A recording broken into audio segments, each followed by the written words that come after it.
Hello, dear listener. We're so glad to have you here. Before we begin, a quick note. In the description, you'll find a link to get the physical book, in case you'd like to keep this work in your personal library. And if this audiobook inspires you even a little, we kindly ask 3 small favors that help us grow immensely. Leave the podcast a 5-star rating, follow us so you don't miss upcoming titles, and comment on which idea resonated with you the most today. Your voice helps more people discover this content. And if you'd like to listen to complete audiobooks filled with powerful ideas and premium knowledge, check out our other collections: Pigeon Audiobooks Philosophy, Pigeon Audiobooks Finance, Pigeon Audiobooks Classics, Pigeon Audiobooks Poetry, Pigeon Audiobooks Top 100 Best-Selling, and our new collection, Pigeon Audiobooks Novels. They're hours of learning designed to accompany you while you build the life you want. Now, get comfortable, turn up your headphones, take a deep breath, and let's grow together. Pigeon Publishing House presents The Science of Logic. Author George Wilhelm Friedrich Hegel. Narrated by Henry Wells. Preface. First published in 3 volumes between 1812 and 1816, The Science of Logic is one of the most profound and ambitious works in the history of philosophy. In this monumental treatise, George Wilhelm Friedrich Hegel presents a comprehensive examination of the nature of thought, being, and reason, seeking to reveal the logical structure that underlies reality itself. Unlike traditional works on formal logic, Hegel's Science of Logic is not merely a study of the rules of reasoning. Instead, it explores the dynamic development of fundamental concepts, demonstrating how each idea contains internal tensions that give rise to more comprehensive forms of understanding. Through this dialectical movement, Hegel argues that thought and reality are inseparably connected, unfolding through a continuous process of development. The work is divided into 3 principal sections: the doctrine of being, the doctrine of essence, and the doctrine of the concept, each examining increasingly sophisticated stages in the evolution of thought. Although its arguments demand careful attention, the book rewards patient readers with a rich and systematic vision of knowledge, existence, and the rational order of the world. More than 2 centuries after its publication, The Science of Logic remains one of the defining texts of modern philosophy. Its influence extends far beyond philosophy into fields such as political theory, theology, history, literary criticism, economics, and social science, continuing to shape intellectual inquiry around the world. Whether approached as a masterpiece of metaphysics, a study of dialectical reasoning, or a landmark in the history of ideas, The Science of Logic stands as one of humanity's greatest philosophical achievements. The Science of Logic. Volume 1, The Objective Logic, Book 1. The Doctrine of Being. Preface to the first edition. The complete transformation that the ways of philosophical thought have undergone among us in the past 25-odd years, the higher standpoint and self-awareness that spirit has attained in this period of time, has so far had little influence on the shape of the logic. What was hitherto called metaphysics has been, so to speak, extirpated root and branch, and has vanished from the ranks of the sciences. Were the voices still to be heard of the ontology of former times, of the rational psychology, the cosmology, or indeed, even of the natural theology of the past? Or where are they allowed to be heard? Inquiries, for instance, into the immateriality of the soul, into mechanical and final causes, where is interest in them still to be found? Even the former proofs of God's existence are cited only out of historical interest, or for the purpose of edification and the uplifting of the mind. The fact is that interest, whether in the content or in the form of the former metaphysics, or in both together, has been lost. Remarkable as it is if a people has become indifferent, for instance, to its constitutional law, to its convictions, its moral customs and virtues, just as remarkable it is when a people loses its metaphysics, when the spirit engaged with its pure essence no longer has any real presence in its life. The exoteric teaching of the Kantian philosophy, that the understanding ought not to be allowed to soar above experience, lest the cognitive faculty become a theoretical reason that by itself would beget nothing but mental fancies. This was the justification coming from the scientific camp for renouncing speculative thought. In support of this popular doctrine, there was added the cry of alarm of modern pedagogy, that the pressing situation of the time called for attention to immediate needs, that just as in the ways of knowledge experience is first, so for skill in public and private life, exercise and practical education are the essential, they alone what is required, while theoretical insight is even harmful. With Science 21.6 and common sense thus working hand in hand to cause the downfall of metaphysics, the singular spectacle came into view of a cultivated people without metaphysics, like a temple richly ornamented in other respects, but without a holy of holies. Theology, which in former times was the custodian of the speculative mysteries and of the albeit subordinate metaphysics, had relinquished this last science in exchange for feelings, popular practicality, and erudite historiography. And it was in keeping with this change that, for their part, those solitary individuals, whom their people had exiled from the world and dedicated to the contemplation of the eternal, also disappeared. Theirs was a life devoted exclusively to the service of contemplation, without practical gain, but only for the sake of blessedness, and their disappearance can be regarded as essentially the same phenomenon, though in a different context, as the one just mentioned. And so this darkness, this colorless self-preoccupation of spirit bent upon itself, having been dispelled, existence shone transformed into the bright world of flowers, of which, as is well known, none is black.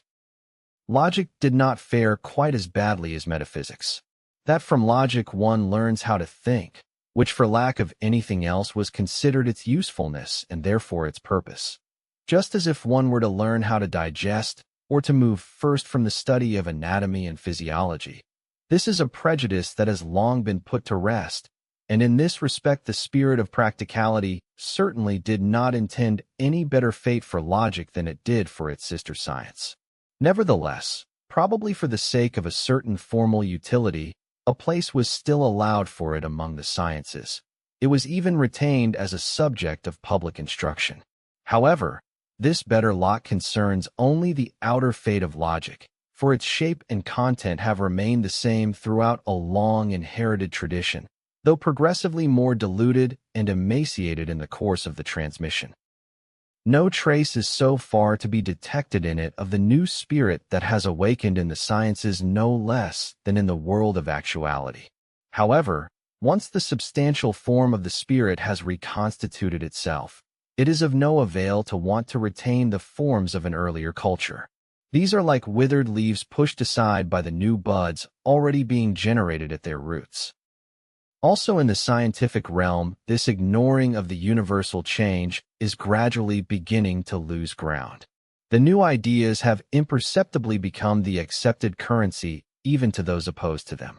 And if these continue to fuss about their sources and principles and to dispute them, 21.7 they have nevertheless surrendered to their consequences, unable to fend off their influence. They have no other way of giving a positive importance and some content to their increasingly irrelevant negative attitude, except by falling in with the new ways of thinking. However, the period of fermentation that goes with the beginning of every new creation seems to be past. In its first manifestation, a new creation usually behaves towards the entrenched systematization of the earlier principle with fanatical hostility. In fear of losing itself in the expansion of the particular, it also shuns the labor that goes with scientific cultivation and, nevertheless in need of it, it grasps at first at an empty formalism. The demand for the elaboration and cultivation of the material becomes at that point all the more pressing. There is a period in the formation of an epoch in which, just as in the formation of the individual, the foremost concern is the acquisition and reinforcement of the principle in its undeveloped intensity. But the higher demand is that such a principle should be made into science. Now, Whatever might already have happened to the substance and form of science in other respects, the science of logic that makes up metaphysics proper or pure speculative philosophy has to date been much neglected. What I more precisely understand by this science and its standpoint, I have provisorily stated in the introduction.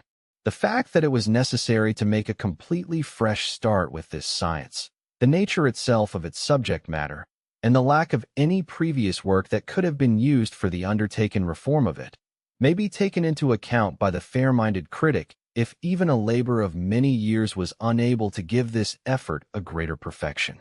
The essential point to be kept in mind is that an altogether new concept of scientific procedure is at work here. As I have remarked elsewhere, inasmuch as philosophy is to be science, it cannot borrow its method from a subordinate science, such as mathematics, any more than it can remain satisfied with categorical assurances of inner intuition or can make use of argumentation based on external reflection. On the contrary, it can only be the nature of the content which is responsible for movement in 21.8 scientific knowledge, for it is the content's own reflection that first posits and generates what that content is. The understanding determines and holds the determination fixed. Reason is negative and dialectical, since it dissolves the determinations of the understanding into nothing. It is positive, since it generates the universal and comprehends the particular therein. Just as the understanding is usually taken as something separate from reason in general, so also dialectical reason is taken as something separate from positive reason. In its truth, reason is, however, spirit, which is higher than both reason bound to the understanding and understanding bound to reason. It is the negative, that which constitutes the quality of both the dialectical reason and the understanding. It negates the simple, thereby posits the determinate difference of the understanding, but it equally dissolves this difference, and so it is dialectical. But spirit does not stay at the nothing of this result, but is in it rather equally positive, and thereby restores the first simplicity, but as universal, such as it is concrete in itself. A given particular is not subsumed under this universal, but, on the contrary, it has already been determined together with the determining of the difference and the dissolution of this determining. This spiritual movement, which in its simplicity gives itself its determinateness, and in this determinateness gives itself its self-equality. This movement, which is thus the immanent development of the concept, is the absolute method of the concept, the absolute method of cognition, and at the same time the immanent soul of the content. On this self-constructing path alone, I say, is philosophy capable of being objective, demonstrative science. In this fashion have I tried to portray consciousness in the phenomenology of spirit.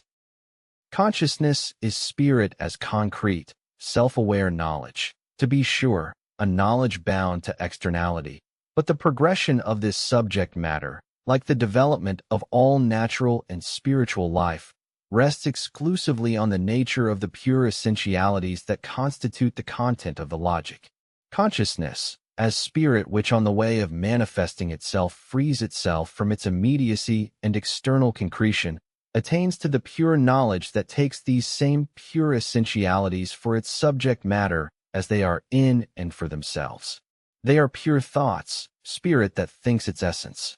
Their self-movement is their spiritual life, and is that through which science constitutes itself, and of which it is the exposition. The connection of the science that I call phenomenology of spirit to the logic is thereby stated. As regards the way it stands to it externally, a second part was intended to follow 21.9, the first part of the system of Science B that contains the phenomenology. This second part would have contained the logic and both the two real sciences of philosophy, the philosophy of nature and the philosophy of spirit, and would have brought the system of science to completion. However, the necessary expansion which the logic demanded by itself has led me to have this particular part published separately. It therefore constitutes the first sequel to the phenomenology of spirit in an expanded plan of the system of science. I shall later follow up with a treatment of both the two mentioned real sciences of philosophy. This first volume of the Logic contains the doctrine of being, as Book 1, Book 2, the second section of the same volume, which contains the doctrine of essence, is already in the presses. Finally, the second volume will contain the subjective logic, or the doctrine of the concept. Nuremberg, March 22, 1812, 21.10. Preface to the second edition. I undertook this revision of the science of logic, of which the first volume is hereby being published, in full consciousness not only of the difficulty of its subject matter and of its exposition besides, but equally of the imperfection from which its treatment in the first edition suffers. As earnestly as I have striven after many years of further occupation with this science to remedy this imperfection, I still feel that I have cause enough to appeal to the reader's indulgence. One title to such appeal in the first instance may well be based on the circumstance that for the most part only external material was available for its content in the earlier metaphysics and logic. Although the practice of these disciplines had been universal and customary, in the case of logic down to our own time, its interest in their speculative side has been just as universally and customarily restricted. It is the same material which is repeated over and over again, whether it is thinned out to the point of trivial superficiality, or whether the ancient ballast is freshly trotted out and dragged to new lengths, so that, through these habitually only mechanical efforts, no gain could be had for the philosophical content. To display the realm of thought philosophically, that is, in its own immanent activity, or, what is the same, in its necessary development, had to be, therefore, a new undertaking, one that had to be started right from the beginning. Nevertheless, the received material, the known thought forms, must be regarded as an extremely important fund, even a necessary condition, a presupposition to be gratefully acknowledged even though what it offers here and there is only a bare thread, the dead bones of a skeleton thrown together in a disorderly heap. The forms of thought are first set out and stored in human language, and one can hardly be reminded often enough nowadays that thought is what differentiates the human being from the beast. In everything that the human being has interiorized, in everything that in some way or other has become for him a representation, in whatever he has made his own, there has language penetrated, and everything that he transforms into language and expresses in it contains a category, whether concealed, mixed, or well-defined. So much is logic natural to the human being, is indeed his very nature.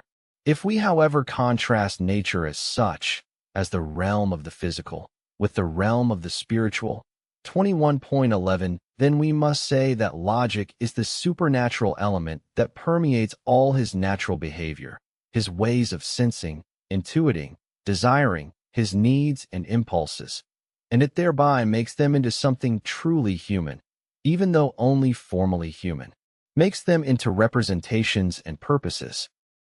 It is to the advantage of a language when it possesses a wealth of logical expressions, that is, distinctive expressions specifically set aside for thought determinations. Many of the prepositions and articles already pertain to relations based on thought. In this, the Chinese language has apparently not advanced that far culturally, or at least not far enough. But such particles play a totally subordinate role, only slightly more independent than that of prefixes and suffixes, inflections, and the like. Much more important is that in a language the categories should be expressed as substantives and verbs, and thus be stamped into objective form. In this respect, the German language has many advantages over other modern languages, for many of its words also have the further peculiarity of carrying, not just different meanings, but opposite ones, and in this one cannot fail to recognize the language's speculative spirit. It can delight thought to come across such words, and to discover in naive form, already in the lexicon as one word of opposite meanings, that union of opposites which is the result of speculation, but to the understanding is nonsensical. Philosophy, therefore, stands in no need of special terminology. True, some words are to be taken from foreign languages, yet, through use these have already acquired citizenship in it, and an affected purism would be all the more out of place where everything depends on meaning the most. The advance of culture in general, and of the sciences in particular, Even the empirical sciences, which are bound to the senses and generally operate in the medium of the most common categories, e.g. whole and parts, a thing and its properties, and the like, gradually fosters the rise of thought relations that are also more advanced, or it at least raises them to wider universality and consequently brings them to greater notice. In physics, for instance, where the predominant category previously was that of force, it is the category of polarity that now plays the most significant role, a category which, incidentally, is randomly being imposed all too often on everything, even on light. It defines a difference in which the different terms are inseparably bound together, and it is indeed of infinite importance that an advance has thereby been made beyond the abstractive form of identity, by which a determinateness, such as, for example, that of force, acquires independent status, and the determining form of difference, the difference that at the same time remains an inseparable moment of identity, is instead brought to the forefront and is given general acceptance. The study of nature, because of the stable reality of its objects. 21.12 is inevitably led to fixed categories that can no longer be ignored in it, even if with complete disregard for consistency towards other categories which are also allowed to stand. It is not given room for abstracting from opposition and moving on to generalities, as so easily happens when spirit is the object. But even when logical matters and their expressions are common coin in a culture, still, as I have said elsewhere, what is familiar is for that reason not known, and it can even be a source of irritation to have to occupy oneself with the familiar. And what could be more familiar than just those determinations of thought which we employ everywhere, and are on our lips in every sentence that we utter? To indicate the general features of the course that cognition goes through as it leaves familiar acquaintance behind, the essential moments in the relationship of scientific thought to this natural thought. This is the purpose of the present preface. Together with the earlier introduction, it will suffice for a general idea of what is meant by logical cognition, the kind of general idea which is demanded of a science prior to the science itself. First of all, it must be regarded as an infinite step forward that the forms of thought have been freed from the material in which they are submerged in self-conscious intuition, in representation, as well as in our desires and volitions, or, more accurately, in ideational desiring and willing, and there is no human desire or volition without ideation. A step forward that these universalities have been brought to light and made the subject of study on their own, as was done by Plato, and after him by Aristotle especially. This step marks the beginning of our knowledge of them. Only after almost everything which is necessary to life, and pertains to its comfort and sociability, was made available, says Aristotle, did man begin to trouble himself with philosophical knowledge. 2. In Egypt, he had previously remarked, there was an early development of the mathematical sciences because there the priestly caste were brought early to a state of leisure. 3. Indeed, the need to occupy oneself with pure thoughts presupposes a long road that the human spirit must have traversed. It is the need, one may say, of having already attained the satisfaction of necessary need, the need of freedom from need, of abstraction from the material of intuition, imagination, and so forth, from the material of the concrete interests of desire, impulse, will, in which the determinations of thought hide, as if behind a veil. In the silent 21.13 regions of thought that has come to itself and communes only with itself, the interests that move the life of peoples and individuals are hushed.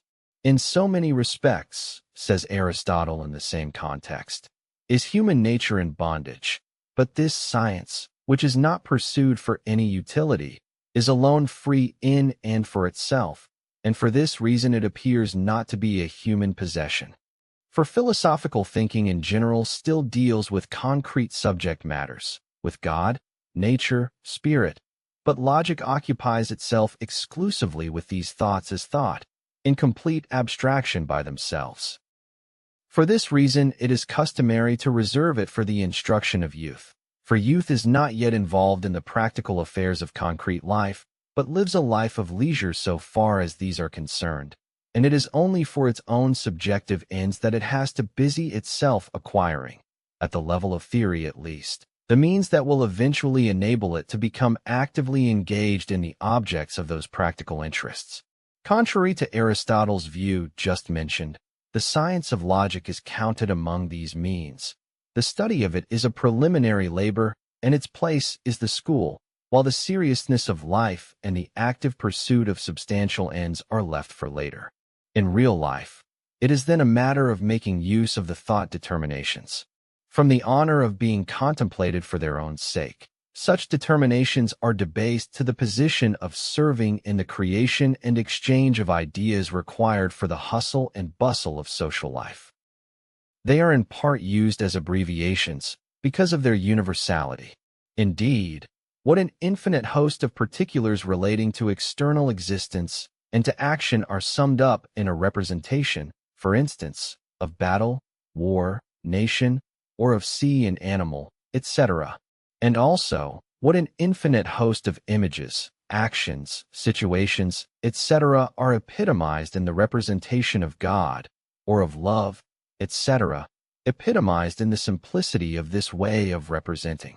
In part, they are also used for the closer specification and discovery of objective relations.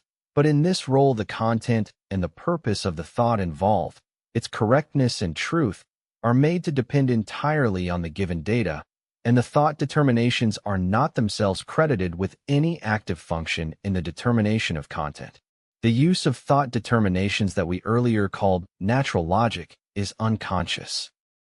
And when in science this role of serving as means is reflectively attributed to them, then thinking as such is made subordinate in the life of spirit to the other spiritual activities. We do not indeed say of our feelings, impulses, interests, that they serve us. On the contrary, they count as independent forces and powers, so that to have this particular feeling, to desire and to will this particular thing, to make this our interest, just this, is what we are. And it is more likely that we become conscious of obeying our feelings, impulses, passions, interests, not to mention our habits, than of having them in our possession, still less, 21.14 inches view of our intimate union with them, of their being means at our disposal. Such determinations of mind and spirit, when contrasted with the universality which we are conscious of being and in which we have our freedom, quickly show themselves to be particulars, and we rather regard ourselves to be caught up in their particularities and to be dominated by them. It is all the less possible, therefore, to believe that the thought determinations that pervade all our representations, whether these are purely theoretical or hold a material belonging to sensation, impulse, will, that such thought determinations are at our service, that it is we who have them in our possession and not they who have us in theirs. 5. What is there of more in us as against them? How would I, set myself up as the superior universal over them, they that are the universal as such? When we give ourselves up to a sensation, a purpose, an interest, and feel restricted therein, feel unfree, then the place where we can withdraw from it back into freedom is this area of self-certainty, of pure abstraction, of thought. Or again, when we speak of things, we call their nature or essence their concept, and this concept is only for thought. But still less shall we say of the concepts of things that we dominate them, or that the thought determinations of which they are the complex are at our service. On the contrary, our thought must accord with them, and our choice or freedom ought not to want to fit them to its purposes. Thus, inasmuch as subjective thought is our own most intimately inner doing, and the objective concept of things constitutes what is essential to them, we cannot step away from this doing, cannot stand above it, and even less can we step beyond the nature of things. We can, however, dispense with this last claim. Inasmuch as it is symmetrical with the one preceding it, it says that our thoughts have a reference to the essence of things, but this is an empty claim, for the essence of things would then be set up as the rule for our concepts, whereas, for us, that essence can only be the concepts that we have of the things. The way in which critical philosophy understands the relation of these three termini, is that we place thoughts as a medium between us and the things, in the sense that this medium, instead of joining us with such things, would rather cut us off from them. But this view can be countered by the simple remark that these same things that are supposed to stand at the opposite extreme beyond us and beyond the self-referring thoughts are themselves things of thought 6 which, taken as entirely indeterminate, are only one thing, the so-called thing in itself, the thought product of pure abstraction. Enough said to dispel any notion that thought determinations are only for use, are only a means. More important is the related further notion 21.15 that they are external forms. The activity of thought at work in us across all representations, interests, and actions is, as we have said, unconsciously busy, the natural logic. Explicit consciousness is of the content, the subject matters of representations, all the things that interest us. Taken in this relation, thought determinations are generally taken to be forms that only attach to the content without, however, being this content itself. But if the truth of the matter is, as was already stated and is otherwise generally admitted, that the nature, the specific essence, that which is truly permanent and substantial in the manifold and accidentality of appearance and fleeting externalization, is the concept of the thing, the universal which is present in it just as there is present in each human being, although universally unique, a specific principle that makes him human, or in each individual animal a specific principle that makes it animal. If this is true, then there is no saying what such an individual could still be if this foundation were removed from him, no matter how many the predicates with which he would still be otherwise adorned. If, that is, such a foundation can be called a predicate like the rest. The indispensable foundation, the concept, the universal which is thought itself, provided that with the word thought, one can abstract from figurative representation, cannot be regarded as just an indifferent form that attaches to a content. But these thoughts of all things natural and spiritual, even the substantial content, still contain a variety of determinacies and are still affected by the distinction of soul and body, of concept and reality relative to it. The profounder foundation is the soul standing on its own, the pure concept which is the innermost moment of the objects, their simple life pulse, just as it is of the subjective thinking of them. To bring to consciousness this logical nature that animates the spirit, that moves and works within it, this is the task. The broad distinction between instinctive act and act which is intelligent and free is that the latter is performed consciously. When the content that motivates a subject to action is drawn out of its immediate unity with the subject and is made to stand before it as an object, then it is that the freedom of spirit begins, the same spirit who, when thought is an instinctive activity, is caught up in the web of its categories and is splintered into a material of infinite variety. Here and there on this web there are knots, more firmly tied than others, which give stability and direction to the life and consciousness of spirit.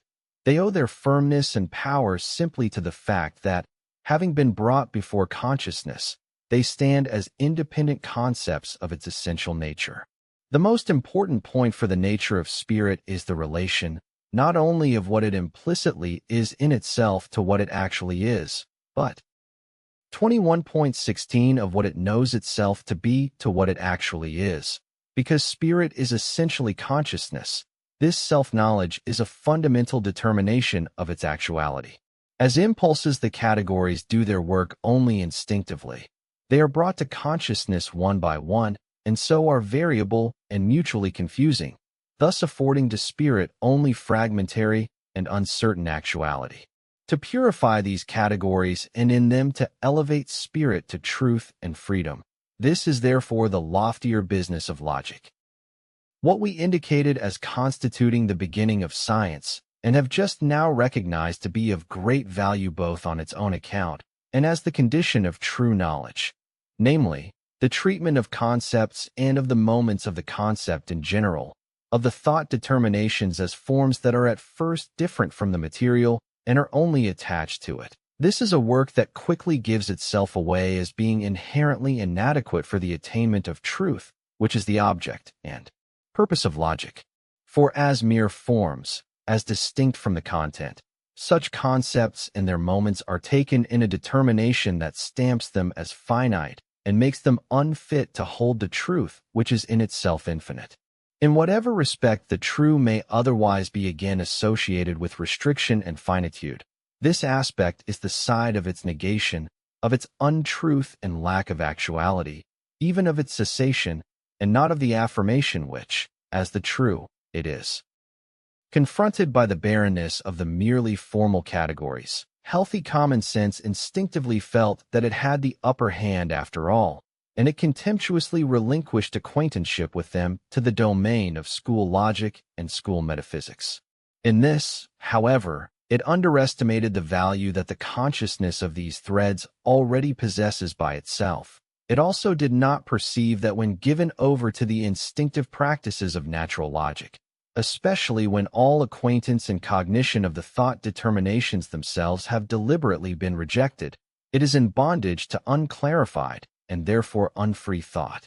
The simple basic determination or common form of the collection of such forms is identity, which, in the logic of this collection, is asserted as the law of identity, as A equals A, and as the principle of contradiction.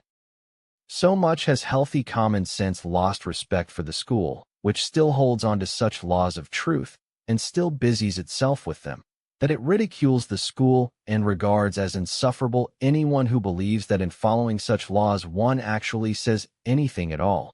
The plant is a plant, science is science, and so on in infinitum. Regarding the formulas that define the rules of inference, which in fact is a principal function of the understanding, however mistaken healthy common sense might be in ignoring that they have their place in cognition where they must be obeyed, and also that they are essential material for rational thought. 21.17 It has nonetheless come to the equally correct realization that such formulas are indifferently at the service just as much of error as of sophistry, and that, however truth may be defined, so far as higher truth is concerned, for instance religious truth, they are useless, that in general they have to do only with the correctness of knowledge, not its truth. The inadequacy of this way of regarding thought, which leaves truth on one side, can only be remedied by including in our consideration of thought, not merely what is customarily credited to external form, but the content as well. It is soon evident that what in ordinary reflection is, as content, at first separated from the form cannot in fact be in itself formless, devoid of determination. In that case, it would be a vacuity, the abstraction of the thing in itself, that it rather possesses form in it. Indeed, that it receives soul and substance from the form alone, and that it is this form itself which is transformed into only the semblance of a content, hence also into the semblance of something external to this semblance. By thus introducing content into logical consideration, it is not the things, but what is rather the fact, sach, the concept of the things, that becomes the subject matter. In this connection, however, one must also be reminded that there is a multitude of concepts, a multitude of facts. One way in which limits are imposed on this multitude has already been said, that the concept is thought in general, as universal, as against the particularity of the things vaguely parading their multitudinousness before indeterminate intuition and representation, is their immeasurable abbreviation. But a concept is also, first of all, in itself the concept, and this concept is only one concept, the substantial foundation. It is of course also a determinate concept, and it is this determinateness that appears in it as content even though, in fact, it is a form determination of the substantial unity of the concept, a moment of the form as totality, of the concept itself, which is the foundation of the determinate concepts. This concept is not intuited by the senses, is not represented in imagination. It is only subject matter, the product and content of thought, the fact that exists in and for itself, the logos, the reason of that which is, the truth of what we call things. It is least of all the logos that should be kept outside the science of logic. It cannot therefore be a matter of choice whether to include it within the science or leave it out. When the thought determinations which are only external forms are seriously considered in themselves, the result can only be the demonstration of their finitude and of the untruth of their supposed being for itself, and that the concept is their truth. Therefore, inasmuch as the science of logic deals with the thought determinations that instinctively and unconsciously pervade our spirit everywhere, and remain 21.18 objectified and unnoticed even when they enter language, it will also be a reconstruction of those determinations which reflection has already abstracted and fixed as subjective forms external to a material content. The presentation of no subject matter can be in and for itself as strictly and immanently plastic as is that of thought in its necessary development, nor would any subject matter require such a presentation. In this respect, the science of logic must surpass even mathematics, for no subject matter intrinsically possesses this freedom and independence. The presentation would demand that at no stage of the development should any thought determination or reflection occur that does not directly emerge at that specific stage and does not proceed in it from the preceding determinations, a demand which is also to be found after a fashion in the process of mathematical inference. But I must admit that such an abstract perfection of presentation must generally be renounced. The very fact that the logic must begin with the purely simple, and therefore the most general and empty, restricts it to expressions of this simple that are themselves absolutely simple, without the further addition of a single word, only allowed, as the matter at hand requires, would be negative reflections intended to ward off and keep at bay whatever the imagination or an undisciplined thinking might otherwise adventitiously bring in. However, such intrusive elements in the otherwise simple imminent course of the development are essentially accidental, and the effort to ward them off would, therefore, be itself tainted with this accidentality, and besides, it would be futile to try to deal with them all, precisely because they lie outside the essence of the subject matter. And incompleteness is at best what would have to do to satisfy systematic expectations. Yet the restlessness and the distraction characteristic of our modern consciousness leave us no choice but to also take into account the more current of these reflections and these adventitious notions. A plastic discourse requires a plasticity of sense also in hearing and understanding. But youths and men of such a temper who would calmly suppress their own reflections and opinions in which original thought is so impatient to manifest itself, such listeners attentive to the facts as Plato portrayed them, could hardly be imagined in a modern dialogue, and even less could one count on readers of similar disposition. On the contrary, all too often and all too vehemently have I been confronted by opponents incapable of the simple consideration that their opinions and objections imply categories which are presuppositions and themselves in need of being criticized first before they are put to use. Lack of self-awareness in this matter is incredibly profound. It is responsible for the misunderstanding which is the cause of all others, the nasty and uneducated practice of taking for a category under consideration something other than this category itself. This lack of self-awareness is all the less justifiable when this something other 21.19 consists of determinate thoughts and concepts, and these other categories also would have to have a place in a system of logic and be subjected there to examination on their own. This is most conspicuously the case in the vast majority of the objections and attacks on the first concepts or propositions of the logic, on being and nothing, and on becoming, which, itself a simple determination, contains, indisputably indeed, as the simplest analysis shows, the other two determinations as moments. Thoroughness seems to require that the beginning, as the foundation upon which everything else is built, should be examined before all else. In fact, that we should not proceed further until its solidity has been demonstrated, and if the contrary should be the case, that we reject all that follows. This thoroughness has the added advantage of guaranteeing that the labor of thinking is reduced to a minimum, for it has before it, enclosed in this germ, the entire development and reckons that it has settled the whole business when it has disposed of the beginning, the easiest matter to dispatch, because it is the simplest, the simple itself. It is the trifling labor required for this that really recommends this thoroughness, which is so satisfied with itself. This restriction to the simple allows free play to the arbitrariness of thought, which will not itself remain simple, but brings in its own reflections on the subject. Having good right to occupy itself at first only with the principle, and therefore not to let itself be involved in anything else, this industrious thoroughness, in fact, does the very opposite, for it does bring in the else, that is, other categories besides just the principle, extra presuppositions and prejudices. Such presuppositions as that infinity is different from finitude, content something else than form, the inner something else than the outer, likewise that mediation is not immediacy, as if anyone did not know these things, are didactically presented, narrated, and affirmed, rather than demonstrated. There is something stupid, I have no other word for it, about this didactic mannerism. At a deeper level, there is the illegitimacy of simply presupposing and straightaway accepting such propositions. Still more, there is the failure to recognize that the requirement and the business of logical thinking is to investigate precisely this, whether apart from infinity a finite would be by itself something true.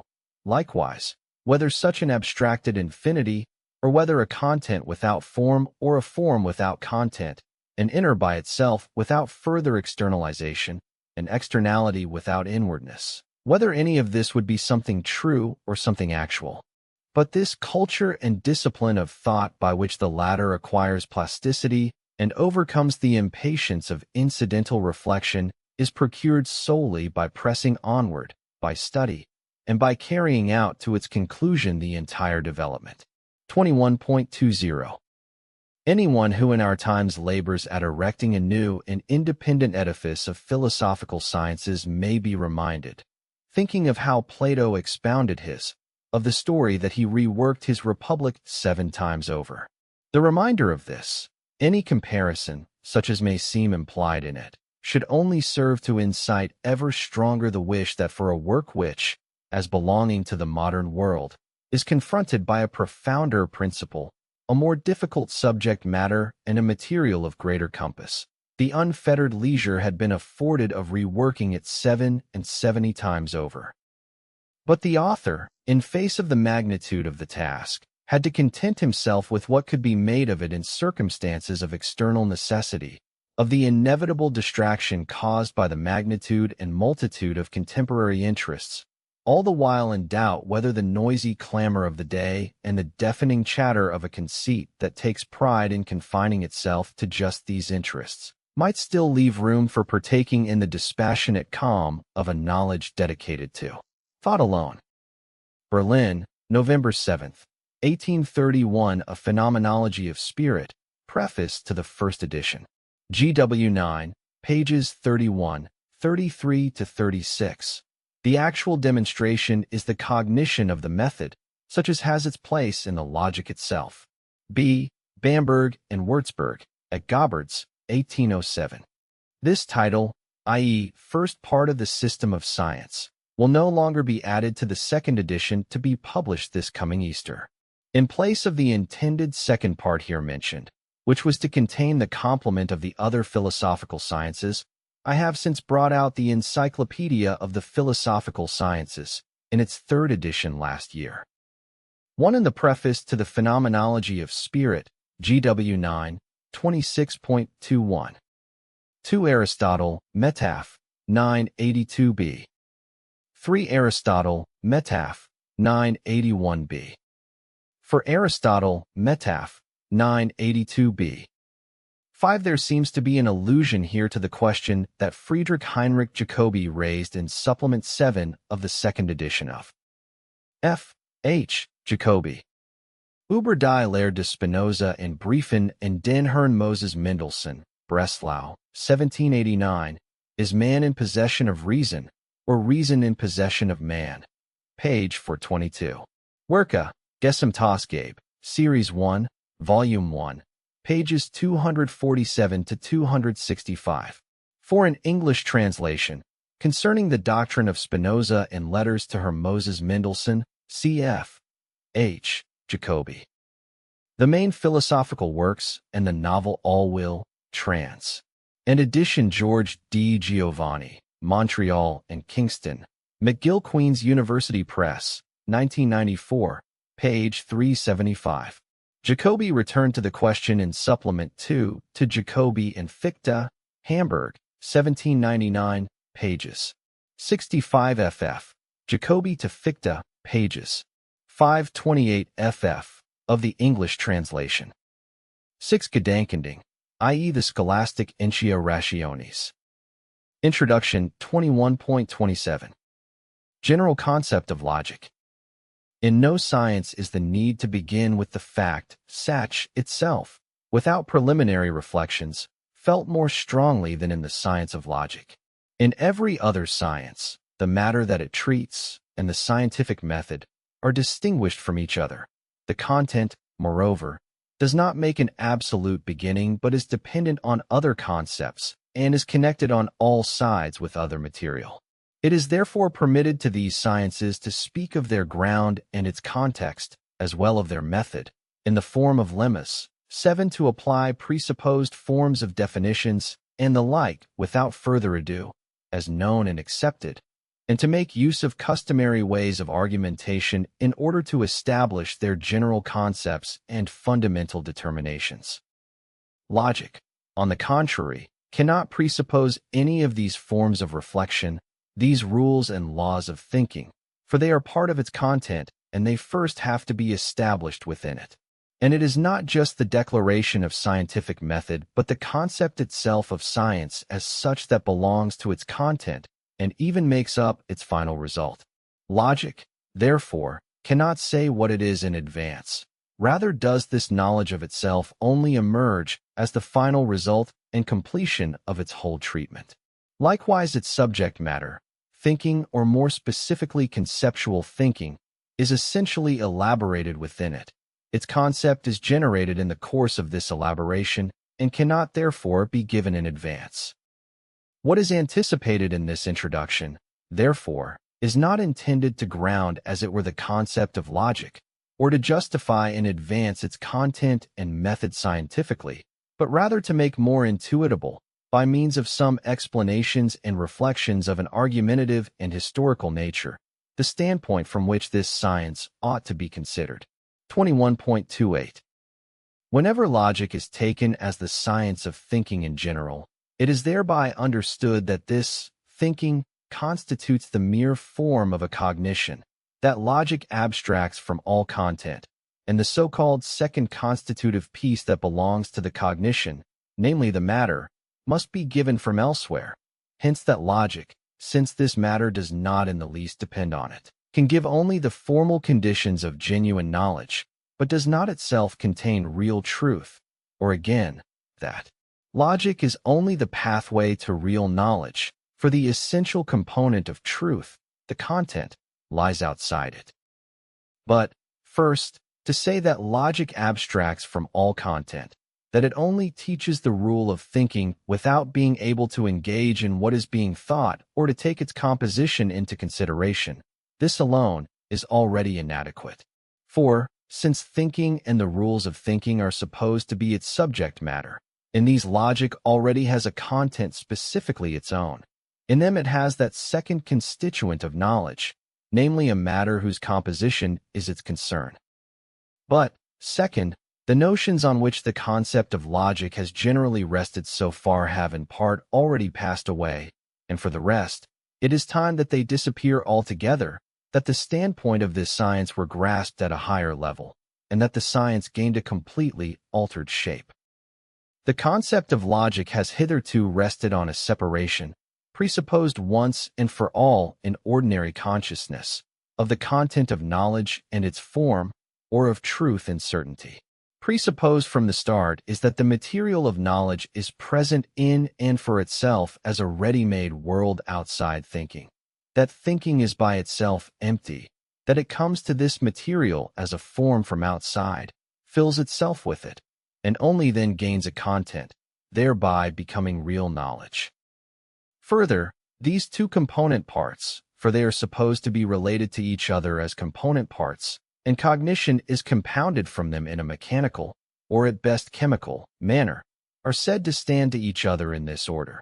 The object is complete and finished all by itself, and, for its actuality, can fully dispense with thought. Thought, for its part, is something deficient and in need of a material in order to complete itself, and also, as a pliable indeterminate form, must adapt itself to its matter. Truth is the agreement of thought with the subject matter, and in order to produce this agreement, for it is not there on its own account, thought is expected to be subservient and responsive to the subject matter.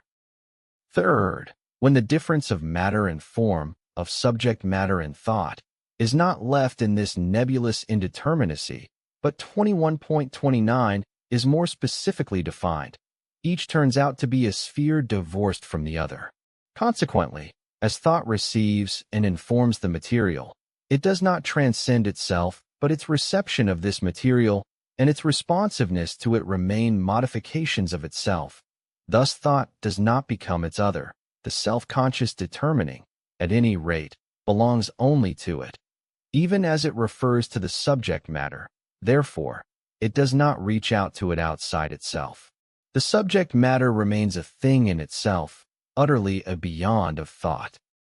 These views on the relation of subject and object to each other express the determinations that constitute the nature of our ordinary, phenomenal consciousness. However, when these prejudices are carried over to reason, as if in reason the same relation obtained, as if this relation had any truth in and for itself, then they are errors, and the refutation of them in every part of the spiritual and natural universe is what philosophy is. Or rather, since they block the entrance to philosophy, they are the errors that must be removed before one can enter it.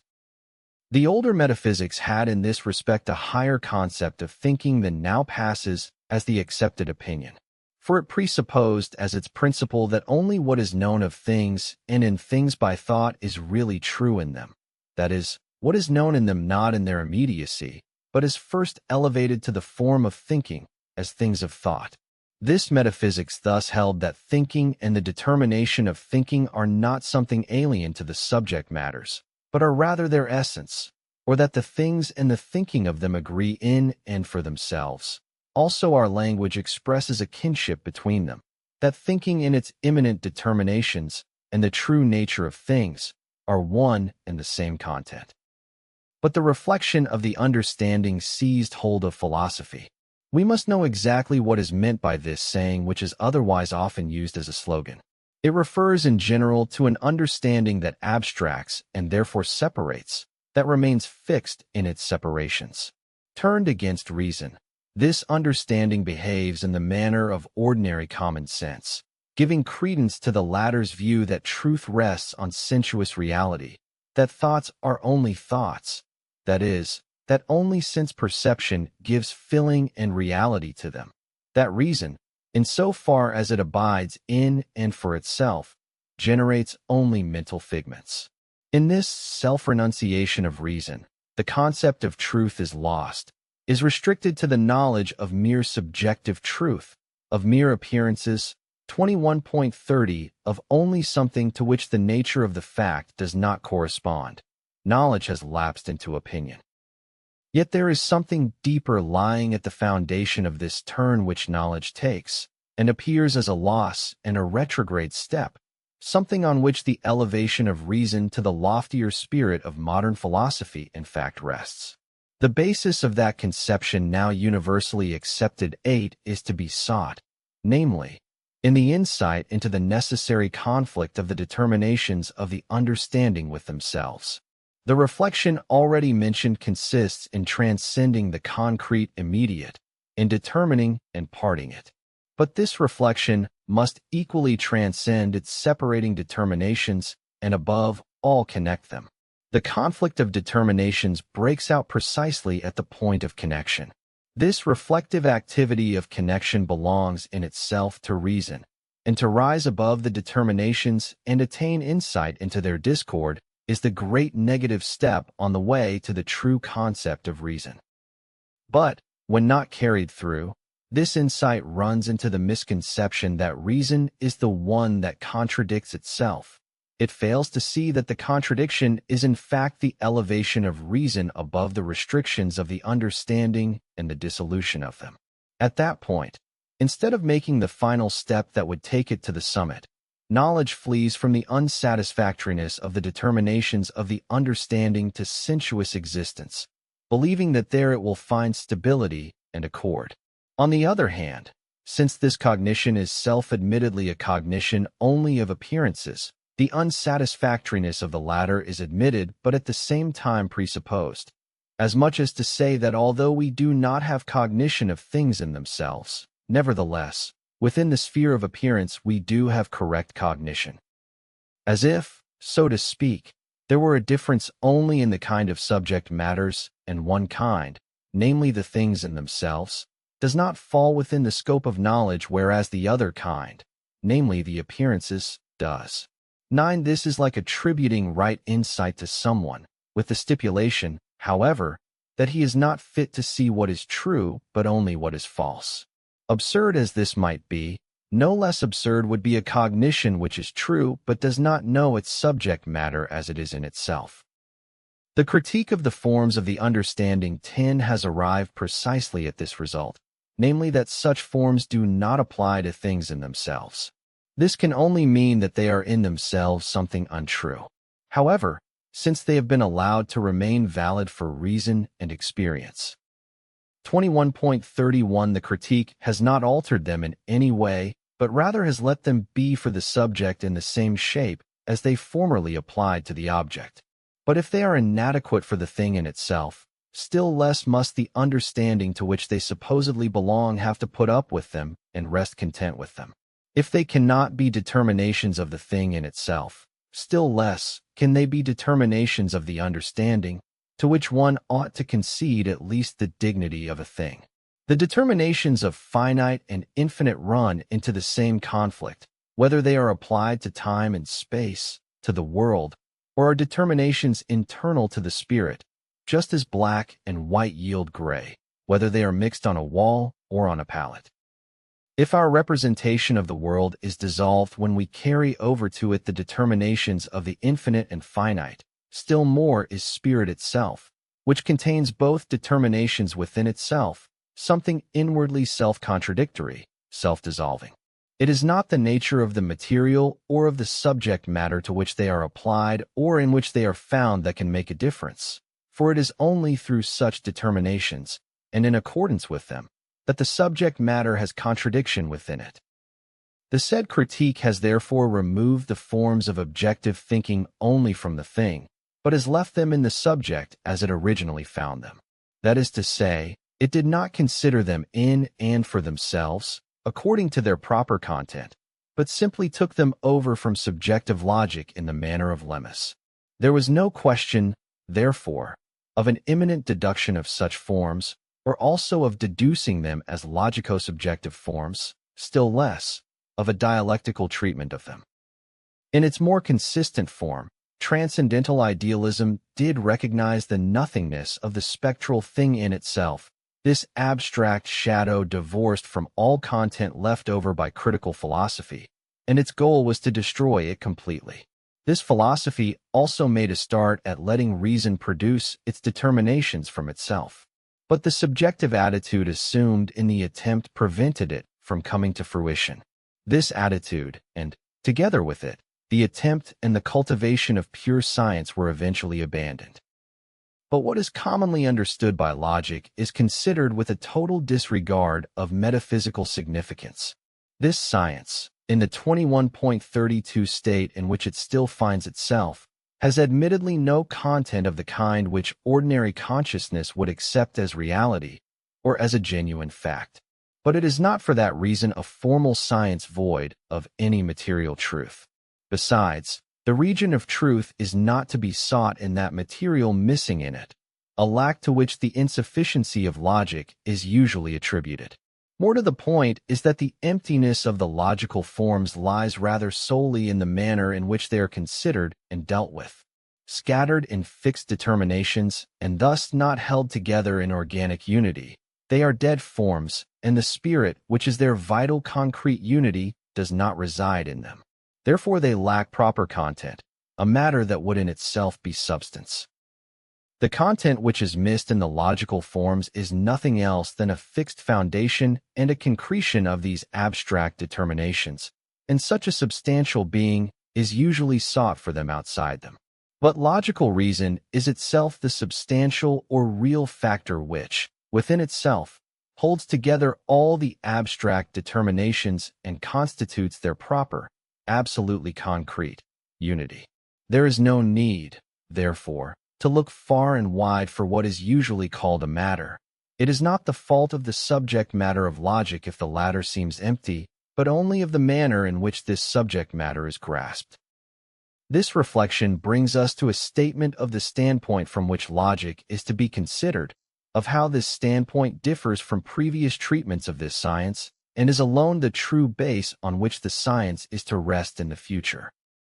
In the Phenomenology of Spirit 11, I have presented consciousness as it progresses from the first immediate opposition of itself and the subject matter to absolute knowledge. This path traverses all the forms of the relation of consciousness to the object, and its result is the concept of science. There is no need, therefore, to justify this concept here, apart from the fact that it emerges within logic itself.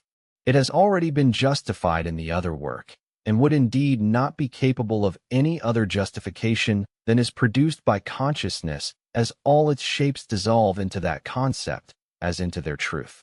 A discursive justification or explanation of the concept of science can yield at best 21.33 a general notion of it and a historical acquaintance, but a definition of science, or more precisely of logic, has its proof only in the necessity of the manner it is produced by consciousness, as just mentioned.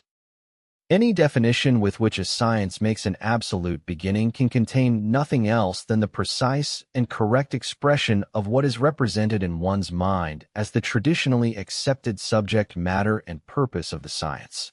That just this subject matter and this purpose are so represented is a historical warrant for invoking such or such fact as conceded, or, more precisely, only for pleading that such or such fact should be accepted as conceded. There will always be the possibility that someone else will adduce a case, an instance, in which something more indifferent must be understood by some term or other, a term which is therefore to be defined in a narrower or broader sense, and the science, too, will have to be refashioned accordingly. Further still, definition is always a matter of argumentation as to what is to be included in it or excluded from it, within which limits, and to what extent. But argumentation is open to the most manifold and various opinions, and on these a decision can finally be determined only arbitrarily. In this method of beginning science with a definition, no mention is made of the need to demonstrate the necessity of its subject matter, and hence the necessity of the science itself. The concept of pure science and its deduction is therefore presupposed in the present work in so far as the Phenomenology of Spirit is nothing other than that deduction.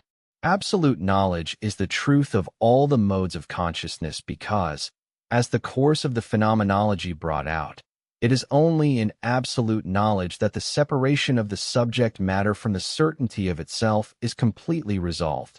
Truth has become equal to certainty, and this certainty to truth. Pure science thus presupposes the liberation from the opposition of consciousness. It contains thought in so far as this thought is equally the fact as it is in itself, or the fact in itself in so far as this is equally pure thought. As science, truth is pure self-consciousness as it develops itself and has the shape of the self, so that that which exists in and for itself is the conscious concept, and the concept as such is that which exists in and for itself. 21.34. This objective thinking is thus the content of pure science. Consequently, far from being formal, far from lacking the matter required for an actual and true cognition, It is its content which alone has absolute truth, or, if one still wanted to make use of the word matter, which alone is the veritable matter, a matter for which the form is nothing external, because this matter is rather pure thought, and hence the absolute form itself. Accordingly, logic is to be understood as the system of pure reason, as the realm of pure thought. This realm is truth unveiled, truth as it is in and for itself.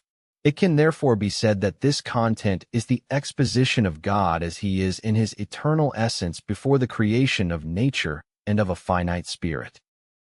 Anaxagoras is celebrated as the man who first gave voice to the thought that nous, thought, is the principle of the world, that the essence of the world is to be defined as thought.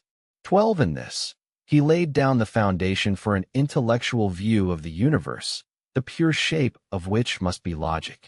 Logic has nothing to do with a thought about something which stands outside by itself as the base of thought, nor does it have to do with forms meant to provide mere markings of the truth. Rather, the necessary forms of thinking and its specific determinations are the content and the ultimate truth itself. To get at least some inkling of this, one must put aside the notion that truth must be something tangible.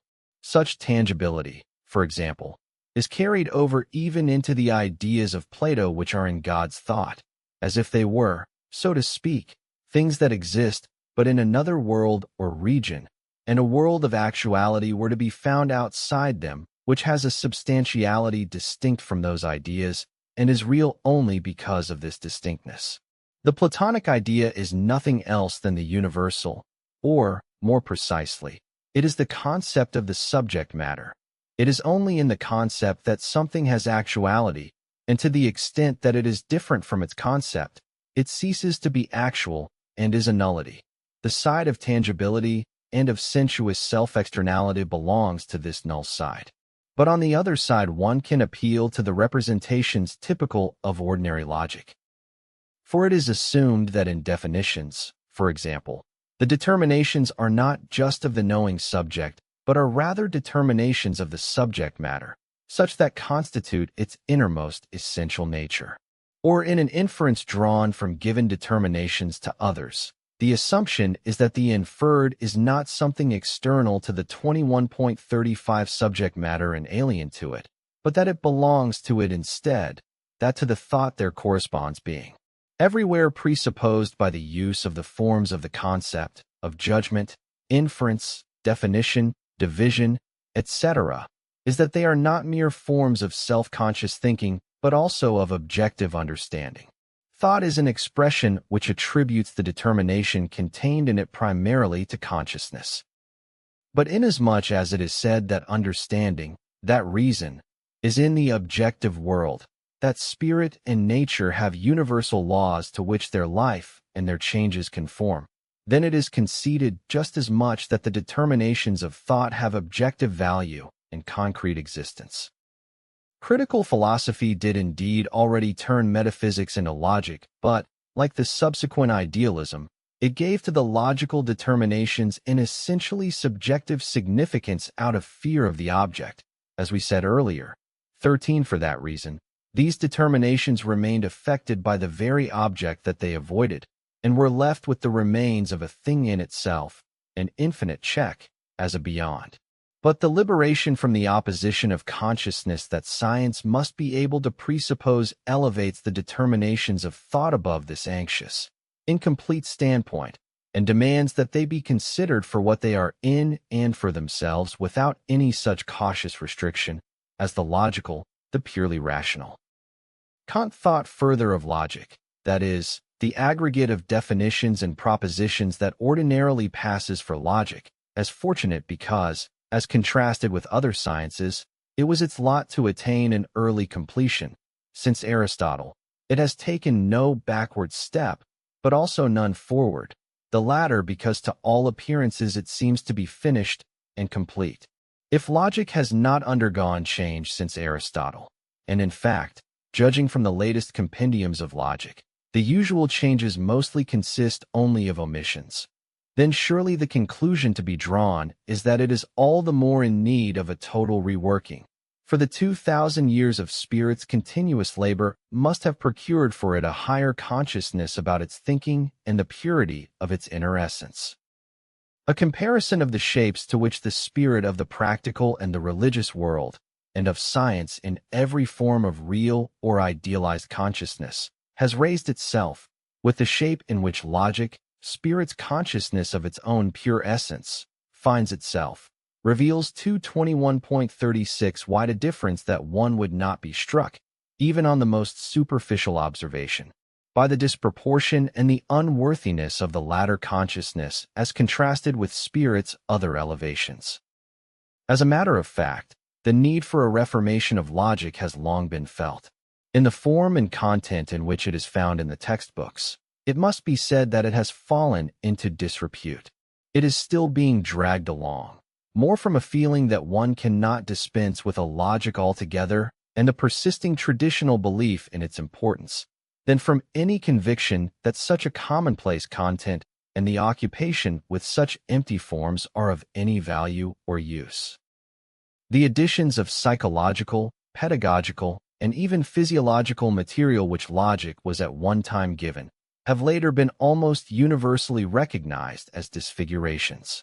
A large part of these psychological, pedagogical, or physiological observations of these laws and rules, whether they occur in logic or anywhere else, must appear in and for themselves to be quite shallow and trivial.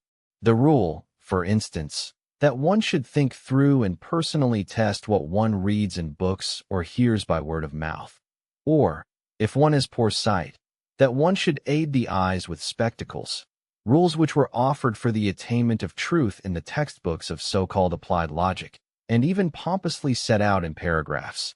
These must immediately strike everyone as superfluous, apart from the writer or the teacher who is in the embarrassing position of having to pad with extra material the otherwise too short and lifeless content of logic. See 14. Regarding this content, the reason why it is so spiritless has already been given above. Its determinations are accepted in their undisturbed fixity and are brought together only in external connection. Since in judgments and syllogisms the operations are mostly reduced to, and founded upon, the quantitative aspect of the determinations, everything rests on external differentiation, on mere comparison, and becomes a completely analytical procedure and a calculus void of concept. The deduction of the so-called rules and laws, of inference especially, is no better than the manipulation of rods of unequal lengths for sorting them out in groups according to size, than a children's game of fitting together the pieces of a colored picture puzzle. Not incorrectly, therefore, has this thinking been equated. 21.37 with reckoning, and reckoning again with this thinking. 15 in mathematics.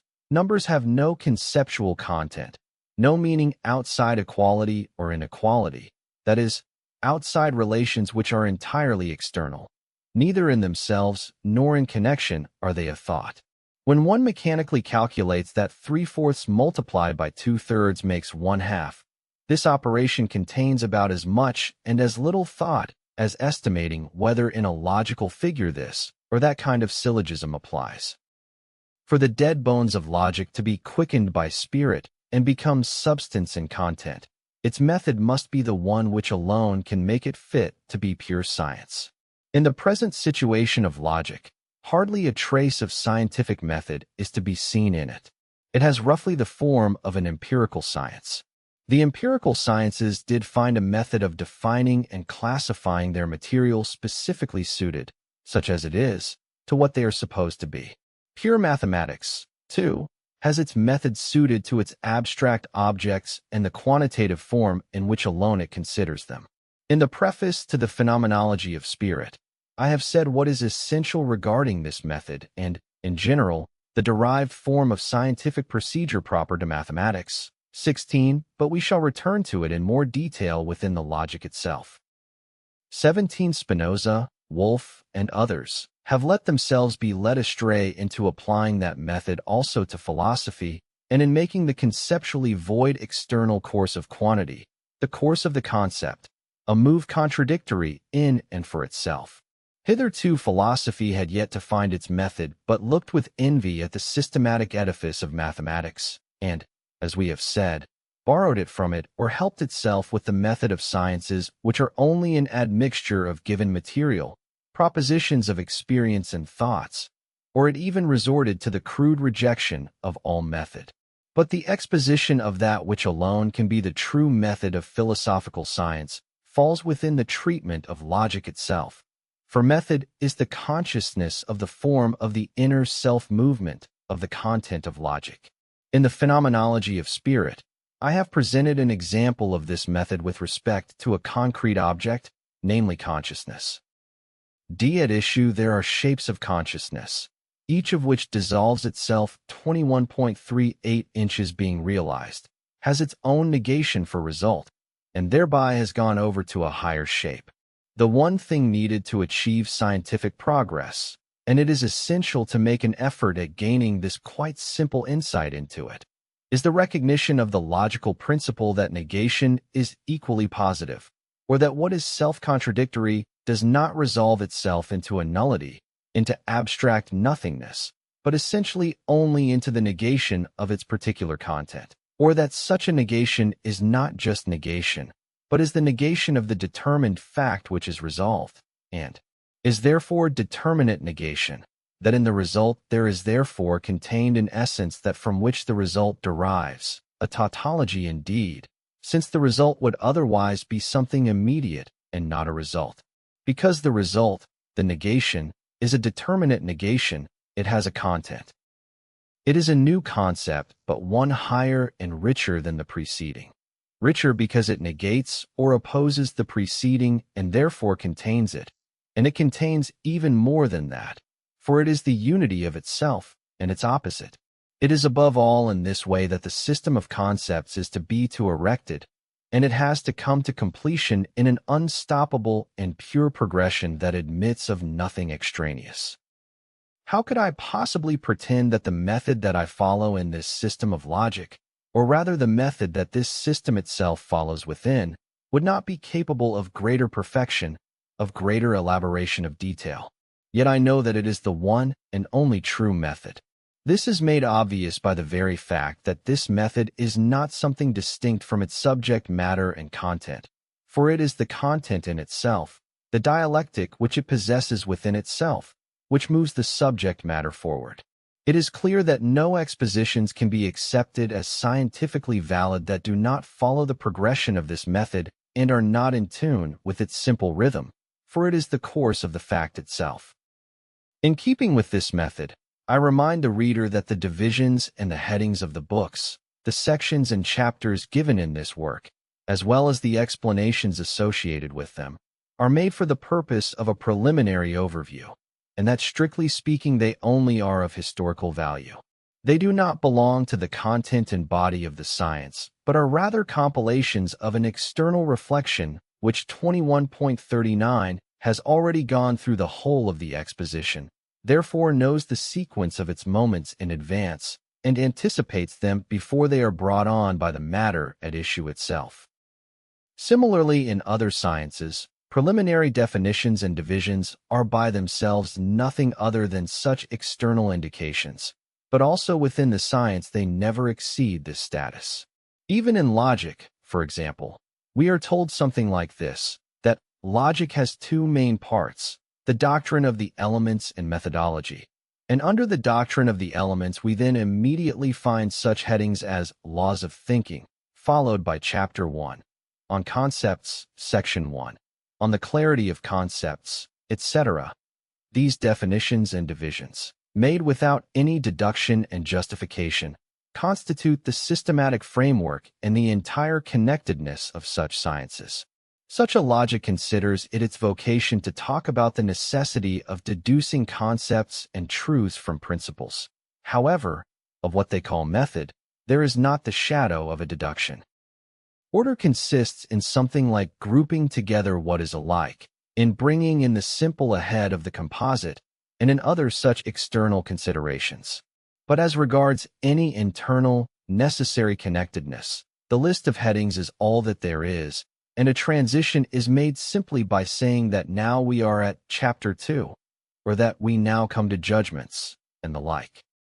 Also, the headings and divisions that appear in the present system are not intended to have for themselves any other significance than that of an indication of content. But then the necessity of the connectedness and the imminent emergence of distinctions must be found in the treatment of the fact itself, for it falls within the concept's own progressive determination. What propels the concept onward is the already mentioned negative 18 which it possesses in itself. It is this that constitutes the truly dialectical factor. Dialectic, once considered a separate part of logic and, one may say, entirely misunderstood so far as its purpose and standpoint are concerned, 21.40 thereby assumes a totally different position. Even the Platonic dialectic, in the Parmenides itself and elsewhere even more directly, on the one hand only has the aim of refuting limited assertions by internally dissolving them, and, on the other hand, generally comes only to a negative result. Dialectic is commonly regarded as an external and negative activity which does not belong to the fact itself, but is rooted in mere conceit, in a subjective obsession for subverting and bringing to naught everything firm and true, or at least as in resulting in nothing but the vanity of the subject matter subjected to dialectical treatment. Kant had a higher regard for dialectic, and this is among his greatest merits, for he removed from it the semblance of arbitrariness which it has in ordinary thought and presented it as a necessary operation of reason. 19. Because dialectic was held to be merely the art of practicing deceptions and producing illusions, it was straightway assumed that it plays a false game, that its whole power rests solely on hiding its deception, that its results are only deviously obtained, a subjective shine. True, Kant's dialectical displays in the antinomies of pure reason, when examined more closely, as will be done at length in the course of this work, 20 do not deserve great praise. But the general idea to which he gave justification and credence is the objectivity of reflective shine and the necessity of the contradiction which belongs to the nature of thought determinations. Of course, this he did above all with reference to the way in which these determinations are applied by reason to the things in themselves. Nevertheless, what such determinations are in reason, and with reference to what is in itself, this is precisely their nature. This result, grasped in its positive aspect, is nothing else but the inner negativity of the determinations which is their self-moving soul, the principle of all natural and spiritual life. But if one stays fixed at the abstract negative aspect of dialectics, the result is only the commonplace that reason is incapable of knowing the infinite. A peculiar result indeed, for it says that, since the infinite is what is rational, reason is not capable of cognizing the rational. It is in this dialectic as understood here, and hence in grasping opposites in their unity, or the positive and the negative, that 21.41 the speculative consists. It is the most important aspect of dialectic, but for the still unpracticed, unfree faculty of thought, the most difficult. Such a faculty, if still occupied with breaking itself free of the concrete representations of the senses and of ratiocination, must first practice abstract thinking, hold fast to concepts in their determinateness, and learn to gain knowledge by means of them.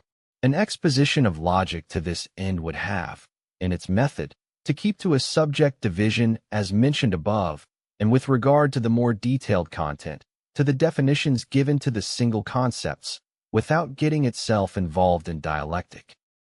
In external shape, it would turn out to be similar to the usual presentation of this science, yet would also depart from it in content, and, though of no use for the practice of speculative thinking, it would however serve abstract thinking, and this is a purpose which can never be realized by a logic popularized with the additions of psychological and anthropological materials.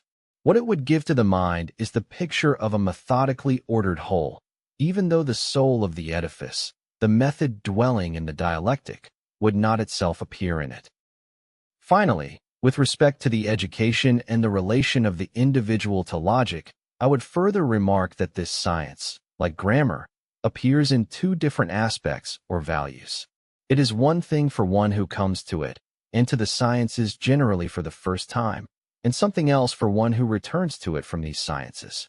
He who is beginning to make his acquaintance with grammar finds in its forms and laws dry abstractions, arbitrary rules, quite in general a disconnected aggregate of definitions that have no other value or meaning than what they immediately signify. At the start, there is nothing to be known in them except themselves. On the other hand, he who has mastered a language and is also acquainted with other languages with which to compare it, to such is given the capacity to feel in the grammar of the language the spirit and culture of a people. The same rules and forms now have an enriched, living value. In the medium of the language, he can recognize the expression of spirit as spirit, and this is logic. So he who first comes to this science, at first finds in logic an isolated system of abstractions which, confined to itself, does not reach over to embrace other forms of cognition and of science.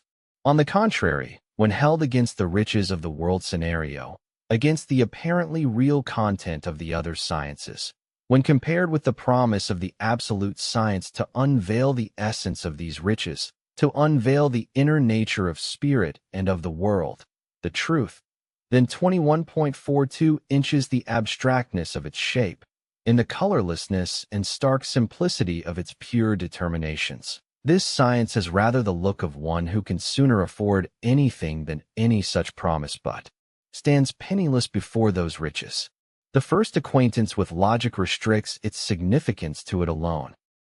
Its content passes only for an isolated occupation with thought determinations, next to which the other scientific endeavors constitute a material and content of their own, one over which logical thought may indeed have some formal influence, but an influence which is more of their own making and which, if need be, scientific form and the study of this form can at any rate also dispense with. The other sciences have on the whole discarded the well-regulated method of proceeding by way of definitions, axioms, theorems, and their proofs, and so on. So-called natural logic has become their accepted norm, and this manages to do its work without any specialized knowledge of thought itself. All in all, the matter and the content of these sciences stand totally independent of logic and are also better suited to the senses, to feeling, the imagination, and any kind of practical interest.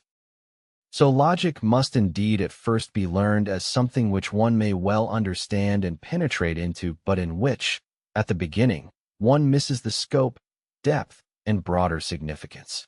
Only after a more profound acquaintance with the other sciences does logic rise for subjective spirit from a merely abstract universal to a universal that encompasses within itself the riches of the particular.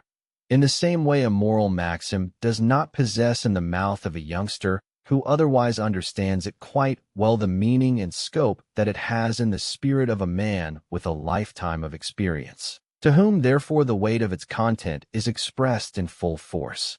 Thus logic receives full appreciation of its value only when it comes as the result of the experience of the sciences. Then it displays itself to spirit as the universal truth, not as a particular cognition alongside another material and other realities, but as the essence rather of this further content. Now, although this power of logic is not consciously present to spirit at the beginning of its study, such a study will nevertheless impart to it the inward power which will lead it to the truth. The system of logic is the realm of shadows, the world of simple essentialities, freed of all sensuous concretion. To study this science, to dwell and to labor in this realm of shadows, is the absolute culture and discipline of consciousness. Its task is 121.43, which is remote from the intuitions and the goals of the senses, remote from feelings, and from the world of merely fancied representation. Considered from its negative side, this task consists in holding off the accidentality of ratiocinative thought and the arbitrariness in the choice to accept one ground as valid rather than its opposite. But above all, thought thereby gains self-subsistence and independence.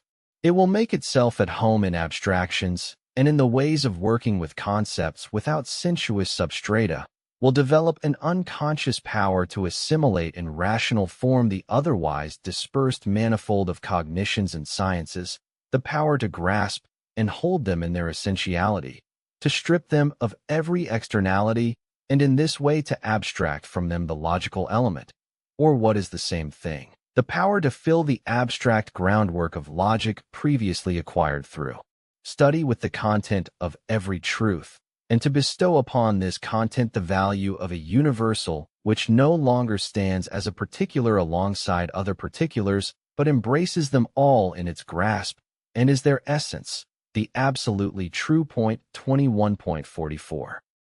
General division of the logic.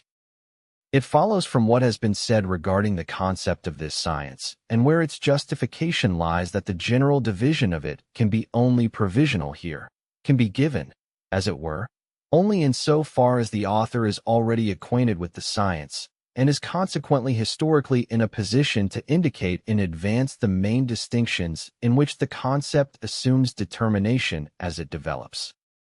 Still, the attempt can be made to elicit in advance some general understanding of what is required for performing the division, although even here recourse must be made to a procedural method which will attain full disclosure and justification only within the science.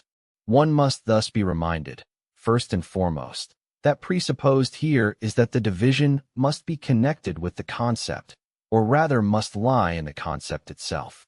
The concept is not indeterminate, but is determinate within. The division, however, expresses this determinateness of the concept in developed form. It is the parting of the concept in judgment. 21. Not a judgment about some subject matter or other picked out externally, but the judging, that is, the determining, of the concept within it. Right angularity, acute angularity, etc., or equilaterality, which are the determinations according to which triangles are divided, do not lie in the determinateness of the triangle itself, that is, not in what is usually called the concept of a triangle, no more than in the concept of animal in general, or of mammal, bird, etc. One can find the determinations according to which animal in general is divided into mammal, bird, etc., and these classes are then divided into further genera. Such determinations are taken from elsewhere, from empirical intuition. They come to those so-called concepts from without. In the philosophical treatment of division, the concept must show that it itself holds the source of the determinations. But in the introduction, the concept of logic 21.45 was itself presented as the result of a science that transcends it, and hence as equally a presupposition here. Accordingly, logic was defined as the science of pure thought, the science that has pure knowledge for its principle and is a unity which is not abstract but living and concrete, so that the opposition of consciousness between a being subjectively existing for itself and another but objectively existing such being has been overcome in it, and being is known to be in itself a pure concept, and the pure concept to be true being. These, then, are the two moments contained in logic, but they are now known to exist inseparably, not as in consciousness, where each exists for itself. It is for this reason and this reason alone, because they are at the same time known to be distinct, yet not to exist for themselves, that their unity is not abstract, dead, and inert, but concrete. This unity also constitutes the logical principle as element. 22. So that the development of the distinction, which is from the start present in it, proceeds only inside this element. For since the division is, as we said, the parting or the judgment of the concept, is the positing of the determination which is already immanent in it, and therefore the positing of its distinction, this positing must not be understood as resolving that concrete unity back into its determinations, as if these were to exist on their own, for this would be here a vacuous return to the previous standpoint, to the opposition of consciousness. But this opposition has vanished. The unity remains the element, and the distinctions of the division and of the development in general no longer transgress that unity.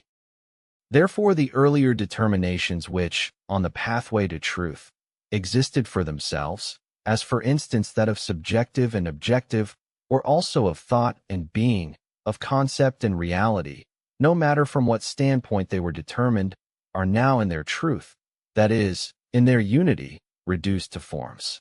In their difference, they therefore implicitly remain, in themselves, the whole concept, and this concept is posited in the division only under its own determinations. Thus it is the whole concept which we must consider, first as existent concept, and then as concept. In the one case it is concept only implicitly, in itself, the concept of reality or being. In the other, it is the concept as such, the concept that exists for itself, in more concrete forms, the concept as it is in the human being, who is endowed with thought, and also in the sentient animal and in general in organic individuality. Although, of course, in these last it is not conscious and, still less known, it is concept in itself only in inorganic nature. Accordingly, the first division must be between the logic of the concept as 21.46 being and of the concept as concept, or, if we want to avail ourselves of otherwise familiar, but very indeterminate and therefore very ambiguous expressions, in objective and subjective logic. However, in accordance with the elemental unity which is immanent in the concept as basis, and hence in accordance with the inseparability of the concept's determinations, such determinations, even as differentiated, the concept is posited in their difference, must also stand at least in reference to each another. There results a sphere of mediation, the concept as a system of reflected determinations, that is, of being as it passes over into the in-itselfness of the concept, a concept which is in this way not yet posited for itself as such, but is also fettered by an immediate being still external to it. This sphere is the doctrine of essence that stands between the doctrine of being and of the concept. In the general division of logic in this work, it has been included in objective logic because, although essence is indeed already inwardness, the character of subject is to be reserved nominatim for the concept. Recently Kant has opposed to what has usually been called logic 21.47 another, namely a transcendental logic. 24 What has been called objective logic here would correspond in part to what for him is transcendental logic. Kant distinguishes it from what he calls general logic because, alpha, it deals with concepts that refer to intended objects a priori, and hence does not abstract from all the content of objective cognition, or in that it contains the rules of the pure thinking of an intended object, and because, beta, it thereby goes to the source of our cognition so far as this cognition cannot be attributed to the intended objects. It is to this second aspect that Kant's philosophical interest is exclusively directed. His principal idea is to vindicate the categories for self-consciousness understood as the subjective I. 25 Because of this determination, his point of view remains confined within consciousness and its opposition, and, besides the empirical element of feeling and intuition, is left with something else not posited or determined by thinking self-consciousness, a thing in itself, something alien and external to thinking. Although it is easy to see that such an abstract entity as the thing in itself is itself only the product of thought, and of merely abstractive thought at that. If other Kantians 26 have expanded on the determining of the intended object by the I, by saying that the objectifying of the I is to be regarded as an original and necessary deed of consciousness, so that in this original deed there is not yet the representation of the I, which would be only a consciousness of that consciousness, or itself an objectifying of that consciousness. Then this objectifying deed, liberated from the opposition of consciousness, is closer to what may be taken simply as thinking as such. But this deed should no longer be called 21.48 consciousness, for consciousness holds within itself the opposition of the I, and its intended object which is not to be found in that original deed. 27 The name, consciousness, gives it more of a semblance of subjectivity than does the term thought, which here, however, is to be taken in the absolute sense of infinite thought, not as encumbered by the finitude of consciousness. In short, thought as such. Now, because the interest of the Kantian philosophy was directed to the so-called transcendental nature of the categories, the treatment itself of such categories came up empty. What they are in themselves apart from their abstract relation to the I, a relation which is the same for all, how they are determined and related to each other. This was not made a subject of consideration, and therefore knowledge of their nature was not in the least advanced by this philosophy. What alone is of interest in this connection comes only in the critique of ideas. However, if there was to be a real progress in philosophy, it was necessary that the interest of thought should be drawn to the consideration of the formal side, of the I, of consciousness as such, that is, of the abstract reference of a subjective awareness to an object, and that in this way the path should be opened for the cognition of the infinite form, that is, of the concept. Yet, in order to arrive at this cognition, the finite determinateness in which that form is as I, as consciousness, must be shed. The form, when thought out in its purity, will then have within itself the capacity to determine itself, that is, to give itself a content, and to give it as a necessary content, as a system of thought determinations. The objective logic thus takes the place rather of the former metaphysics, which was supposed to be the scientific edifice of the world as constructed by thoughts alone.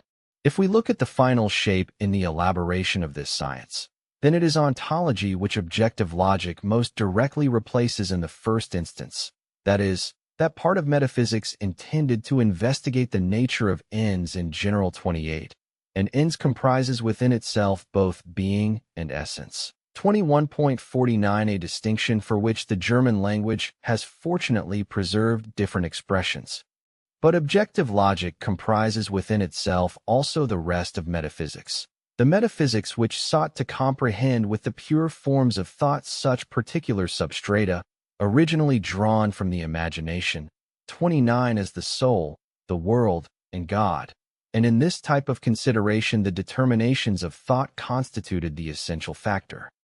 Logic, however, considers these forms free of those substrata, which are the subjects of figurative representation, considers their nature and value in and for themselves. That metaphysics neglected to do this, and it therefore incurred the just reproach that it employed the pure forms of thought uncritically, without previously investigating whether and how they could be the determinations of the thing in itself, to use Kant's expression, or more precisely, of the rational. The objective logic is therefore the true critique of such determinations, a critique that considers them, not according to the abstract form of the a priori as contrasted with the a posteriori, but in themselves according to their particular content. The subjective logic is the logic of the concept, of essence which has sublated its reference to a being or to its reflective shine, and in its determination is no longer external, but something subjective, freely self-subsisting, self-determining, or rather the subject itself.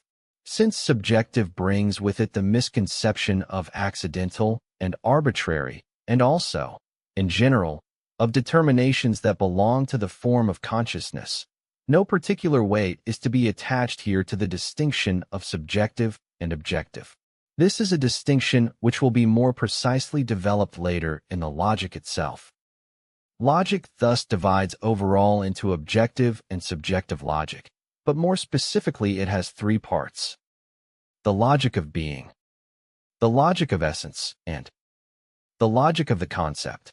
See a just published and most up-to-date adaptation of this science, Fries' System of Logic, 1811, Introduction Section 1, goes back to its anthropological foundations.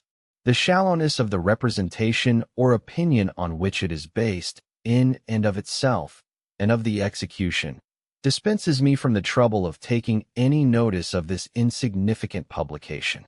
Later, with respect to other concrete objects and corresponding parts of philosophy, I should point out that in this work I make frequent references to the Kantian philosophy, which to many might seem superfluous, because, whatever might be said here or elsewhere of its distinctive character or of particular parts of its exposition, it constitutes the foundation and the starting point of the new German philosophy, and this is a merit of which it can boast undiminished by whatever fault may be found in it. An added reason for these frequent references in the objective logic is that Kantian philosophy delves deeply into important, more specific aspects of the logic, whereas later philosophical expositions have paid little attention to these aspects, and in some instances have even expressed crude, though not unavenged, contempt for them. The philosophizing most widespread among us does not reach past the Kantian results that reason cannot cognize any true content, and that, when it comes to absolute truth, it must be directed to faith. 23. But what for Kant is the result is for this philosophizing the immediate starting point, so that the exposition which precedes the result, from which this result is derived and which constitutes philosophical cognition, is excised beforehand. The philosophy of Kant thus serves as a cushion for an intellectual indolence which takes comfort in the fact that everything is already proved and settled. For cognition and a specific content of thought which is not found in such a barren and arid complacency, one must therefore turn to that preceding exposition. If the expression, the objectifying deed of the eye, brings to mind other products of spirit, e.g. those of fantasy, it is to be observed that we are speaking of the determining of an intended object inasmuch as the elements of its content do not belong to feeling and intuition. The intended object is here a thought, and to determine it means both to produce it originally and also, inasmuch as it is something presupposed, to have further thoughts about it, to develop it further by thinking. 7. I.e. premises taken for granted. 8. I.e. the concept of truth as merely subjective. 9. This is a criticism of Kant. Cf. BXXV. 10. The reference is to Kant. Cf. A276/B332 ff. 11. I.e. in Hegel's final Jena work, 1807. Hegel gives one summary of this process at the beginning of Chapter 8, the concluding chapter. 12. Cf. Aristotle, Metaph. 984b. 13. Hegel is probably referring to 21.29, above. 14. Note in the first edition, dropped in the second. 15. Hegel is referring to Reinhold, at the time when the latter had espoused the philosophy of C. G. Bardili. Reinhold defines thought as the determinable and, to this extent, finite repeatability of one and just this one in another, through the indeterminable and, to this extent, infinite repeatability of one and just this one in one and just this one determining. He calls this process a Rechnen. K. L. Reinhold, was ist das Denken, als Denken, in Beitrag zur Leichteren Übersicht der Philosophie, Beim Anfang 19. Jahrhunderts I, Hamburg, Pertas, 1801, page 103. 16 gigawatts 9, 31-34. 17 gigawatts 12, 226 to 229. 18 cf above, 21.28. 19 cf A321/B377 ff. 20 cf below, 21.179 ff. 228 ff. 21 parting. In judgment equals Urteil. The German Urteil, judgment, connotes a parting, like the Greek. 22 element has classical connotations here, like water, fire, or air. This unity is a pervasive element that embraces differences. 23 The allusion here is at least to Friedrich Heinrich Jacobi. Cf. Jacobi, David Hume über den Glauben, oder Idealismus und Realismus. Ein Gespräch, Breslau, 1787. Pages 48-49, Werke. Gesamtausgabe, Series 2, Volume 1, pages 31-32. English trans. David Hume on Faith, or Idealism and Realism. A Dialogue, in Main Philosophical Works, pages 271-272. 24A50/B74 ff. 25 cf, among other places, the B edition of the Critique of Pure Reason, sections 25-26. 26. The most obvious allusion is to J.G. Fichte. For a clear statement of Fichte's still early position on the matter, see his Zweiteinleitung in Die Wissenschaftslehre, Philosophisches Journal, 6, 1797, Section 5, English trans, Second Introduction to the Wissenschaftslehre, trans. In addition, Daniel Breziel. Indianapolis, Hackett, 1994, pages 46 ff. GAI.4 for 63. 27. Fichte was aware of this. Cf. I become conscious only of the concepts involved, that is, the concept of the object and the concept of the goal, not however of the two intuitions, i.e. intellectual intuition and intuition of the senses, that lie at the basis of these concepts. Fichte, Second Introduction to the Wissenschaftslehre, page 47, GAI.4 for 167. 28. Cf.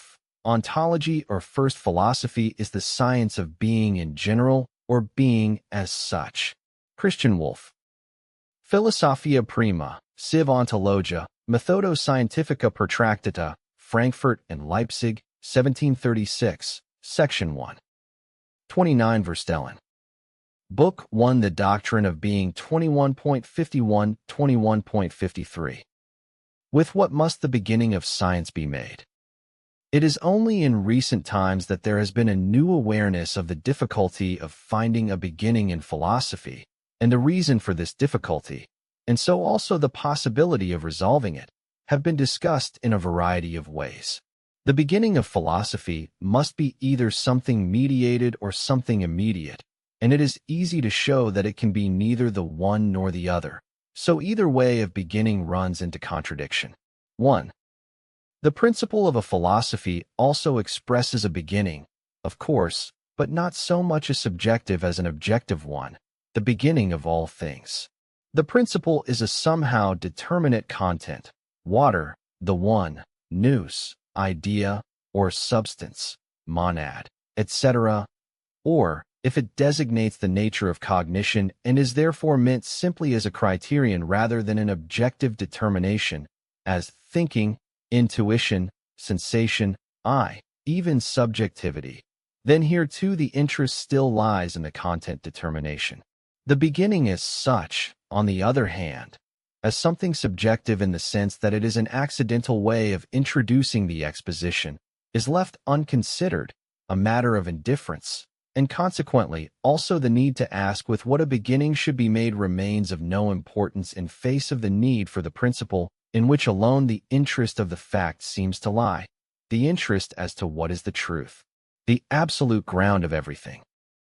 But the modern perplexity about a beginning proceeds from a further need which escapes those who are either busy demonstrating their principle dogmatically or skeptically looking for a subjective criterion against dogmatic philosophizing, and is outright denied by those who begin, like a shot from a pistol, from their inner revelation, from faith, intellectual intuition, etc., and who would be exempt from method and logic.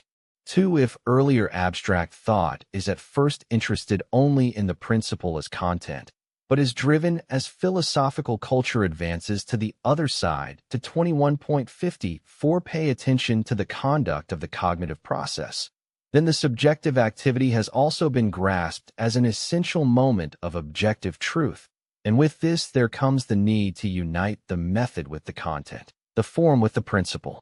Thus the principle ought to be also the beginning, and that which has priority for thinking ought to be also the first in the process of thinking.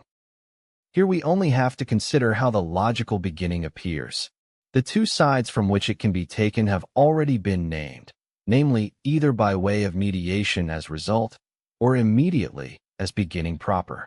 This is not the place to discuss the question apparently so important to present-day culture, whether the knowledge of truth is an immediate awareness that begins absolutely, of faith, or rather a mediated knowledge. In so far as the issue allows passing treatment, this has already been done elsewhere, in my Encyclopedia of the Philosophical Sciences, 3rd ed., in the prefatory concept, sections 21 ff.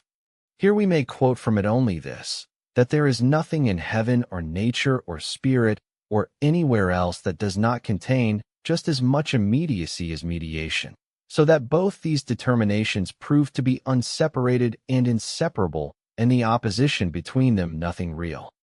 As for a scientific discussion, a case in point is every logical proposition in which we find the determinations of immediacy and mediacy, and where there is also entailed, therefore, a discussion of their opposition and their truth.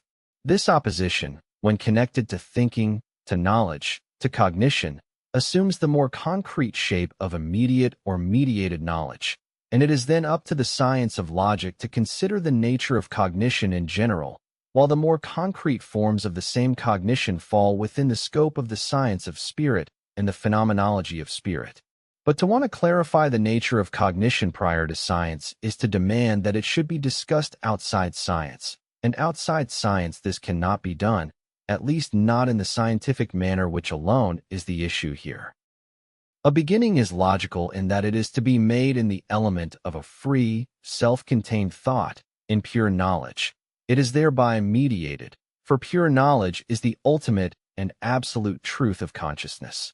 We said in the introduction that the phenomenology of spirit is the science of consciousness, its exposition, that consciousness has the concept of science, that is, pure knowledge, for its result.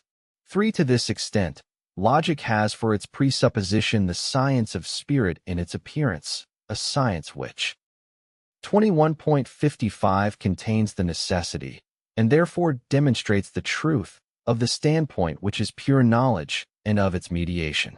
In this science of spirit in its appearance the beginning is made from empirical, sensuous consciousness, and it is this consciousness which is immediate knowledge in the strict sense. There, in this science, is where its nature is discussed. Any other consciousness, such as faith in divine truths, inner experience, knowledge through inner revelation, etc., proves upon cursory reflection to be very ill-suited as an instance of immediate knowledge. In the said treatise, immediate consciousness is also that which in the science comes first and immediately, and is therefore a presupposition. But in logic the presupposition is what has proved itself to be the result of that preceding consideration, namely the idea as pure knowledge. Logic is the pure science, that is, pure knowledge in the full compass of its development. But in that result the idea has the determination of a certainty that has become truth. It is a certainty which, on the one hand, no longer stands over and against a subject matter confronting it externally, but has interiorized it, is knowingly aware that the subject matter is itself, and, on the other hand, has relinquished any knowledge of itself that would oppose it to objectivity and would reduce the latter to a nothing. It has externalized this subjectivity and is at one with its externalization. Now, starting with this determination of pure knowledge, all that we have to do to ensure that the beginning will remain immanent to the science of this knowledge is to consider, or rather, setting aside every reflection, simply to take up what is there before us. Pure knowledge, thus withdrawn into this unity, has sublated every reference to another and to mediation. It is without distinctions, and as thus distinctionless it ceases to be knowledge. What we have before us is only simple immediacy. Simple immediacy is itself an expression of reflection.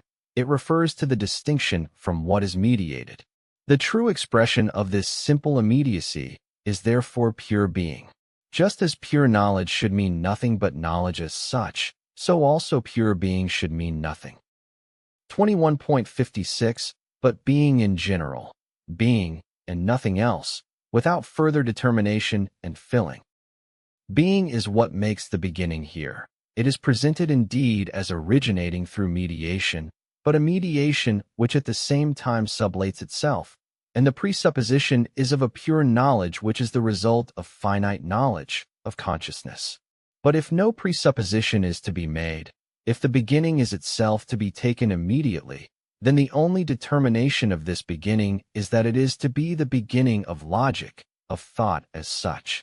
There is only present the resolve, which can also be viewed as arbitrary, of considering thinking as such.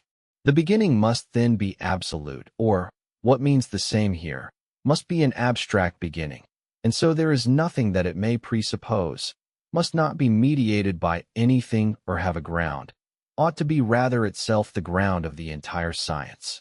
It must therefore be simply an immediacy, or rather only immediacy itself. Just as it cannot have any determination with respect to another, so too it cannot have any within. It cannot have any content, for any content would entail distinction and the reference of distinct moments to each other, and hence a mediation. The beginning is therefore pure being. After this simple exposition of what alone first belongs to this simplest of all simples, the logical beginning, we may add the following further reflections which should not serve, however, as elucidation and confirmation of the exposition. This is complete by itself, but are rather occasioned by notions and reflections which may come our way beforehand, and yet, like all other prejudices that antedate the science of logic, must be disposed of within the science itself and are therefore to be patiently deferred until then. The insight that absolute truth must be a result, and conversely, that a result presupposes a first truth which, because it is first, objectively considered is not necessary, and from the subjective side is not known. This insight has recently given rise to the thought that philosophy can begin only with something which is 21.57 hypothetically and problematically true, and that at first, therefore, philosophizing can be only a quest. This is a view that Reinhold has repeatedly urged in the later stages of his philosophizing, and which must be given credit for being motivated by a genuine interest in the speculative nature of philosophical beginning. A critical examination of this view will also be an occasion for introducing a preliminary understanding of what progression in logic generally means, for the view has direct implications for the nature of this advance. Indeed, as portrayed by it, progression in philosophy would be rather a retrogression and a grounding, only by virtue of which it then follows as result that with which the beginning was made, was not just an arbitrary assumption, but was in fact the truth, and the first truth at that. It must be admitted that it is an essential consideration, one which will be found elaborated again within the logic itself, that progression is a retreat to the ground, to the origin and the truth on which that with which the beginning was made, and from which it is in fact produced, depends. Thus consciousness, on its forward path from the immediacy with which it began, is led back to the absolute knowledge which is its innermost truth. This truth, the ground, is then also that from which the original first proceeds, the same first which at the beginning came on the scene as something immediate. It is most of all in this way that absolute spirit, which is revealed as the concrete and supreme truth of all being, comes to be known, as at the end of the development it freely externalizes itself, letting itself go into the shape of an immediate being, resolving itself into the creation of a world which contains all that fell within the development preceding that result, and which, through this reversal of position with its beginning, is converted into something dependent on the result as principle. Essential to science is not so much that a pure immediacy should be the beginning, but that the whole of science is in itself a circle in which the first becomes also the last, and the last also the first. Conversely, it follows that it is just as necessary to consider as result that into which the movement returns as to its ground. In 21.58 this respect, the first is just as much the ground, and the last a derivative, since the movement makes its start from the first, and by correct inferences arrives at the last as the ground. This last is result. Further, the advance from that which constitutes the beginning is to be considered only as one more determination of the same advance, so that this beginning remains as the underlying ground of all that follows without vanishing from it. The advance does not consist in the derivation of an other, or in the transition to a truly other. Inasmuch as there is a transition, it is equally sublated again. Thus, the beginning of philosophy is the ever-present and self-preserving foundation of all subsequent developments, remaining everywhere immanent in its further determinations. In this advance, the beginning thus loses the one-sidedness that it has when determined simply as something immediate and abstract. It becomes mediated, and the line of scientific forward movement consequently turns into a circle. It also follows that what constitutes the beginning, because it is something still undeveloped and empty of content, is not yet truly known at that beginning, and that only science, and science fully developed, is the completed cognition of it, replete with content, and finally truly grounded. But for this reason, because it is as absolute ground that the result finally emerges, the progression of this cognition is not anything provisory, still problematic and hypothetical, but must be determined through the nature of the matter at issue and of the content itself. Nor is the said beginning an arbitrary and only temporary assumption, or something which seems to be an arbitrary and tentative presupposition, but of which it is subsequently shown that to make it the starting point was indeed the right thing to do. This is not as when we are instructed to make certain constructions in order to aid the proof of a geometrical theorem, and only in retrospect, in the course of the proof, does it become apparent that we did well to draw precisely these lines and then, in the proof itself, to begin by comparing them 21.59 or the enclosed angles, though the line drawing or the comparing themselves escape conceptual comprehension. So we have just given, right within science itself, the reason why in pure science the beginning is made with pure being. This pure being is the unity into which pure knowledge returns, or if this knowledge, as form, is itself still to be kept distinct from its unity, then pure being is also its content. It is in this respect that this pure being, this absolute immediate, is just as absolutely mediated. However, just because it is here as the beginning, it is just as essential that it should be taken in the one-sidedness of being purely immediate. If it were not this pure indeterminacy, if it were determined, it would be taken as something mediated, would already be carried further than itself. A determinate something has the character of an other with respect to a first. It thus lies in the nature of a beginning itself that it should be being and nothing else. There is no need, therefore, of other preparations to enter philosophy, no need of further reflections or access points. Nor can we derive a more specific determination or a more positive content for the beginning of philosophy from the fact that it is such a beginning. 6. For here, at the beginning, where the fact itself is not yet at hand, philosophy is an empty word, a received and yet unjustified notion. Pure knowledge yields only this negative determination, namely that the beginning ought to be abstract. If pure being is taken as the content of pure knowledge, then the latter must step back from its content, allowing it free play and without determining it further. Or again, inasmuch as pure being is to be considered as the unity into which knowledge has collapsed when at the highest point of union with its objectification, knowledge has then disappeared into this unity, leaving behind no distinction from it, and hence no determination for it. Nor is there anything else present, any content whatever, that could be used to make a more determinate beginning with it. But, it may be said, the determination of being assumed so far as the beginning can also be 21.60 let go, so that the only requirement would be that a pure beginning should be made. Nothing would then be at hand except the beginning itself, and we must see what this would be.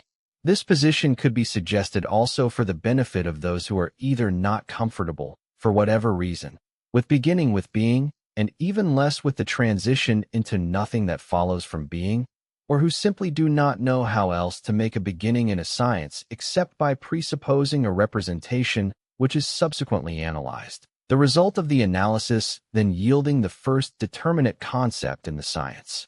If we also want to test this strategy, we must relinquish every particular object that we may intend, since the beginning, as the beginning of thought, is meant to be entirely abstract, entirely general, all form with no content. We must have nothing, therefore, except the representation of a mere beginning as such. We have, therefore, only to see what there is in this representation. As yet there is nothing, and something is supposed to become. The beginning is not pure nothing but a nothing, rather, from which something is to proceed. Also being, therefore, is already contained in the beginning. Therefore, the beginning contains both being and nothing. It is the unity of being and nothing, or is non-being which is at the same time being, and being which is at the same time non-being. Further, being and nothing are present in the beginning as distinguished, for the beginning points to something other. It is a non-being which refers to an other, that which begins, as yet is not. It only reaches out to being. The being contained in the beginning is such, therefore, that it distances itself from non-being or sublates it as something which is opposed to it. But further, that which begins already is, but is also just as much not yet. The opposites, being and non-being, are therefore in immediate union in it, or the beginning is their undifferentiated unity. An analysis of the beginning would thus yield the concept of the unity of being and non-being, or, in a more reflected form, the concept of the unity of differentiated and undifferentiated being, or of the identity of identity and non-identity. 7. This concept could be regarded as the first, purest, that is, most abstract, definition of the absolute, as it would indeed be if the issue were just the form of definitions and the name of the absolute. In this sense, just as such an abstract concept 21.61 would be the first definition of the absolute, so all further determinations and developments would be only more determinate and richer definitions of it. But let those who are not satisfied with being as the beginning, since being passes over into nothing, and what emerges is the unity of the two, let them consider what is more likely to satisfy them. This beginning that begins with the representation of the beginning and an analysis of it, an analysis that is indeed correct, yet equally leads to the unity of being and non-being, or a beginning which makes being the beginning. But, regarding this strategy, there is still a further observation to be made. The said analysis presupposes that the representation of the beginning is known. Its strategy follows the example of other sciences. These presuppose their object and presume that everyone has the same representation of it, and will find in it roughly the same determinations which they have collected here or there through analysis, comparison, and sundry argumentation, and they then offer as its representations. But that which constitutes the absolute beginning must likewise be something otherwise known. Now, if it is something concrete and hence in itself variously determined, then this connectedness which it is in itself is presupposed as a known. The connectedness is thereby adduced as something immediate, which however it is not. For it is connectedness only as a connection of distinct elements, and therefore contains mediation within itself. Further, the accidentality and the arbitrariness of the analysis and the specific mode of determination affect the concrete internally. Which determinations are elicited depends on what each individual happens to discover in his immediate accidental representation. The connection contained within a concrete something, within a synthetic unity, is necessary only in so far as it is not found already given, but is produced rather by the spontaneous return of the moments back into this unity, a movement which is the opposite of 21.62, the analytical procedure that occurs rather within the subject and is external to the fact itself. Here we then have the precise reason why that with which the beginning is to be made cannot be anything concrete, anything containing a connection within itself. It is because, as such, it would presuppose within itself a process of mediation and the transition from a first to another, of which process the concrete something, now become a simple, would be the result. But the beginning ought not itself to be already a first and an other, for anything which is in itself a first and an other implies that an advance has already been made. Consequently, that which constitutes the beginning itself, is to be taken as something unanalyzable, taken in its simple, unfilled immediacy, and therefore as being, as complete emptiness. If, impatient with this talk of an abstract beginning, one should say that the beginning is to be made, not with the beginning, but directly with the fact itself, well then, This subject matter is nothing else than that empty being. For what this subject matter is, that is precisely what ought to result only in the course of the science, what the latter cannot presuppose to know in advance. On any other form otherwise assumed in an effort to have a beginning other than empty being, that beginning would still suffer from the same defects. Let those who are still dissatisfied with this beginning take upon themselves the challenge of beginning in some other way and yet avoiding such defects. But we cannot leave entirely unmentioned a more original beginning to philosophy, which has recently gained notoriety, the beginning with the I. It derived from both the reflection that all that follows from the first truth must be deduced from it, and the need that this first truth should be something with which one is already acquainted, and even more than just acquainted, something of which one is immediately certain. This proposed beginning is not, as such, an accidental representation, or one which might be one thing to one subject and something else to another. For the I, this immediate consciousness of the self, appears from the start to be both itself an immediate something and something with which we are acquainted in a much deeper sense than with any other representation. True, anything else known belongs to this I, but it belongs to it as a content which remains distinct from it, and is therefore accidental. The I, 21.63 by contrast, is the simple certainty of itself. But the I is, as such, at the same time also a concrete, or rather, the I is the most concrete of all things, the consciousness of itself as an infinitely manifold world. Before the I can be the beginning and foundation of philosophy, this concreteness must be excised, and this is the absolute act by virtue of which the I purifies itself and makes its entrance into consciousness as abstract I.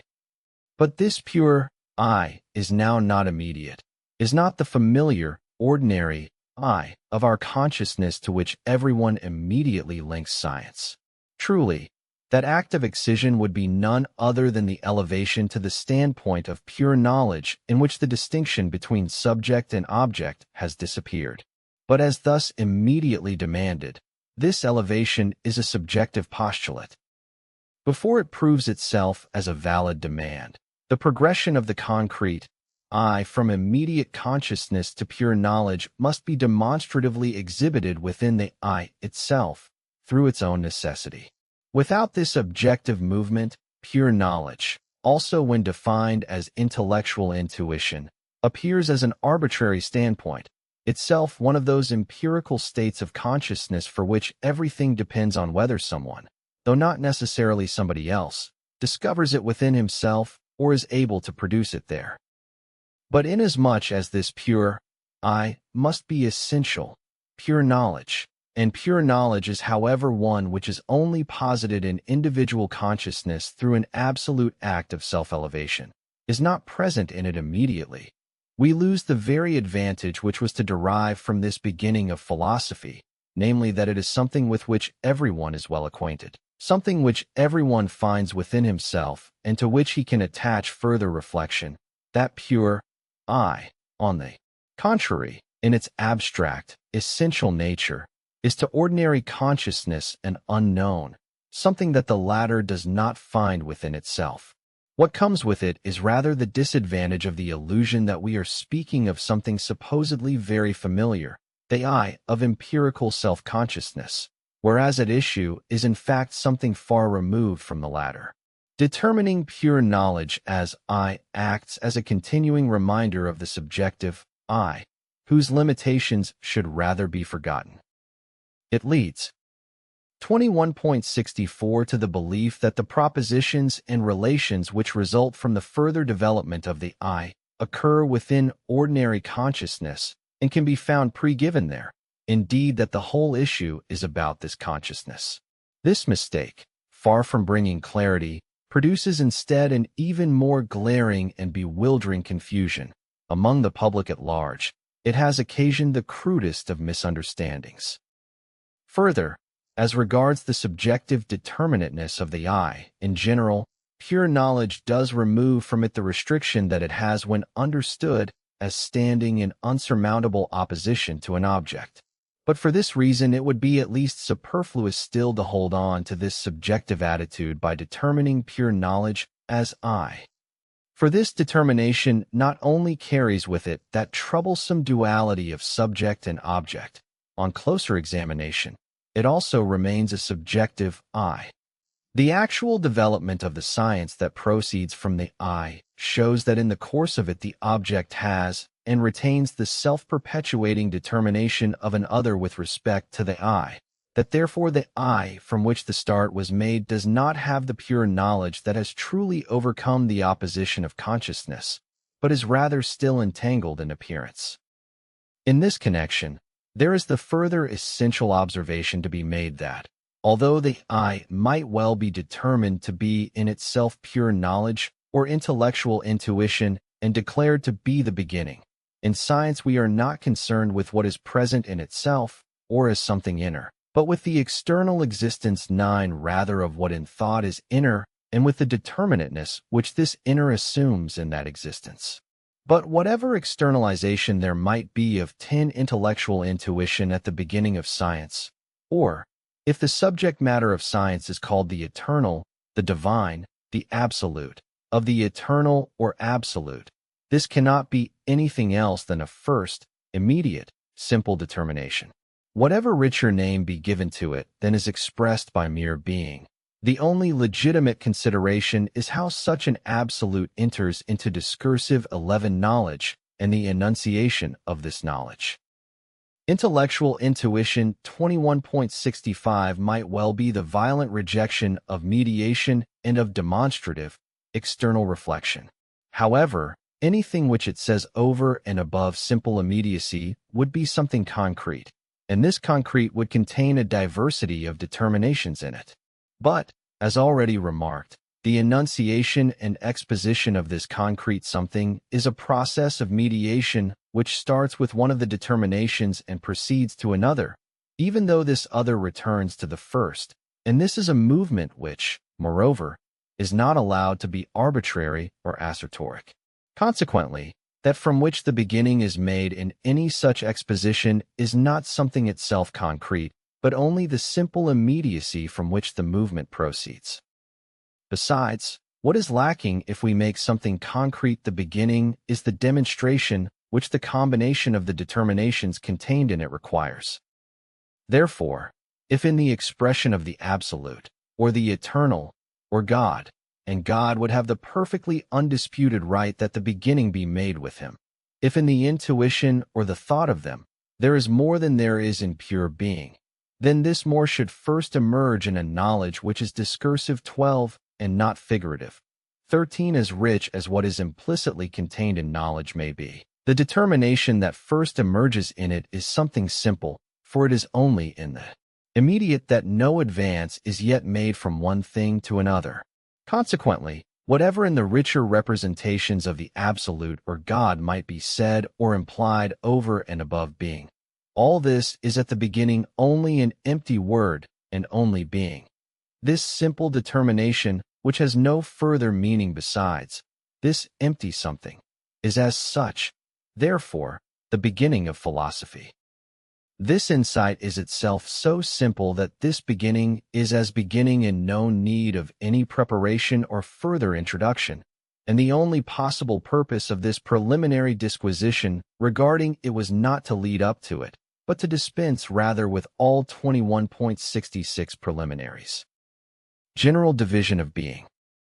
Being is determined, first, as against another in general.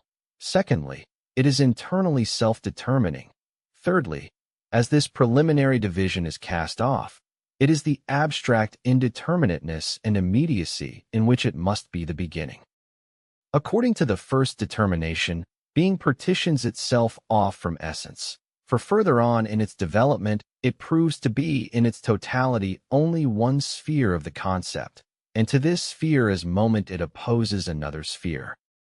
According to the second, it is the sphere within which fall the determinations and the entire movement of its reflection.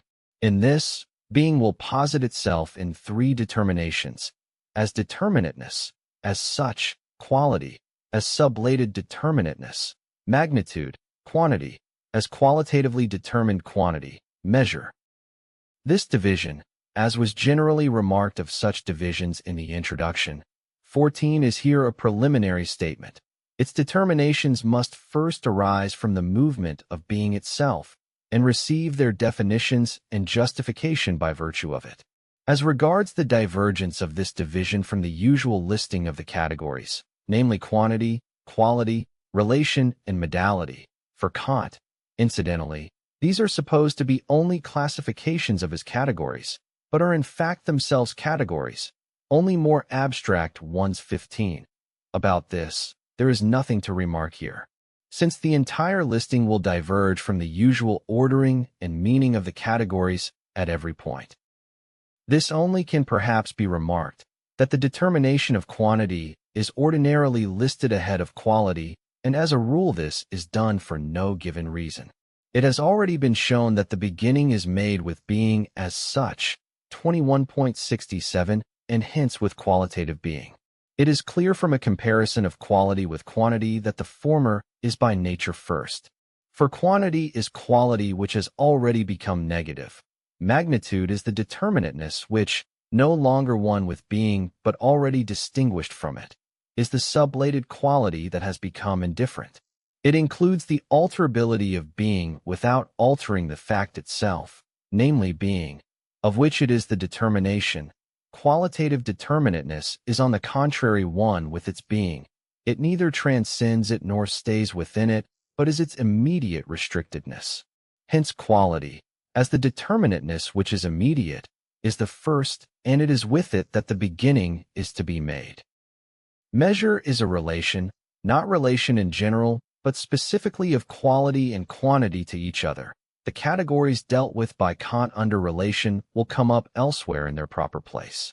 16. Measure, if one so wishes, can be considered also a modality, but since with Kant modality is no longer supposed to make up a determination of content, but only concerns the reference of the content to thought, to the subjective, the result is a totally heterogeneous reference that does not belong here.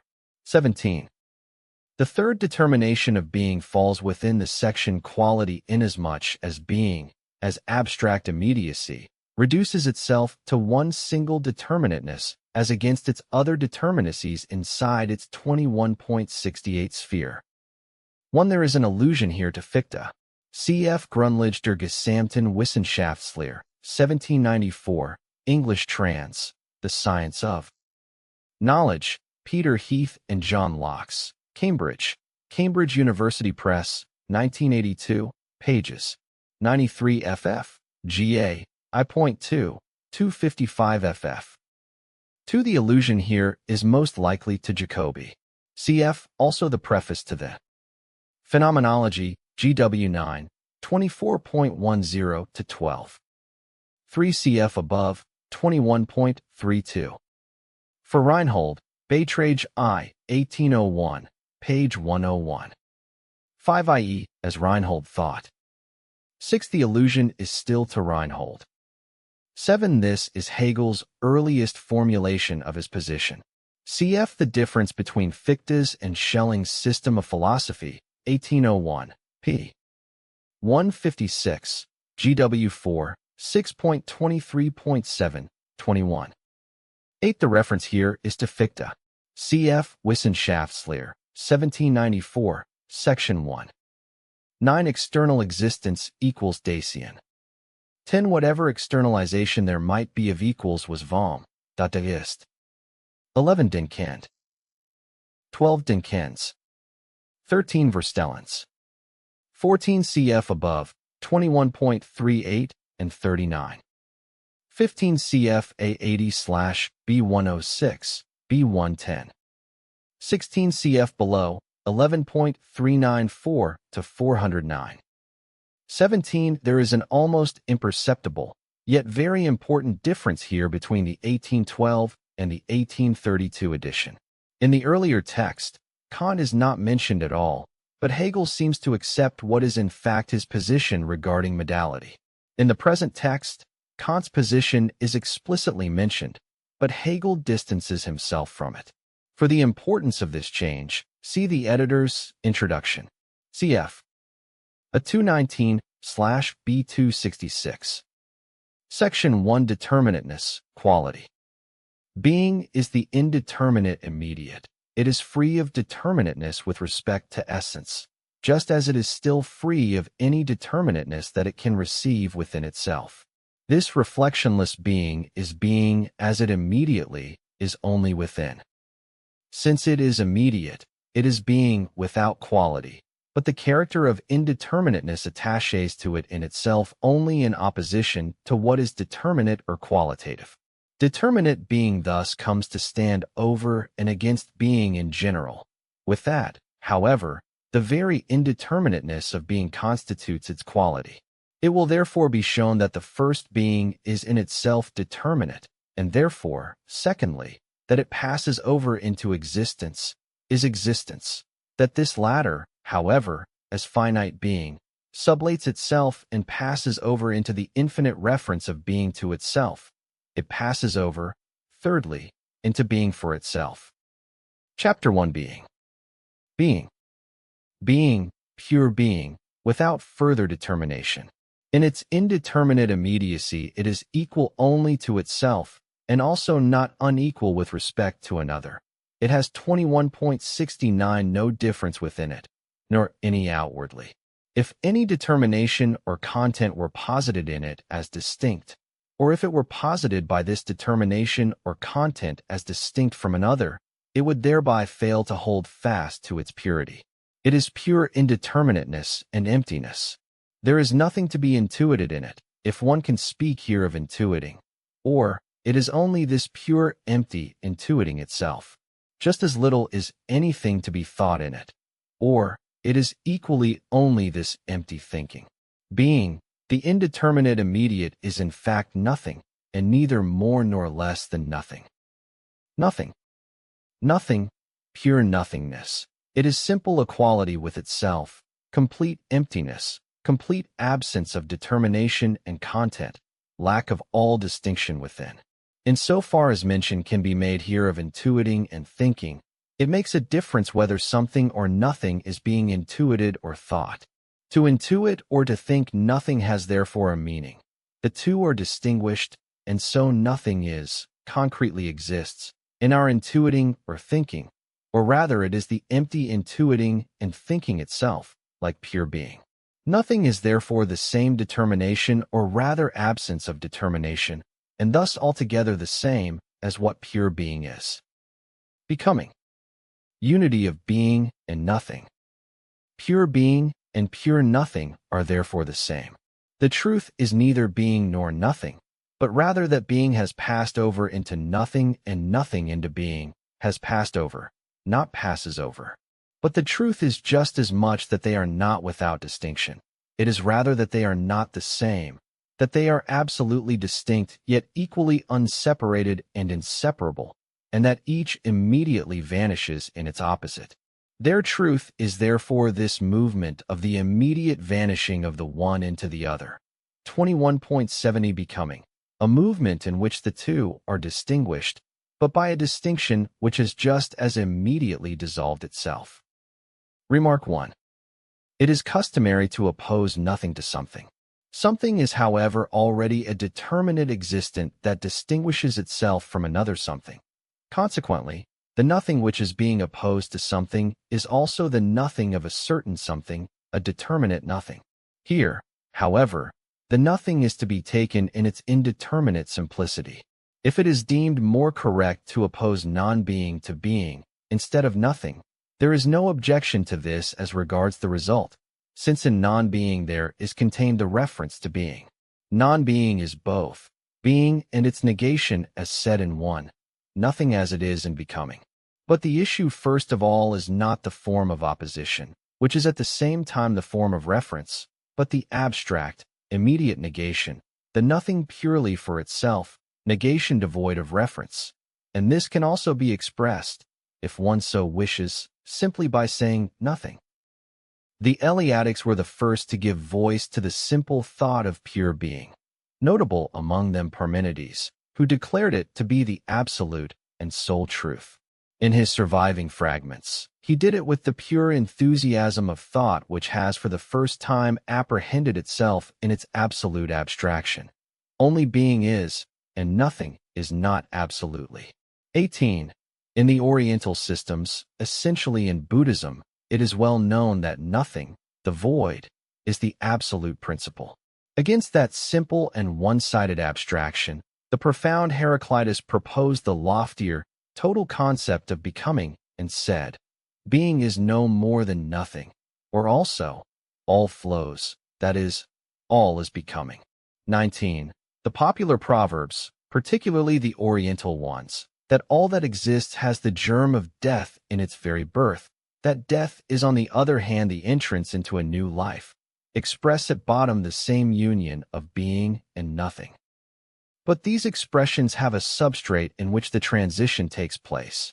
Being and nothing are held apart in time, represented as alternating in it. They are not thought in their abstraction and also, therefore, not so that they are the same in and for themselves. Ex nihilo, nihil fit, is one of the propositions to which great 21.71 significance was attributed in metaphysics. The proposition is either to be viewed as just a barren tautology, nothing is nothing, or, if becoming is supposed to have real meaning in it, then, since only nothing comes from nothing, there is in fact none in it, for the nothing remains nothing in it. Becoming entails that nothing not remain nothing, but that it pass over into its other, being. Later metaphysics, especially the Christian, rejected the proposition that out of nothing comes nothing, thus asserting a transition from nothing into being. No matter how synthetically or merely imaginatively it took this proposition, there is yet even in the most incomplete unification of being and nothing a point at which they meet, and their distinguishedness vanishes. The proposition, nothing comes from nothing, nothing is just nothing, owes its particular importance to its opposition to becoming in general and hence also to the creation of the world out of nothing. Those who zealously hold firm to the proposition, nothing is just nothing, are unaware that in so doing they are subscribing to the abstract pantheism of the Eleatics and essentially also to that of Spinoza. The philosophical view that accepts as principle that being is only being, nothing only nothing, deserves the name of system of identity. This abstract identity is the essence of pantheism. If the result that being and nothing are the same seems inherently startling or paradoxical, there is not much to be done about it. We should be amazed rather at this amazement that appears so refreshing in philosophy, but forgets that the determinations that occur in this science of logic are quite different from those of so-called common sense, which is not exactly sound understanding, but an understanding schooled rather in abstractions and in the belief in abstractions, or more accurately in the superstitious belief in them. It would not be difficult to demonstrate the unity of being and nothing in every example, in every actual thing or thought. The same must be said of being and nothing as was said above of immediacy and mediation, which contain a reference to each other and hence negation. That nowhere on heaven or on earth is there anything which does not contain both being and nothing in itself. 20. To be sure, since we are speaking here of a certain something and a certain actual thing, those determinations are no longer present in the complete untruth in which they are as being and nothing. They are rather present in some more advanced determination, and 21.72 are grasped, for example, as positive or negative, the one as reflected being and the other as reflected nothing. But the positive contains being and the negative contains nothing as their abstract foundation. Thus, even in God, quality carries essentially the determination of the negative. Activity, creation, power, and so forth are the bringing forth of another. But an empirical elucidation of the claim by means of examples would be entirely superfluous here. For from now on this unity of being and nothing will stand once and for all as foundation, as first truth, and will thus constitute the element of all that follows. All further logical determinations besides becoming itself, existence, quality, and in general all the concepts of philosophy, are therefore examples of this unity. As for that sense that styles itself as common or sound, if it rejects the inseparability of being and nothing, let it try to produce an example in which the one is found separate from the other. Let it separate something from limit or limitation, or, as just said, the infinite, God, from activity. Only the empty figments of thought, being, and nothing, only these are separate things, and they are the ones which are accorded priority by common sense over the truth, the inseparability of the two, which is everywhere before us. We cannot hope to address all the confusions in which ordinary consciousness lands itself in connection with this logical proposition, for they are inexhaustible. Only a few can be cited. One cause among others of such confusions is that consciousness brings with it, to such an abstract logical proposition, the figure of some concrete thing, forgetting that the issue here is not anything concrete, but only the pure abstractions of being and nothing, and that these alone are to be held firmly in mind. Being and non-being are the same. Therefore it is the same whether I am or am not, whether this house is or is not, whether these $100 are in my possession or not. This conclusion from the proposition, or this application of it, alters its meaning completely. The proposition contains the pure abstractions of being and nothing, but the application makes of them a determinate being and a determinate nothing. But, as we have said, determinate being is not an issue here. A determinate, a finite being, is one that refers to another. It is a content that stands in the relation of necessity to another content, to the whole world. As regards 21.73, the reciprocal determinations that hold the whole together, metaphysics could make the basically tautological claim that if one speck of dust were destroyed, the whole universe would collapse. In the instances adduced against our proposition, something appears as not indifferent to whether it is or is not on account of being or non-being, but because of its content which connects it with some other content. If a determinate content, some determinate being, is presupposed, this being, since it is determinate, stands in manifold reference to another content. It is not a matter of indifference to it whether a certain other content to which it refers is or is not, for only through such a referring is it essentially what it is. The same applies to representing, inasmuch as we take non-being in the determinate sense of representing as contrasted with actuality. In this case, the being or the absence of a content, which is a determinate representation that refers to another, is not a matter of indifference. This observation already contains what constitutes a capital point in the Kantian critique of the ontological proof of God's existence, although we only consider it here with reference to the distinction that comes up in it of being and nothing in general and of determinate being or non-being. As we know, that so-called proof presupposed the concept of a being that possesses all realities, including therefore concrete existence, which it likewise assumed as one of the realities. Kant's critique took mainly the line that existence or being, the two taken here as synonymous, is not a property or a real predicate, that is to say, not a concept of something that can be added to the concept of a thing. What Kant means to say is that being is not a content determination. Therefore, he goes on, the possible does not contain more than the actual. 100 actual dollars do not contain a whit more than 100 possible ones. 21. That is, the actual 100 have no other content determination than the possible. 21.74 And in fact, considered in isolation, it is a matter of indifference to this content whether it is or is not. There is no distinction of being and non-being in it. This distinction does not affect it at all. The $100 do not become less if they do not exist, or more if they do. Any distinction would have to originate from elsewhere.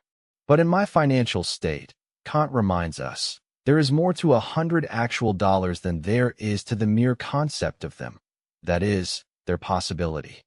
For with actuality, the intended object is not merely included in my concept analytically, but is synthetically added to my concept, which is a determination of my state, without the thought itself of the $100 being in the least increased by this being which they have outside my concept.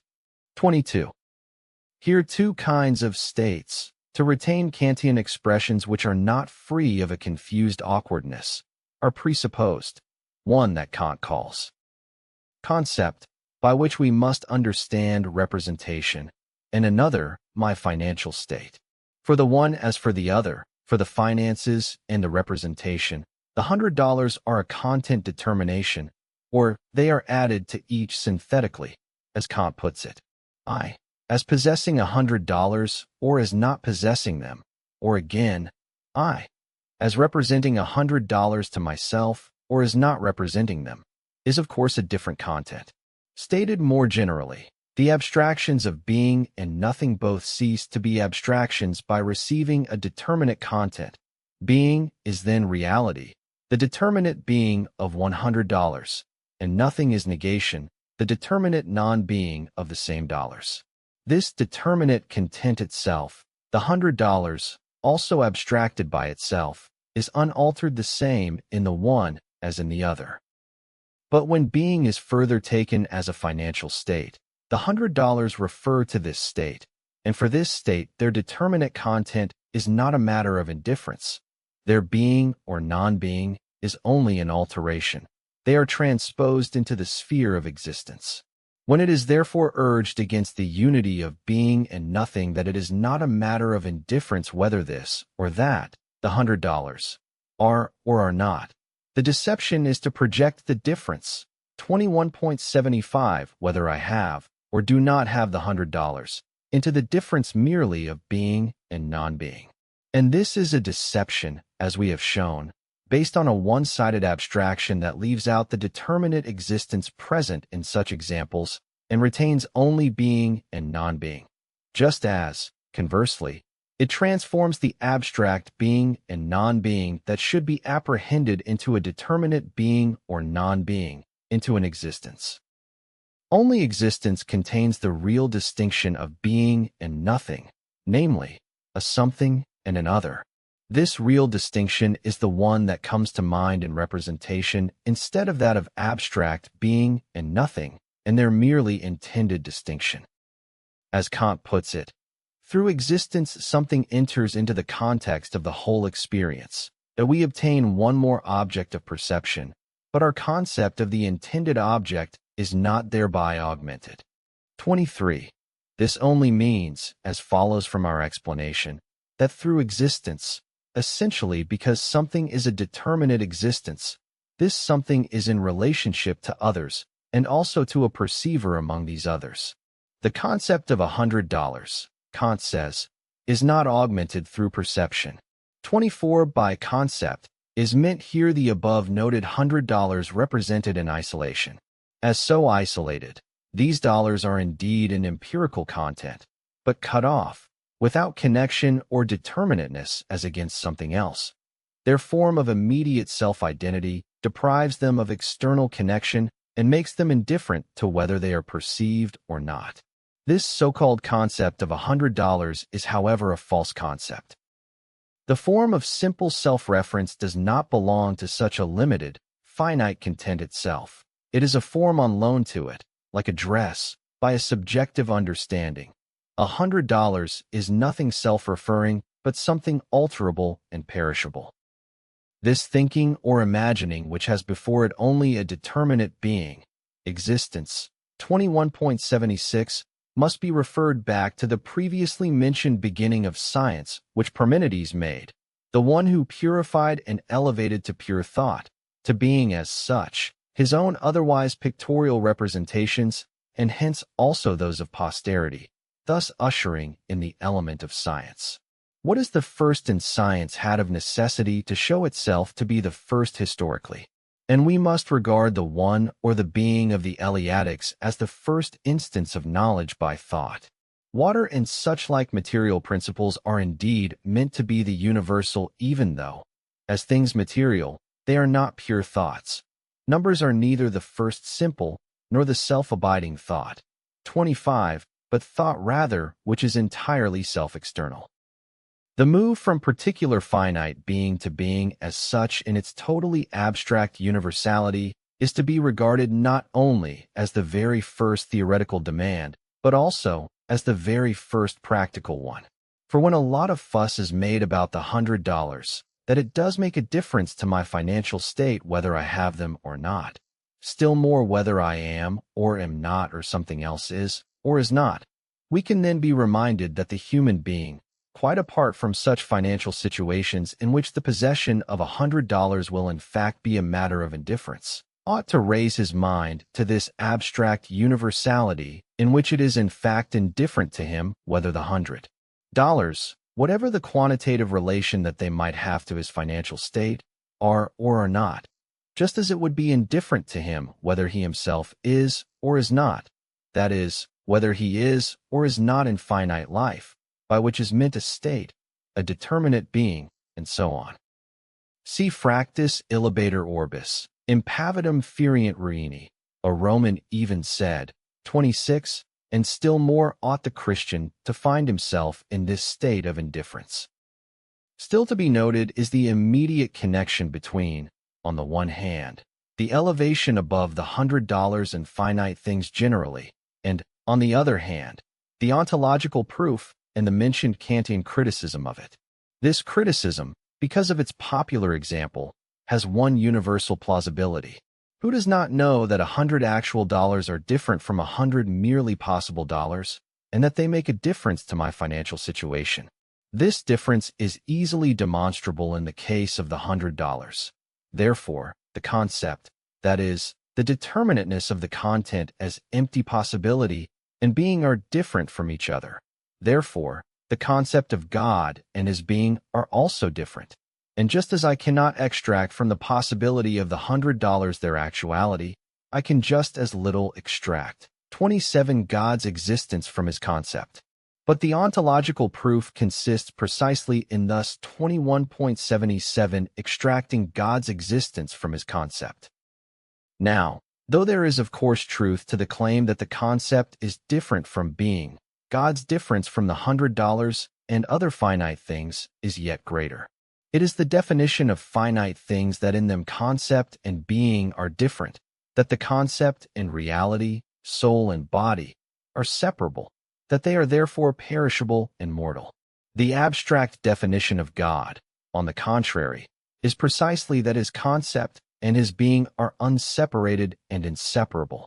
The true critique of the categories and of Reason 28 is just this: to acquaint cognition with this distinction and to prevent it from applying to God the determinations and the relations of the finite.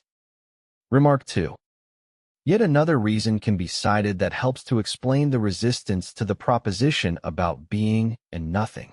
This reason is that, as expressed in the proposition, being and nothing are one and the same. The result of considering being and nothing is incomplete. The accent falls primarily on the being one and the same, as is the case in judgment generally, where the predicate says what the subject is. Consequently, the sense seems to be that the distinction is denied which yet patently occurs in the proposition at the same time. For the proposition says both determinations, being and nothing, and contains them as distinguished. At the same time, the meaning cannot be that abstraction ought to be made from the two determinations and only their unity retained. This sense would be manifestly one-sided, since that from which abstraction would be made is equally present in the proposition and explicitly named there. Now, in so far as the proposition being and nothing are the same, expresses the identity of these determinations, yet in fact equally contains the two as distinguished, it internally contradicts itself and thus dissolves itself. And if we concentrate on this result, what we have before us is a proposition which, on closer inspection, turns out to vanish spontaneously. It has movement, but in thus vanishing, it is its proper content which comes to be in it, namely becoming. The proposition thus contains the result. It is this result implicit in it. But the circumstance 21.78 to which we must pay attention here is the defect that this result is not itself expressed in the proposition. It is external reflection that recognizes it there. In this connection, we must observe right at the beginning that the proposition, in the form of a judgment, is not adept to express speculative truths, Recognition of this circumstance would go a long way in preventing many misunderstandings of speculative truths. Judgment joins subject and object in a connection of identity. Abstraction is therefore made from the fact that the subject has yet more determinacies than the predicate has, just as that the predicate is wider than the subject. Now, if the content is speculative, the non-identity of subject and predicate is also an essential moment, but this is not expressed in judgment. The paradoxical and even bizarre light in which much of recent philosophy is cast for those not intimate with speculative thought is due in many ways to the form of the simple judgment when used to convey speculative results. For the purpose of expressing the speculative truth, the defect is first remedied by adding the contrary proposition, namely, being and nothing are not the same, which we also stated above. But another defect then crops up, for these propositions are disconnected and therefore present their content only in an antinomy, whereas the content refers to one and the same thing, and the determinations expressed in the two propositions should be united absolutely, in a union which can then only be said to be an unrest of simultaneous incompatibles, a movement. The commonest injustice done to a speculative content is to render it one-sidedly, that is, to give prominence only to one of the propositions in which it can be resolved. This proposition is then undeniably asserted, but the statement is just as false as it is correct, for once one proposition is taken out of its speculative context, the other also must be given at least as much attention and articulation. Attention must also be drawn at this point to, so to speak, the unfortunate word unity. Unity, even more so than identity, designates a subjective reflection. It is normally taken as a connection that arises from comparison, from external reflection. Inasmuch as this reflection finds the same thing in two different subject matters, a unity is there 21.79 with respect to which complete indifference is presupposed on the part of the subject matters compared, so that the comparing and the unity do not touch these subject matters themselves, but are rather a doing and a determining external to them. Unity thus expresses a totally abstract sameness, and it will sound all the harsher and the more discordant the more the terms of which it is asserted show themselves to be utterly distinct. For this reason it would therefore be better to say simply unseparatedness and inseparability, but then the affirmative aspect of the connection of the whole would not be expressed. So the whole true result that we have here before us is becoming, but a becoming which is not the merely one-sided or abstract unity of being and nothing. It consists rather in this movement, that pure being is immediate and simple, and for that very reason is just as much pure nothing, that the distinction between them is, but equally sublates itself, and is not. This result does also assert, therefore, the distinction of being and nothing, but it asserts it as one which is merely intended. The ordinary assumption is that being is the absolutely other of nothing, and that there is nothing as clear as this absolute distinction. Indeed, nothing seems easier than being able to state it. But it is just as easy to convince oneself that this is impossible, that the distinction is unsayable.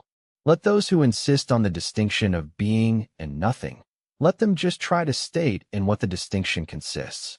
If being and nothing had any determinateness differentiating them, then, as we said, they would be determinate being and determinate nothing, not the pure being and the pure nothing which they still are at this point. Their distinction is therefore completely empty. Each is as indeterminate as the other.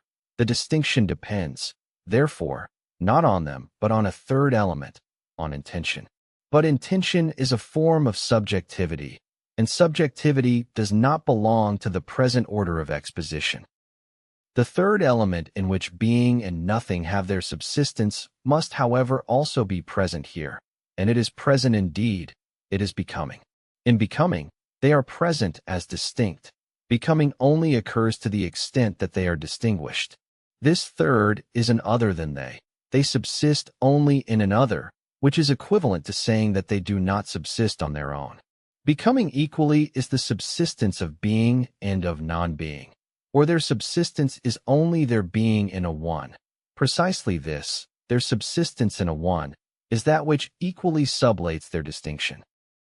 The challenge to produce the distinction between being and nothing also brings with it 21.80 the challenge to state what, then, is being and what is nothing. Those who resist acknowledging that the two are equally only a transition of the one into the other, and who assert this or that about being and nothing, let them declare whereof they speak. That is, let them advance a definition of being and nothing, and let them demonstrate that it is correct. Without having satisfied this first demand of the ancient science, whose logical rules they otherwise accept and apply, all their assertions about being and nothing are only assurances without scientific validity. If it has somewhere been said that existence, 29, which is held from the start to be equivalent to being, is the completion of possibility, then another determination, namely possibility, is presupposed along with it. So being is not declared in its immediacy, but precisely as not standing on its own, as conditioned. For being which is mediated, we shall reserve the expression concrete existence.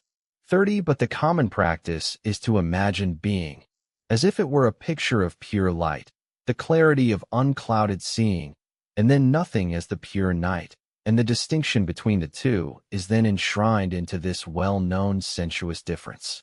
But in fact, if this very seeing is more accurately imagined, one can readily perceive that in absolute light one sees just as much and just as little as in absolute darkness, that the one seeing is just as good as the other. That pure seeing is a seeing of nothing. Pure light and pure darkness are two voids that amount to the same thing, only indeterminate light, and light is determined through darkness, in clouded light therefore, just as only indeterminate darkness, and darkness is determined through light. In illuminated darkness, therefore, can something be distinguished, since only clouded light and illuminated darkness have distinction in them and hence are determinate being, existence. Remark 3. The unity, whose moments, being and nothing, are inseparable, is at the same time different from these moments. It thus stands as a third with respect to them, a third which, in its most proper form, is becoming. Transition is the same as becoming except that the two terms, from one of which the transition is made to the other, are represented in it more as at rest, outside each other, the transition occurring between them. 21.81 Now, wherever and however being or nothing are at issue, this third must be there, for the two have no subsistence on their own but are only in becoming, in this third. But this third has various empirical shapes that abstraction either sets aside or neglects for the sake of holding fast to its two products, being and nothing, each for itself, and showing them as protected against transition. Such a simple maneuver of abstraction can be countered, with equal ease, simply by pointing to the empirical concrete existence in which that abstraction itself is only a something, has a determinate existence. Or else it is by virtue of other forms of reflection that this separation of the inseparable would be held fixed. But in any such determination of reflection, its opposite is present within it in and for itself, and it is thus possible to refute it on its own terms without going back to the nature of the fact and appealing to it, by taking the determination as it presents itself, and by pointing to its other in it. It would be labor in vain to attempt to ensnare, so to speak, all the shifts and turns of reflection and its argumentation in order to preempt and render impossible all the evasions and the leaps with which it hides its own contradiction from itself. For this reason, I also refrain from taking notice of the many self-styled objections and refutations that have been advanced against the claim that neither being nor nothing are something true, but that becoming is their truth. The intellectual education required to perceive the nothingness of these refutations, or rather to dispel such arbitrary ideas on one's own, will be attained only through a critical cognition of the forms of the understanding. But those who are the most prolific in such objections straightway set themselves upon reflecting on the first propositions, without helping themselves or having helped themselves through further study of the logic to the awareness of the nature of their crude reflections. We shall consider some of the cases that occur when being and nothing are posited in isolation, each outside the sphere of the other, with the result that the transition is negated. Parmenides held fast to being and was the most consistent, since he also said of nothing that it absolutely is not. Only being is. 31 totally for itself. Being is thus the indeterminate, and has therefore no connecting reference to any other. Consequently, it seems that from this beginning no further forward move is possible, that is, from that beginning itself, and that an advance can only occur by adding something 21.82 foreign to it from outside. The advance, where being is the same as nothing, thus appears as a second, absolute beginning, a transition which is for itself, and that would be added to being externally. Being would not be an absolute beginning at all if it had a determinateness. In that case, it would depend on another and would not be immediate, would not be the beginning.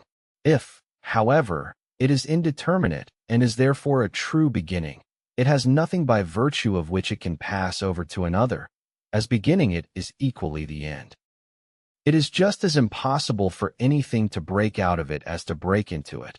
With Parmenides as with Spinoza, there is no advance from being or from absolute substance to the negative, the finite.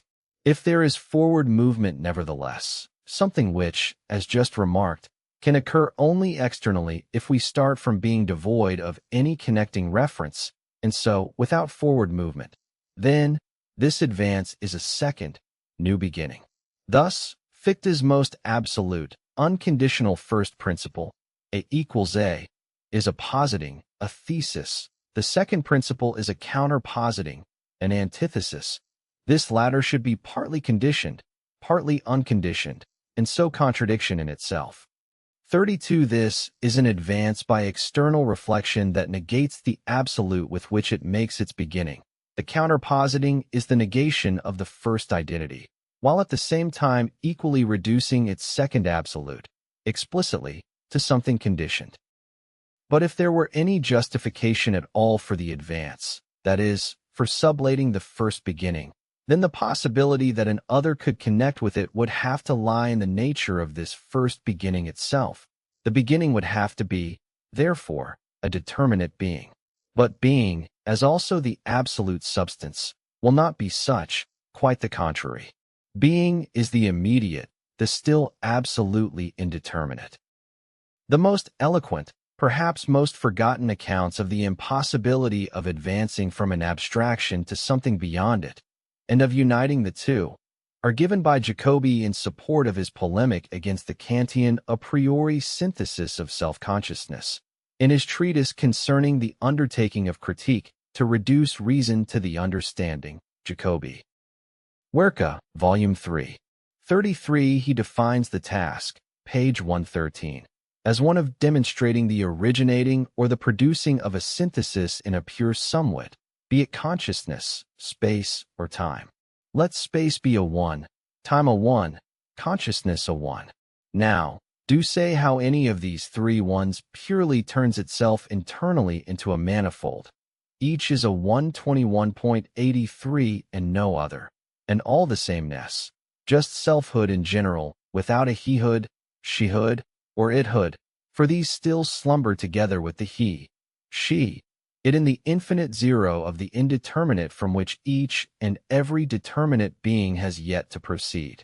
What brings finitude into these three infinitudes? What impregnates space and time a priori with number and measure, and turns them into a pure manifold? What brings pure spontaneity, into oscillation?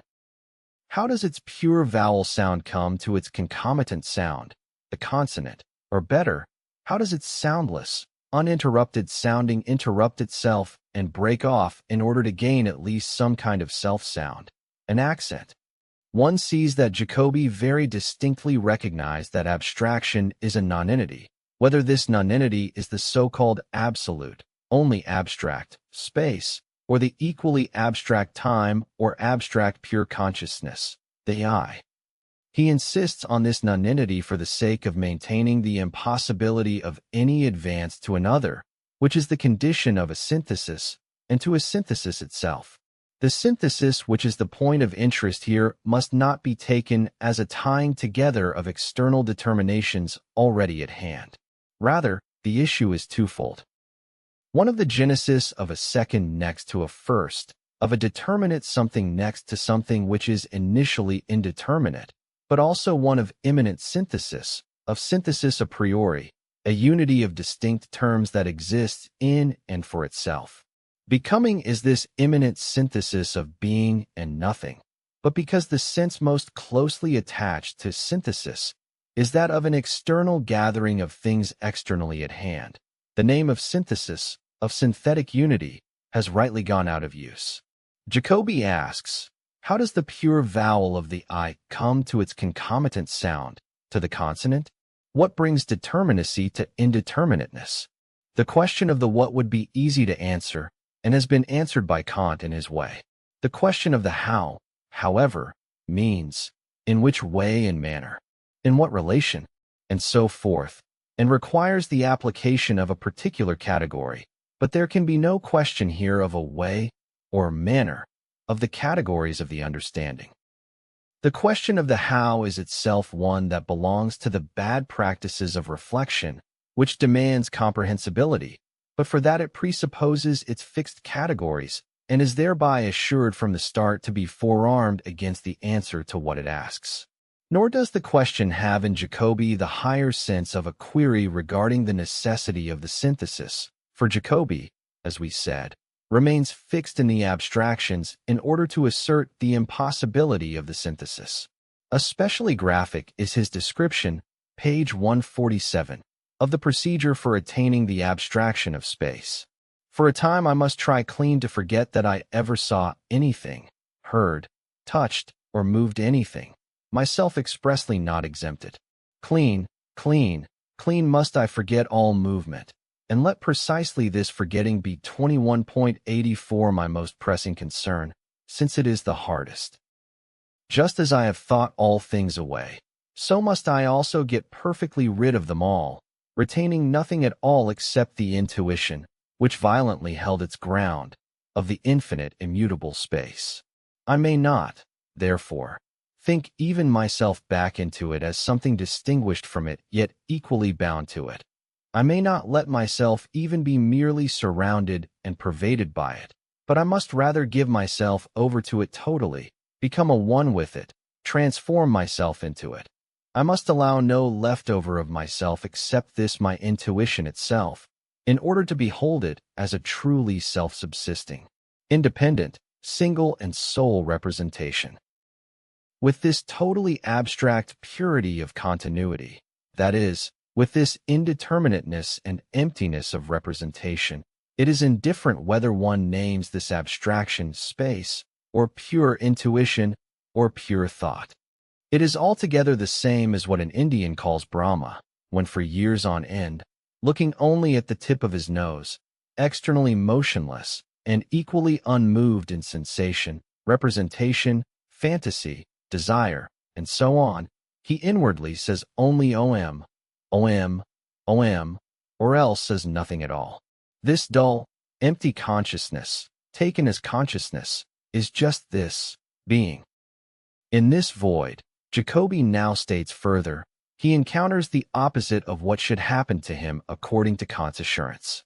He does not find himself to be a many and a manifold, but to be rather a one without any plurality and manifoldness. Indeed, I am impossibility itself, the annihilating of all things manifold and plural, cannot, from my pure, absolutely simple and unchanging essence, produce again, or conjure in me as shadow, even the least bit of anything.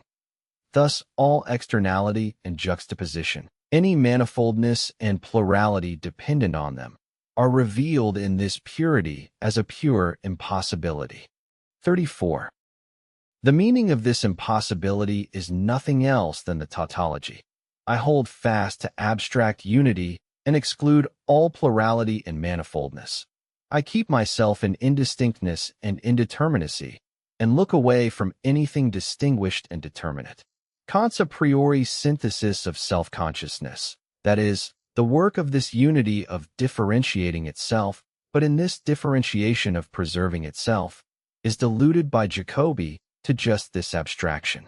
He one-sidedly reduces that synthesis in itself, the original parting of judgment, 35 to the copula in itself, and is without beginning and end, without what, who, or which. This repetition of repetition ad infinitum is the one single 21.85 occupation, function, and production of the purest of all pure syntheses. The synthesis is itself this mere, pure, absolute repetition. 36 though, in fact, since there is no pause in it, that is, no negation, no distinguishing, the synthesis is not a repetition but rather undifferentiated simple being. But then, is this still a synthesis when Jacobi leaves out precisely that which makes the unity a synthetic unity? First of all, it must be said that when Jacobi assumes his position in absolute, that is, abstract, space, time, and consciousness as well, he transposes himself into something which is empirically false and fixes himself there. There is no such thing as a spatially or temporally unlimited space or time. That is, none is empirically at hand which would not be filled with a continuous manifold of limited existence and of change, so that these limits and these changes would not belong, unseparated and inseparably, to spatiality. Consciousness is likewise filled with determinate sensation, representation, desire, and so forth. It does not exist in concreto apart from some particular content or other. The transition to the empirical then goes without saying. Consciousness can indeed make empty space, empty time, and even empty consciousness or pure being, its intended object and content, but it does not stay with them. Rather, from this emptiness it passes over. More than that, it forces itself over to a better content, that is, one which is somehow more concrete, and to this extent, however bad as content, still better and truer. Precisely such a content is the synthetic as such, synthetic, understood in its more general sense. Thus Parmenides has to make do with semblance and opinion, the opposite of being and truth. Spinoza likewise, with attributes, modes, extension, movement, understanding, will, and so forth. The synthesis contains as well as exposes the untruth of those abstractions.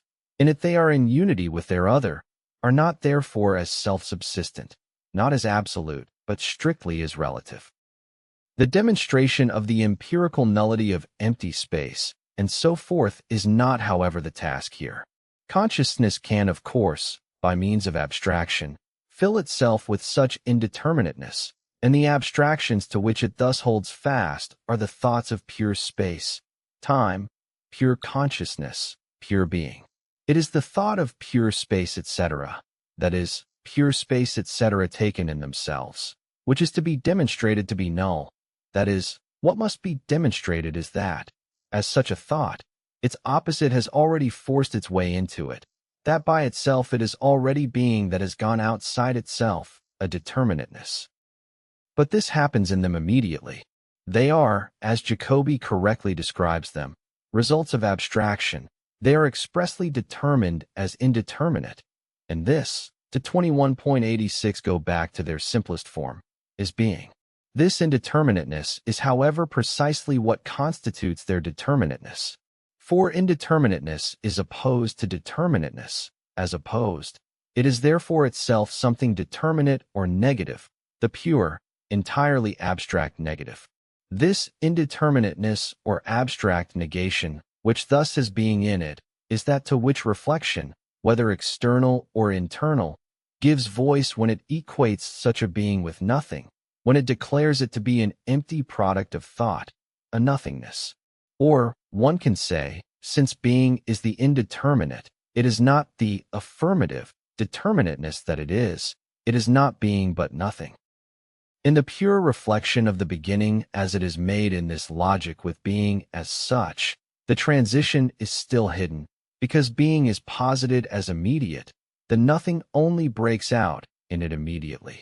All the subsequent determinations are, however, more concrete, like existence which follows right after. There is already posited an existence that which contains and produces the contradiction of those abstractions, and consequently their transition.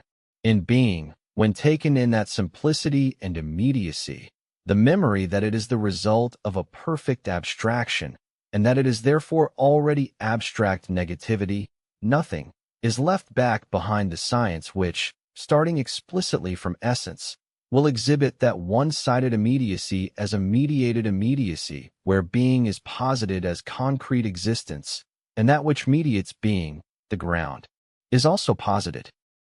With the recovery of this memory, it is possible to present the transition from being to nothing, or also, as it is said, to clarify it and make it comprehensible, as something itself easy and trivial.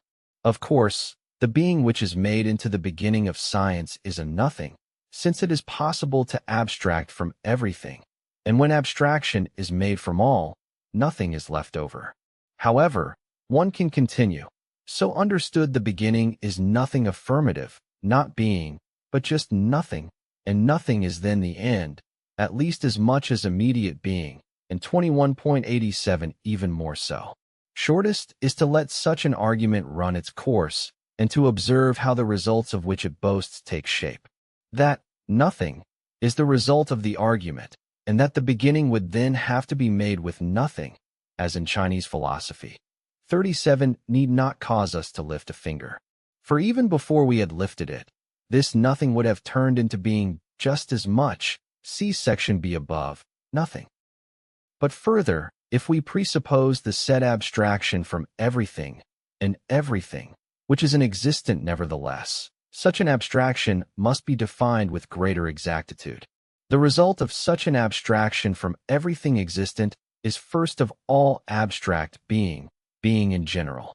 For just as in the cosmological proof of the existence of God from the contingent being of the world, where we ascend above this contingent being is still taken up with us in the ascent. It is determined as infinite being. But of course, one can abstract also from this pure being. Being can be thrown in with the everything from which abstraction has already been made, and then nothing remains. Now, if we want to ignore the thinking of nothing, that is, that it turns around into being or would know nothing of it, one can indeed proceed in this way in the style of the one can. One can, God be praised, even abstract from nothing, for the creation of the world, too, is an abstraction from nothing. But then, what remains is not nothing, since abstraction would be made even from it, and so we would be back at being again. This, one can, generates an external play of abstraction in which the abstracting itself is only the one-sided activity of the negative.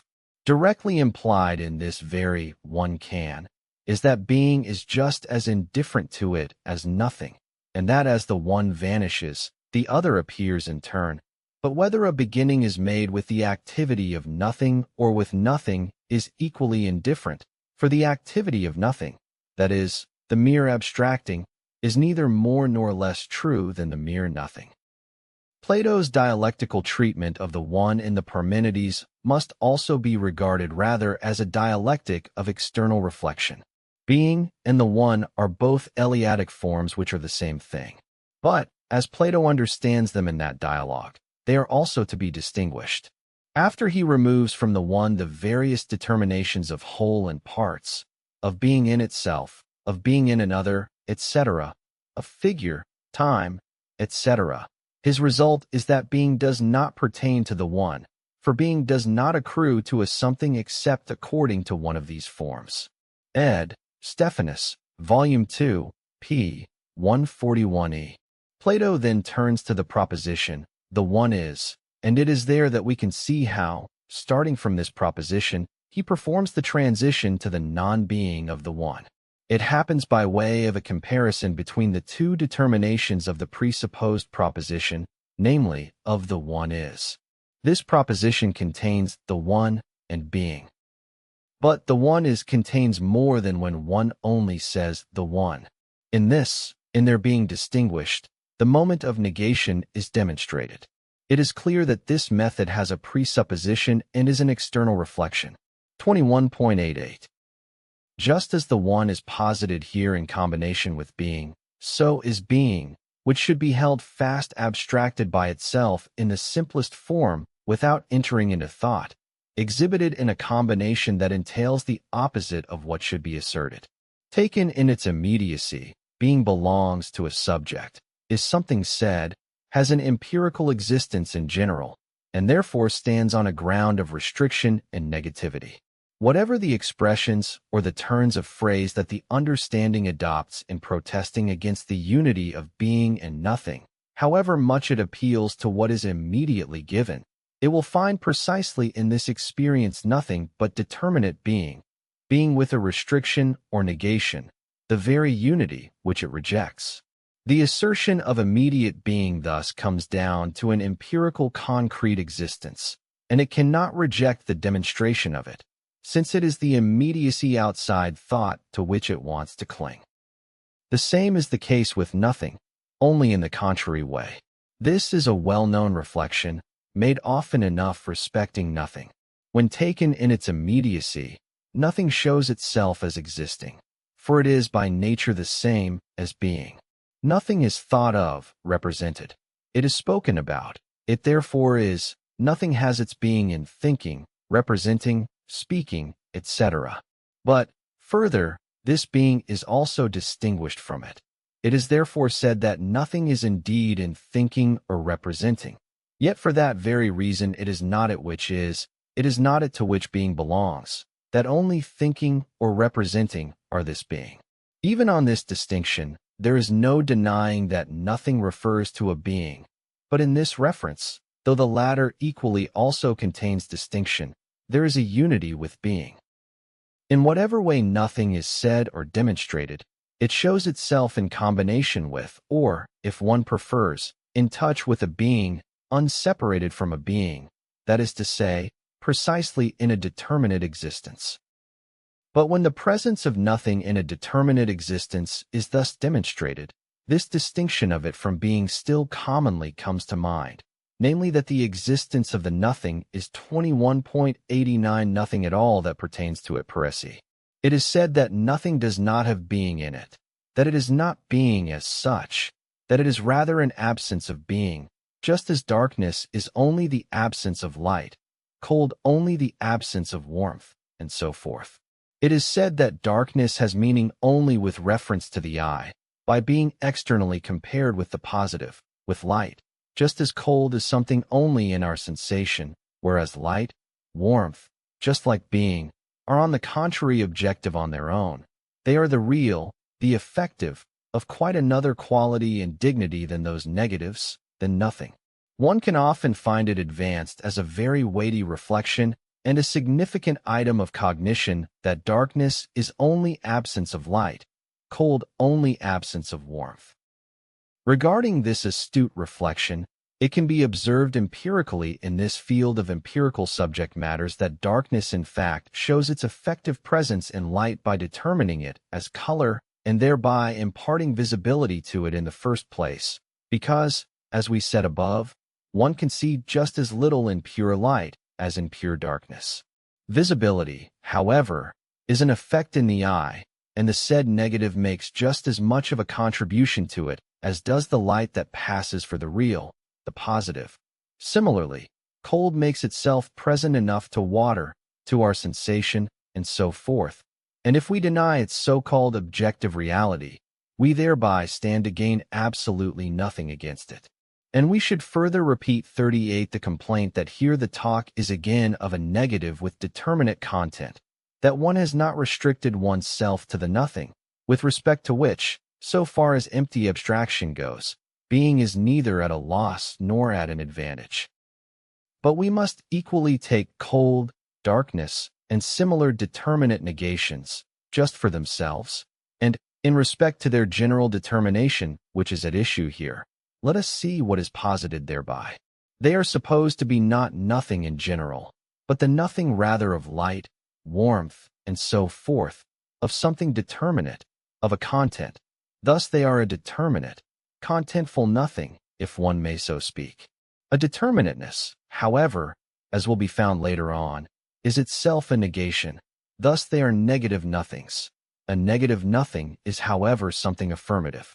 The conversion of nothing into an affirmative by virtue of its determinateness, which previously appeared as a determinate existence in a subject or in what have you, appears to a consciousness bound to the abstraction of the understanding as the greatest paradox.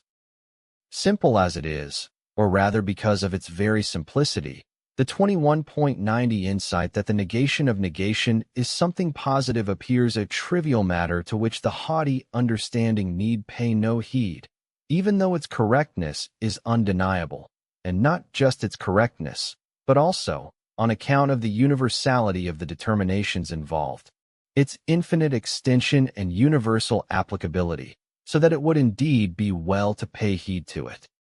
Regarding the determination of the transition of being and nothing into each other, the further remark can be made that such a transition is to be taken just as it is without additional reflective determination. It is immediate and entirely abstract, on account of the abstractness of the moments in transition, that is, because there is yet to be posited in these moments the determinateness of the other through which they have undergone the transition.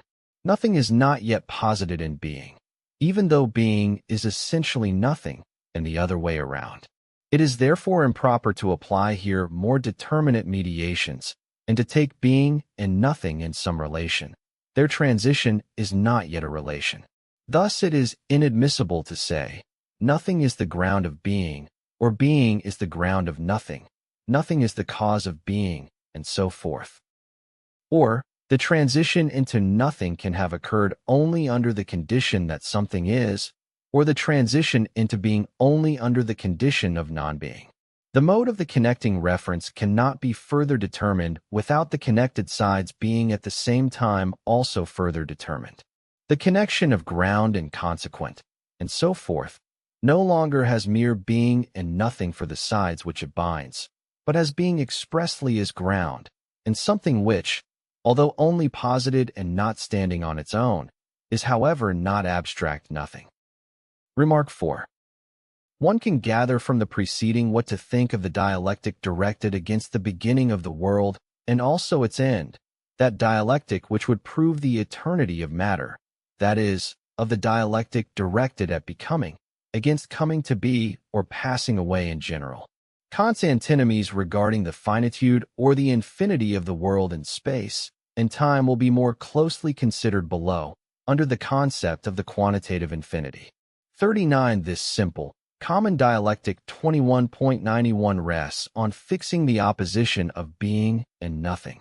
That a beginning of the world or of anything is not possible is proven as follows. Nothing can begin, either in so far as something is, or in so far as it is not. For in so far as it is, it does not begin to be, and in so far as it is not, it also does not begin to be. If the world, or anything, had begun, it would have begun in nothing, but in nothing there is no beginning, or nothing is not a beginning. For a beginning implies a being, but nothing contains no being. Nothing is only nothing. In a ground, a cause, and so on. If this is how nothing is determined, there is contained an affirmation, being. For the same reason, too, something cannot cease to be, for then it would have to contain nothing, but being is only being, not the opposite of itself. It is clear that in this proof there is nothing brought against becoming, or beginning and ceasing to be, against this unity of being and nothing, except an assertorical denial and the ascription of truth to being and nothing taken in separation each from the other. Such a dialectic is, however, at least more consistent than ordinary reflective thought. This thought accepts as the whole truth that being and nothing are only in separation, yet allows on the other hand for a beginning and a ceasing to be that are equally accepted as true determinations. In these, however, it in fact assumes the inseparability of being and nothing. Once we presuppose that being and nothing are absolutely divorced, beginning or becoming, as we often hear said, is of course incomprehensible, For we make a presupposition which does away with beginning or becoming and yet again admits it. And this contradiction, which we create ourselves and make impossible to resolve, this is what is called the incomprehensible.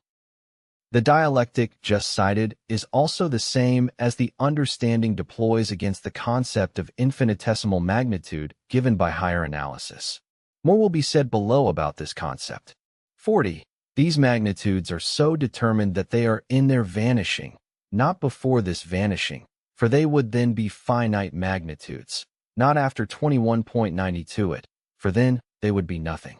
Against this pure thought, it is objected and endlessly repeated that these magnitudes are either something or nothing, that there is no intermediary state between being and nothing. State is here an inappropriate, barbaric expression. Assumed here is again the absolute separation of being and nothing. But we have shown against this that being and nothing are in fact the same, or to speak in the language cited, that there is nothing which is not an intermediary state between being and nothing. Mathematics owes its most brilliant successes to precisely that determination which the understanding rejects. This form of argumentation that falsely presupposes the absolute separation of being and nothing and insists on it should be called not dialectic but sophistry. For sophistry is an argumentation derived from a baseless presupposition rashly accepted without critique, but we call dialectic the higher rational movement in which these, being and nothing, apparently utterly separated, pass over into each other on their own, by virtue of what they are, and the presupposition sublates itself. It is the dialectical immanent nature of being and nothing themselves to manifest their unity, which is becoming, as their truth. The moments of becoming. Becoming is the unseparatedness of being and nothing, not the unity that abstracts from being and nothing.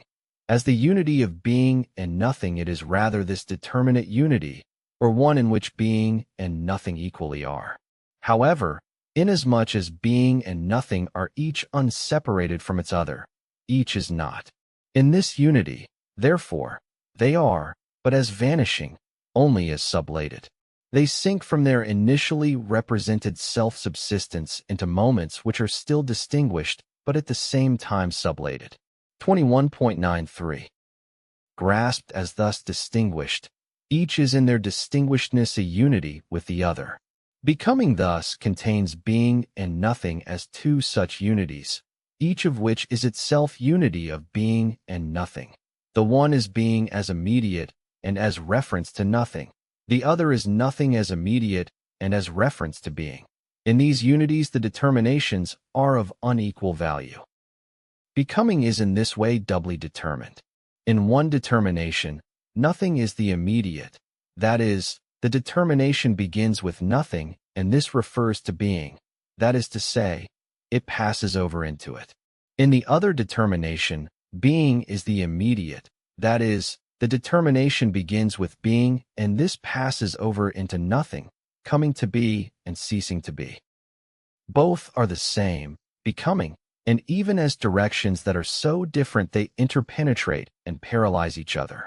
The one is ceasing to be, being passes over into nothing, but nothing is just as much the opposite of itself, the passing over into being, coming to be. This coming to be is the other direction. Nothing goes over into being, but being equally sublates itself, and is rather the passing over into nothing. It is ceasing to be. They do not sublate themselves reciprocally, the one sublating the other externally, but each rather sublates itself in itself, and is within it the opposite of itself. Sublation of becoming. The equilibrium in which coming to be and ceasing to be are poised is in the first place becoming itself. But this becoming equally collects itself in quiescent unity. Being and nothing are in it only as vanishing. Becoming itself, however, is only by virtue of their being distinguished. Their vanishing is therefore the vanishing of becoming, or the vanishing of the vanishing itself. Becoming is a ceaseless unrest that collapses into a quiescent result. This can also be expressed thus. Becoming is the vanishing of being into nothing, and of nothing into being, and the vanishing of being and nothing in general, but at the same time it rests on their being distinct. It therefore contradicts 21.94 itself in itself, because what it unites within itself is self-opposed, but such a union destroys itself.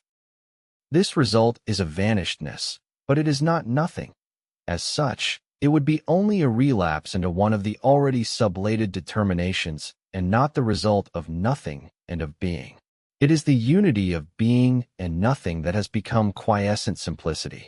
But this quiescent simplicity is being, yet no longer for itself, but as determination of the whole. Becoming, as transition into the unity of being and nothing, a unity which is as existent or has the shape of the one-sided immediate unity of these moments, is existence. Remark. To sublate and being sublated, the idealized, constitute one of the most important concepts of philosophy. It is a fundamental determination that repeatedly occurs everywhere in it, the meaning of which must be grasped with precision and especially distinguished from nothing. What is sublated does not thereby turn into nothing. Nothing is the immediate. Something sublated is on the contrary something mediated. It is something non-existent, but as a result that has proceeded from a being. It still has in itself, therefore, the determinateness from which it derives. The German Aufheben, to sublate in English, has a twofold meaning in the language. It equally means to keep, to preserve, and to cause to cease, to put an end to. Even to preserve already includes a negative note, namely that something, in order to be retained, is removed from its immediacy and hence from an existence which is open to external influences. That which is sublated is thus something at the same time preserved, something that has lost its immediacy but has not come to nothing for that. These two definitions of to sublate can be cited as two dictionary meanings of the word. But it must strike one as remarkable that a language has come to use one and the same word for two opposite meanings. For speculative thought, it is gratifying to find words that have in themselves a speculative meaning. The German language has several such words. The double meaning of the 21.95 Latin tolera, made notorious by Cicero's quip, Talendum est Octavium. 41 does not go as far. Its affirmative determination only goes so far as lifting up. Something is sublated only in so far as it has entered into unity with its opposite. In this closer determination as something reflected, it may fittingly be called a moment. In the case of the lever, weight and distance from a point are called its mechanical moments because of the sameness of their effect, in spite of the difference between something real like weight and something idealized such as the merely spatial determination of line. See in Cycle of the Phil. SC. 3rd ed. Section 261. Remark. We shall often not help but observe that the technical language of philosophy uses Latin terms for reflected determinations, either because the mother tongue has no terms for them, or, if it has as it does here, because in expressing them it is more likely to call to mind the immediate, whereas the foreign tongue recalls the reflected. The more precise sense and precise expression that being and nothing receive now that they are moments will have to transpire from the consideration of existence, the unity in which they are preserved. Being is being, and nothing is nothing, only is held distinct from each other. In their truth, however, in their unity, they have vanished as such determinations and are now something else. Being and nothing are the same, and, precisely because they are the same, they no longer are being and nothing but possess a different determination. In becoming they were coming to be and ceasing to be. In existence, which is another determinate unity, they are again moments but differently determined. This unity now remains their base from which they no longer surface in the abstract meaning of being and nothing. 21.96 G. Kant's Critique of Pure Reason, 2nd ed., pages 628 ff. 18 cf. Aristotle, Metaphysics, 986 b.28, 29.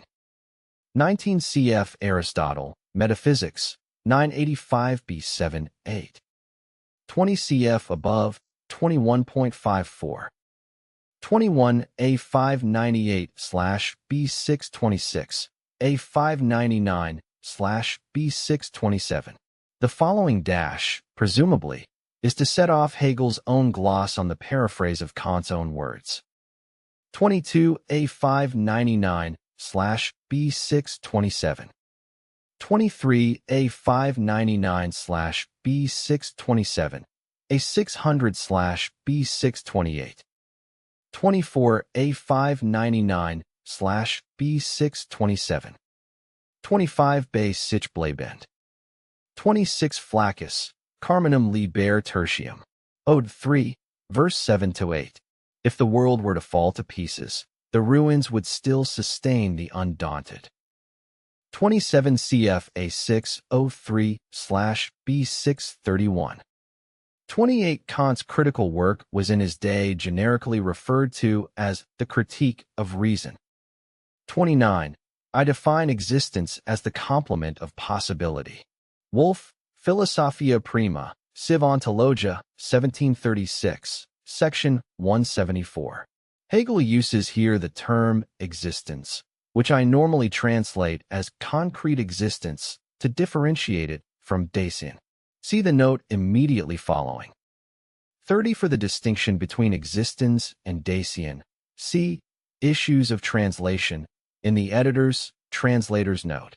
To be noted here is that both terms signify being as determinate and therefore as mediated. But the difference is whether the mediation is explicitly expressed within the structure of the logical object itself, as it is the case with existence, which explicitly refers to essence, or is only immediately present there, as it is the case with Dasein. I translate existence as concrete existence because of the immediately preceding mention of possibility that definitely places it within the realm of essence, which is the realm of explicit mediation. 31 Die Fragment der Vorsokratiker, The Fragments of the Presocratics, Volume 2, Edition Hermann Diels and Walther Krantz, Berlin, Weidmanns Verlags Buchenlong, 1956, Parmenides, 232b6. 32 cf. Fichte, Wissenschaftslehre, 1794, sections 1, 2, GA I.2. 33 Leipzig, 1816. 34 pages. 148 ff. Paraphrase. 35 Parting of Judgment, equals or Thiel. 36 pages. 125 ff. Paraphrase. 37 Apparently Hegel is associating Buddhism with China. Cf. above, 21.70, where Hegel speaks of Oriental philosophies. 38 cf. above, 21.72 and 75. 39 see below, 21.228 to 232. 40 see below, 21.252 to 253. 41 Caesar Octavianus, he says, made no complaints against you to be sure, except as to a remark which he attributed to you. The young man must be praised, honored, and lifted up. Talendum, Brutus, 2001, letter 401, to Cicero, page 307. Talendum can also be translated as immortalized. Of course, to be made into a god, one must die first. Chapter 2 Existence. Existence is determinate being. Its determinateness is existent determinateness, quality. Through its quality, something is opposed to an other. It is alterable and finite, negatively determined not only towards an other, but absolutely within it. This negation in it, in contrast at first with the finite something, is the infinite. The abstract opposition in which these determinations appear resolves itself into oppositionless infinity, into being for itself. The treatment of existence is therefore in three divisions: existence as such something and other, finitude qualitative infinity. Existence as such. In existence, A, as such, its determinateness is first, B, to be distinguished as quality. The latter, however, is to be taken in both the two determinations of existence as reality and negation. In these determinacies, however, existence is equally reflected into itself, and, as so reflected, it is posited as something, and existent. 21.97. Existence in general. Existence proceeds from becoming. It is the simple oneness of being and nothing. On account of this simplicity, it has the form of an immediate. Its mediation, the becoming, lies behind it. It has sublated itself, and existence therefore appears as a first from which the forward move is made. It is at first in the one-sided determination of being. The other determination which it contains, nothing, will likewise come up in it, in contrast to the first. It is not mere being but existence, or Dasein, in German. According to its German etymology, it is being, sein, in a certain place, da.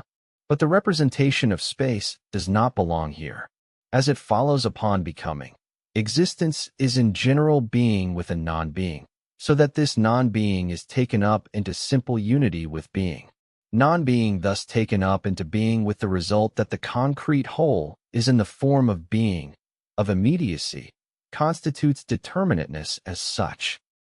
The whole is likewise in the form or determinateness of being, since in becoming being has likewise shown itself to be only a moment, something sublated, negatively determined.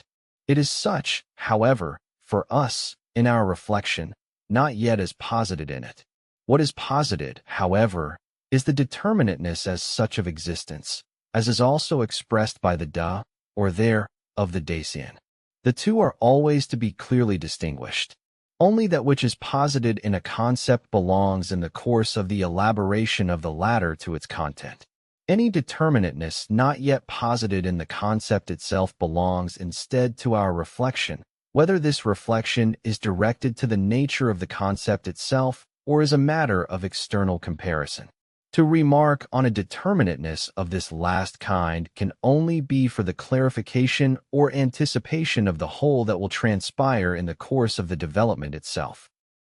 That the whole, the unity of being and nothing, is in the one-sided determinateness of being is an external reflection, but in negation, in something and other, and so forth, it will become posited. It was necessary here to call attention to the distinction just given. But to comment on all that reflection can allow itself, to give an account of it, would lead to a long-winded anticipation of what must transpire in the fact itself. Although such reflections may serve to facilitate a general overview, and thus facilitate understanding, they also bring the disadvantage of being seen as unjustified assertions, unjustified grounds and foundations, of 21.98, what is to follow. They should be taken for no more than what they are supposed to be, and should be distinguished from what constitutes a moment in the advance of the fact itself. Existence corresponds to being in the preceding sphere, but being is the indeterminate. There are no determinations that therefore transpire in it. But existence is determinate being, something concrete. Consequently, several determinations, several distinct relations of its moments, immediately emerge in it. Quality. On account of the immediacy with which being and nothing are one in existence, neither oversteps the other. To the extent that existence is existent, to that extent it is non-being. It is determined. Being is not the universal, determinateness not the particular. 42. Determinateness has yet to detach itself from being, nor will it ever detach itself from it, since the now underlying truth is the unity of non-being with being. All further determinations will transpire on this basis. But the connection which determinateness now has with being is one of the immediate unity of the two, so that as yet no differentiation between the two is posited. Determinateness, thus isolated by itself, as existent determinateness, is quality, something totally simple, immediate. Determinateness in general is the more universal which, further determined, can be something quantitative as well. On account of this simplicity, there is nothing further to say about quality as such. Existence, however, in which nothing and being are equally contained, is itself the measure of the one-sidedness of quality as an only immediate or existent determinateness. Quality is equally to be posited in the determination of nothing, and the result is that the immediate or existent determinateness is posited as distinct, reflected, and the nothing, as thus the determinate element of determinateness, will equally be something reflected, a negation. Quality, in the distinct value of existent, is reality. When affected by a negating, it is negation in general, still a quality but one that counts as a lack and is further determined as limit, restriction. 21.99. Both are in existence, but in reality, as quality with the accent on being an existent, that it is determinateness and hence also negation is concealed. Reality only has, therefore, the value of something positive from which negating, restriction, lack are excluded. Negation, for its part, taken as mere lack, would be what nothing is, but it is an existence, a quality, only determined with a non-being. Remark. Reality may seem to be an ambiguous word, since it is used in different, even opposite determinations. In philosophical usage, for instance, one speaks of mere empirical reality as of a worthless being. But when it is said of thoughts, concepts, theories, that they have no reality, this means that there is no actuality to them. Of the idea of a Platonic republic, for instance, it is said that it might well be true in itself or in its concept. Here the idea is not denied its value, and is even allowed room alongside reality. However, as against the so-called mere ideas, the mere concepts, the real counts as alone true. The sense in which external existence is made the criterion of the truth of a content is for its part just as one-sided as when the idea, the essence, or even inner feeling, is represented as indifferent to external existence, and is even held to be all the more estimable the more remote it is from reality. In connection with the term reality, mention must be made of the former metaphysical concept of God that was once made the foundation of the so-called ontological proof of God's existence. 43 God was defined as the sum total of all realities, and of this sum total, it was said that it contained no contradiction within, that none of the realities canceled any other, for a reality is to be taken only as a perfection, as something affirmative that contains no negation. Consequently, as it was said, the realities are not in opposition and do not contradict one another. On this concept of reality, the assumption is that the latter still remains after all negation has been thought away. However, to do this is to 21.100 remove all determinateness from reality. Reality is quality, existence. It therefore contains the moment of the negative and is the determinate being that it is only through it. Taken in the so-called eminent sense, or as infinite in the ordinary meaning of the word, as we are said we should, reality is expanded into indeterminateness and loses its meaning. God's goodness is supposed to be such not in the ordinary sense, but eminently. It is not different from justice, but is rather tempered by it. An expression of mediation of Leibnizian origin. 44. Just as contrariwise justice is tempered by goodness, and so neither is goodness goodness any longer, nor justice justice. Power should be tempered by wisdom, but is then no longer power as such, for it is subject to wisdom. Wisdom should be expanded into power, but then it vanishes as end and measure setting wisdom. The true concept of the infinite and of its absolute unity that will later emerge 45 is not to be understood as a tempering, a mutual restricting or blending, a superficial, nebulous connection that can only satisfy mindless representation. When reality, taken in the sense of a determinate quality as in the said definition of God, is made to transgress its determinateness, it ceases to be reality. It becomes abstract being. God as the pure reality in all realities, or as the sum total of all realities, is the same empty absolute, void of determination and content, in which all is one. If, on the contrary, reality is taken in its determinateness, then, since it essentially contains the moment of the negative. The sum total of all realities becomes just as much a sum total of all negations, the sum total of all contradictions, a sort of first absolute power in which everything determinate is absorbed. However, since reality only exists in so far as it still has over against it something which it has not sublated, by being thought expanded in this way into an accomplished power void of restrictions, it becomes the abstract nothing. The said reality in everything real, the being in all existence that should express the concept of God, is nothing else than abstract being, the same as nothing. 21,101. That determinateness is negation posited as affirmative is Spinoza's proposition. Omnis determinatio est negatio, 46, a proposition of infinite importance. Only, negation as such is formless abstraction. However, speculative philosophy must not be accused of taking negation or nothing as an ultimate. Negation is as little an ultimate for it as reality is for it the truth. The unity of Spinoza's substance, or that there is only one substance, is the necessary consequence of this proposition, that determinateness is negation. Spinoza had of necessity to posit thought and being or extension, the two determinations, namely, which he had before him, as one in this unity. 47. For as determinate realities the two are negations whose infinity is their unity. 48. According to Spinoza's definition, about which more later on. 49. The infinity of something is its affirmation. He therefore conceived them as attributes, that is, such as do not have a particular subsistence, a being in and for itself, but only are as sublated as moments, or rather, since substance is the total void of internal determinateness, they are not even moments. The attributes, like the modes, are distinctions made by an external understanding. Also, the substantiality of individuals cannot hold its own before that substance.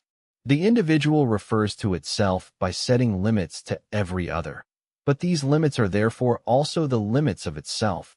They are references to the other. The individual's existence is not in the individual. True, the individual is more than just restrictions on all sides, but this more belongs to another sphere, that of the concept. In the metaphysics of being, the individual is an absolutely determinate something.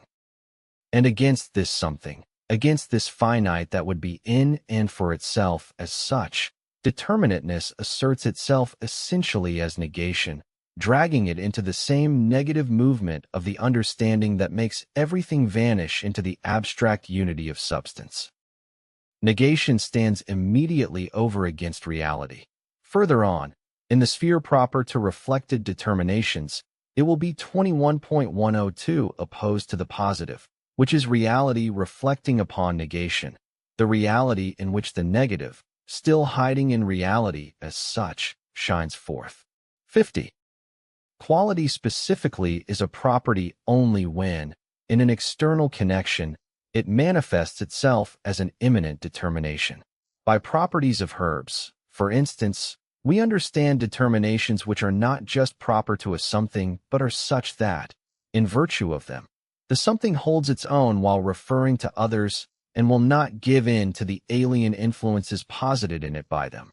On the contrary, it imposes its own determinations in the other, though it does not keep it at a distance. On the other hand, more stable determinacies such as figure or shape are not called properties, nor even qualities, for they are thought of as alterable and therefore as not identical with being. Qualierum, or inqualierum, an expression of Jacob Boehm's profound but also profoundly turbid philosophy, signifies the movement within a quality, sourness, bitterness, fieriness, etc., inasmuch as in its negative nature, in its qual or torment, the quality posits itself, securing itself from another. It signifies in general the internal unrest of quality by which it produces and preserves itself only in conflict. 51. Something. In existence, its determinateness has been distinguished as quality. In this quality as something existing, the distinction exists, the distinction of reality and negation. Now, though these distinctions are present in existence, they are just as much null and sublated. Reality itself contains negation. It is existence, not indeterminate or abstract being. Negation is for its part equally existence, not the supposed abstract nothing but posited here as it is in itself, as existent, as belonging to existence. Thus, 21.103 quality is in general unseparated from existence, and the latter is only determinate, qualitative being. This sublating of the distinction is more than the mere retraction and external reomission of it, or a simple return to the simple beginning, to existence as such. The distinction cannot be left out, for it is.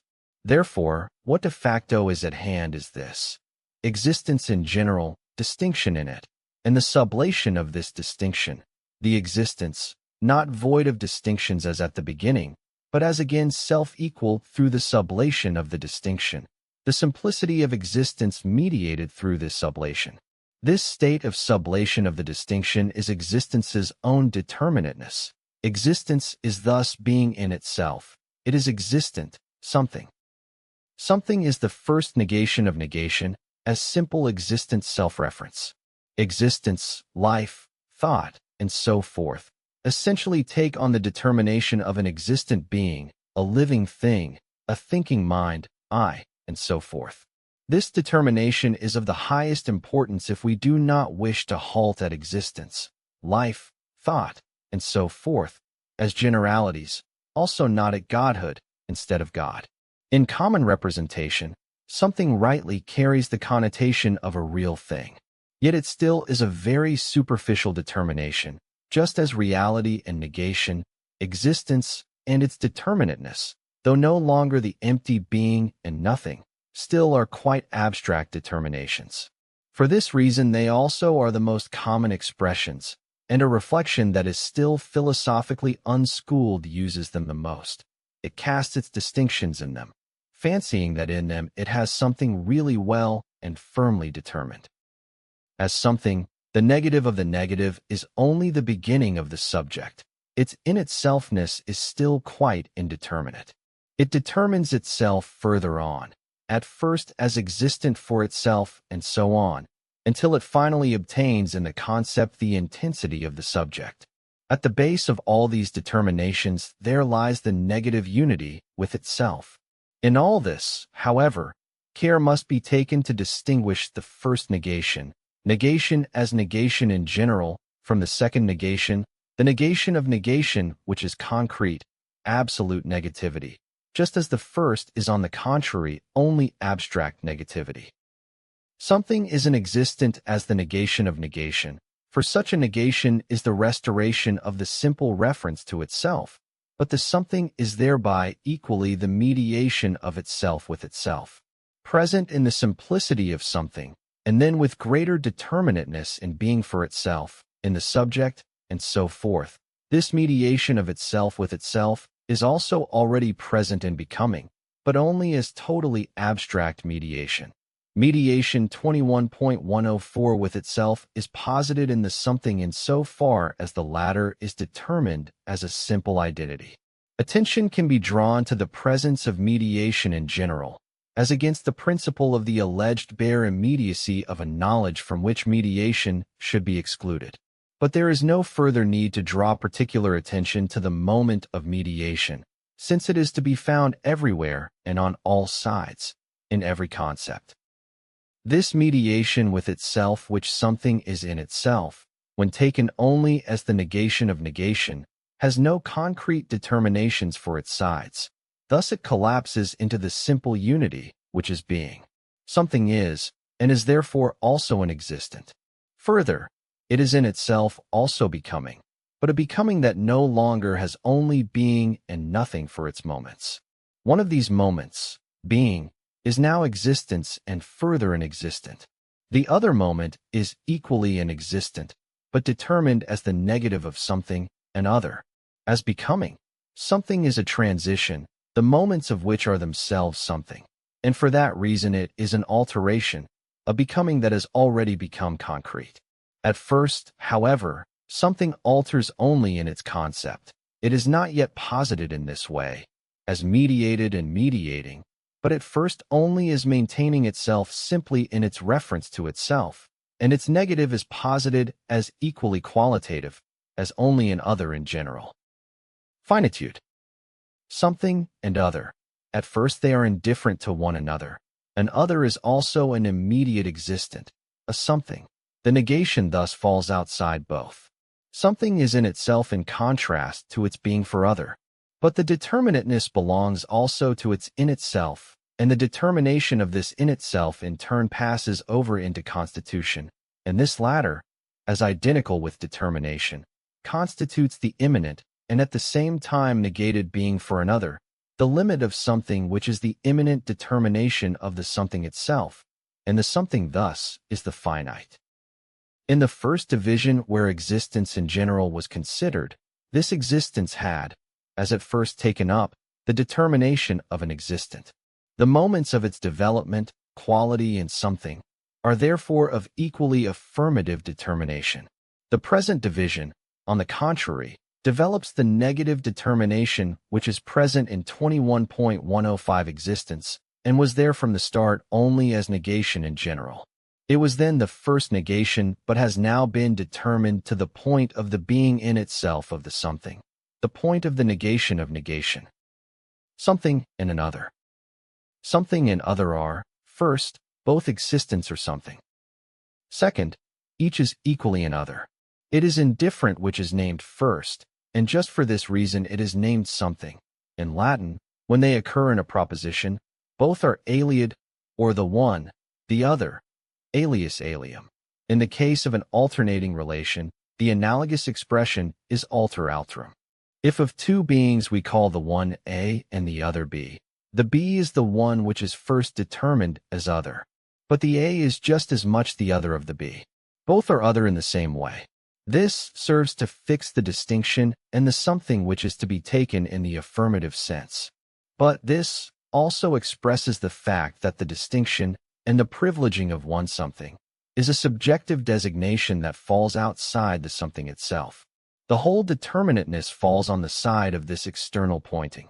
Also the expression, this contains no distinctions. Each and every something is just as good at this as any other. By this, we mean to express something completely determinate, overlooking the fact that language, as a work of the understanding, only expresses the universal, albeit naming it as a single object.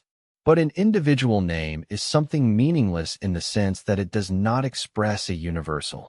It appears as something merely posited and arbitrary for the same reason that proper names can also be arbitrarily picked, arbitrarily given as well as arbitrarily altered.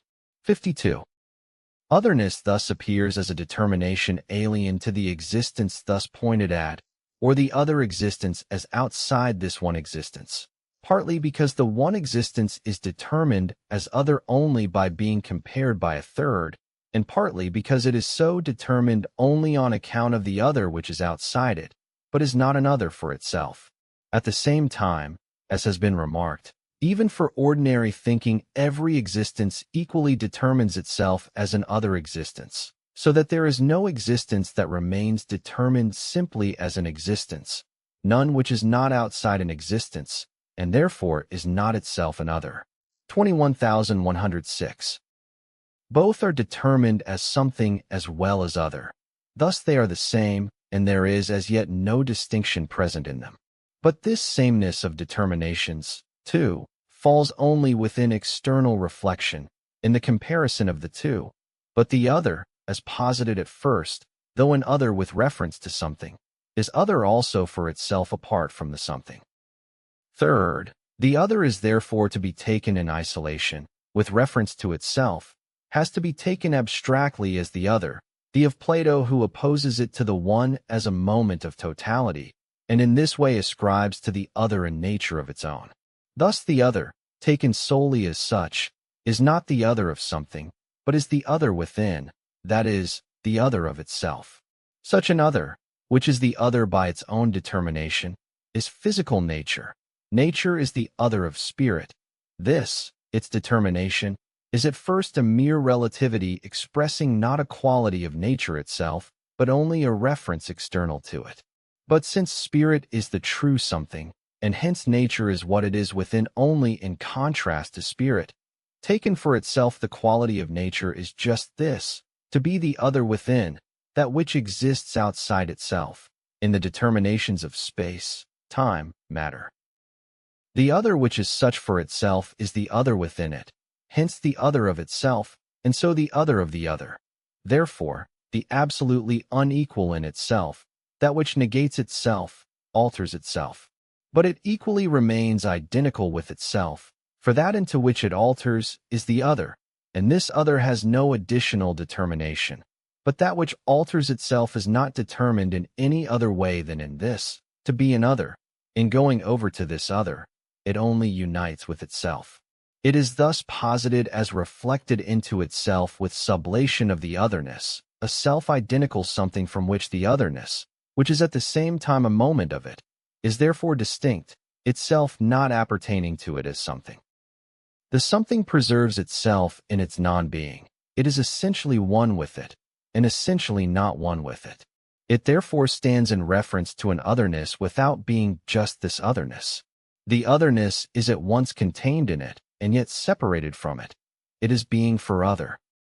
Existence as such is an immediate, bare of references, or it is in the determination of being. However, as including non-being within itself, existence is determinate being, being negated within itself, and then in the first instance an other. But, since in being negated it preserves itself at the same time, it is only being for other. 21,107. It preserves itself in its non-being and is being, not, however, being in general, but being with reference to itself in contrast to its reference to the other, as self-equality in contrast to its inequality. Such a being is being in itself. Being for other and being in itself constitute the two moments of something. There are here two pairs of determinations. 1. Something and other. 2. Being for other and being in itself. The former contain the non-connectedness of their determinateness. Something and other fall apart. But their truth is their connection. Being for other and being in itself are therefore the same determinations posited as moments of one and the same unity, as determinations which are connections and which, in their unity, remain in the unity of existence.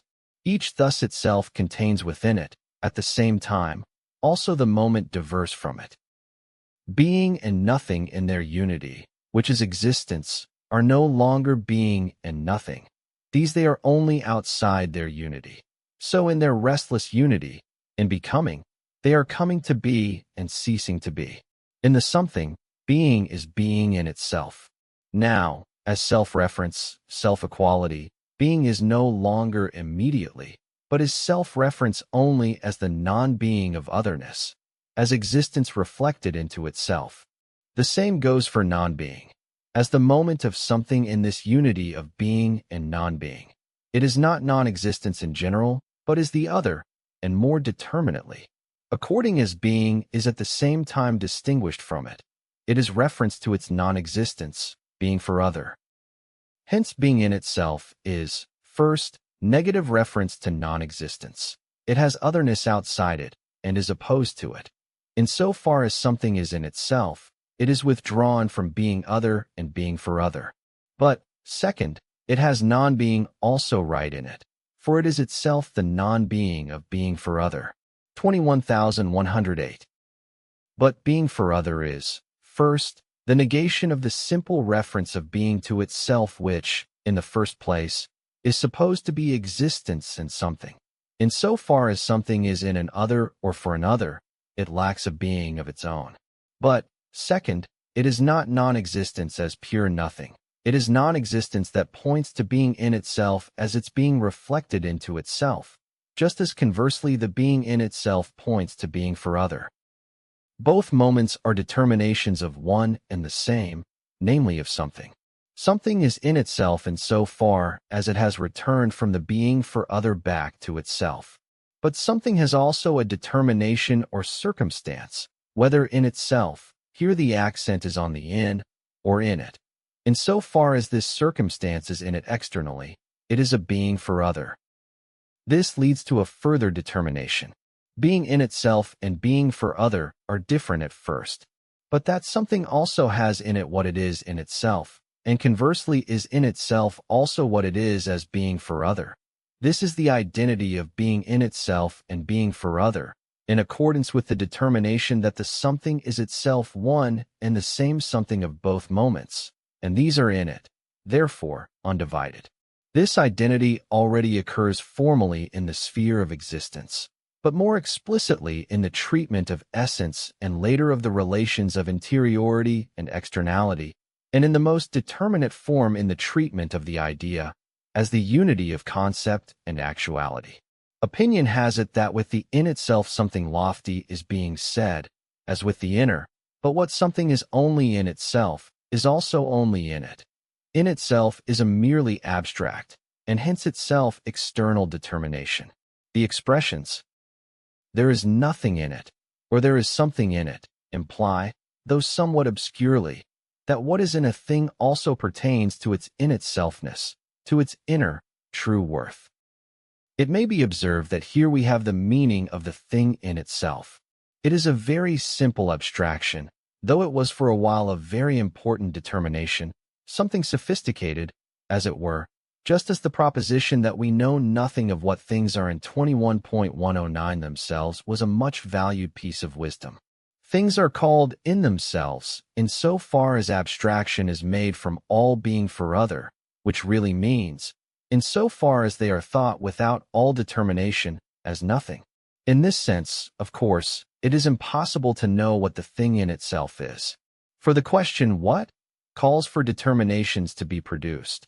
But since the things of which the determinations are called for are at the same time presumed to be things in themselves, which means precisely without determination, the impossibility of an answer is thoughtlessly implanted in the question, or else a senseless answer is given. The thing in itself is the same as that absolute of which nothing is known except that in it all is one. What there is in these things in themselves is therefore very well known. They are as such nothing but empty abstractions void of truth. What, however, the thing in itself in truth is, what there basically is in it. Of this the logic is the exposition. But in this logic something better is understood by the in itself than an abstraction, namely, what something is in its concept. But this concept is in itself concrete, as concept, in principle conceptually graspable, and as determined, and as the connected whole of its determinations, inherently cognizable. Being in itself has at first the being for other as a moment standing over against it. But positiveness also comes to be positioned over against it. And, although in this expression being for other is also included, the expression still contains the determination of the bending back, which has already occurred, of that which is not in itself into that wherein it is positive, and this is its being in itself.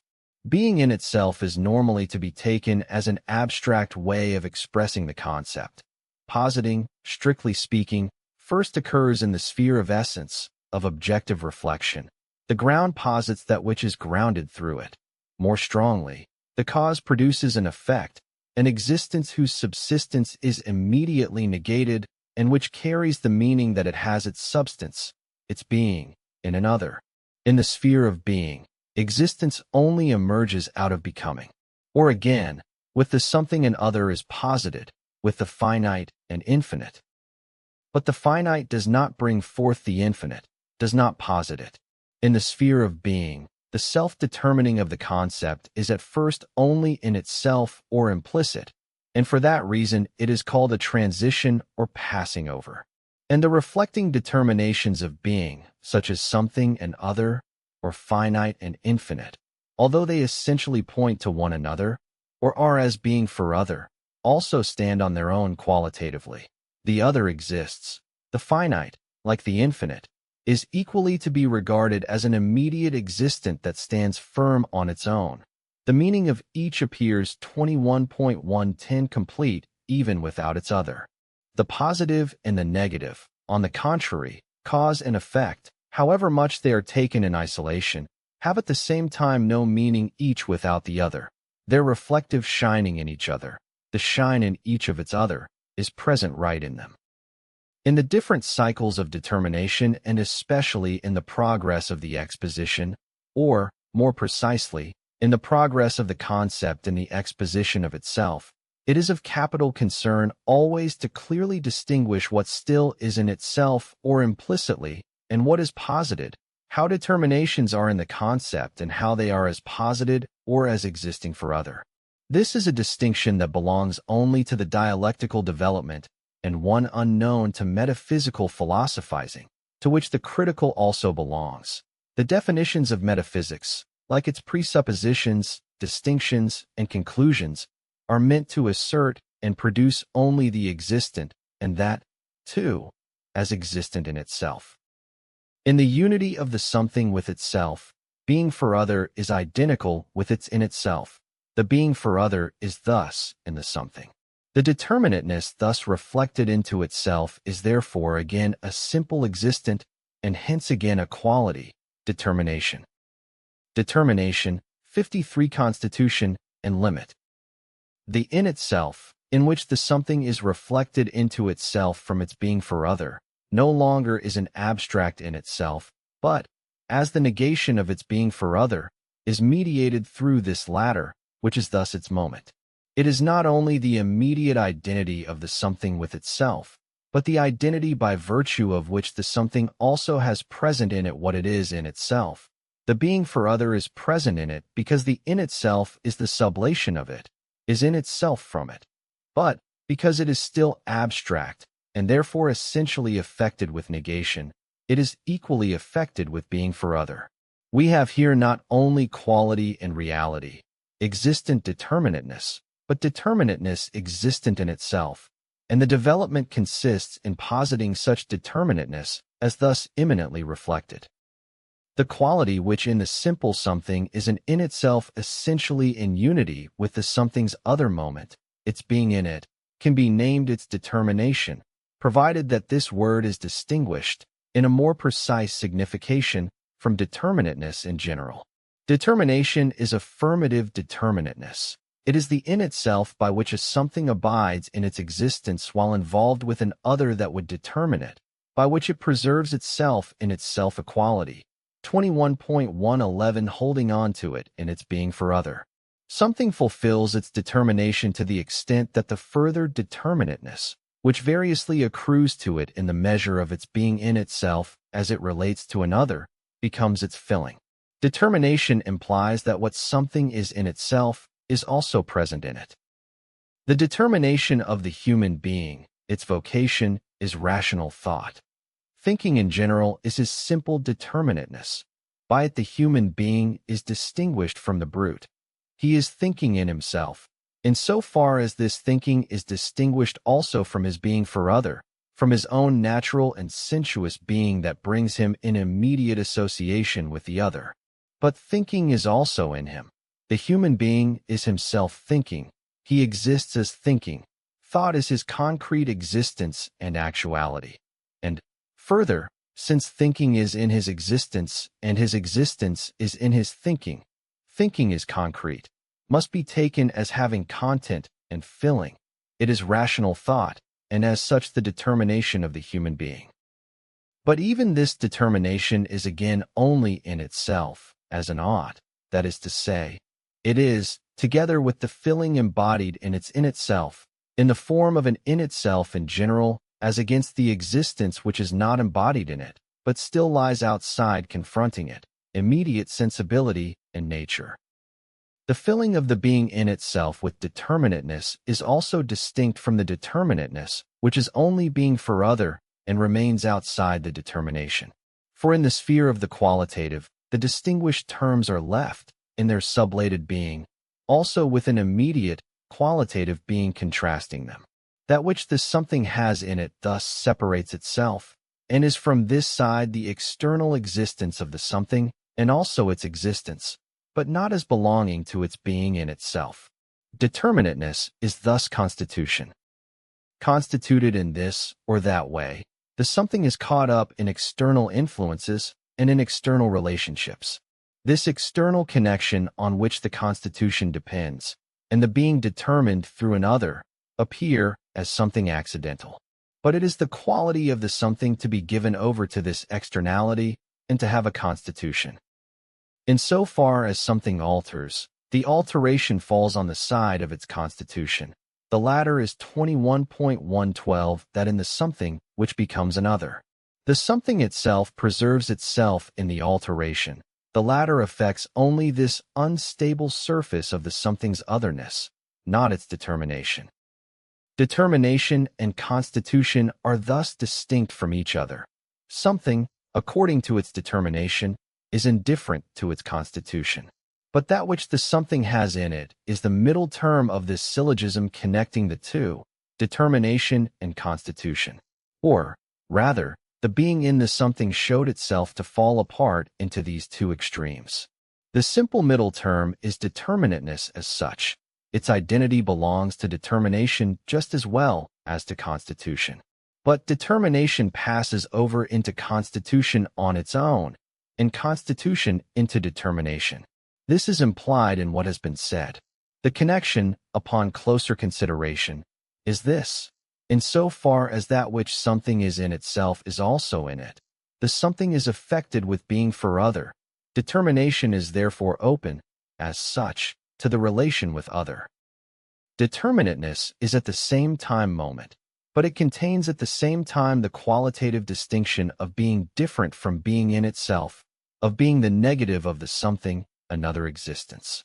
This determinateness, which thus holds the other in itself, united with the being in itself, introduces otherness in the latter or in determination, and determination is thereby reduced to constitution. Conversely, the being for other, isolated as constitution and posited on its own, is in it the same as what the other as such is, the other in it, that is, the other of itself, but it consequently is self-referring existence, thus being in itself with a determinateness, therefore determination. Consequently, inasmuch as the two are also to be held apart, constitution, which appears to be grounded in something external, in an other in general, also depends on determination, and the determining from outside is at the same time determined by the something's own immanent determination. And further, constitution belongs to that which something is in itself. Something alters along with its constitution. This altering of something is no longer the first alteration of something merely in accordance with its being for other. The first was an alteration only implicitly present, one that belonged to the inner concept. Now the alteration is also posited in the something. The something itself is further determined, and negation is posited as immanent to it, as its developed being in itself. 21,113. The transition of determination and constitution into each other is at first the sublation of their distinction, and existence, or something in general, is thereby posited. Moreover, since this something in general results from a distinction that also includes qualitative otherness within it, there are two somethings. But these are, with respect to each other, not just others in general, so that this negation would still be abstract and would occur only in the comparison of the two. Rather, the negation now is immanent to the somethings. As existing, they are indifferent to each other, but this, their affirmation, is no longer immediate.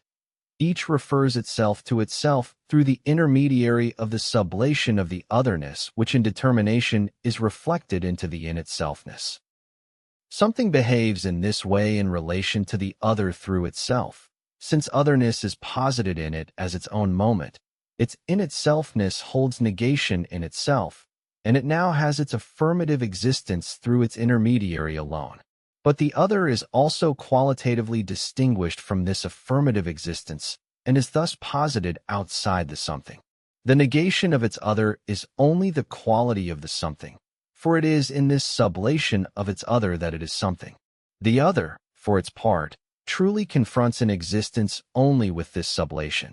It confronts the first something only externally, or, since the two are in fact inherently joined together, that is, according to their concept, their connectedness consists in this. that existence has passed over into otherness, something into other, that something is just as much an other as the other is.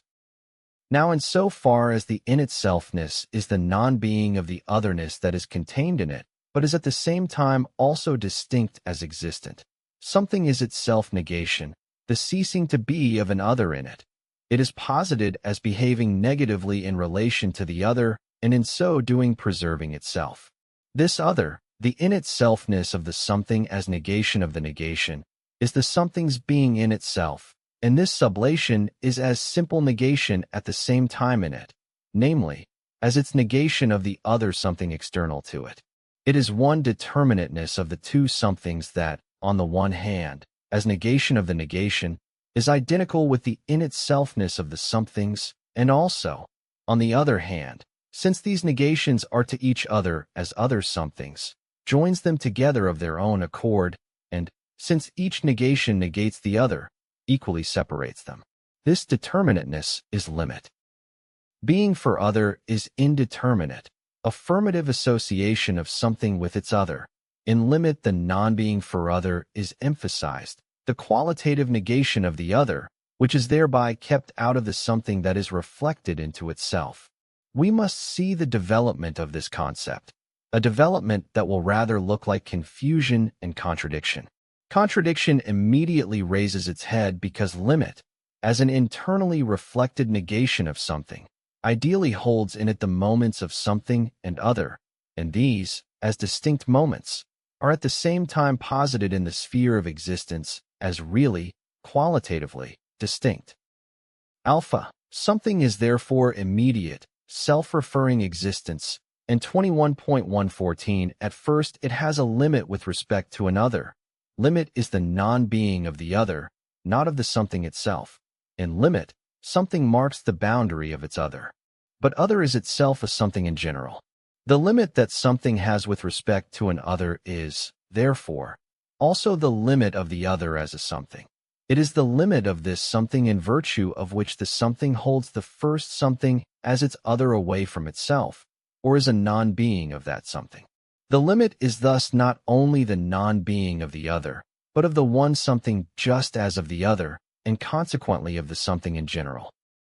But the limit is equally, essentially, the non-being of the other. Thus, through its limit, something at the same time is.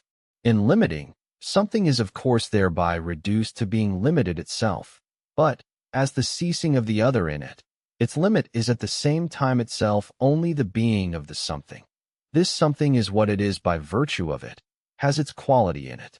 This relation is the external appearance of the fact that limit is simple negation or the first negation, whereas the other is, at the same time, the negation of the negation, the in-itselfness of the something.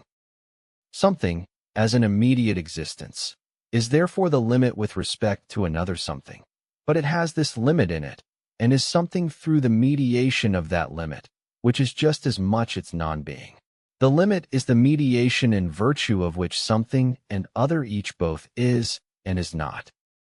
Beta, now in so far as something in its limit both is and is not, and these moments are an immediate, qualitative distinction, the non-existence and the existence of the something fall outside each other. Something has its existence outside its limit, or, as representation would also have it, inside it, in the same way the other, too, since it is something, has it outside it. The limit is the middle point between the two at which they leave off. They have existence beyond each other, beyond their limit. The limit, as the non-being of each, is the other of both. It is in accordance with this difference of the something from its limit that the line appears as line outside its limit, the point, the plane as plane outside the line, the solid as solid only outside its limiting plane. This is the aspect of limit that first occurs to figurative representation, the self-external being of the concept, and is also most commonly assumed in the context of spatial objects. Gamma, but further, something as it is outside the limit, as the unlimited something, is only existence in general. As such, it is not distinguished from its other. It is only 21.115 existence, and, therefore, it and its other have the same determination. each is only something in general, or each is other, and so both are the same. But this, their at first immediate existence, is now posited in them as limit. In it both are what they are, distinct from each other. But it is also equally their common distinguishedness, the unity and the distinguishedness of both, just like existence. This double identity of the two, existence and limit, contains this, that something has existence only in limit, and that, since limit and immediate existence are each at the same time the negative of each other, the something, which is now only in its limit, equally separates itself from itself, points beyond itself to its non-being and declares it to be its being, and so it passes over into it. To apply this to the preceding example, the one determination is this, that something is what it is only in its limit. Therefore, the point is the limit of line, not because the latter just ceases at the point and has existence outside it. The line is the limit of plane, not because the plane just ceases at it, and the same goes for the plane as the limit of solid. Rather, at the point the line also begins, the point is its absolute beginning. And if the line is represented as unlimited on both its two sides, or, as is said, as extended to infinity, the point still constitutes its element, just as the line constitutes the element of the plane, and the plane that of the solid. These limits are the principle of that which they delimit, just as one, for instance, is as hundredth the limit, but also the element of the whole hundred. The other determination is the unrest of the something in its limit in which it is immanent, the contradiction that propels it beyond itself. Thus the point is this dialectic of itself becoming line, the dialectic of becoming plane, the plane of becoming total space. A second definition is given of line, plane, and whole space, which has the line come to be through the movement of the point, the plane through the movement of the line, and so forth. This movement of the point, the line, and so forth, is however viewed as something accidental, or as movement only in figurative representation. In fact, however, this view is taken back by supposing that the determinations from which the line, and so forth, originate are their elements and principles, and these are, at the same time, nothing else but their limits. The coming to be is not considered as accidental or only as represented. That the point, the line, the plane, are per se self-contradictory beginnings which on their own repel themselves from themselves, and consequently that the point passes over from itself into the line through its concept, moves in itself, and 21.116 makes the line come to be, and so on. All this lies in the concept of the limit which is immanent in the something. The application itself, however, belongs to the treatment of space. As an indication of it here, we can say that the point is the totally abstract limit, but in a determinate existence. This existence is still taken in total abstraction. It is the so-called absolute, that is, abstract space, the absolutely continuous being outside one another. Inasmuch as the limit is not abstract negation, but is rather in this existence, inasmuch as it is spatial determinateness, the point is spatial, is the contradiction of abstract negation and continuity, and is, for that reason, the transition as it occurs and has already occurred into the line, and so forth. And so there is no point, just as there is no line or plane. The something, posited with its immanent limit as the contradiction of itself by virtue of which it is directed and driven out and beyond itself, is the finite. Finitude. Existence is determinate. Something has a quality, and in this quality it is not only determined but delimited. Its quality is its limit, and, affected by it, something remains affirmative, quiescent existence. But, so developed that the opposition of its existence and of the negation as the limit immanent to this existence is the very in-itselfness of the something, and this is thus only becoming in it. This negation constitutes the finitude of the something. When we say of things that they are finite, we understand by this that they not only have a determinateness, that their quality is not only reality and existent determination, that they are not merely limited and as such still have existence outside their limit, but rather that non-being constitutes their nature, their being. Finite things are, but in their reference to themselves they refer to themselves negatively. In this very self-reference they propel themselves, beyond their being. They are, but the truth of this being is, as in Latin, their finus, their end. 50 For the finite does not just alter, as the something in general does, but perishes, and its perishing is not just a mere possibility, as if it might be without perishing. Rather, the being as such of finite things is to have the germ of this transgression 55 in their in-itselfness. The hour of their birth is the hour of their death. 21,117. Alpha, the immediacy of finitude. The thought of the finitude of things brings this mournful note with it because finitude is qualitative negation driven to the extreme, and in the simplicity of such a determination there is no longer left to things an affirmative being distinct from their determination as things destined to ruin. 56 Because of this qualitative simplicity of negation that has returned to the abstract opposition of nothing and perishing to being, finitude is the most obstinate of the categories of the understanding.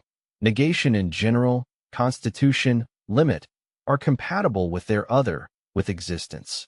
Even the abstract nothing, by itself, is given up as an abstraction. But finitude is negation fixed in itself, and, as such, stands in stark contrast to its affirmative. The finite thus does indeed let itself be submitted to flux. This is precisely what it is, that it should come to an end, and this end is its only determination. Its refusal is rather to let itself be brought affirmatively to its affirmative, the infinite, to be associated with it. It is therefore inseparably posited with its nothing, and thereby cut off from any reconciliation with its other, the affirmative. The determination of finite things does not go past their end. The understanding persists in this sorrow of finitude, for it makes non-being the determination of things, and, at the same time, this non-being imperishable and absolute. Their transitoriness would only pass away in their other, in the affirmative. Their finitude would then be severed from them. But this finitude is their unalterable quality, that is, their quality which does not pass over into their other, that is, not into the affirmative, and so finitude is eternal. This is a very important consideration, but that the finite is absolute is certainly not a standpoint that any philosophy or outlook, or the understanding, would want to endorse. The opposite is rather expressly present in the assertion of finitude. The finite is the restricted, the perishable. The finite is only the finite, not the imperishable. All this is immediately part and parcel of its determination and expression. But all depends on whether in one's view of finitude its being is insisted on, and the transitoriness thus persists, or whether the transitoriness and the perishing perish. The fact is that this perishing of the perishing does not happen on precisely the view that would make the perishing the final end of the finite. The official claim is that the finite is incompatible with the infinite and cannot be united with it, that the finite is absolutely opposed to the infinite. Being, absolute being, is ascribed to the infinite. The finite remains held fast over against it as its negative. Incapable of union with the infinite, it remains absolute on its 21.118 own side. From the affirmative, from the infinite, it would receive affirmation and thus it would perish. But a union with the infinite is precisely what is declared impossible. If the finite were not to persist over against the infinite, but were to perish, its perishing, as just said, would then be the last of it, not its affirmative, which would be only a perishing of the perishing. However, if it is not to perish into the affirmative, but its end is rather to be grasped as a nothing, then we are back at that first, abstract nothing that itself has long since passed away. With this nothing, however, which is supposed to be only nothing but to which a reflective existence is nevertheless granted in thought, in representation, or in speech, the same contradiction occurs as we have just indicated in connection with the finite, except that in the nothing it just occurs, but in the finite it is instead expressed. In the one case, the contradiction appears as subjective. In the other, the finite is said to stand in perpetual opposition to the infinite, in itself to be null, and to be as null in itself. This is now to be brought to consciousness. The development of the finite will show that, expressly as this contradiction, it collapses internally, but that, in this collapse, it actually resolves the contradiction. It will show that the finite is not just perishable, and that it perishes, but that the perishing, the nothing, is rather not the last of it, that the perishing rather perishes. Beta, restriction, and the ought. This contradiction is indeed abstractly present by the very fact that the something is finite, or that the finite is. But something or being is no longer posited abstractly, but reflected into itself, and developed as being in itself that has determination and constitution in it, or, more determinately still, in such a way that it has a limit within it, and this limit, as constituting what is immanent to the something and the quality of its being in itself, is finitude. It is to be seen what moments are contained in this concept of the finite something. Determination and constitution arose as sides for external reflection, but determination already contained otherness as belonging to the in itself of something. On the one side, the externality of otherness is within the something's own inwardness. On the other side, it remains as otherness distinguished from it. It is still externality as such, but in the something. But further, since otherness is determined as limit, itself 21.119 as negation of the negation, the otherness immanent to the something is posited as the connection of the two sides, and the unity of the something with itself, to which both determination and constitution belong, is its reference turned back upon itself. The reference to it of its implicitly existing determination that in it negates its immanent limit. The self-identical in itself thus refers itself to itself as to its own non-being, but as negation of the negation, as negating that which at the same time retains existence in it, for it is the quality of its in-itselfness.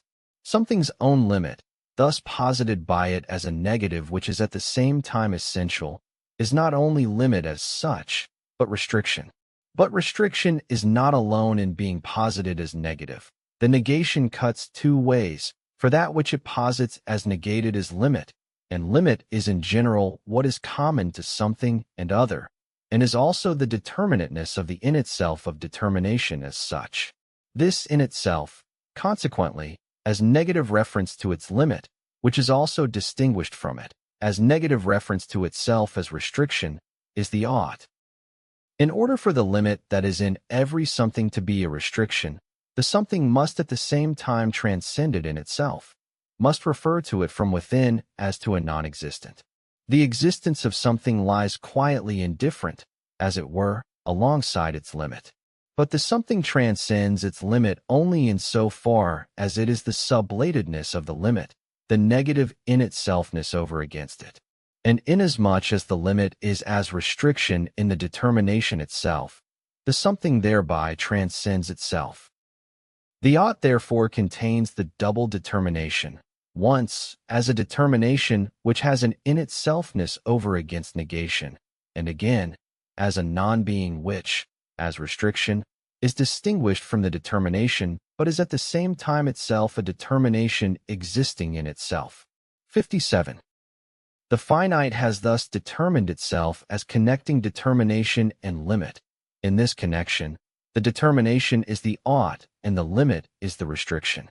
Thus the two are both moments of the finite, and therefore both themselves finite, the ought as well as the restriction. But only restriction is posited as the finite. The ought is restricted only in itself, and therefore only for us. It is 21.120 restricted by virtue of its reference to the limit already immanent within it, though this restriction in it is shrouded in itselfness, for according to its determinate being, that is, according to its determinateness in contrast to restriction, it is posited as being in itself. What ought to be is, and at the same time is not. If it were, it would not be what merely ought to be. The ought has therefore a restriction essentially. This restriction is not anything alien. That which only ought to be is determination now posited as it is in fact, namely, as at the same time only a determinateness. The being in itself of the something is thus reduced in its determination to the ought because the very thing that constitutes the something's in itselfness is, in one and the same respect, as non-being, or again, because in the in itselfness, in the negation of the negation, the said being in itself is as one negation, what negates, a unity with the other, and this other, as qualitatively other, is the limit by virtue of which that unity is as reference to it. 58. The restriction of the finite is not anything external, but the finite's own determination is rather also its restriction, and this restriction is both itself and the ought. It is that which is common to both, or rather that in which the two are identical. But further, as ought, the finite transcends its restriction. The same determinateness which is its negation is also sublated, and is thus its in itself. Its limit is also not its limit. As ought, something is thus elevated above its restriction, but conversely it has its restriction only as ought. The two are indivisible. Something has a restriction in so far as it has negation in its determination, and the determination is also the being sublated of the restriction. Remark.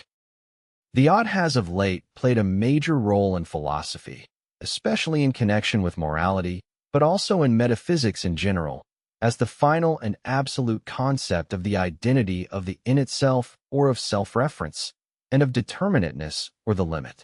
21,121. You can because you ought. 59. This expression, which is supposed to say a lot, is implied in the concept of the ought. For the ought is the transcendence of restriction. Restriction is sublated in it. The in itself of the ought is thus identical self-reference, and consequently the abstraction of being able.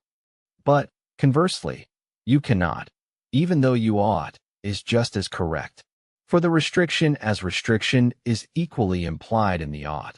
The one formalism of possibility has in it a reality, a qualitative otherness, that stands opposed to it, and the connection of each to the other is a contradiction, and thus a cannot, or rather an impossibility.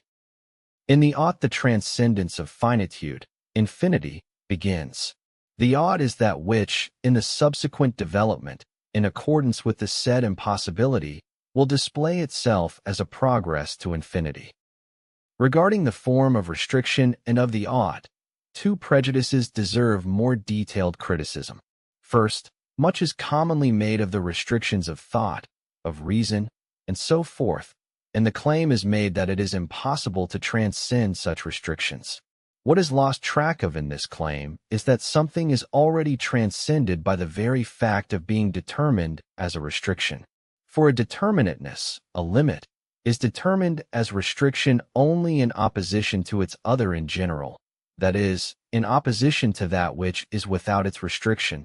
The other of a restriction is precisely the beyond with respect to it. Stone, metal, do not transcend their restriction, for the simple reason that the restriction is not a restriction for them. However, with respect to such general propositions that are typical of the way the understanding thinks, as that it is impossible to transcend restriction, if thought will not apply itself to see what is implied in the concept, it can then be referred to actuality, where the propositions prove themselves to be completely unrealistic. Just because thought ought to be something higher than actuality, just because it ought to dwell in higher regions remote from it, and therefore be itself determined as an ought, it fails on the one hand to advance to the concept, and on the other hand it manages to be equally untrue both in its relation to actuality and to the concept. Because a stone does not think, does not even feel, its determinateness is not a restriction for it. That is, it is not in it a negation for the sensation, the representation, the thought, and so on, which it does not have. But the stone, too, is as a something distinguished in its determination or its in itself and existence. And to this extent it too transcends its restriction. The concept which the stone is in itself contains 21.122 the identity with its other. If it is a base receptive to acids, then it is oxidizable, neutralizable, and so on. In the process of oxidization, neutralization, and so on, its restriction to being only a base is sublated. The base transcends it. Similarly, the acid transcends its restriction to being an acid, and in the acid, just as in the caustic base, the imperative to transcend their restriction is so strong that it is only with violence that they can be kept fixed as acid and caustic base, as waterless, that is, purely non-neutral. If, however, a concrete existence contains the concept not merely as abstract in itselfness, but as a totality existing for itself, as instinct, life, sensation, representation, and so forth, it itself then brings about, by itself, this transcendence and this transcending. The plant transcends the restriction of being a seed, similarly, of being blossom, fruit, leaf. The seed becomes the developed plant, the blossom fades, and so forth. In the grip of hunger, thirst, and so forth, the sentient is the impulse to transcend this restriction, and it does transcend it. It feels pain, and to feel pain is the privilege of sentient nature. Pain is a negation within the sentient's self, and this negation is determined as a restriction in the sentient's feeling just because the sentient has a feeling of itself, and this self is the totality that transcends the determinateness of the negation. If the sentient did not transcend it, it would not feel it as its negation and would have no pain. But reason, thought, is not supposed to be able to transcend this restriction. Reason, which is the universal, which is for itself the beyond of particularity as such, that is, of all particularity, only is the transcendence of restriction. To be sure, not every transcending, not every transcendence beyond restriction, is a true liberation from it, a true affirmation. Even the ought itself is this kind of imperfect transcending, and so abstraction in general. But the mention of a totally abstract universal is sufficient to counter the equally abstract pronouncement that restriction cannot be transcended, or, again, the mention of the infinite in general is sufficient to counter the pronouncement that the finite cannot be transcended. We can recall in this context a seemingly ingenious notion of Leibniz, that if a magnet had consciousness, it would regard its pointing to the north as a determination of its will, a law of its freedom. 60 rather, if the magnet did have consciousness and along with it a will and freedom, it would be a thinking being. Consequently, space would be for it a universal embracing all directions, and its one direction to the north thus a restriction rather of its freedom, just as being held fixed to one place is a restriction for a human being, but not for a plant. 21,123. The ought, for its part, is the transcending of restriction, but a transcending which is itself only finite. It therefore has its place and legitimacy in the field of finitude, where it holds in itself fixed over against what is restricted, declaring it to be the norm and the essential relative to what is null. Duty is an ought directed against the particular will, against self-seeking desire and arbitrary interest. It is the ought held up before a will capable of isolating itself from the truth because of its instability. Those who hold the ought of morality so high as to believe that, by not recognizing it as the ultimate truth, morality itself would be destroyed. The brokers of reason whose understanding takes unceasing satisfaction in being able to confront everything that there is with an ought and consequently a would-be superior knowledge, who therefore are all the more resistant to being robbed of the ought, these do not see that, as regards the finitude of their sphere, the ought receives full recognition. But in the actual order of things, reason and law are not in such a sad state of affairs that they only ought to be. Only the abstraction of the in itself stays at this. Equally, the ought does not perpetuate itself nor, which is the same, is finitude absolute. The philosophy of Kant and Fichte holds out the ought as the resolution of the contradictions of reason, though it is rather only a standpoint that remains fixed in finitude and therefore in contradiction. Gamma, transition of the finite into the infinite. The ought contains restriction explicitly, for itself, and restriction contains the ought. Their mutual connection is the finite itself, which contains them both in itself. These moments of its determination are qualitatively opposed. Restriction is determined as the negative of the ought, and the ought equally as the negative of restriction. The finite is thus in itself the contradiction of itself. It sublates itself, it goes away and ceases to be. 61. But this, its result, the negative as such, is alpha, its very determination, for it is the negative of the negative. So, in going away and ceasing to be, the finite has not ceased. It has only become momentarily an other finite, which equally is, however, a going away as a going over into another finite, and so forth to infinity. But, beta, if we consider this result more closely, in its going away and ceasing to be, in this negation of itself, the finite has attained its being in itself. In it, it has rejoined itself. Each of its moments contains precisely this result.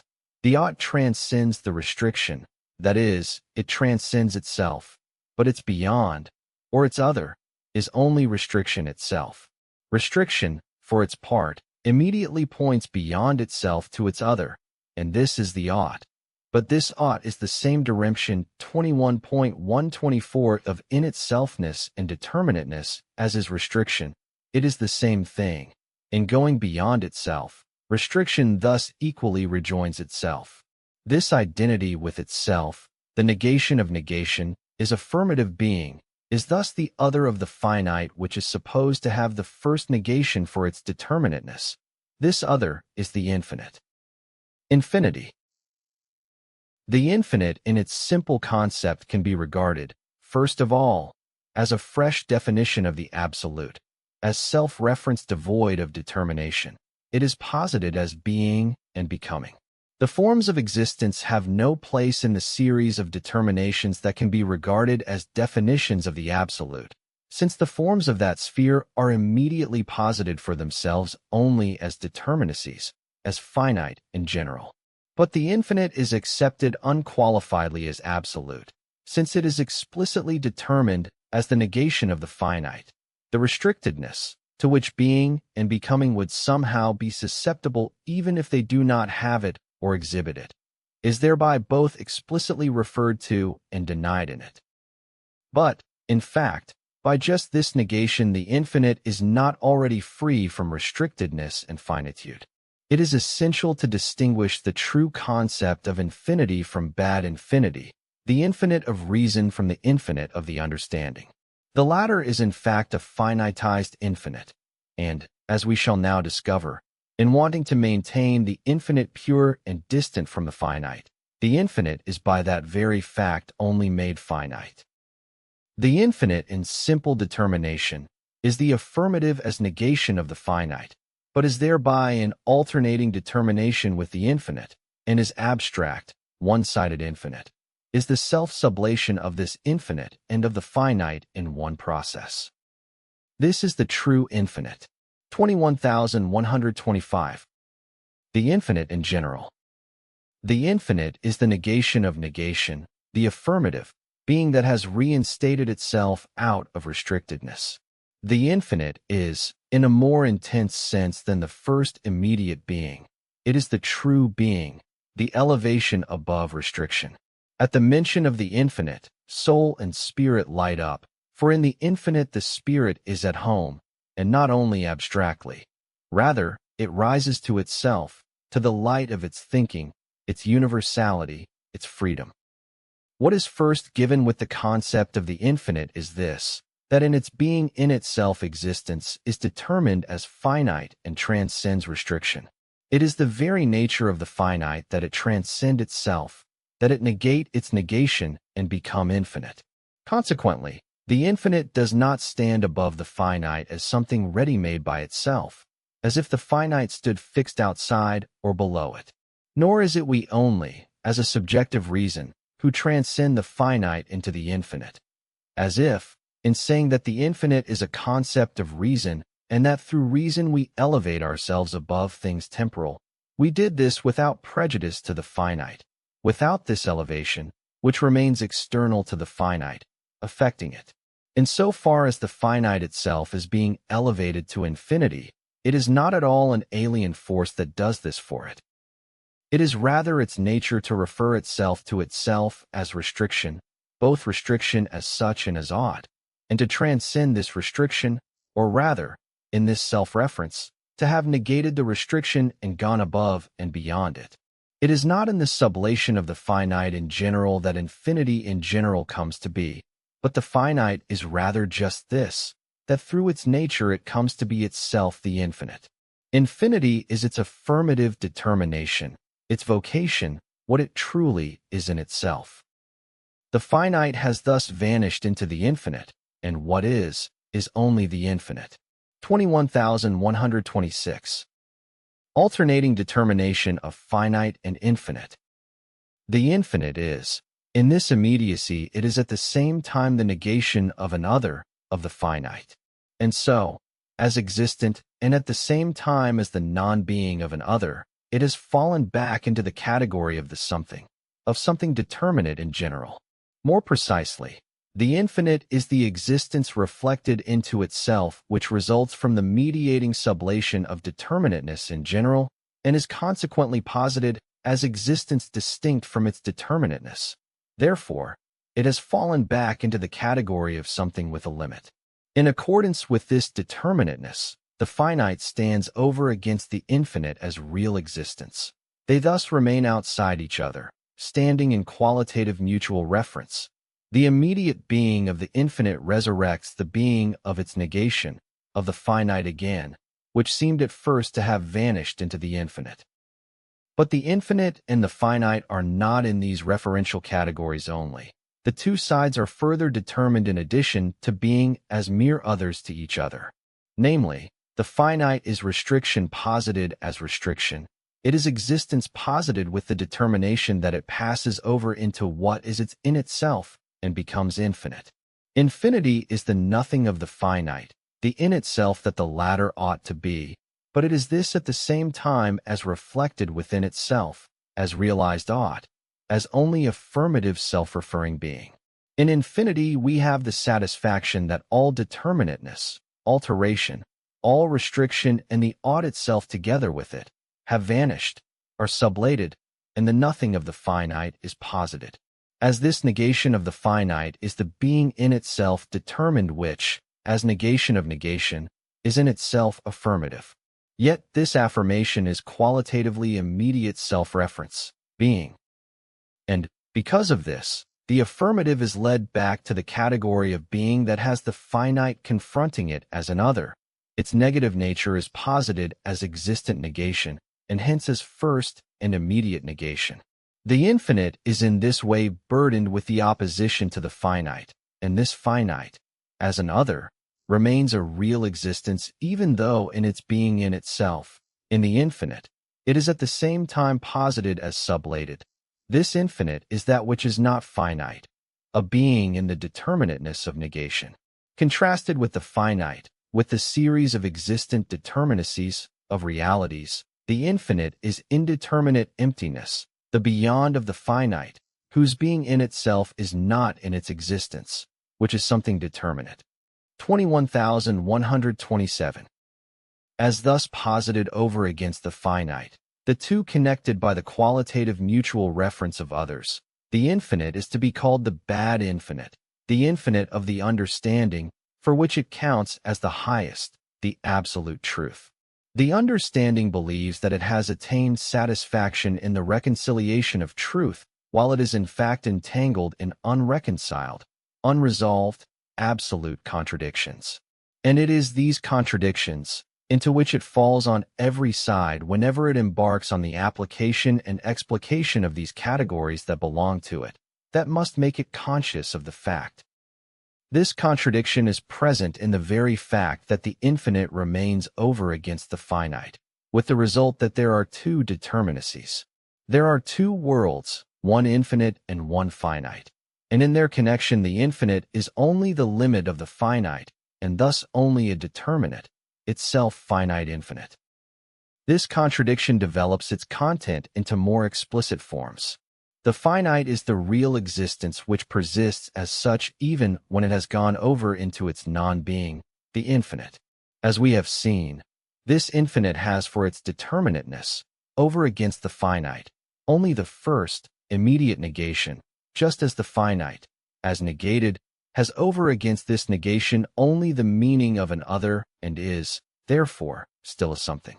When, therefore, the understanding, elevating itself above this finite world, rises to what is the highest for it, to the infinite, the finite world remains for it as something on this side here, and, thus posited only above the finite. The infinite is separated from the finite, and, for the same reason, the finite from the infinite. Each is placed in a different location, the finite as existence here, and the infinite, although the being in itself of the finite, there as a beyond, at a nebulous, inaccessible distance outside which there stands, enduring, the finite. As thus separated, they are just as much essentially connected with each other, through the very negation that divides them. This negation connecting them, these somethings reflected into themselves, is the common limit of each over against the other, and that, too, in such a way that each does not merely have this limit in it over against the other, but the negation is rather the in-itselfness of each. Each thus has for itself, in its separation from the other, the limit in it. But the limit is the first negation. Both are thus limited, finite, in themselves. Yet, as each affirmatively refers itself to itself, each is also the negation of its limit. Each thus immediately repels the negation from itself as its non-being, and 21.128 qualitatively severed from it, posits it as an other being outside it. The finite posits its non-being as this infinite, and the infinite likewise the finite. It is readily conceded that the finite passes over into the infinite necessarily, that is, through its determination, and is thereby elevated to what is its in itself. For while the finite is indeed determined as subsistent existence, it is at the same time also a null in itself, and therefore destined to self-dissolution. Whereas the infinite, although burdened with negation and limit, is equally also determined as the existent in itself, so that this abstraction of self-referring affirmation is what constitutes its determination, and hence finite existence is not present in it. But it has been shown that the infinite itself attains affirmative being only by the mediation of negation, as negation of negation, and that when its affirmation thus attained is taken as just simple, qualitative being, the negation contained in it is demoted to simple immediate negation and, therefore, to determinateness and limit. And these, then, are excluded from the infinite as contradicting its in itself. They are posited as not belonging to it, but rather as opposed to its in itself, as the finite. Since each is in it and through its determination the positing of its other, the two are inseparable. But this unity rests hidden in their qualitative otherness. It is their inner unity, one that lies only at their base. The manner of the appearance of this unity has thereby been defined. The unity is posited in existence as a turning over or transition of the finite into the infinite, and vice versa, so that the infinite only emerges in the finite, and the finite in the infinite, the other in the other. That is to say, each arises in the other independently and immediately, and their connection is only an external one. The process of their transition has the following detailed shape. We have the finite passing over into the infinite. This passing over appears as an external doing. In this emptiness beyond the finite, what arises? What is there of positive in it? On account of the inseparability of the infinite and the finite, or because this infinite, which stands apart, is itself restricted, the limit arises. The infinite has vanished and the other, the finite, has stepped in. But this stepping in of the finite appears as an event external to the infinite, 21.129, and the new limit as something that does not arise out of the infinite itself, but is likewise found given. And with this we are back at the previous determination, which has been sublated in vain. This new limit, however, is itself only something to be sublated or transcended.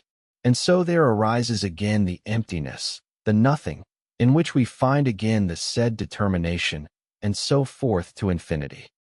We have before us the alternating determination of the finite and the infinite. The finite is finite only with reference to the ought or the infinite, and the infinite is only infinite with reference to the finite. The two are inseparable and at the same time absolutely other with respect to each other. Each has in it the other of itself. Each is thus the unity of itself and its other, and, in its determinateness, not to be what itself and what its other is, it is existence. This alternating determination of self-negating and of negating the negating is what passes as the progress to infinity, which is accepted in so many shapes and applications as an unsurpassable ultimate at which thought, having reached this, and so on to infinity, has usually achieved its end. This progress breaks out wherever relative determinations are pressed to the point of opposition, so that, though in inseparable unity, each is nevertheless attributed an independent existence over against the other. This progress is therefore the contradiction which is not resolved, but is rather always pronounced simply as present.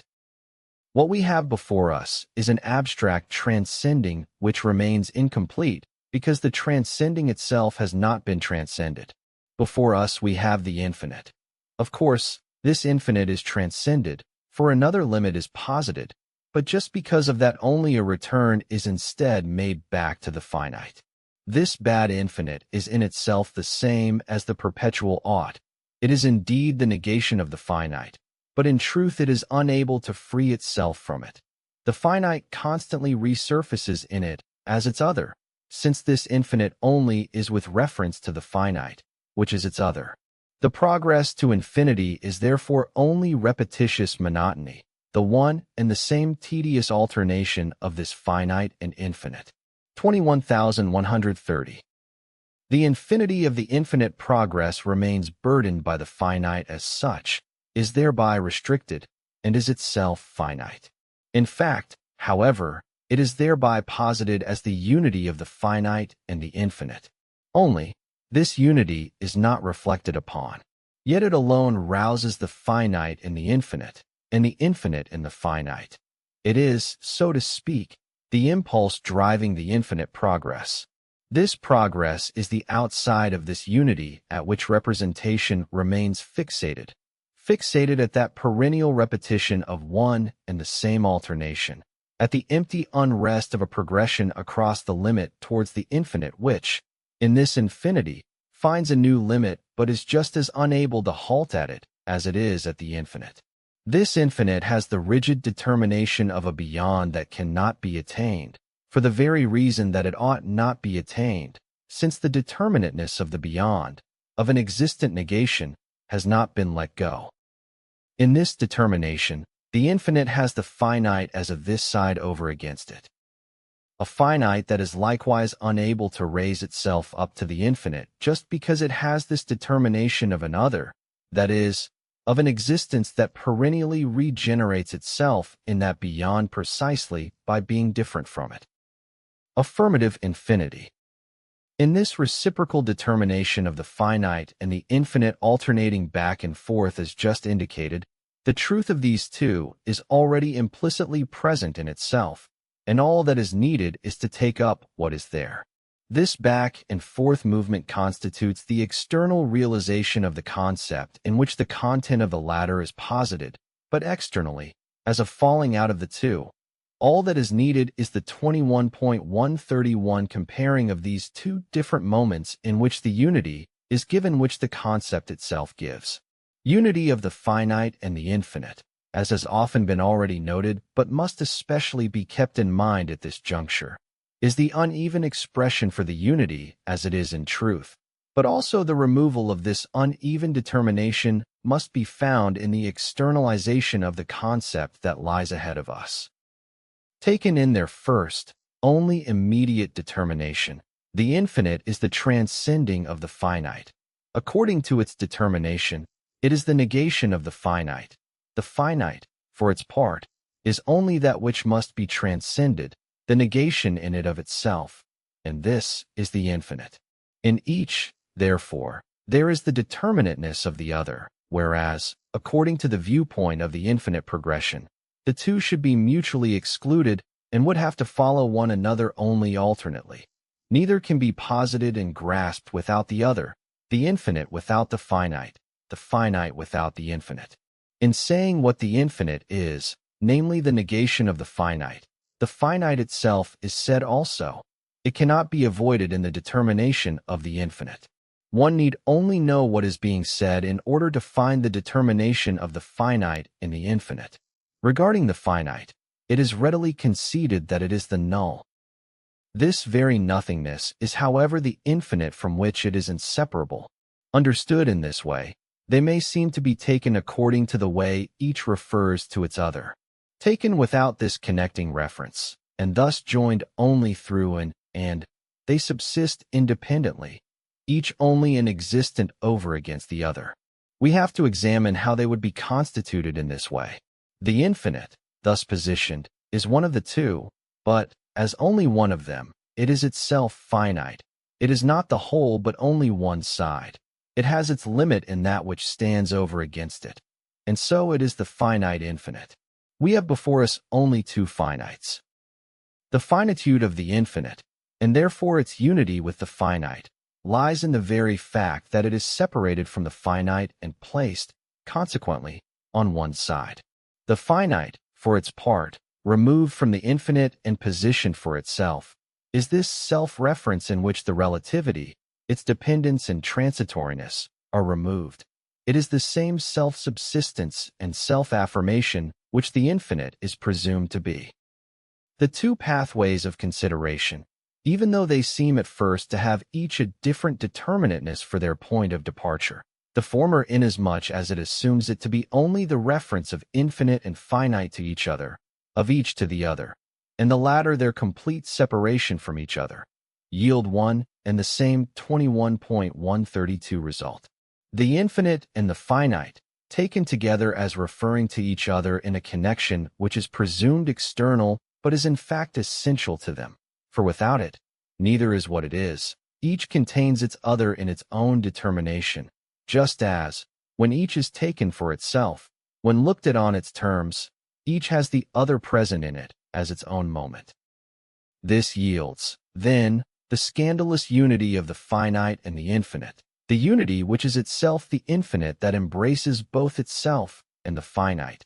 The infinite, therefore, understood in a sense other than when the finite is separated from it and placed on the other side from it. Since they must now also be distinguished, each is within it, as just shown, itself the unity of both. There are thus two such unities. The common element, the unity of both determinacies, as such a unity, posits them at first as negated, for each is to be what it is in being distinguished. In their unity, therefore, they lose their qualitative nature, an important reflection for countering the incorrigible habit of representing the infinite and the finite, in their unity, as still holding on to the quality that they would have when taken apart from each other. Of seeing in that unity, therefore, nothing except contradiction, and not also the resolution of the contradiction by the negation of the qualitative determinateness of each. And so is the unity of the infinite and the finite, at first simple and universal, falsified. But further, since the two are now to be taken also as distinguished, the unity of the infinite which is itself both of these moments is determined differently in each. The infinite, determined as such, has in it the finitude which is distinct from it. In this unity, the infinite is the in itself while the finite is only determinateness, the limit in the infinite. But such a limit is the absolute other of the infinite, its opposite. The infinite's determination, which is the in itself as such, is corrupted by being saddled with a quality of this sort.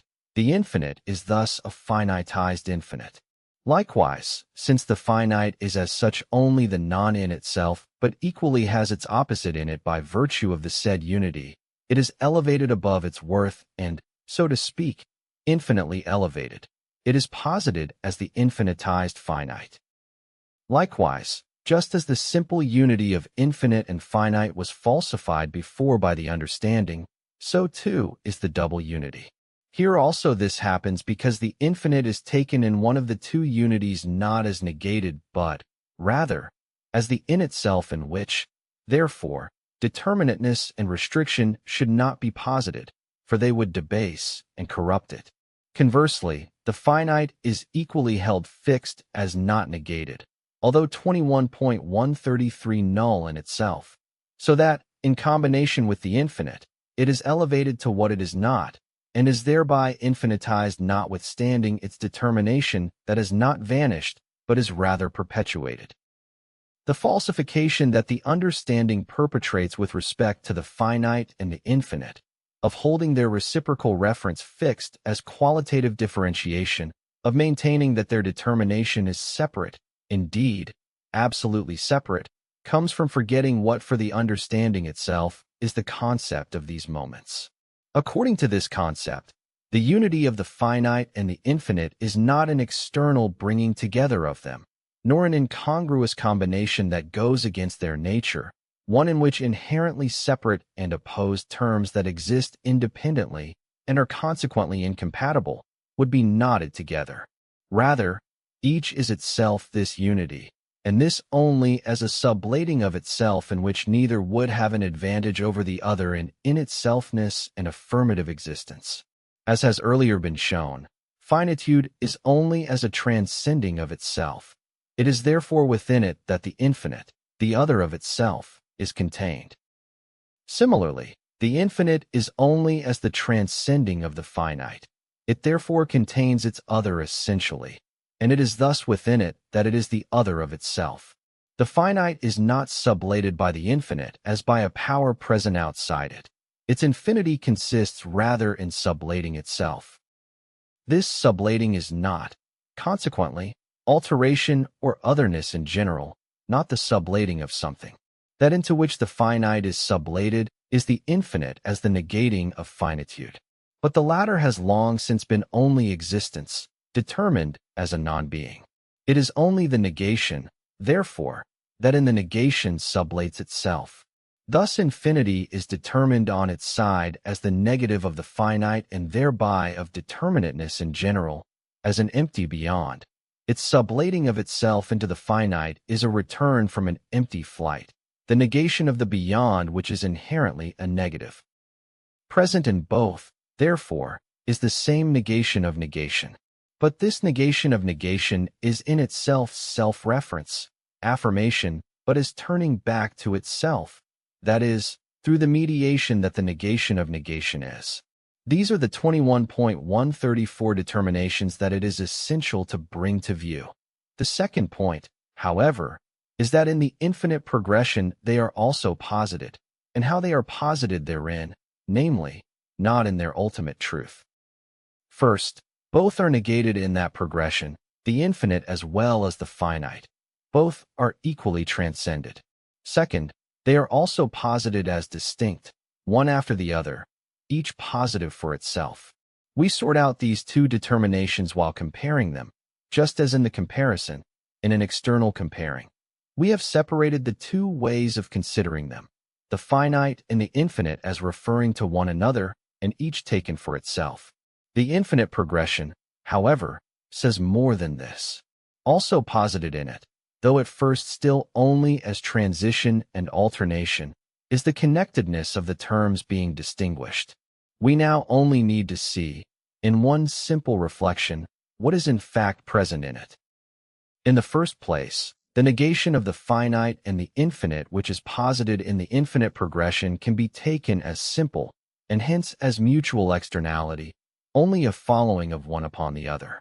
Starting from the finite, the limit is thus transcended, the finite negated. We now have its beyond, the infinite, but in this the limit rises up again, so we have the transcending of the infinite. This twofold sublation is nonetheless partly only an external event and an alternating of moments in general, and partly still not posited as one unity.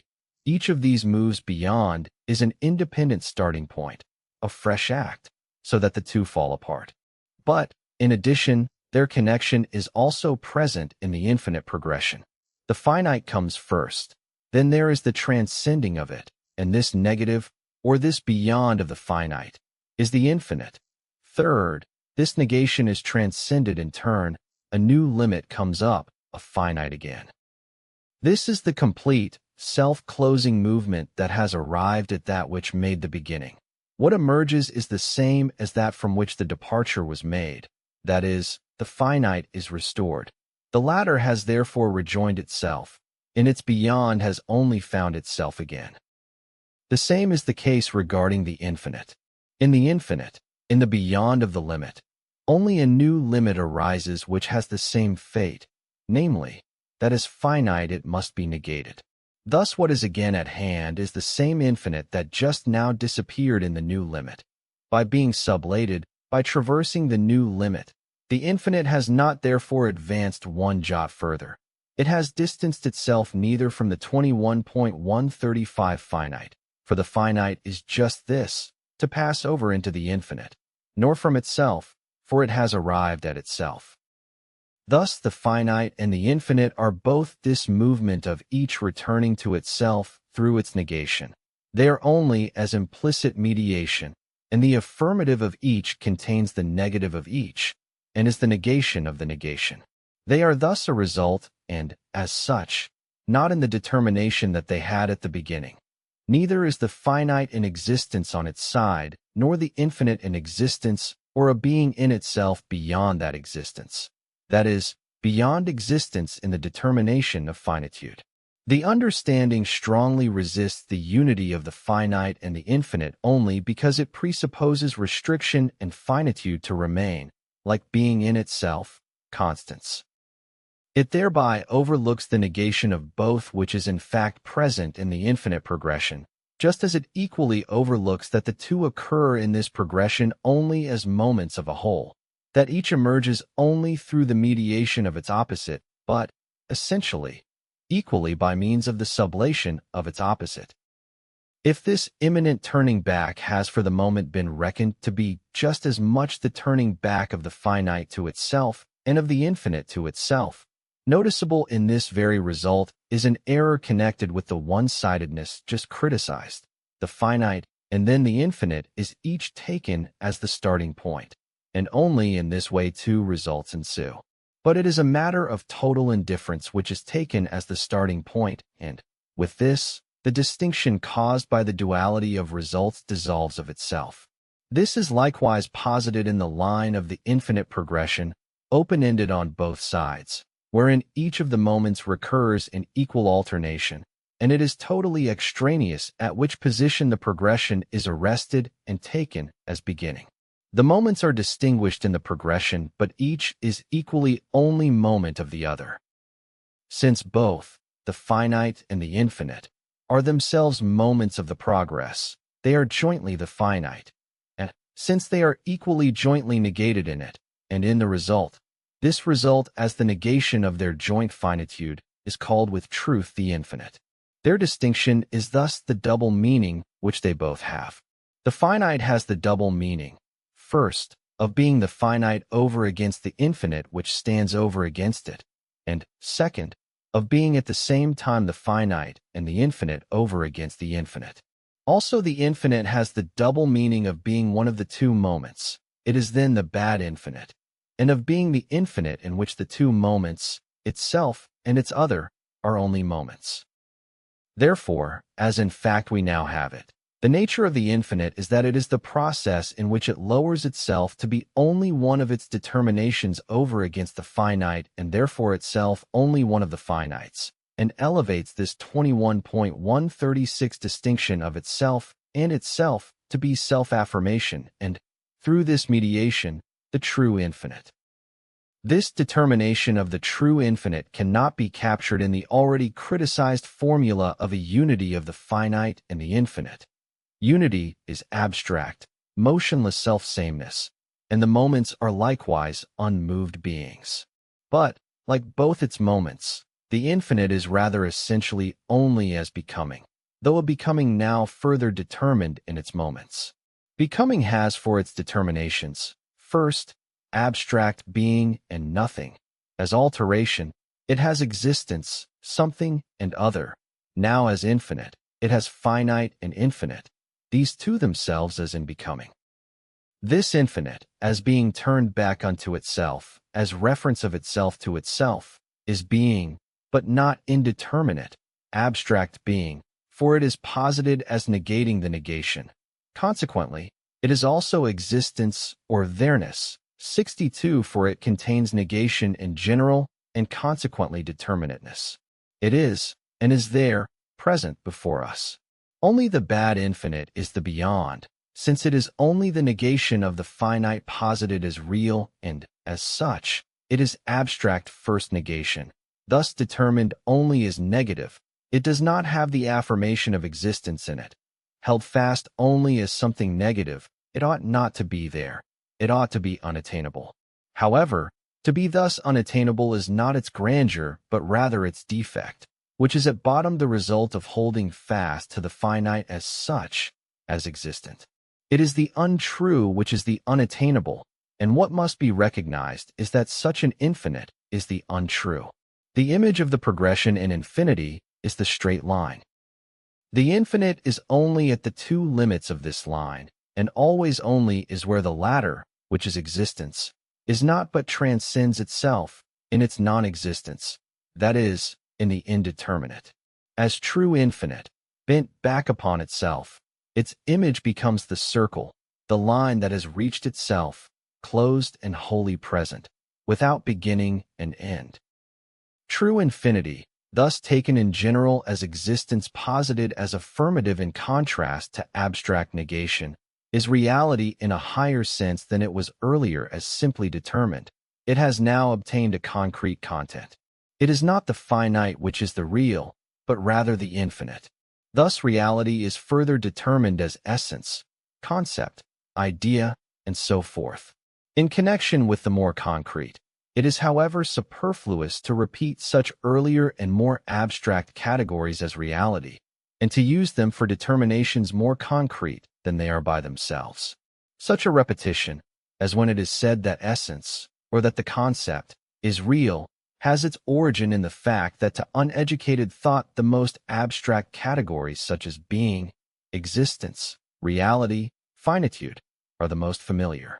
21,137.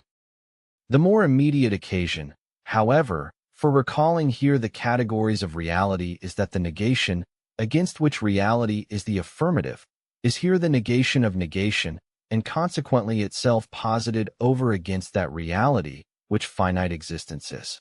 Negation is thus determined as ideality. The idealized H is the finite as it is in the true infinite, as a determination, a content, a distinct, but not a subsistent existent, a moment rather.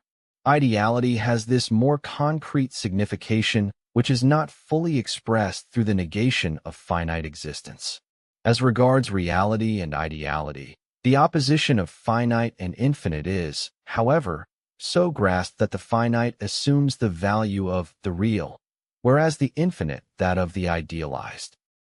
In the same way, further on, also the concept is regarded as an idealization, that is, as a mere idealization, in contrast to existence in general, which is regarded as the real. When contrasted in this way, it is of course of no use to have reserved for the said concrete determination of negation the distinctive expression of idealization. In that opposition of finite and infinite, we are back to the one-sidedness of the abstract negative characteristic of the bad infinite and still fixed in the affirmative existence of the finite. Transition. Ideality can be called the quality of the infinite, but it is essentially the process of becoming, and hence a transition, like the transition of becoming into existence. We must now explicate this transition, this imminent turning back, as the sublating of finitude, that is, of finitude as such and equally of the negative finitude that only stands opposite to it, is only negative finitude, is self-reference, being. Since there is negation in this being, the latter is existence.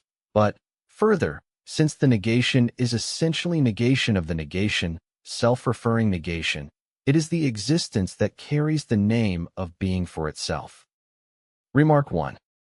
The infinite, in the usual sense of the bad infinite, and the progression to infinity, such as the ought, are the expression of a 21.138 contradiction that pretends to be itself a solution and an ultimate.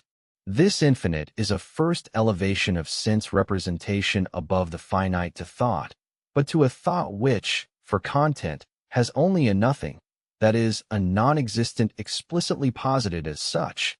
It is a flight beyond restrictions that fails to gather itself together within and is unable to bring the negative back to the positive.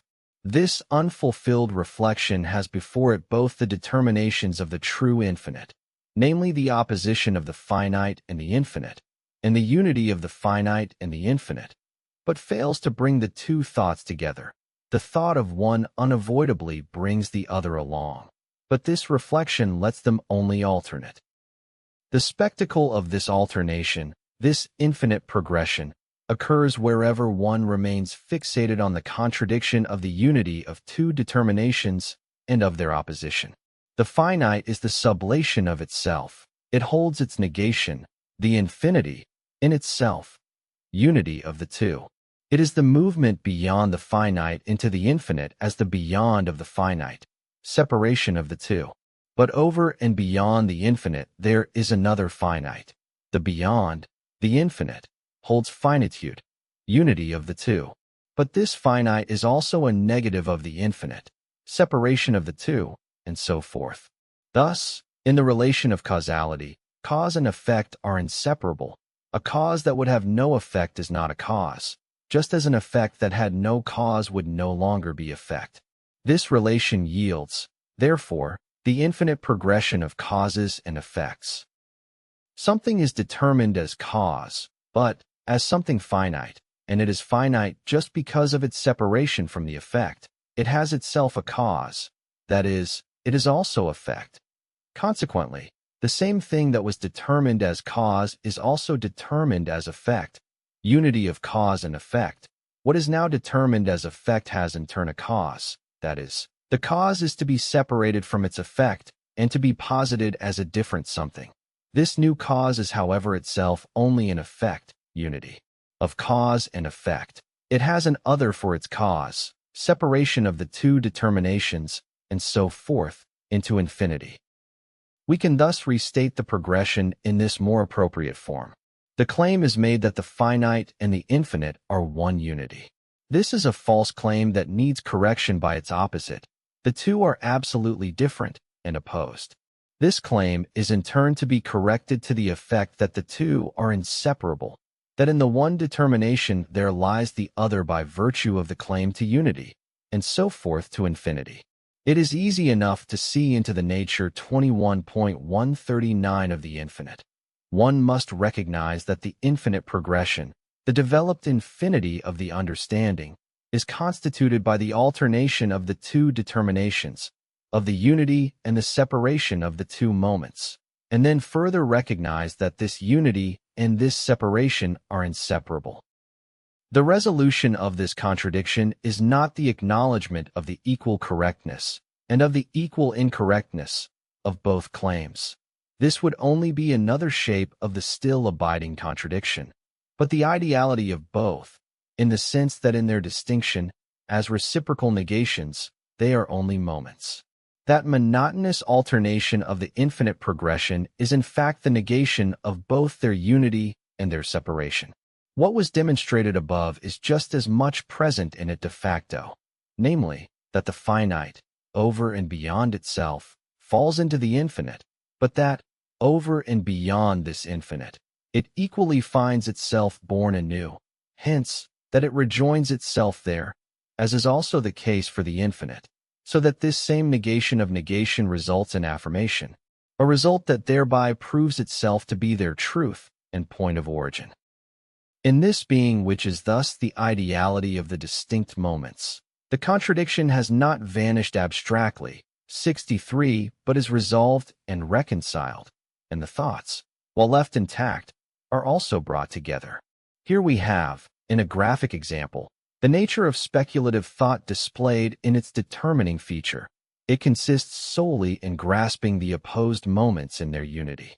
Inasmuch as each moment shows, as a matter of fact, that it has its opposite in it, and that in this opposite it rejoins itself, the affirmative truth is this internally self-moving unity, the grasping together of both thoughts, their infinity, the reference to oneself which is not immediate but infinite.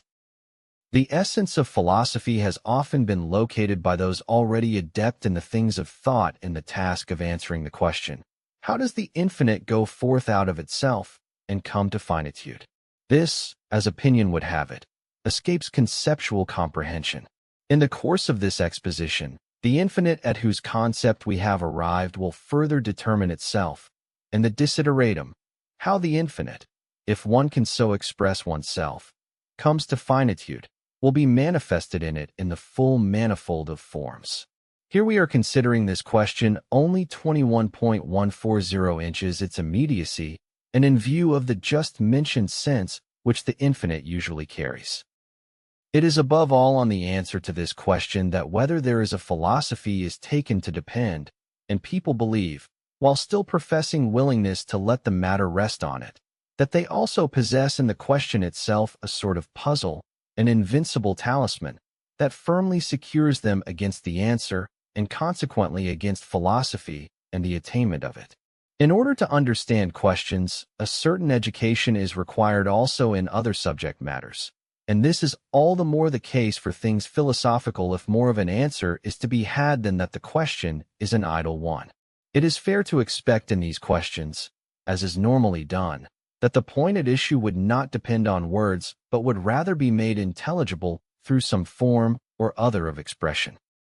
Figurative expressions of sense representation that are used in the question regarding the infinite, like going forth and such like, arouse the suspicion that the question stemmed from the terrain of vulgar representation, and that the answer is also expected to be in representations current in everyday life and in the shape of a sensuous simile.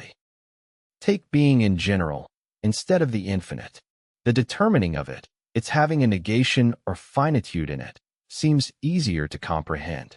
Being is indeed the indeterminate, but it is not immediately said in it that it is the opposite of anything determinate. The infinite, on the contrary, contains this note expressly: it is the non-finite. The unity of the finite and the infinite thus appears excluded from the start. Incomplete reflection is most stubbornly opposed to this unity for precisely this reason. But it has been shown, and it is immediately evident without expanding further on the determination of the finite and the infinite, that the infinite, in the sense in which it is taken by that incomplete reflection, namely as standing opposite the finite, has its other in it precisely because it stands opposed to it, and is therefore already limited and itself finite. It is the bad infinite. The answer to the question, how does the infinite become finite, is therefore this: there is not in 21.141 infinite, which is infinite beforehand, and only afterwards does it find it necessary to become finite, to go forth into finitude. The infinite is rather for itself just as much finite as infinite. Inasmuch as the question assumes that the infinite is by itself on the one side, and that the finite which has gone forth from it, or from wherever it might have come, into the divide is truly real, as thus separated from the infinite, one should say rather that it is this divide which is conceptually incomprehensible. Neither such a finite nor such an infinite has truth. That which has no truth, however, cannot be conceptually grasped. Yet it must be granted that they are conceptually comprehensible. To consider them even as they are in representation with the determination of each implicit in the other, to have a simple insight into this inseparability, which is theirs, means that we comprehend them conceptually. This inseparability is their concept. In the self-subsistence of that infinite and finite, the question sets up a false content instead. It presupposes a false connection between them.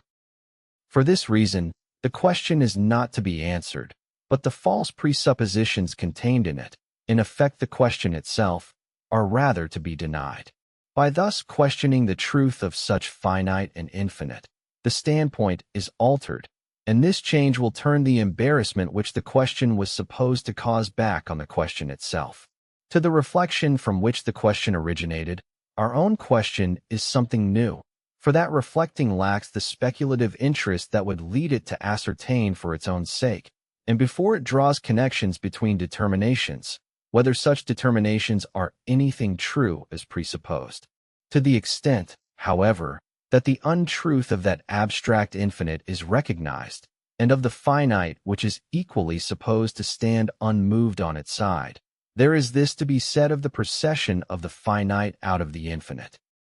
The infinite goes out of itself into the finite because, in the way it is grasped as abstract unity, it has no truth in it, no standing, and, conversely, the finite goes forth into the infinite for the same reason. Or it is rather to be said that the infinite proceeded to finitude from all eternity, that, just as much as pure being, it absolutely is not by itself alone, without having its other in it. 21,142.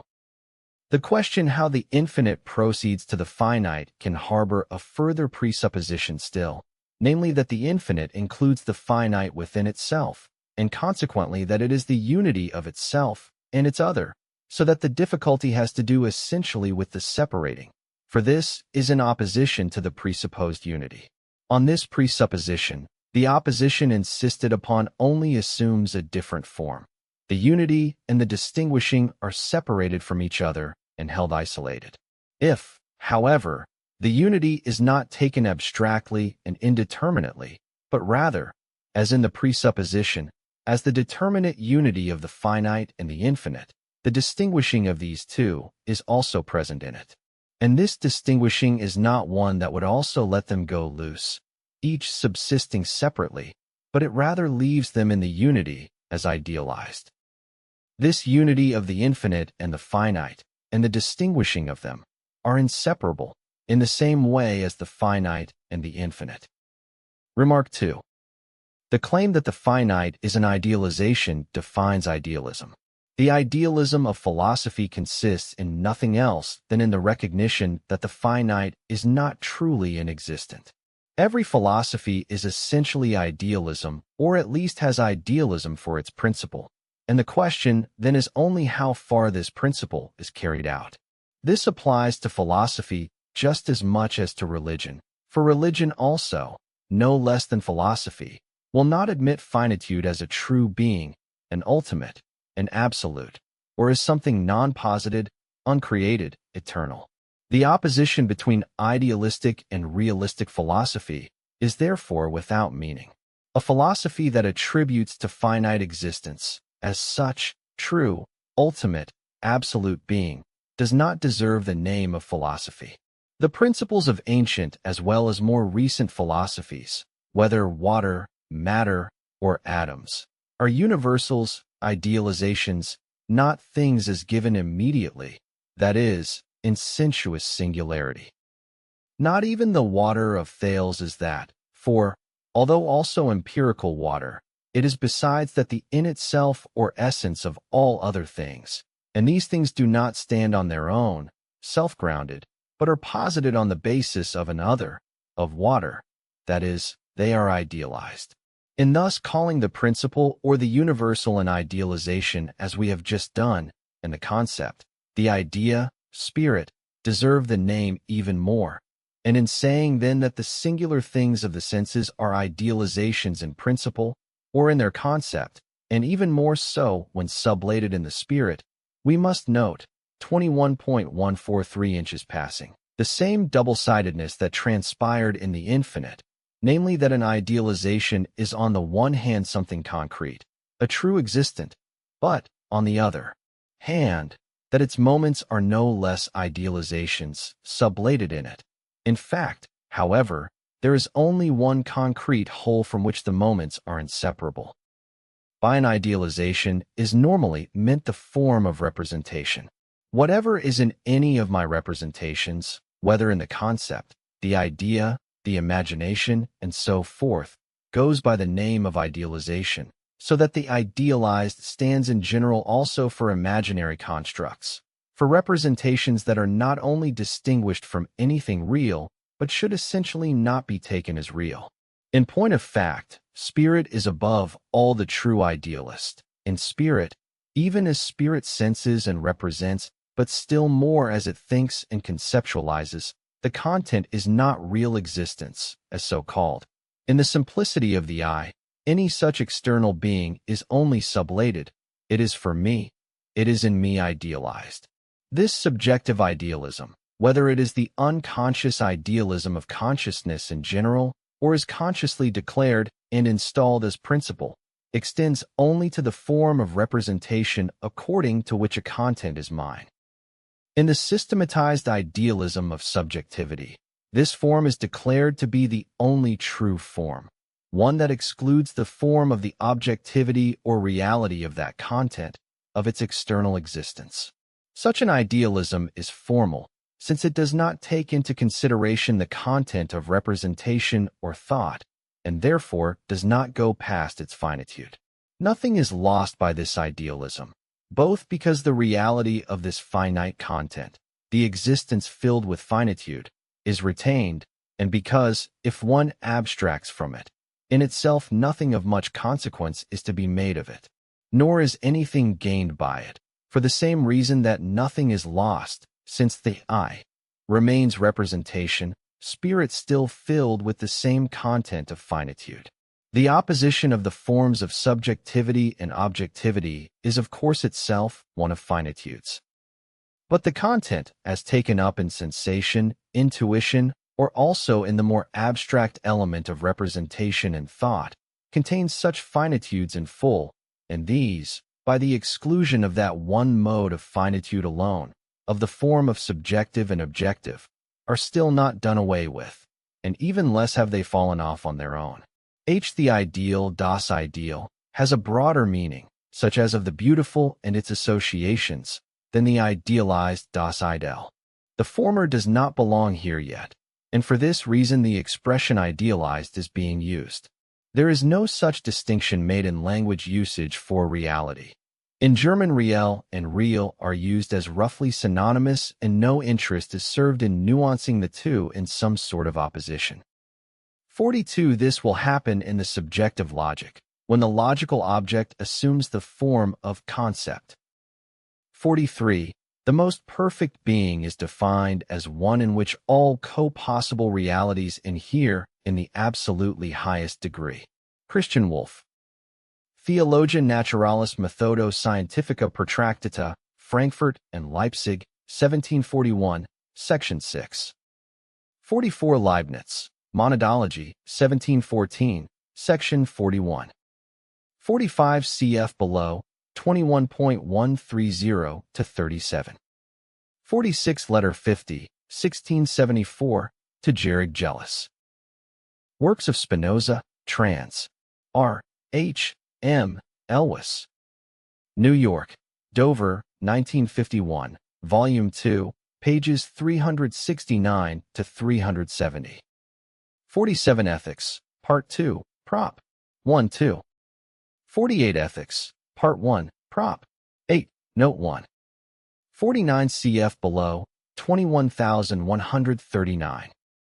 50. Cf. below 11.273 ff. 51. For mention of Inquirierung, Seebohm. Samtliche Schriften, Volume 1, Aurora, Oder Morgenroth im Aufgang. Edition August Faust and Will Eric Puckert. Stuttgart, Father Frommens, 1955, Chapter 13, Section 40. Bohm refers to these specific qualities mentioned by Hegel in Chapter 4, Section 6 of the same text. This text is a facsimile of the edition from 1730 in 11 volumes. 52. Hegel is repeating the argument of Chapter 1 of the Phenomenology of Spirit. 53. Bestimmung also carries the meaning of vocation or destiny, as in die Bestimmung Dimension, the vocation of humankind. 54. As in Latin, their finus is my gloss. The Latin root of finite and finitude is finus, that is, end. This connection between finite and end is clear in the German, Endlich, Endlichkeit, Ende, and Hegel plays on it. I have tried to bring out this wordplay, which in English implicates the Latin word. 55 urgen has the meaning of both offense, as in transgression, and passage of time. 56 Bestimming zoom ondergänge. Bestimming means both determination and destiny, or vocation. 57 Hegel is making a deflationary move here. The ought is nothing special. It defines explicitly the true relation that obtains between any subject and its predicate. The subject is its predicate while at the same time being distinguished from it. The relation between the two is therefore always one of identity, but at a distance. The predicate is what the subject is destined or said to be. It is important to keep in mind that Bestimming in German means both determination and destiny or vocation. 58 This is a very convoluted sentence. Hegel's point seems to be this. A subject is reflectively what it is by negating that its predicate, otherwise qualitatively other than it, is truly an other. The subject is that predicate as other. It negates the predicate as a would-be other, i.e. as a negative with respect to it. The subject is therefore reflectively what the predicate is qualitatively, i.e. immediately. It is what the predicate is, but at a distance as it were. Its self-identity, the negation of the negation that constitutes its internal being, is thus modified by carrying a reference to the would-be, qualitatively independent predicate. The latter is what the subject ought to be, what it is destined or said to be. 59 cf. 8807/B835. 60 Leibniz, Theodicy, 1710, Part 1, Section 50.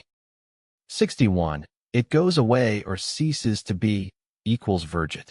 I am using both expressions to retain Hegel's play on words in this whole passage. 62. I am glossing in there-ness in order to retain Hegel's subsequent play on words. 63. i.e. by abstracting from the differences that give rise to the contradiction. Chapter 321.144 Being for itself. In being for itself, qualitative being is brought to completion. It is infinite being. The being of the beginning is void of determination. Existence is sublated, but only immediately sublated being. It thus contains, to begin with, only the first negation, itself immediate. Being is of course retained as well, and the two are united in existence in simple unity. For this reason, however, each is in itself still unlike the other, and their unity is still not posited. Existence is therefore the sphere of differentiation, of dualism, the domain of finitude. Determinateness is determinateness as such, being which is relatively, not absolutely, determined. In being for itself, the distinction between being and determinateness, or negation, is posited and equalized. Quality, otherness, limit, as well as reality, in itselfness, ought, and so forth, are the incomplete configurations of negation in being which are still based on the differentiation of the two.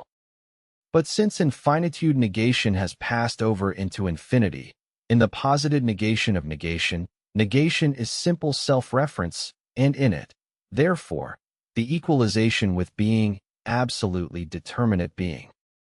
First, being for itself is immediately and existent for itself, the one. Second, the one passes over into a multiplicity of ones, repulsion or the otherness of the one which sublates itself into its ideality, attraction. Third, we have the alternating determination of repulsion and attraction in which the two sink into a state of equilibrium, and quality, driven to a head in being for itself, passes over into quantity. 21,145. Being for itself as such. The general concept of being for itself has come to light. The justification for using the expression being for itself for that concept would depend on showing that the representation associated with the expression corresponds to the concept. So indeed it appears to do. We say that something is for itself inasmuch as it sublates otherness, sublates its connection and community with other, has rejected them by abstracting from them. The other is in it only as something sublated, as its moment. Being for itself consists in having thus transcended limitation, its otherness. It consists in being, as this negation, the infinite turning back into itself. In representing to itself an intended object which it feels or intuits, and so forth. Consciousness already contains in itself as consciousness the determination of being for itself. That is, it has in it the content of that object, which is thus an idealization. Even as it intuits, or in general becomes involved in the negative of itself, in the other, it abides with itself. Being for itself is the polemical, negative relating to the limiting other, and, through this negation of the other, is being reflected within itself. Even though, side by side with this imminent turning back of consciousness and the ideality of its object, the reality of this object is also retained, for the object is at the same time known as an external existence. Consciousness is thus phenomenal, 64, or it is this dualism. On the one side, it knows an external object which is other than it. On the other side, it is for itself, has this intended object in it as idealized, abides not only by this other but therein abides also with itself. Self-consciousness, on the contrary, is being for itself brought to completion and posited. The side of reference to another, to an external object, is removed. Self-consciousness is thus the nearest example of the presence of infinity, granted, of a still abstract infinity, but one which is of a totally different, concrete determination than the being for itself in general, whose infinity still has only qualitative determinateness. 21,146. Existence and being for itself. As already mentioned, being for itself is infinity that has sunk into simple being. It is existence in so far as in the now posited form of the immediacy of being the negative nature of infinity, which is the negation of negation, is only as negation in general, as infinite qualitative determinateness. But in such a determinateness, wherein it is existence, being is at once also distinguished from this very being for itself, which is such only as infinite qualitative determinateness. Nevertheless, existence is at the same time a moment of being for itself, for the latter certainly contains being affected by negation. So the determinateness which in existence as such is an other, and a being for other, is bent back into the infinite unity of being for itself, and the moment of existence is present in the being for itself as being for one. Being for one. This moment gives expression to how the finite is in its unity with the infinite or as an idealization. Being for itself does not have negation in it as a determinateness or limit, and consequently also not as reference to an existence other than it. Although this moment is now being designated as being for one, there is yet nothing at hand for which it would be. There is not the one of which it would be the moment. There is in fact nothing of the sort yet fixed in being for itself. That for which something, and there is no something here, would be, what the other side in general should be, is likewise a moment, itself only being for one, not yet a one. What we have before us, therefore, is still an undistinguishedness of two sides that may suggest themselves in the being for one. There is only one being for another, and since this is only one being for another, it is also only being for one. There is only the one ideality, of that for which or in which there should be a determination as moment, and of that which should be the moment in it. Being for one and being for itself do not therefore constitute two genuine determinacies, each as against the other. Inasmuch as the distinction is momentarily assumed, and we speak of a being for itself, it is this very being for itself, as 21.147, the sublated being of otherness, that refers itself to itself as to the sublated other, is therefore for one. In its other it refers itself only to itself. An idealization is necessarily for one, but it is not for another. The one, for which it is only itself. The I, therefore, spirit in general, or God, are idealizations, because they are infinite. As existence which are for themselves, however, they are not ideationally different from that which is for one. For if they were different, they would be only immediate, or, more precisely, they would only be existence and a being for another. For if the moment of being for one did not attach to them, it is not they themselves, but an other that would be that which is for them. God is therefore for himself, in so far he is himself that which is for him. Being for itself and being for one are not, therefore, diverse significations of ideality, but essential, inseparable moments of it. Remark. The German expression for querying the quality of a thing was für ein Ding etwas sei, or what for a thing is this or that, though strange at first, reflectively brings out the moment here considered. This expression is idealistic in origin, since it does not ask what this thing A might be for another thing B, not what this human being might be for another human being.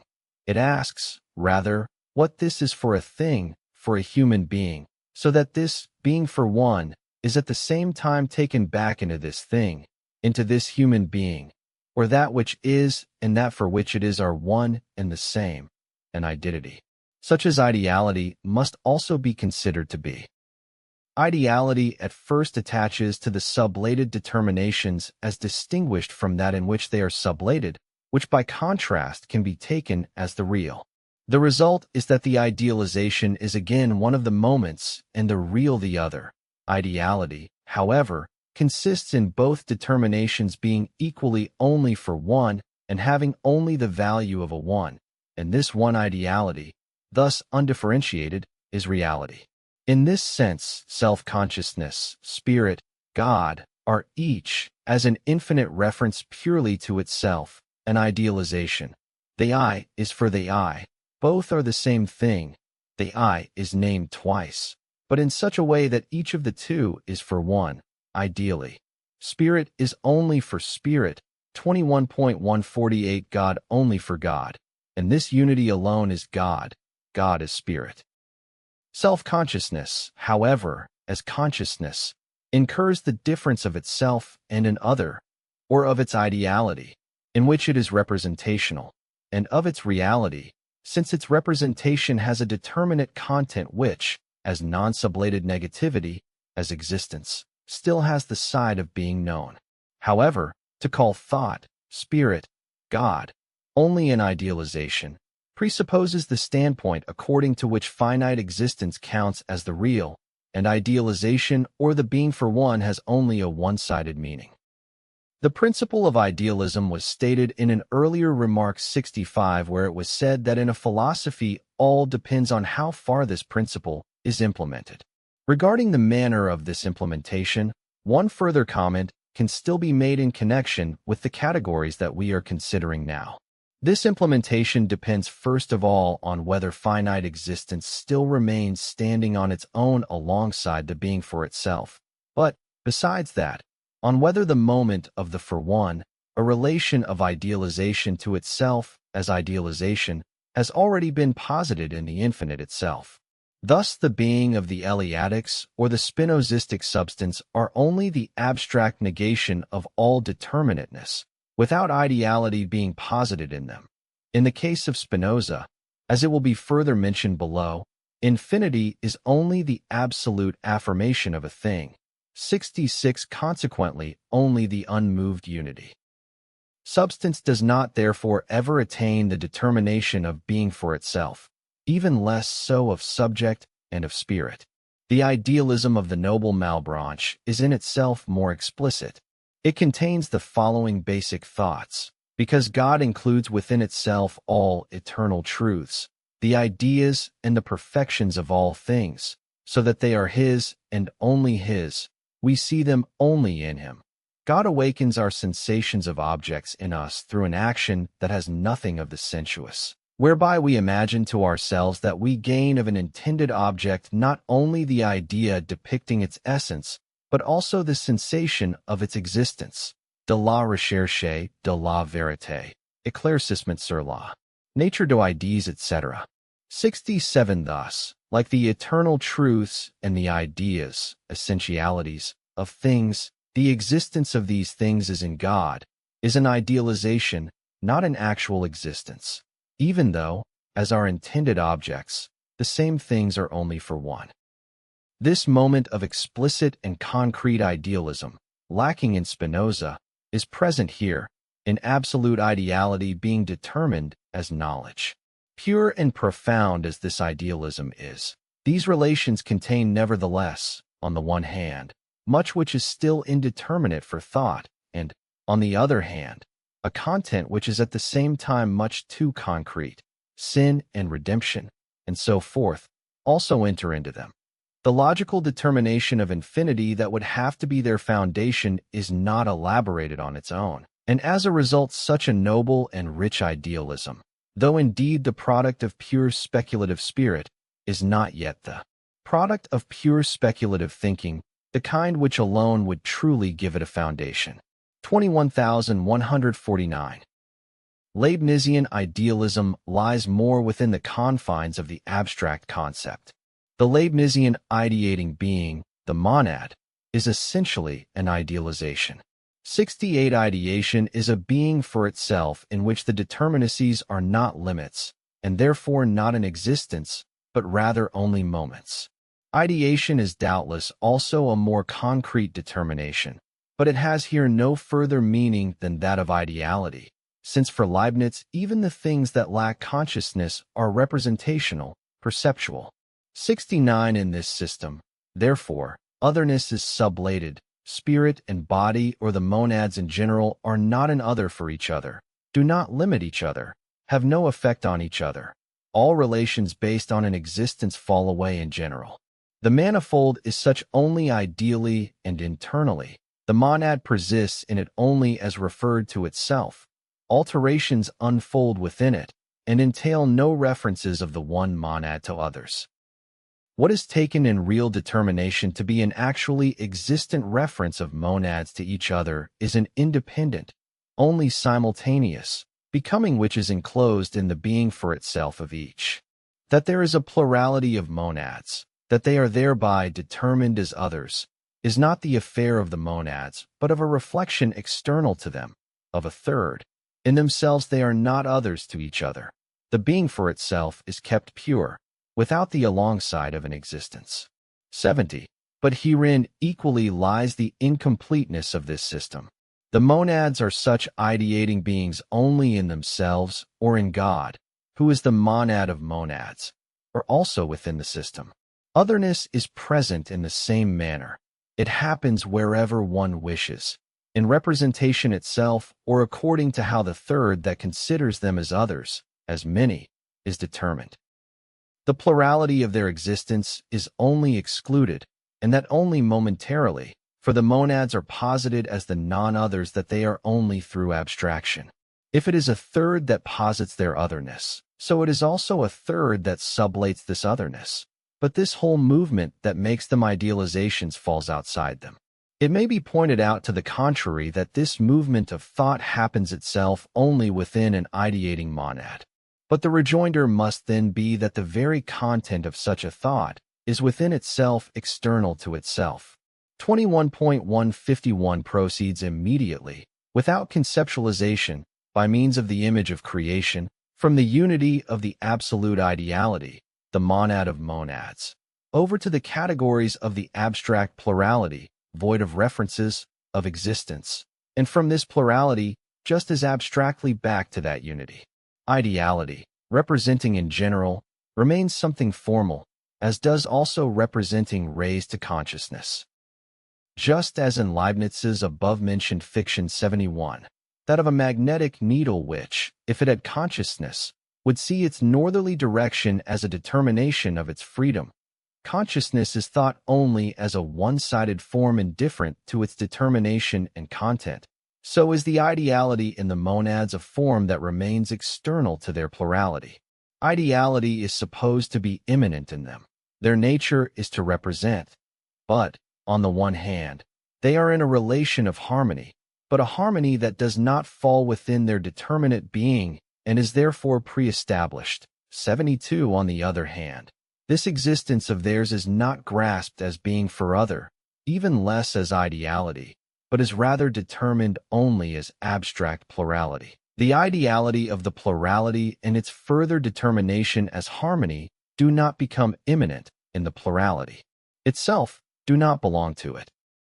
Other forms of idealism, as for example the idealism of Kant and Fichte, do not go beyond the ought and the infinite progress, but remain in the dualism of existence and being for itself. 73. It is true that in these systems the thing in itself, or the principle of infinite resistance, immediately enters into the I and becomes something only for it, but it proceeds from a free otherness which perpetuates itself as negative being in itself. The I is therefore indeed determined as idealization, as a being for itself, as infinite reference to itself, but the being for one is not completed to the point where the beyond of that in itself, or the direction to the beyond, vanishes. The one. Being for itself is the simple unity of itself and its moments, of the being for one. There is only one determination present, the self-reference itself of the sublating. The moments of being for itself have sunk into in 21.151 indifferentiation, which is immediacy or being, but an immediacy that is based on the negating posited as its determination. Being for itself is thus an existent for itself, and, since in this immediacy its inner meaning vanishes, it is the totally abstract limit of itself, the one. Attention may be drawn in advance to the difficulties that lie ahead in the exposition of the development of the one, and to the source of these difficulties. The moments that constitute the concept of the one as being for itself occur in it one outside the other. They are 1. Negation in general. 2. Two negations that are, therefore, 3. The same. 4. Absolutely opposed. 5. Self-reference, identity as such. 6. Negative reference which is nonetheless self-reference. These moments occur here apart because the form of immediacy, of being, enters into the being for itself as existent for itself. Because of this immediacy, each moment is posited as a determination existent on its own, and yet they are just as inseparable.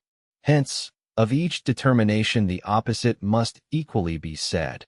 It is this contradiction that causes the difficulty that goes with the abstract nature of the moments. The one and the many. The one is the simple reference of being for itself to itself in which its moments have fallen together, in which, therefore, being for itself has the form of immediacy and its moments, therefore, are now there as existence. As the self-reference of the negative, the one is a determining, and, as self-reference, it is infinite self-determining. However, because of the present immediacy, these distinctions are no longer only moments of one and the same self-determination, but are at the same time posited as existence. The ideality of the being for itself as a totality thus turns at first into reality, a reality, moreover, of the most fixed and abstract kind, as a one. In the one, the being for itself is the posited unity of being and existence, as the absolute union of the reference to another 21.152 and the reference to itself, but also the determinateness of being then enters into opposition to the determination of the infinite negation, to self-determination, so that what the one is in itself, it is that now only in it, and the negative consequently is an other distinct from it. What shows itself to be present as distinct from the one is the one's own self-determining. Its unity with itself, as thus distinct from itself, is demoted to reference, and, as negative unity, it is negation of itself as other, the excluding of the one as an other from itself, from the one. The one within 74. Within it, the one just is. This, its being, is not an existence, not a determination as reference to another, not a constitution. It is rather its having negated this circle of categories. The one is not capable, therefore, of becoming any other. It is unalterable. It is indeterminate, yet no longer like being. Its indeterminateness is the determinateness of self-reference, absolutely determined being, posited in itselfness. As negation which, in accordance with its concept, is self-referring, it has distinction in it. It directs away from itself towards another, but this direction is immediately reversed, because, According to this moment of self-determining, there is no other to which it would be addressed, and the directing reverts back to itself. In this simple immediacy, even the mediation of existence and ideality, and with it all diversity and manifoldness, have vanished. In the one there is nothing. This nothing, the abstraction of self-reference, is here distinguished from the in-itselfness of the one. It is a posited nothing, for this in-itselfness no longer has the simplicity of the something, but, as mediation, has rather the determination of being concrete. Taken in abstraction, it is indeed identical with the one, but different from its determination. So this nothing, posited as in the one, is the nothing as the void. The void is thus the quality of the one in its immediacy. 21,153.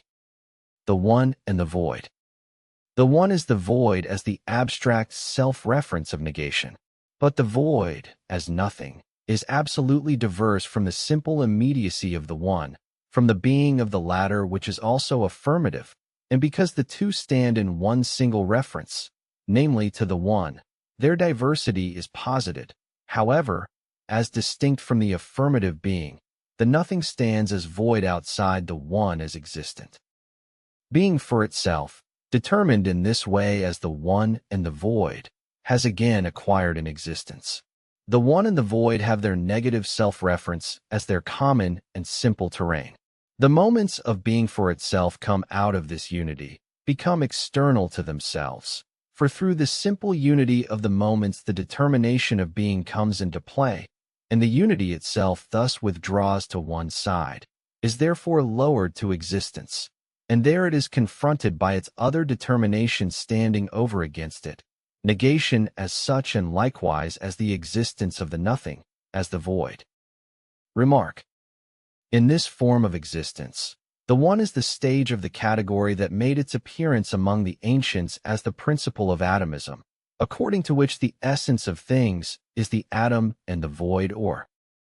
75. When developed in this form, abstraction has gained a greater determinateness than the being of Parmenides and the becoming of Heraclitus. As high as this abstraction rises in making this simple determinateness of the one and the void the principle of all things, by reducing the manifold of the world to this simple opposition and daring to derive knowledge of it from the latter, just as easy is it for figurative reflection to picture atoms here and the void next to them. It is no wonder, therefore, that the atomistic principle has at all times 21.154 held its own. The equally trivial and external relation of composition that must be added to it to attain the semblance of concreteness and multiplicity is just as popular as the atoms themselves and the void. The one and the void are being for itself, the highest qualitative in itselfness that has sunk to the most complete externality. Immediacy, or the being of the one, since it is the negation of all otherness, is posited as no longer determinable and alterable, and in the presence of its absolute obduracy all determination, every manifold and every conjunction, therefore remains irreducibly external reference. With the earliest thinkers, however, the atomistic principle did not remain in this externality, but also had, besides its abstraction, a speculative determination inasmuch as the void was recognized as the source of movement, and this entails quite a different connection of atom and void than the mere juxtaposition and mutual indifference of these two determinations. That the void is the source of movement does not have the trivial meaning that something can only move into an empty space and not into an already occupied one, for in the latter it would find no room still left open. Understood in this way, the void would be only the presupposition or the condition of movement, not its ground, and the movement itself would be presupposed as already there while the essential point, its ground, is forgotten. The view that the void constitutes the ground of movement contains the more profound thought that the ground of becoming, of unrest and self-movement, lies in the negative in general, which, in this sense, is however to be taken as the true negativity of the infinite. The void is the ground of movement only as the negative reference of the one to its negative, to the one, that is, to its own self posited, however, as determinate existent. For the rest, the other determinations of the ancients concerning the shape of the atoms, their position, the direction of their movement, are arbitrary and external enough. They therefore stand in direct contradiction to the fundamental determination of the atom. 21.155 Physics, with its molecules and particles, suffers from its use of the atom, the principle of extreme externality, and therefore from an extreme lack of the concept, as does also the theory of state that starts from the singular will of individuals. Many ones. Repulsion. The one and the void constitute the first existence of being for itself. Each of these moments has negation for its determination and is posited at the same time as an existence. In accordance with this determination, the one and the void are each the reference of negation to negation as of an other to its other. The one is negation in the determination of being, the void, negation in the determination of non-being. Essentially, however, the one is only self-reference as referring negation, that is, it is itself the same as the void outside it is supposed to be. Both are, however, also posited as each an affirmative existence, the one as being for itself as such, the other as indeterminate existence in general, and each is referring to the other as to an other existence. Essentially, however, the being for itself of the one is the ideality of the existence and of the other. It does not refer to an other, but only to itself. But inasmuch as the being for itself is fixed as the one, as existent for itself, as immediately present, its negative reference to itself is at the same time reference to an existent. And since the reference is just as much negative, that to which the being for itself refers remains determined as an existence and as an other, as essentially self-reference. The other is not indeterminate negation like the void, but is likewise a one. The one is consequently a becoming of many ones. Strictly speaking, however, this is not just a becoming. For becoming is a transition of being into nothing. The one, by contrast, becomes only a one. The one, as referred to, contains the negative as reference. It has this reference, therefore, in it. Hence, instead of a becoming, the one's own immanent reference is, first, present, and, second, 21.156. Since this reference is negative and the one is at the same time an existent, the one repels itself from itself. This negative reference of the one to itself is repulsion. This repulsion, as thus the positing of many ones, but through the one itself, is the one's own coming forth from itself, but to such outside it as are themselves only ones. This is repulsion according to the concept, as it exists implicitly in itself. The second repulsion is distinguished from it. It is the one that first occurs to the representation of external reflection, not as the generation of ones, but only as the mutual holding off of ones which are presupposed as already there. To be seen now is how the first repulsion that exists in itself determines itself as the second, the external repulsion. We must first establish the determinations that the many ones have as such. The becoming of the many, or their being produced, immediately vanishes as the product of a positing. What is produced are the ones, not for another, but as infinitely referring to themselves. The one repels only itself from itself. It does not come to be, but it already is. That which is represented as the repelled is equally a one, an existent.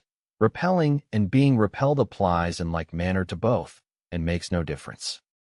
The ones are thus presupposed with respect to each other, posited through the repulsion of the one from itself, presupposed, posited as non-posited.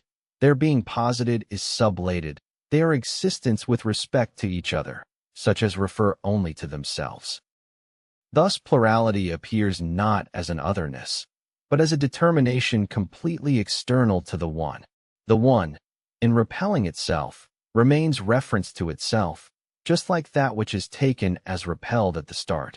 That the ones are other to one another, that they are brought together in the determinateness of plurality, does not therefore concern the one. If the plurality were a reference of the ones to one another, the ones would then limit each other, and would have the being for other affirmatively in them. Their connecting reference, and this they have through their unity which is in itself, as posited here, is determined as none. It is again the previously posited void. This void is their limit, but an external limit in which they are not supposed to be for one another. The limit 21.157 is that in which the limited are just as much as are not. But the void is determined as pure non-being, and this alone constitutes the limit of the ones. The repulsion of the one from itself is the making explicit of what the one is implicitly in itself, but thus laid out as one outside the other. Infinity is here an infinity that has externalized itself, and this it has done through the immediacy of the infinite, of the one. Infinity is just as much the simple reference of the one to the one as, on the contrary, the one's absolute lack of reference. It is the former according to the simple affirmative reference of the one to itself. It is the latter according to the same reference as negative. Or again, the plurality of the ones is the one's own positing of the one. The one is nothing but the negative reference of the one to itself, and this reference, hence the one itself, is the plural one. But equally, plurality is utterly external to the one, for the one is precisely the sublating of otherness. Repulsion is its self-reference and simple equality with itself. The plurality of the ones is infinity as a contradiction that unconstrainedly produces itself. Remark. Mention was previously made of Leibnizian idealism. 76. It can here be added that idealism proceeded from the ideating monad, which is determined as being for itself, only up to the repulsion just considered, and indeed, only up to plurality as such in which the ones are each only for itself, indifferent to the existence and the being for itself of the others, or in which, quite in general, the others are not for the one. The monad is for itself the entirely closed-in world. It needs none of the others. But this inner manifoldness which it possesses in its ideating activity alters nothing in its determination as being for itself. Leibnizian idealism takes up plurality immediately as something given. It does not conceptualize it as a repulsion of monads. It has plurality, therefore, only on the side of its abstract externality. Atomism lacks the concept of ideality. It does not grasp the one as containing in it the two moments of being for itself, 21.158, and being for it. It does not grasp it, therefore, as idealized, but only as simple, dry, being for itself. It does, however, go beyond mere indifferent plurality.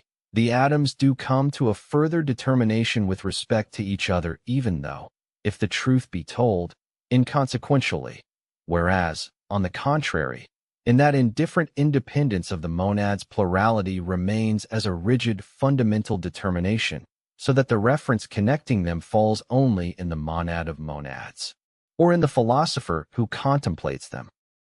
Repulsion and attraction. Exclusion of the one. The many ones are each a being. Their existence or their reference to one another is a non-reference. It is external to them, the abstract void. But they themselves are now this negative reference to themselves as to existent others, the demonstrated contradiction, the infinity posited in the immediacy of being. With this, repulsion now finds immediately before it that which is repelled by it. In this determination, it is an excluding. The one repels from itself only the many not generated by it, the ones not posited by it. This repelling is mutual or from all sides, relative, limited by the being of the ones. Plurality is not at first posited otherness. Limit is only the void, only that in which the ones are not. But in the limit they also are. They are in the void, or their repulsion is their common connecting reference. This mutual repulsion is the posited existence of the many ones. It is not their being for itself, in accordance with which they 21.159 would be distinguished as many only in a third, but is rather their own distinguishing which preserves them. They mutually negate themselves, posit one another as being only for one. But at the same time they negate this being only for one just as much. they repel the ideality that they have and are. So the moments which in ideality are absolutely united come apart. In its being for itself, the one is also for one, but this one, for which it is itself. Its distinguishing from itself is immediately sublated. But in the plurality, the distinguished one has a being. The being for one, as has been determined in exclusion, is therefore a being for other. Each thus comes to be repelled by an other, is sublated, and made into a one which is not for itself, but for one, and an other one at that. The being for itself of the many ones thus shows itself to be their self-preservation through the mediation of their mutual repulsion, in which they sublated themselves reciprocally and posit the others as mere being for another. But the self-preservation consists at the same time in repelling this ideality and positing the ones as not being for another. This self-preservation of the ones through their negative reference to one another is, however, rather their dissolution. The ones not only are but maintain themselves through their reciprocal exclusion.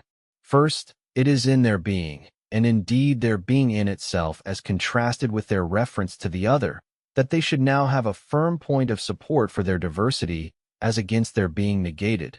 This in itselfness rests on their being once. But they all are this, in their being in itself. Instead of having their firm point of support for their diversity, they are all the same. Second, their existence and their way of relating to one another, that is, their positing themselves as one, is their reciprocal negating. This, however, is likewise one and the same determination of all through which they therefore posit themselves as identical. Just as, by being in themselves the same, the ideality that should be posited in them through others is their own, and they thus repel just as little. According to their being and positing, they are, consequently, only one affirmative unity. 21,160. This consideration regarding the ones, that from either side of their determination, whether they just are or refer to one another, they show themselves to be only one and the same, indistinguishable, is a comparison that belongs to us. Also to be seen, therefore, is what is posited in them in their mutual reference itself. They are, this much is presupposed in this reference, and they are only inasmuch as they negate themselves reciprocally, and at the same time keep away this ideality, their being negated, from themselves, that is, they negate the reciprocal negating. But they are only inasmuch as they negate, and so, since their reciprocal negating is negated, their being is negated. To be sure, since they are, nothing would be negated through this negating which for them is only something external. This negating of the other rebounds off them, coming their way only by striking their surface. And yet, they turn back upon themselves only by negating the others. They are only as this mediation, this turning back of theirs is their self-preservation and their being for itself. Since their negating is ineffectual because of the resistance offered by the others, whether as existence or as negating, they do not return back to themselves, do not preserve themselves, and so are not. It was previously remarked that the ones themselves are each a one like any other. 77. This is not just a matter of our connecting them by way of reference, of bringing them together externally. Repulsion is itself a referring. The one that excludes the ones refers itself to them, to the ones, that is, to itself. The negative relating of the ones to one another is consequently only a coming together with oneself. This identity in which their repelling crosses over is the sublation of their diversity and externality, which they should have rather asserted with respect to each other by excluding each other. This self-positing in a one of the many ones is attraction. Remark. Driven to the extreme of the one as being for itself, self-subsistence is an abstract, formal self-subsistence that destroys itself. It is the ultimate, most stubborn error, one which takes itself as the ultimate truth, whether it assumes the more concrete form of abstract freedom, of pure I, and further still of evil. It is the freedom which so misconceives itself as to place its essence in this abstraction, and, in thus shutting itself up within itself, flatters itself that it attains itself in all purity. This self-subsistence, to determine it further, is the error of considering its own essence negatively and of relating itself to it negatively. It is thus a negative relating to itself which, while wanting to gain its own being, destroys it, and this, his doing, is only the manifestation of the nullity of the doing. Reconciliation is the 21.161 recognition that towards which the negative relating is directed is rather its essence, and this is only in the desisting from the negativity of its being for itself rather than in holding fast to it. It is an ancient proposition that the one is many and especially that the many is one. It should again be observed in this connection that, as expressed in propositions, the truth of the one and the many appears in inadequate form. Such a truth is to be grasped and expressed only as a becoming, as a process, a repulsion and attraction, not as being, in the way the latter is posited in a proposition as inert unity. Earlier mention was made recalling Plato's dialectic in the Parmenides on the derivation of the many from the one, specifically from the proposition, the one is. 78. It is the internal dialectic of the concept that has been expounded. It is easiest to grasp the dialectic of the proposition that the many is one as external reflection, and, inasmuch as the subject matter also, the many, is a mutual externality, reflection may indeed be external here. This comparison of the many with one another immediately shows that each is absolutely determined just as any other. Each is a one, each a one of many. Each is by excluding the others, so that they are absolutely the same.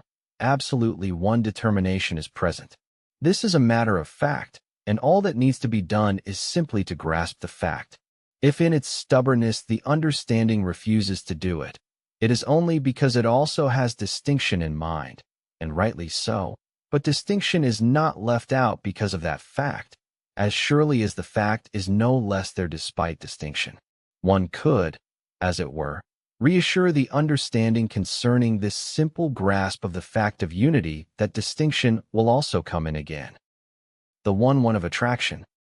Repulsion is the fragmentation of the one, first into the many of which it is the negative relating, since they presuppose each other as each existent.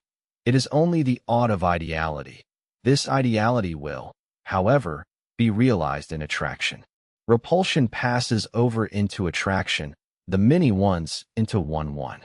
Both, repulsion and attraction, are at first distinguished from each other. Repulsion as the reality of the ones, attraction as their posited ideality. Attraction refers to repulsion by having it for a 21.162 presupposition. Repulsion delivers the material for attraction. If there were no ones, there would be nothing to attract. The representation of continuing attraction, of the consumption of the ones, presupposes an equally continuing generation of the ones. The sense representation of spatial attraction gives continuity to the flow of ones to be attracted. To replace the atoms that vanish at the point of attraction, another multitude comes forth from the void, infinitely, if one so wishes. If attraction were represented as accomplished, that is, the many is brought to the point of the one, the result would be just an inert one, no longer any attraction. The ideality immediately present in attraction still also has in it the determination of the negation of itself, the many ones to which it refers. Attraction is inseparable from repulsion. To attract pertains at first in equal measure to each of the many ones as immediately present. None has advantage over another. What would result, then, is an equilibrium in the attraction, or more precisely, an equilibrium in the attraction and the repulsion themselves, and an inert state of rest without any ideality present there. But there can be no question here of any such immediately present one taking precedence over another, for this would presuppose a determinate distinction between them. Attraction is rather the positing of the given lack of distinction among the ones. Attraction is itself the positing in the first place of a one distinct from other ones. These are only the immediate ones that are to preserve themselves through repulsion. Through their posited negation, however, what proceeds is the one of attraction which is therefore determined as the mediated one, the one posited as one. The first ones, as immediate, do not in their ideality return into themselves, but have this ideality each in another. The one is, however, ideality that has been realized, posited in the one. It attracts through the mediation of repulsion. It contains in itself this mediation as its determination. It thus does not swallow the attracted ones within it as into one point, that is, does not sublate them abstractly. Since it contains repulsion in its determination, the latter equally preserves the ones as many within it. By its attracting, it musters, so to speak, something before it, gains an area or a filling. Thus there is in it the unity of repulsion and attraction in general. The connection of repulsion and attraction. The difference of the one and the many has determined itself as a difference of their mutual reference connecting them, which breaks down into two, repulsion and attraction, each of which stands at first outside the other on its own, in such a way that 21.163 the two are essentially joined together nevertheless. Their still indeterminate unity must be brought out in greater detail. As the fundamental determination of the one, repulsion appears first, and it appears as immediate, like its ones which are indeed generated by it, and yet are at the same time posited as immediate, and it is therefore indifferent to the attraction which is added to it externally, as thus presupposed. Rather, attraction is not presupposed by repulsion. It is not supposed to have any part in the positing and in the being of the latter, that is, as if repulsion were not already in it, the negation of itself, or the ones were not already negated in it. In this way, we have repulsion in abstraction by itself, and attraction likewise holds out to the ones, as each an existent, the side of an immediate existence which comes to them by itself as another.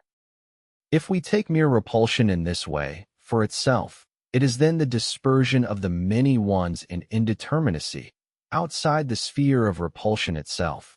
For repulsion is the negating of the connection of the many to one another. Lack of connection is their determination when abstractly taken. But repulsion is not just the void.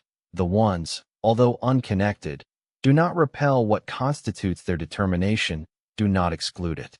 Although negative, repulsion is nonetheless essentially connection. The mutual repulsion and flight is not a liberation from what is repelled and fled from. That which is excluded still stands in connection with what is excluded from it. But this moment of connection is attraction, which is thus within repulsion itself. It is the negating of that abstract repulsion by which the ones would each be an existent referring only to itself, without mutual exclusion. But in starting with the repulsion of the ones as immediately present there, and with attraction consequently also posited as intruding on them externally, the two, repulsion and attraction, are held apart as diverse determinations despite their inseparability.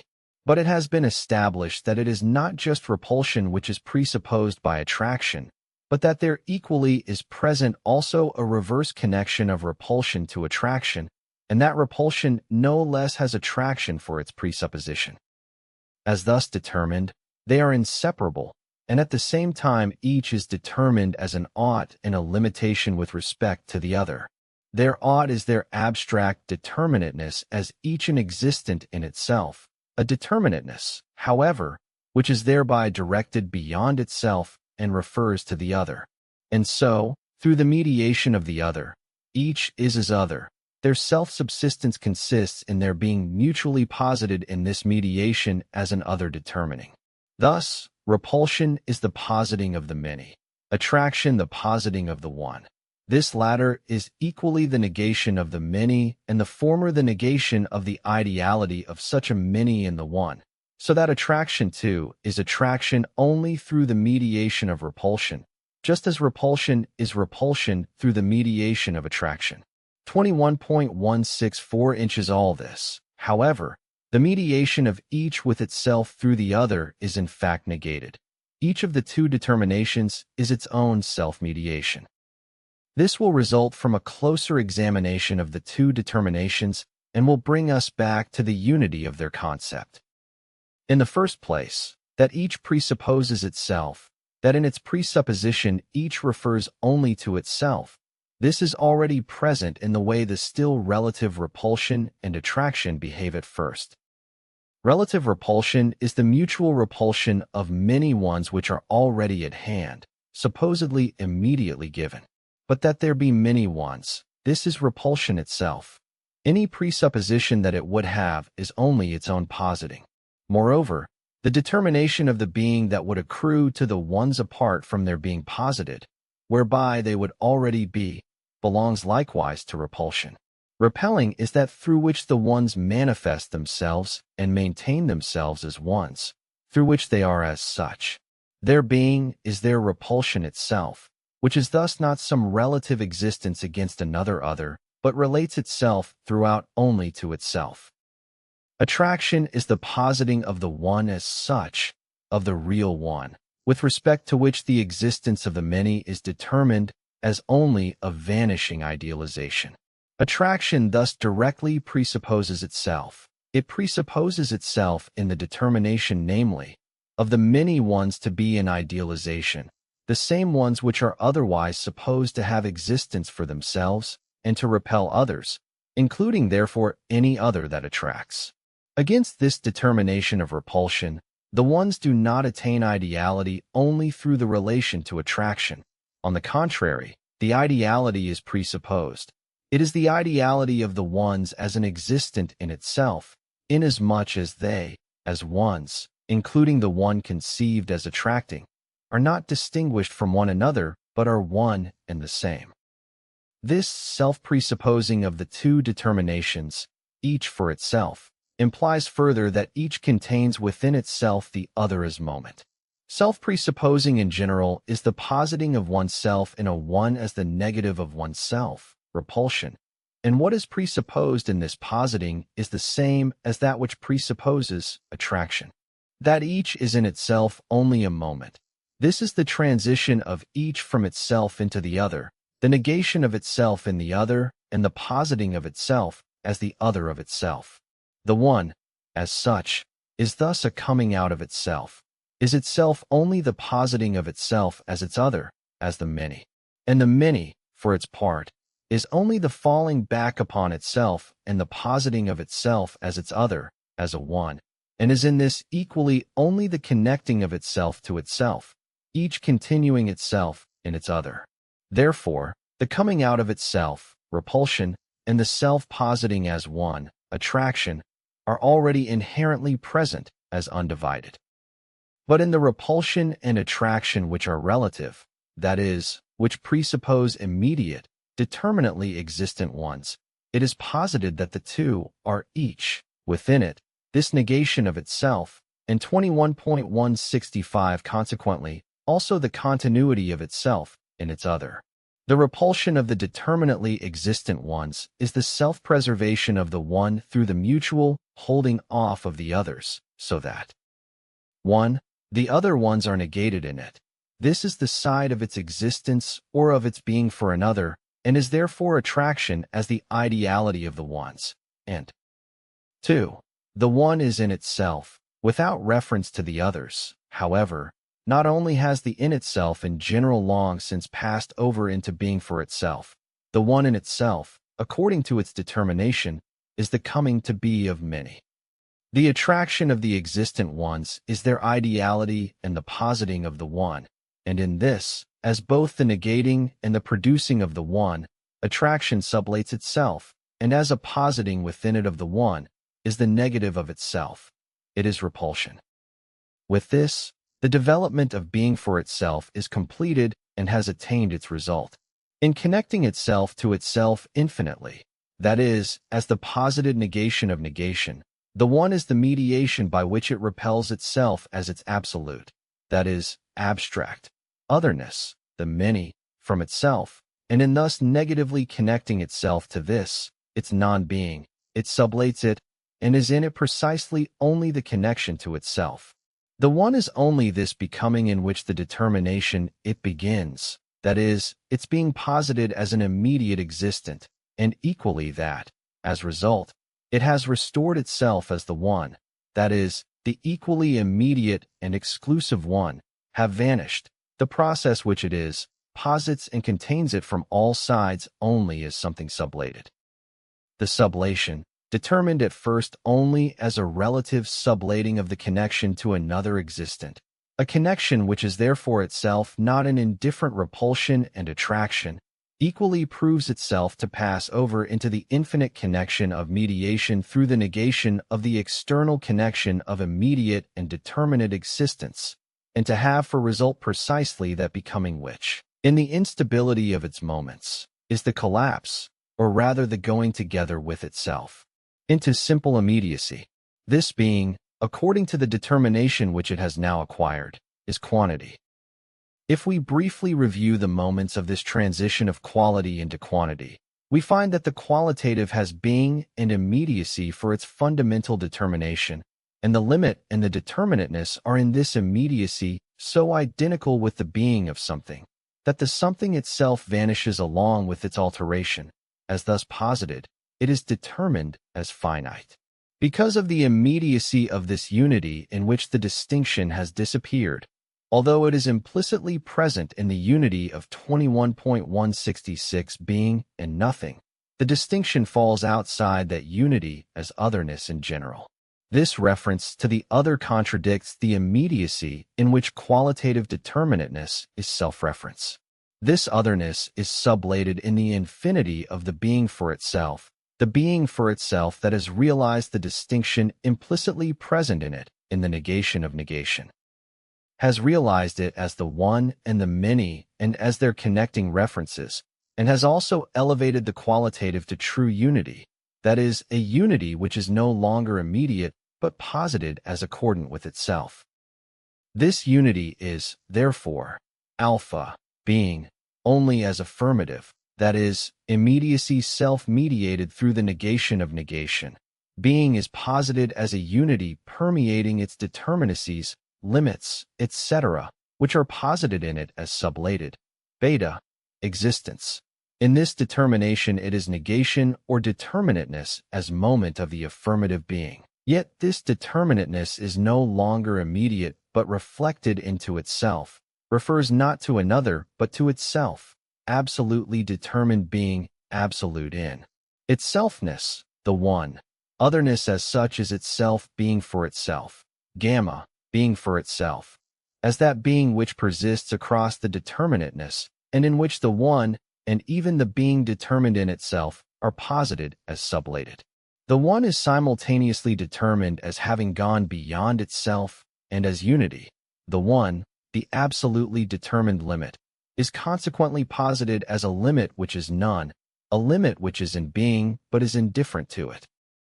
Remark. Attraction and repulsion, as is well known, are usually regarded as forces. We must now compare this determination of them, and the relations connected with it, with the way we have just conceived them.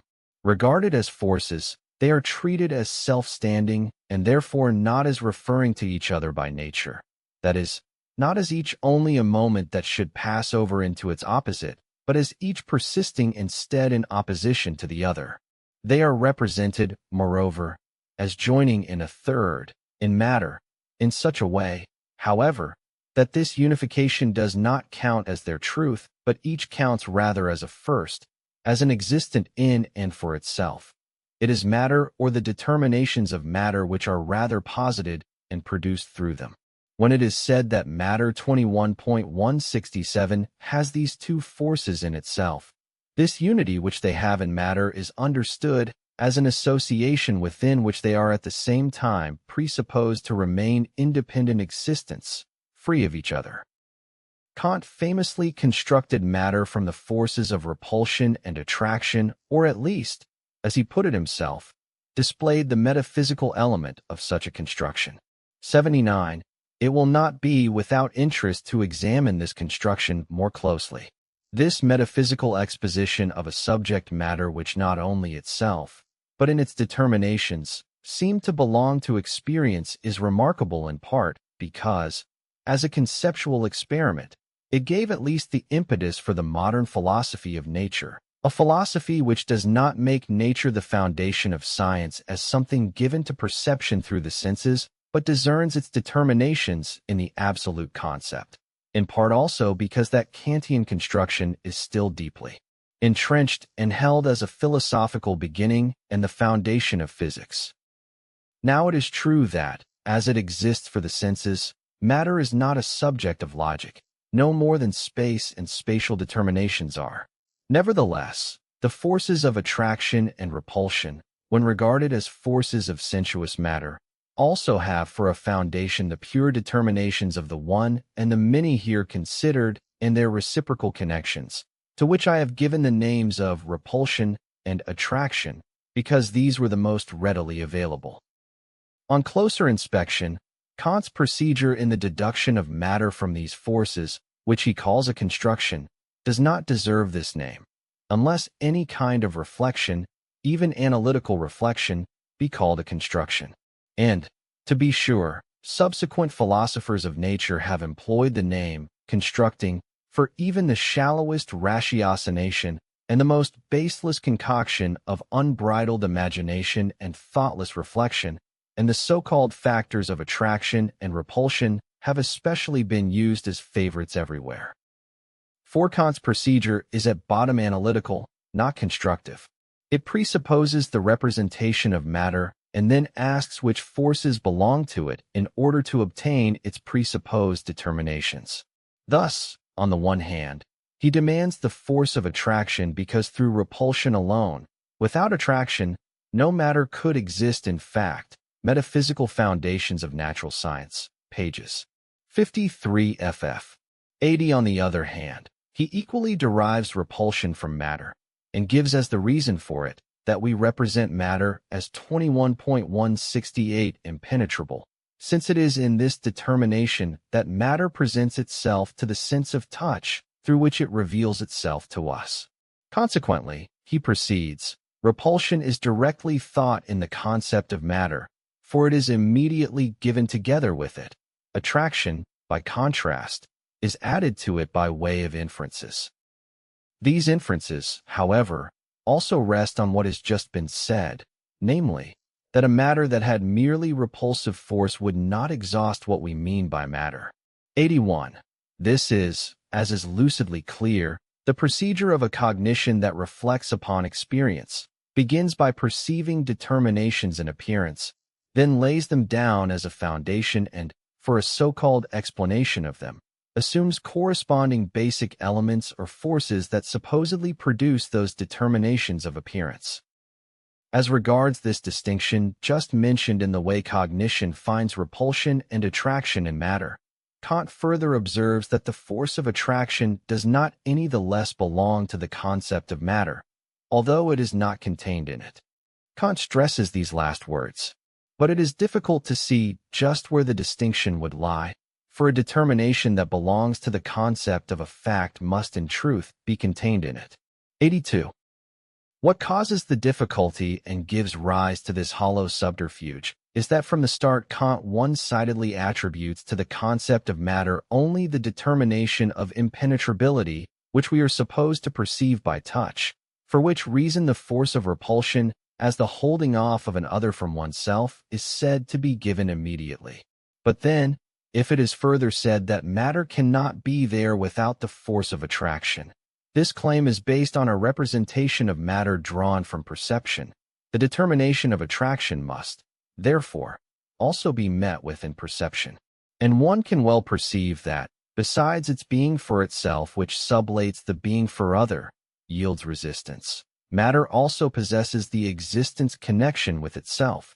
It possesses spatial extension and cohesion, and a very stable cohesion indeed in rigidity and solidity. Physics explains that for the tearing apart etc. of a body, there is required a force which is stronger than the 21.169 reciprocal attraction of the body's parts. From this observation, it is possible for reflection to infer attraction or to assume it is given, just as immediately as it did for repulsion.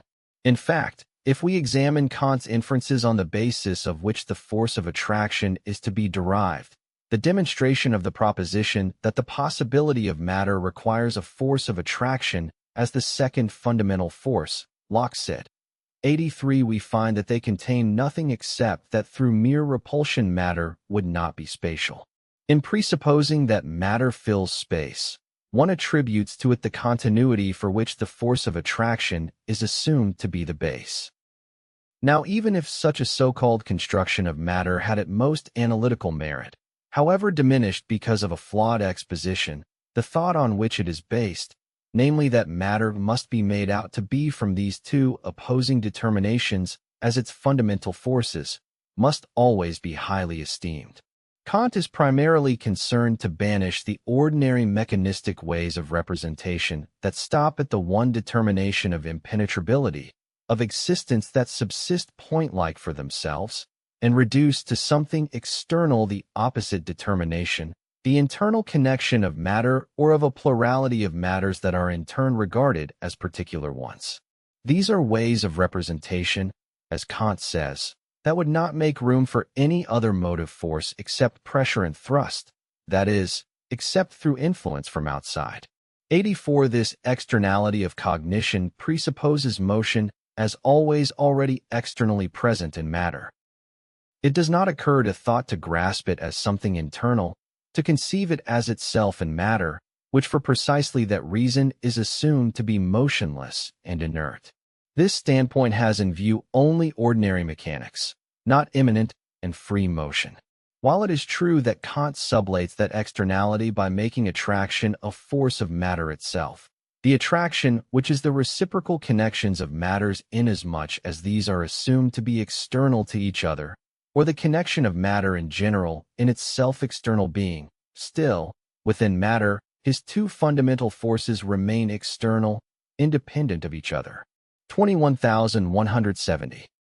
As null as is the independence attributed to these two forces from the standpoint of the said cognition, just as null must any other would-be fixed distinction made regarding their content show itself to be. For such forces, when seen as they truly are in the way we have just done, are only moments that pass over into each other. I shall now consider these other distinctions as Kant gives them. Thus, he defines the force of attraction as a penetrative force in virtue of which a matter can act on the parts of others even beyond the surface of contact. The force of repulsion, on the contrary, as a surface force by which matters can act on each other only in the shared surface of contact. The reason given for supposing that this latter force is only a surface one is as follows. The parts in contact each limits the sphere of action of another, and the force of repulsion cannot move any more distant part except through the mediation of intervening parts.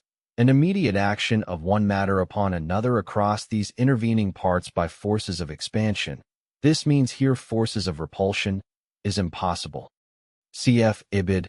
Explanations and Additions, page 67. 85. But the immediate comment here is that in assuming nearer or more distant parts of matter the same distinction arises with respect to attraction, namely, granted that a first atom acts upon a second, this second atom would find itself between that first atom and a more distant third atom, and this third atom would then most directly fall within the sphere of attraction of the second atom lying closest to it between it and the first. The first atom would not therefore exercise an immediate, simple action upon the third. It follows that the action of attraction would be just as mediated as that of repulsion.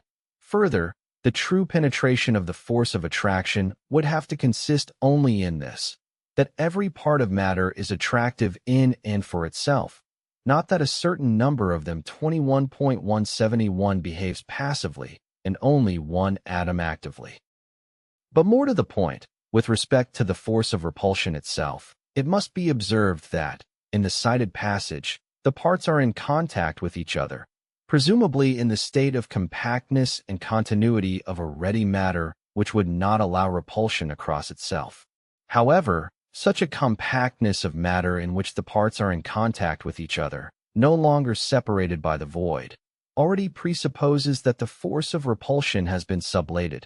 In keeping with the sensuous representation of repulsion dominant here, we have to assume parts which, being in contact with each other, do not repel each other.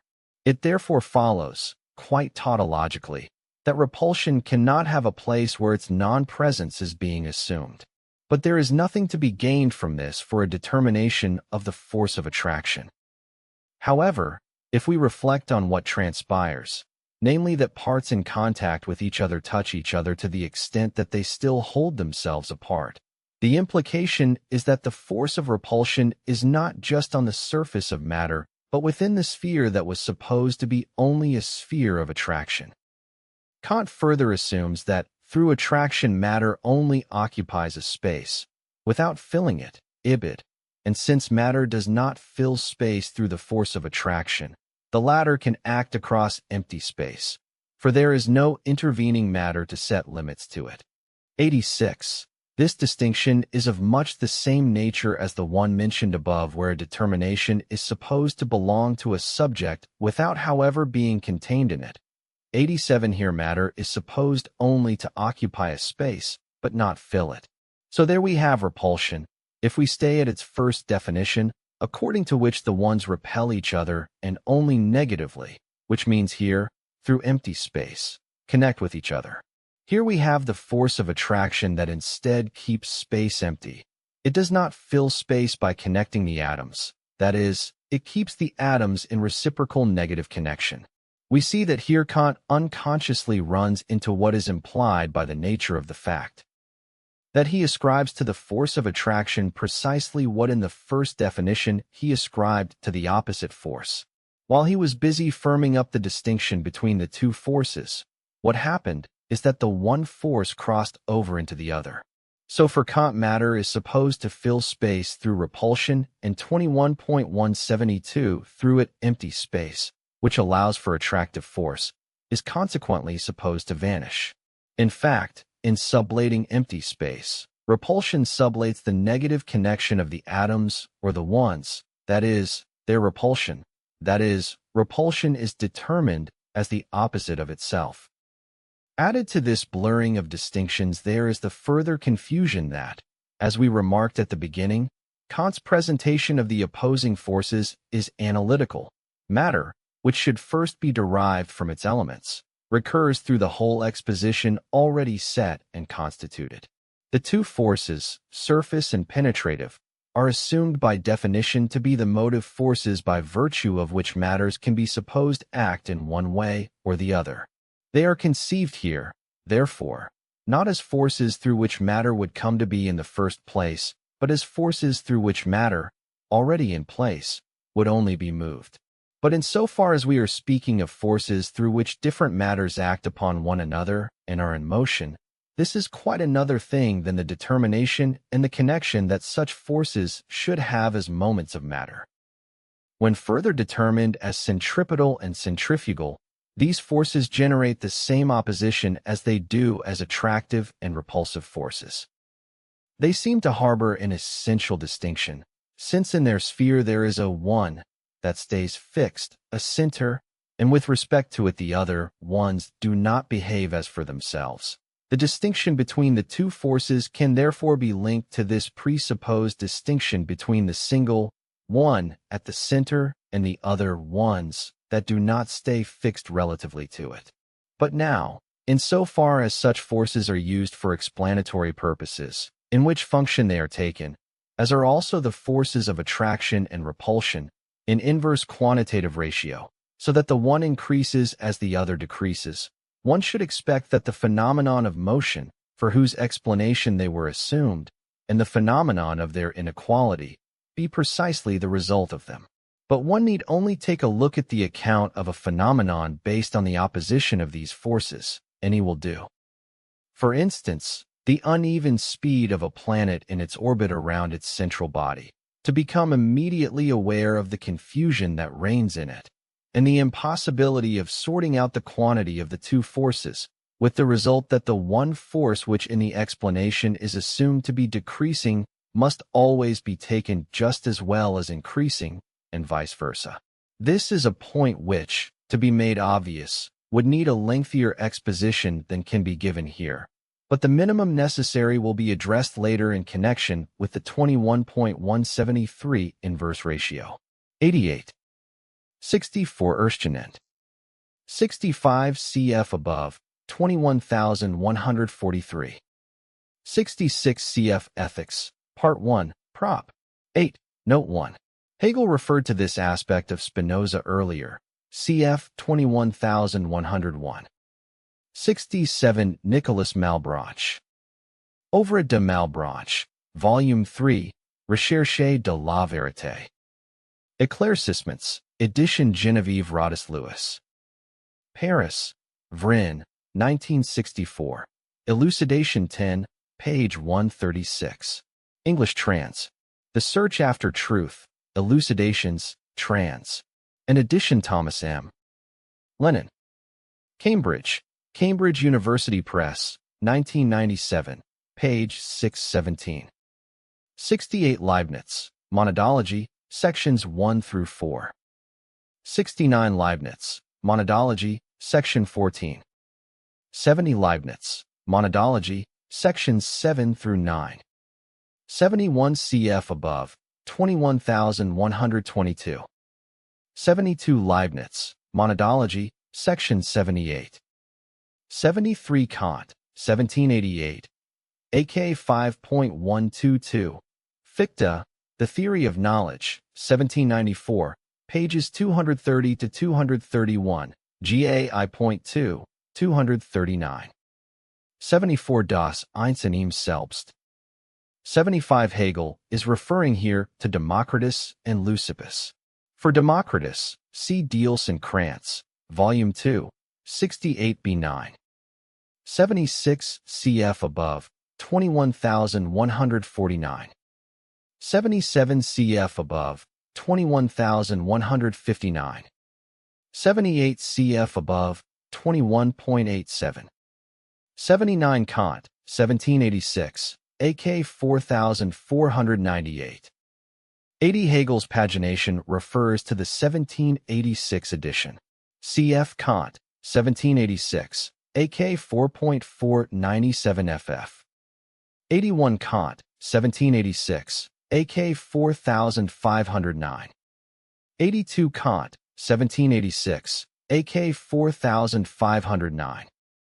83 Kant, 1786, AK 4508. 84 Kant, 1786, AK 4510. 85 Hegel's pagination refers to the 1786 edition. Kant, 1786, AK 4516. 86 Kant, 1786, AK 4516. 87 cf above, 21,168. 88 cf below, 21.314 to 318. Section 2 Magnitude, Quantity. The difference between quantity and quality has been indicated. Quality is the first, immediate determinateness. Quantity is the determinateness that has become indifferent to being, a limit which is just as much no limit. Being for itself which is absolutely identical with being for another. The repulsion of the many ones which is immediate non-repulsion, their continuity. Because that which exists for itself is now so posited that it does not exclude its other, but rather affirmatively continues in it. It is then otherness, inasmuch as existence surfaces again on this continuity, and its determinateness is at the same time no longer simple self-reference, no longer the immediate determinateness of the existent something, but is posited as repelling itself from itself, as referring to itself in the determinateness rather of an other existence, a being which exists for itself. And since they are at the same time in different limits, reflected into themselves and unconnected, determinateness is as such outside itself, an absolute externality, and as something just as external, such a limit, the indifference of the limit as limit and the indifference of the something to the limit, constitutes the quantitative determinateness of the something. In the first place, we have to distinguish pure quantity from quantity as determinate from quantum. First, pure quantity is real being for itself turned back into itself, with as yet no determinateness in it, a compact, infinite unity which continues itself into itself. Second, this quantity proceeds to determinateness, and this is posited in it as a determinateness that at the same time is none, is only external. Quantity becomes quantum. Quantum is indifferent determinateness, that is, one that transcends itself, negates itself. As this otherness of otherness, it 21.174 lapses into infinite progress. Infinite quantum, however, is sublated indifferent determinateness. It is the restoration of quality. Third, quantum in qualitative form is quantitative ratio. Quantum transcends itself only in general. In the ratio, however, it transcends itself into its otherness, in such a way that this otherness in which it has its determination is at the same time posited, is another quantum. With this we have quantum as turned back into itself, and referring to itself as into its otherness. At the foundation of this relation there still lies the externality of quantum. It is in different quanta that relate themselves to each other. That is, they have the reference that mutually connects them in this being outside itself. The ratio is, therefore, only a formal unity of quality and quantity, and its dialectic is its transition into their absolute unity, in measure.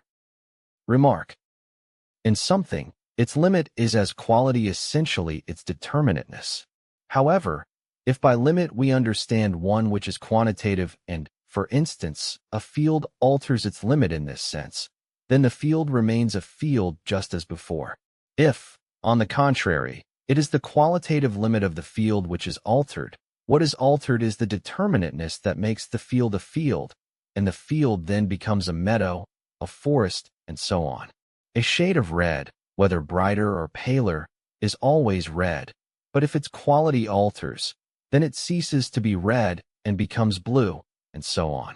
The determination of magnitude as quantum just defined, as having for foundation a permanent being which is indifferent to its determinateness, is confirmed in every other example.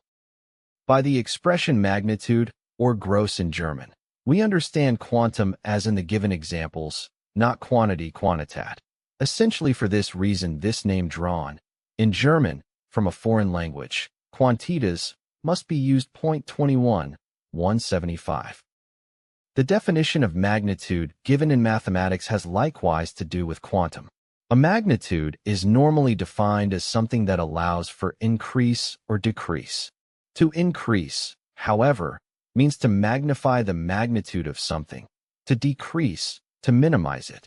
We have here a difference of magnitude as such from itself, as if it were magnitude that would allow its magnitude to alter. The definition thus proves itself to be awkward, for the very term is used in it that ought to be defined. To avoid using the same term in the definition, the more or less, the magnifying or minimizing, must be resolved into addition, an external affirmation, in keeping indeed with the nature of quantum, or subtraction, an equally external negation. The nature of alteration in quantum comes down in general to this external mode of both reality and negation. In that imperfect expression, therefore, one cannot fail to recognize the main point at issue, namely the indifference of the alteration. The concept of alteration itself implies its own more and less, its indifference towards 21.176 itself. Chapter 1 Quantity. Pure quantity. Quantity is sublated being for itself, the repelling one that behaved only negatively towards the excluded one, now that it has gone over in connection with it, behaves towards the other as identical to itself and has therefore lost its determination. Being for itself has passed over into attraction. The absolute obduracy of the one has melted away into this unity which, however, as containing the one, is at the same time determined by the repulsion residing in it. As unity of the self-externality, it is unity with itself. Attraction is in this way the moment of continuity in quantity. Continuity is therefore simple, self-same reference to itself unbroken by any limit or exclusion, not, however, immediate unity but the unity of ones which have existence for themselves. Still contained in it is the outside one another of plurality, though at the same time as something without distinctions, unbroken. Plurality is posited in continuity as it implicitly is in itself. The many are each what the others are, each is like the other, and the plurality is, consequently, simple and undifferentiated equality. Continuity is this moment of self-equality of the outsideness of one another, the self-continuation of the different ones into the ones from which they are distinguished. 21,177.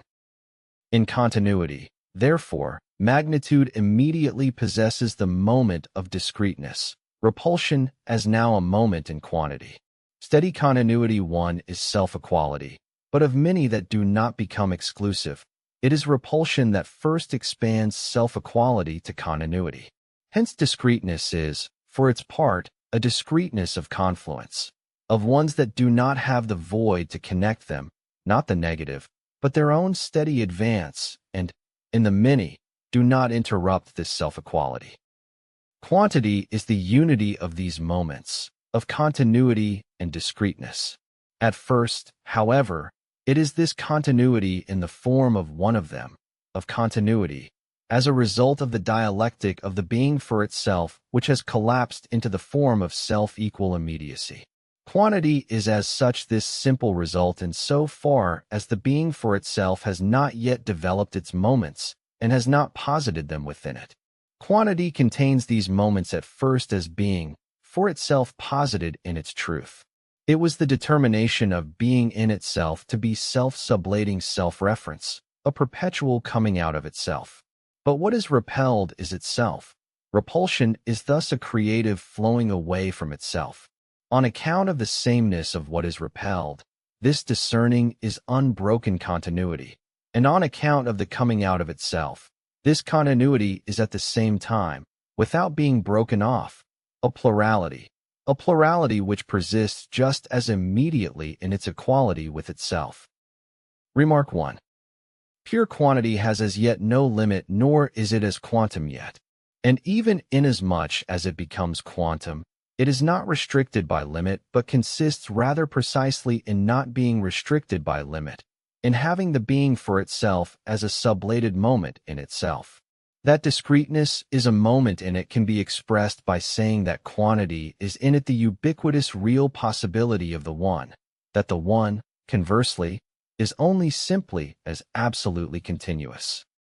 To a representation not informed by the concept, continuity easily becomes composition, that is to say, an external reciprocal connection of ones in which the one is retained in its absolute obduracy and exclusiveness. But the one has shown itself to pass over into attraction in and for itself, into its ideality. 21.178 It has shown that continuity, consequently, is not external to it, but belongs to it, and is grounded in its essence. But it is just this externality of continuity for the ones to which atomism clings, and representation has difficulty giving it up.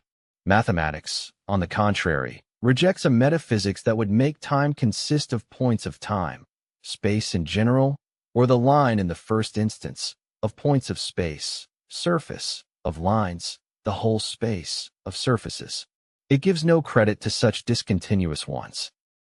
Even when it represents the magnitude of a surface, for instance, by determining it as the sum of infinitely many lines, this discreteness counts only as a momentary representation. For, since the space which such lines are supposed to constitute still is a restricted one, the sublation of their discreteness is already implicit in the infinity of the plurality. It is this concept of pure quantity, as contrasted with a mere figurative representation of it, that Spinoza, for whom the concept had special importance, has in mind when he speaks of quantity as follows. Ethics, Part 1, Proposition 15, Note. Quantitas duobus a nobis concipiter, abstract silicet, sive superficialiter, prout nimp ipsum imaginamur. Veluti substantia, quod a solo intellecta fit. Si attac ad quantitatem attendimus, prout in imagination est, quod sep et facilius a nobis fit, reparator finita, divisibilis et ex partibus conflata, si automat ipsum, proud and intellecto est, attendimus, et eam, quatinus substantia est, concipimus, quat difficilime fit. Infinita, unica et indivisibilis reparator. Quod omnibus, ca inter imaginationem et intellectum distinguerent, satis manifesta merit. 2. If called for, more graphic examples of pure quantity can be drawn from space and time, also from matter in general, from light, and so forth, even from the eye, provided that, as already noted, quantity is not understood as quantum. Space, time, and the rest are extensions, pluralities. They are a going out of self, a flowing that does not, however, pass over into the opposite, into quality or the one, but, as this coming out of self, are rather a perennial self-producing of their unity. Space is this absolute being outside itself that is equally absolutely unbroken, a being other over and over again which is self-identical. Time is an absolute coming out of itself, the generation of a one, of a point in time, a now which is immediately its coming to nothing and, again, the continuous coming to nothing of this vanishing. So that this self-generation of non-being is just as much simple equality and identity with itself. 21,179. As regards the matter of quantity, there is one among the 7 still extant propositions of Leibniz's first dissertation, the second, which goes as follows: non omnimo improbable est, moderium et quantitatem esse realiter idem. Page 1 of part 1 of his works. 3. In fact, these concepts differ only to the extent that quantity is a pure thought determination, whereas matter is quantity in outer concrete existence.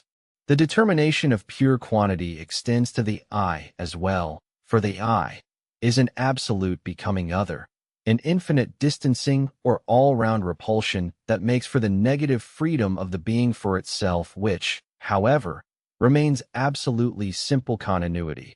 The continuity of universality, of self-abiding being interrupted by infinitely manifold limits, by the content of sensations, of intuitions, and so forth.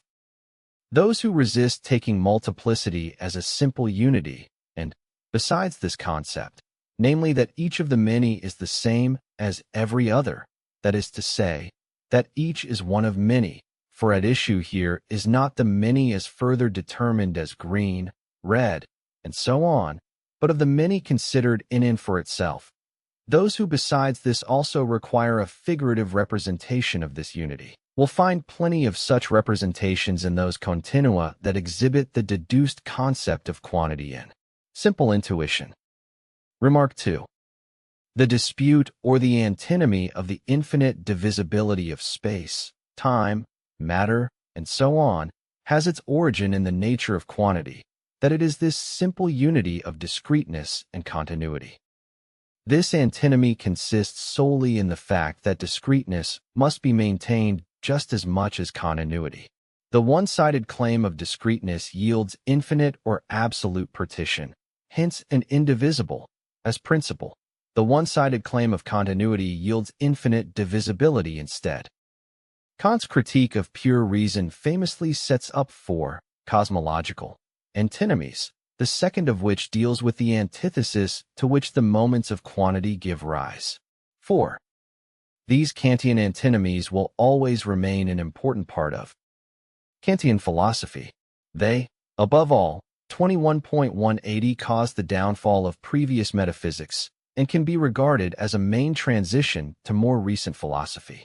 For they were particularly instrumental in producing the conviction that the categories of finitude are null on the side of content, and this is a more correct approach than the formal approach of a subjective idealism for which their only defect is that they are allegedly subjective, not in what they are in themselves.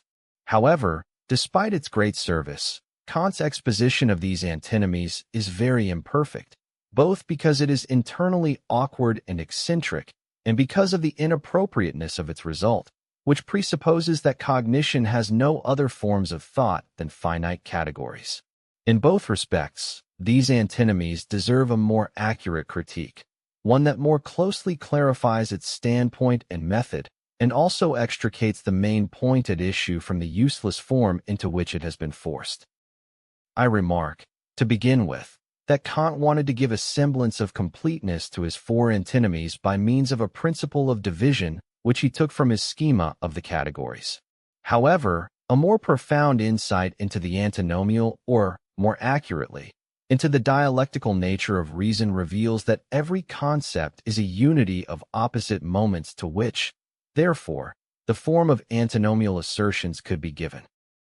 Becoming, existence, and the rest, and every other concept, could thus each yield its particular antinomy, and as many antinomies can therefore be devised as there are concepts. Ancient skepticism did not spare itself any effort in pointing to this contradiction, the antinomy, in every concept which it encountered in the sciences. Further, Kant did not pick the antinomy from the concepts themselves, but from the already concrete form of cosmological determinations. To capture it pure, and to deal with it in its simple concept, the thought determinations must not be taken as applied to, and entangled in, the representation of the world, space, time, matter, and so on, but must rather be considered purely in themselves, without this concrete material which has no force or authority here, for the thought determinations alone make up the essence and the ground of the antinomies. Kant's conception of the antinomies is that they are not sophistic artifices but contradictions reason must run up against. This last is a Kantian expression, and the view expressed is an important one, as it gains insight into the 21.181 natural illusion of the antinomies. Reason is indeed no longer duped by it, but is still deceived. 5. The critical solution, namely through the so-called transcendental ideality of the world of perception, has no other result than to make the so-called conflict into something subjective wherein, of course, the same illusion still persists just as undispelled as before. A true solution can only consist in that two determinations, in being opposed and yet necessary to one and the same concept, cannot have validity in their one-sidedness, each for itself, but have truth rather only in their sublated being, in the unity of their concept. On closer inspection, the Kantian antinomies contain nothing more than the wholly simple categorical assertion of each of the two opposed moments of a determination, each on its own, isolated from the other. But this simple categorical, or more appropriately assertorical, claim is then enwrapped in a lopsided, disjointed scaffolding of argumentation that allegedly elicits the semblance of proof, while in fact hiding and rendering unrecognizable the merely assertorical character of the claim, as closer examination will show. The relevant antinomy here concerns the so-called infinite divisibility of matter, and rests on the opposition of the moments of continuity and discreteness that the concept of quantity contains within itself. As presented by Kant, the thesis in these antinomies goes like this. Every composite substance in the world consists of simple parts, and nothing exists anywhere except the simple or what is composed of the simple. 6. Here the composite is contrasted with the simple, the atom, and, as determination, takes second place to the unbroken or continuous. The substrate given to these abstractions, namely these substances in the world, has no other meaning here than of things perceivable by the senses. It bears no influence on the antinomy itself, and could just as well also be called space or time.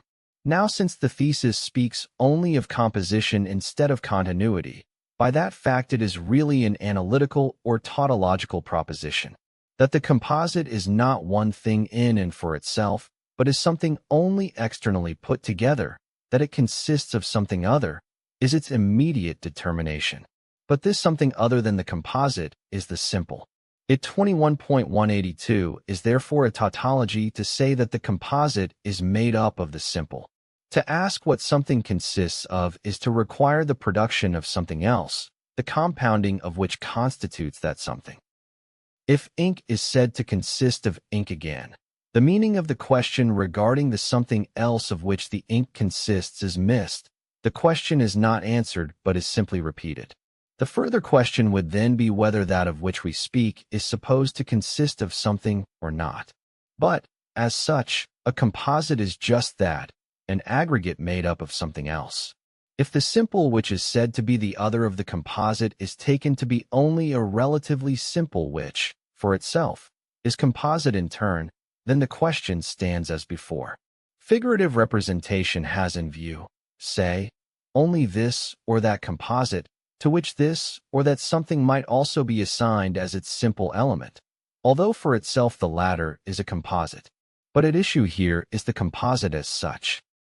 Regarding now the Kantian proof of the thesis, like all the Kantian proofs of the remaining antinomial propositions, it takes an apagogic detour which will prove quite superfluous.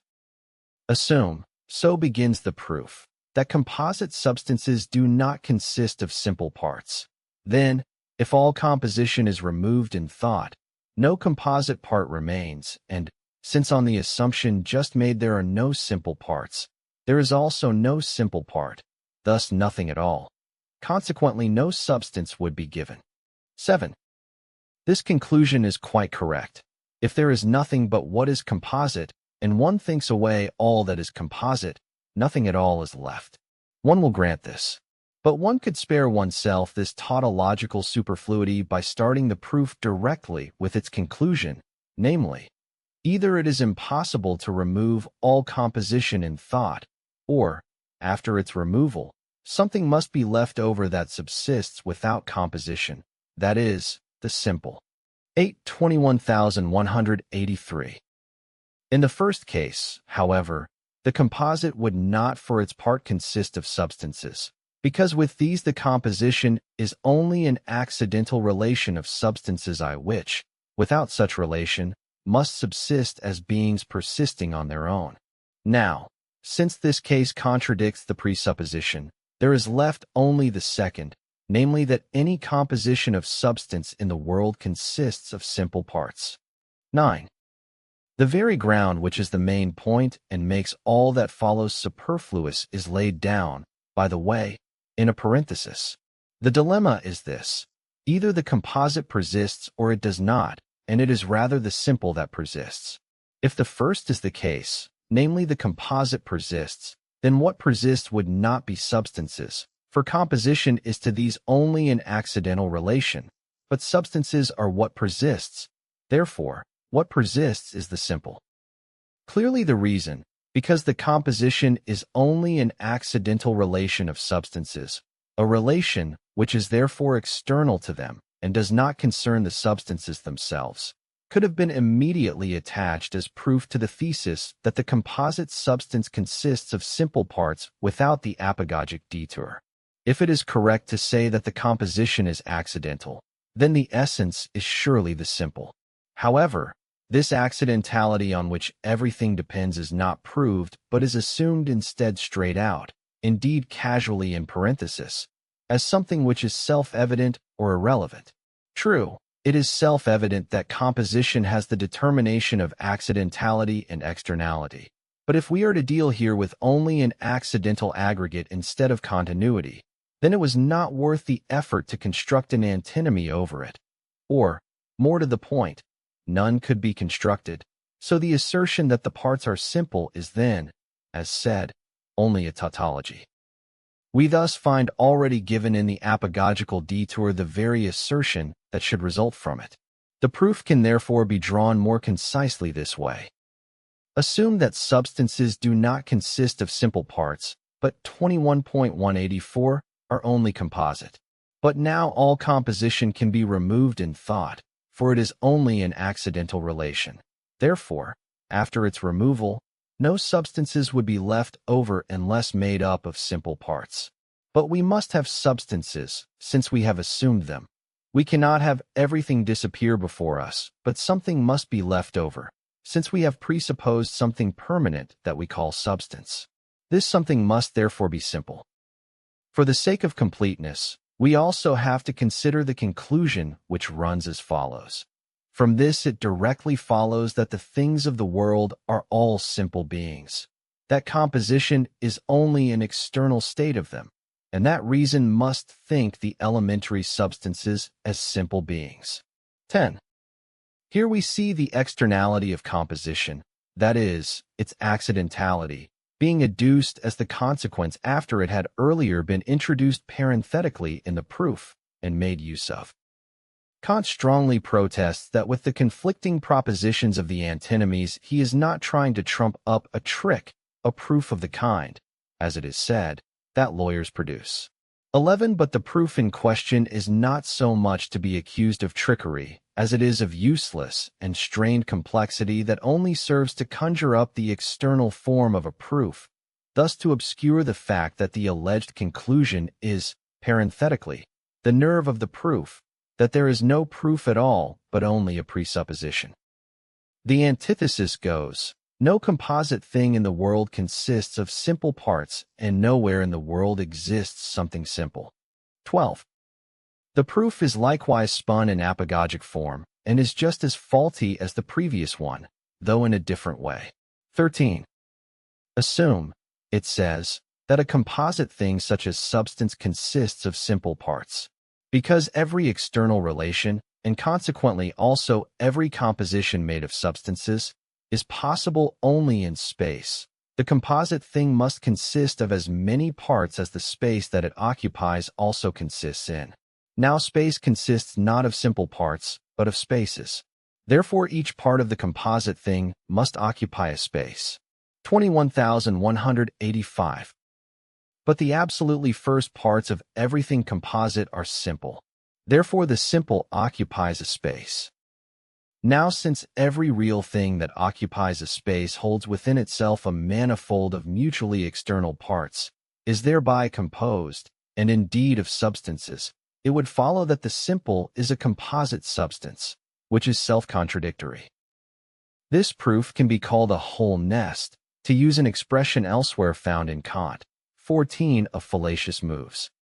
In the first place, the apagogical turn is a baseless illusion. For the assumption that everything substantial is spatial, but that space does not consist of simple parts, is a direct assertion which is made the immediate ground of what is to be proved, and with it the whole proof is already finished. Next, this apagogical proof starts with the proposition, every composition of substances is an external relation, but then, oddly enough, it immediately forgets it. For it goes on to argue that composition is only possible in space, but that space does not consist of simple parts, that, therefore, anything real that takes up a space is composite. But once composition has been assumed to be an external relation, just because of this the spatiality itself, in which alone composition is allegedly possible, is for the substances an external relation that is of no concern to them and does not affect their nature, just like anything else that can yet be derived from the determination of spatiality. For that very reason the substances ought not to have been posited in space. It is further presupposed that the space in which the substances have been moved here does not consist of simple parts, since it is an intuition, that is, according to the Kantian definition, a representation which can only be given through one single object, and is not a so-called discursive concept. The widespread nonsense regarding intuition that has grown out of this Kantian distinction between it and the concept is well known, and, in an effort to spare oneself the labor of conceptual comprehension, the value and the sphere of intuition have been extended to all cognition. What is pertinent here is only this, that space, just like intuition itself, 21.186, must also be conceptualized if one wants to comprehend conceptually at all. And thus the question arises whether space would not have to be conceptually grasped as consisting of simple parts, even though as intuition it is simple continuity, or whether space would not run into the same antinomy that applied only to substance. In actual fact, if the antinomy is abstractly framed, it applies, as we said, 15 to quantity in general, and thereby equally to space and time. But since it is assumed in the proof that space does not consist of simple parts, this should have been reason for not transposing the simple into this element, which is incompatible with it. Then there is also the clash between continuity of space and composition. The two are mixed together, the former being surreptitiously substituted for the latter, which results in the conclusion with a quaternio terminorum. 16. In Kant, space explicitly has the determination of being one single space, its parts resting only on limitations, so that they do not come before the one all-encompassing space, as if they were parts of it from which a composition is possible. Cr. Of pure R. Seconded, page 39. 17. Continuity is quite rightly and unequivocally said of space here, as opposed to any composition made of parts. On the other hand, in the argument the transposing of substances into space is taken to entail a manifold of externally situated parts, and, more particularly, a composite thereby. 18. Yet, as quoted, the manner in which manifoldness is present in space is explicitly supposed to exclude component parts that antecede the composition and the unity of the space. In the remark to the proof of the antithesis, another fundamental thesis of critical philosophy is expressly brought in, namely that we have a concept of bodies only as appearances.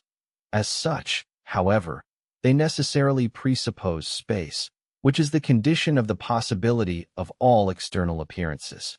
If by substances only bodies are meant here, such as those which we see, feel, taste, and so on, then, strictly speaking, there is no question of what they are in their concept.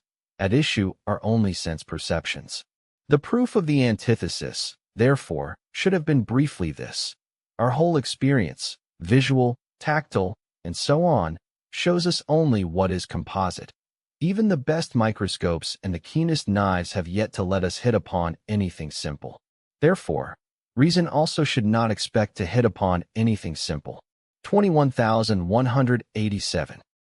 If we then look into the opposition of this thesis and antithesis more accurately, freeing their proofs of all idle superfluity and oddity, we find that the proof of the antithesis, by transposing substances into space, dogmatically assumes continuity, just as the proof of the thesis, by assuming composition as the mode of connection of anything substantial, dogmatically assumes the accidentality of this connection, and consequently that substances are an absolute one.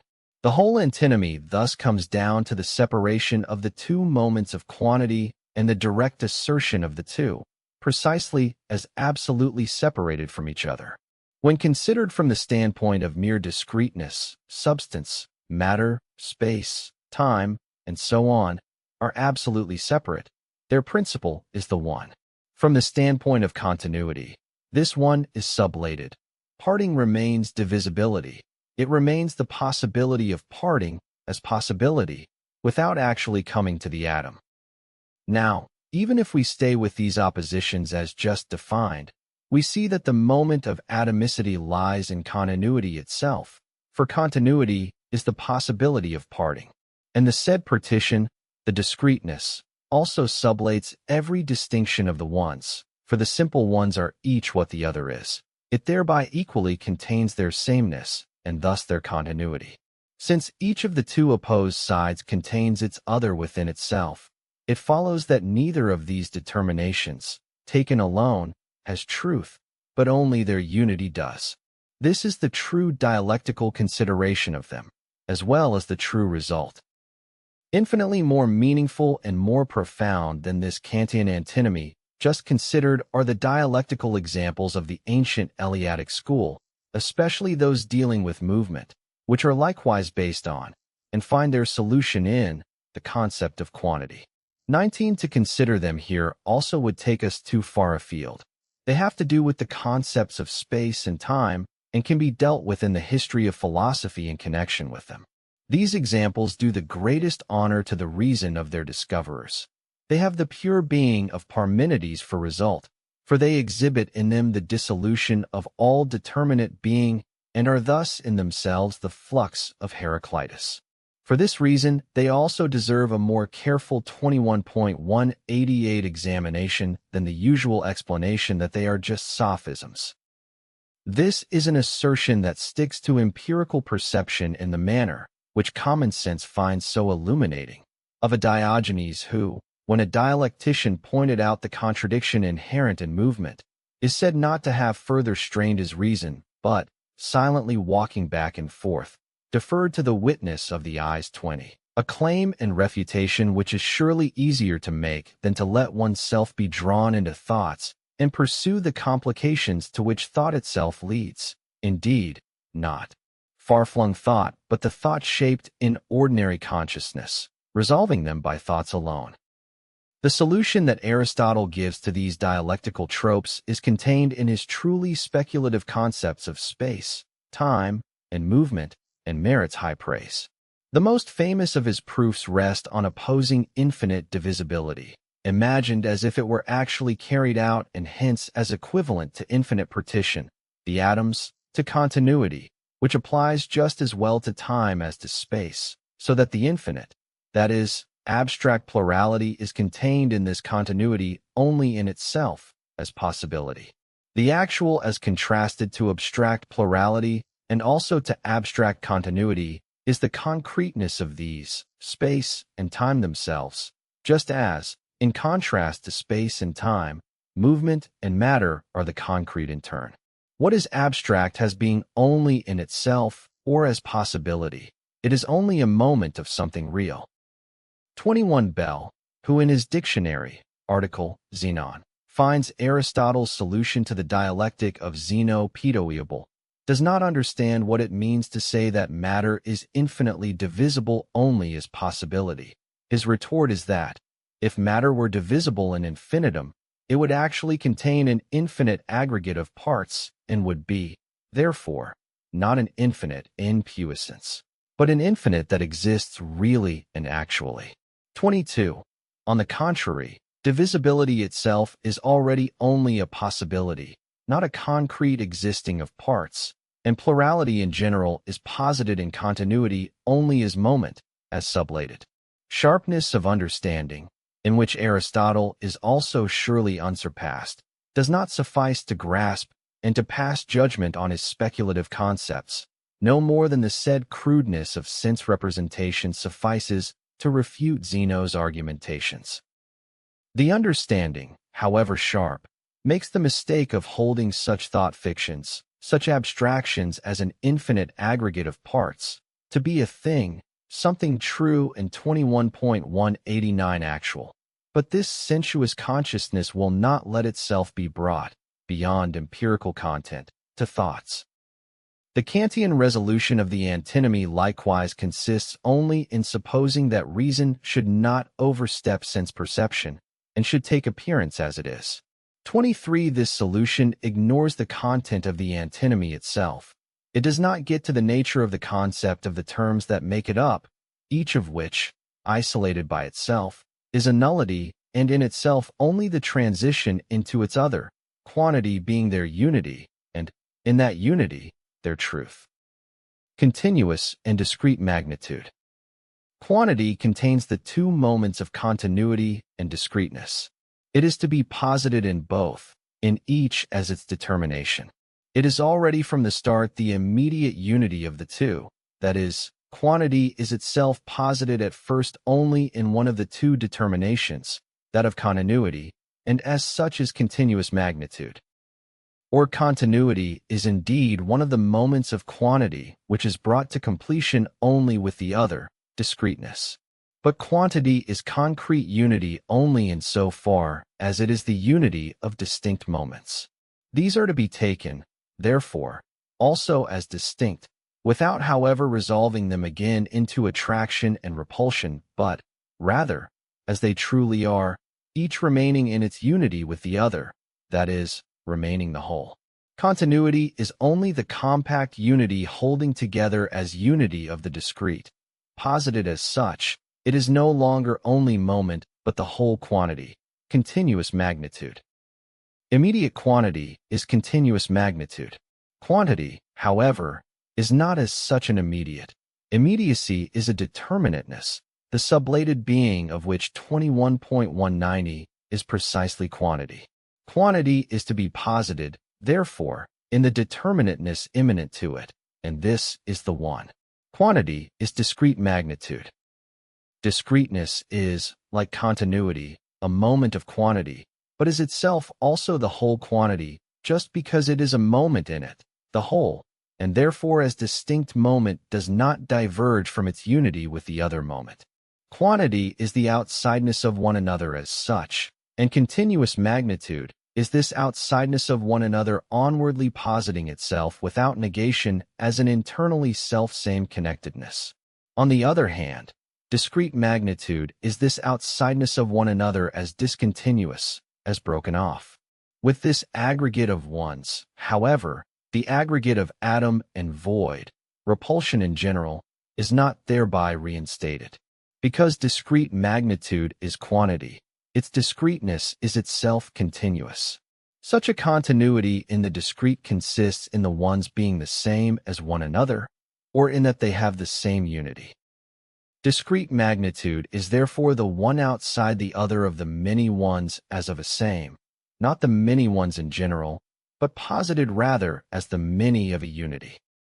Remark: what is overlooked in the ordinary representations of continuous and discrete magnitude is that each of these magnitudes has both moments in it, continuity as well as discreteness, and that the distinction between them depends solely on which of the two is the posited determinateness and which is only implicit. Space, time, matter, and so on are continuous magnitudes in that they are repulsions from themselves, each a flowing forth out of itself which is not, however, a going over, or a relating, to a qualitatively other. They possess the absolute possibility that the one may be posited in them anywhere. And this is not the empty possibility of a mere otherness, as when one says that it would be possible for a tree to stand in the place of this stone. They contain in themselves, rather, the principle of the one. It is one of the determinations constituting them. 21,191. Conversely, continuity is not to be overlooked in discrete magnitude. This moment, as indicated, is the one as unity. Continuous and discrete magnitudes can be regarded as species of quantity inasmuch as the latter is posited under the determinacies of its own moments rather than under some external determinateness. The usual transition from genus to species allows external determinations to accrue to the genus according to a principle of division external to it. Moreover, continuous and discrete magnitudes are not yet quanta. They are quantity itself in one of its two forms. They are called magnitudes in some sense only, insofar as they have this in common with quantum, that they are a determinateness in quantity. The limiting of quantity. Discrete magnitude has, first, the one for its principle, and, second, is a plurality of ones. Third, it is essentially continuous. It is the one as at the same time sublated, as unity, the self-continuing as such in the discreteness of the ones. Consequently, it is posited as one magnitude, and the one is its determinateness, a one which, in this posited and determinate existence, excludes, is a limit to the unity. Discrete magnitude as such is not supposed to be immediately limited, but, when distinguished from continuous magnitude, it is an existence and a something, the determinateness of which, and in it also the first negation and limit, is the one. This limit, besides referring to the unity and being the moment of negation in it, is also, as one, self-referred. Thus it is enclosing, encompassing limit. The limit here is not at first distinct from the something of its existence, but, as one, is essentially this negative point itself. But the being which is here limited is essentially as continuity, and in virtue of this continuity it transcends the limit, transcends 21.192 this one, and is indifferent to it. Real, discrete quantity is thus one quantity, or quantum, quantity as an existence and a something. Since the one which is a limit encompasses within it the many ones of discrete quantity, it posits them equally as sublated in it. It is a limit to continuity simply as such, and, consequently, the distinction between continuous and discrete magnitude is here indifferent, or, more precisely, it is a limit to the continuity of the one just as much as of the other. In this, Both pass over into 21.193 being quanta. In addition to the redundancy of proof, there is here also a redundancy of language. Because with these, i.e. the substances, and the composite is only an accidental relation of substances. 1. Stetigite. 2. Quantity is conceived by us in two modes, abstractly or superficially, as we imagine it, or as substance, such as it is produced solely by the intellect. If we attend to quantity as it is in the imagination, which we often and more easily do, it will be found to be finite, divisible, and compounded of parts. But if we attend to it in accordance with the intellect, and we conceive of it as substance, which is very difficult to do, it will be found to be infinite, one, and indivisible. This will be plain enough to all who know how to distinguish between the imagination and the intellect. 3. It is not altogether improbable that matter and quantity are in reality one and the same. Hegel is citing from the Deuten's edition of Leibniz's works, Gottfriedi Wilhelmi Leibniziae Opera Omnia, Geneva, 1768. Cf. Leibniz, 1763, 1880, page 26. Disputatio del Principio Individui, in Die Philosophischen Schriften von Gottfried Wilhelm Leibniz, edition C. J. Gerhardt. Berlin, 1875–1890, volume 4, page 26. For the following discussion, cf. A434/B, 462 ff. 5A421/B 449. 6A434/B 462. 7A434/B 462. 8A434/B 462. 9A434 for 36/B 462, 464. 10A436/B 464, paraphrase. 11A430/B 458. 12A435/B 463. 13 for the texts immediately following, cf. A435/B 463. Hegel is paraphrasing throughout. 14A609/B 637. Kant's expression is directed at the cosmological proof of God's existence. 15 cf. above, 21,180. 16 A syllogism with four terms. 17 A24, 25/B 39. Hegel is only paraphrasing. 18 cf. A443/471. 19 cf. Aristotle, Physics, 239b5, 240b7. 20 C. Diogenes Laertius. Vitae Philosophorum, Volume 1, edited by Miroslav Markovich.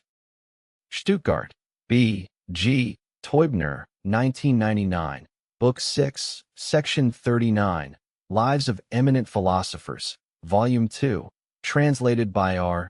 D. Hicks. Cambridge, Massachusetts, Harvard University Press, 1965. 21 Physics, 239b5, 240b7.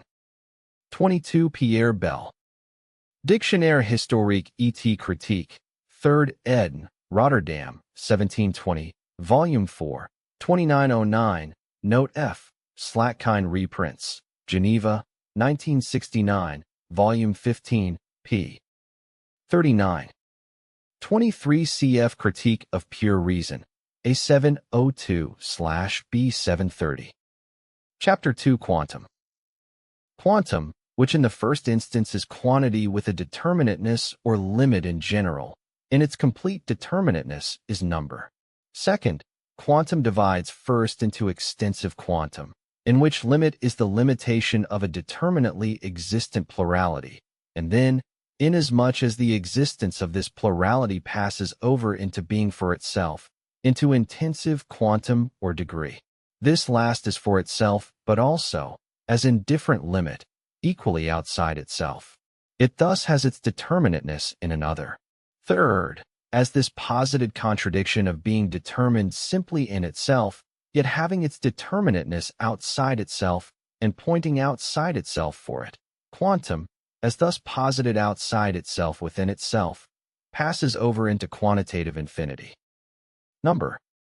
Quantity is quantum, or has a limit, both as continuous and discrete magnitude. The distinction between these two species has here, in the first instance, no significance. As the sublated being for itself, quantity is already in and for itself indifferent to its limit.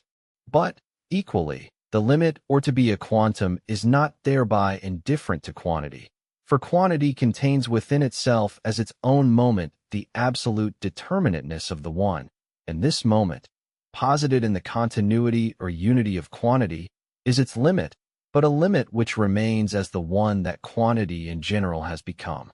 21,194. This one is therefore the principle of quantum, but as the one of quantity. For this reason it is, first, continuous, it is a unity, second, it is discrete, a plurality, implicit in continuous magnitude or posited in discrete magnitude, of ones that have equality with one another, the said continuity, the same unity. Third, this one is also the negation of the many ones as a simple limit, an excluding of its otherness from itself, a determination of itself in opposition to other quanta. The one is thus alpha, self-referring, beta, enclosing, and gamma, other excluding limit. Thus completely posited in these determinations, quantum is number. The complete positedness lies in the existence of the limit as a plurality, and so in its being distinguished from the unity. Number appears for this reason as a discrete magnitude, but in unity it has continuity as well. It is, therefore, also quantum in complete determinateness, for in it the limit is the determinate plurality that has the one, the absolutely determined, for its principle. Continuity, in which the one is only implicitly present as a sublated moment, posited as unity, is the form of the indeterminateness. Quantum, only as such, is limited in general. Its limit is its abstract, simple determinateness. But as number, this limit is posited as in itself manifold. It contains the many ones that make up its existence, but does not contain them in an indeterminate manner, for the determinateness of the limit falls rather in it. The limit excludes the existence of other ones, that is, of other pluralities, and those which it encloses are a determinate aggregate.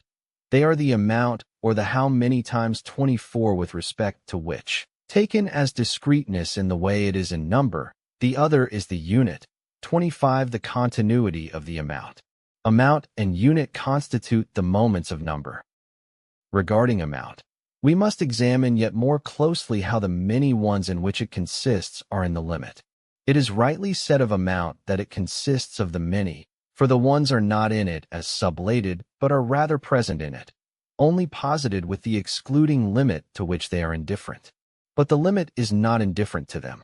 In the sphere of existence, the limit was at first so placed in relation to existence that the latter 21.195 was left on this side of its limit, standing there as the affirmative, while the limit, the negation, stood outside on the border of existence. Similarly, with respect to the many ones, their being truncated and the exclusion of the remaining ones appears in them as a determination that falls outside the enclosed ones. But it was found in that sphere of existence that the limit pervades existence, that it extends so far as existence does, and that the something is for this reason limited by its very determination, that is finite. Now, in the quantitative sphere, a number, say 100, is so represented that only the 100th unit brings to the many the limit that makes them 100. In one respect this is correct, but, in another respect, none of the ones in the 100 has precedence over any other, for they are only equal. Each is just as much the 100th. They all thus belong to the limit that makes the number 100. This number cannot dispense with any of them for its determinateness. With respect to the 100th, therefore, the rest do not constitute a determinate existence which is in any way different from it whether inside or outside the limit. Consequently, the number is not a plurality over against the limiting one that encloses it, but itself constitutes this delimitation, which is a determinate quantum. The many constitute a number, a 1, a 2, a 10, 100, etc. Now, the limiting one is a discriminating determinateness, the distinguishing of a number from other numbers. But this distinguishing does not become a qualitative determinateness. It remains rather quantitative, falling only within the compass of comparing, of external reflection, as one number remains turned back onto itself and indifferent to others. This indifference of number to others is its essential determination. It constitutes its being determined in itself, but at the same time also its own exteriority.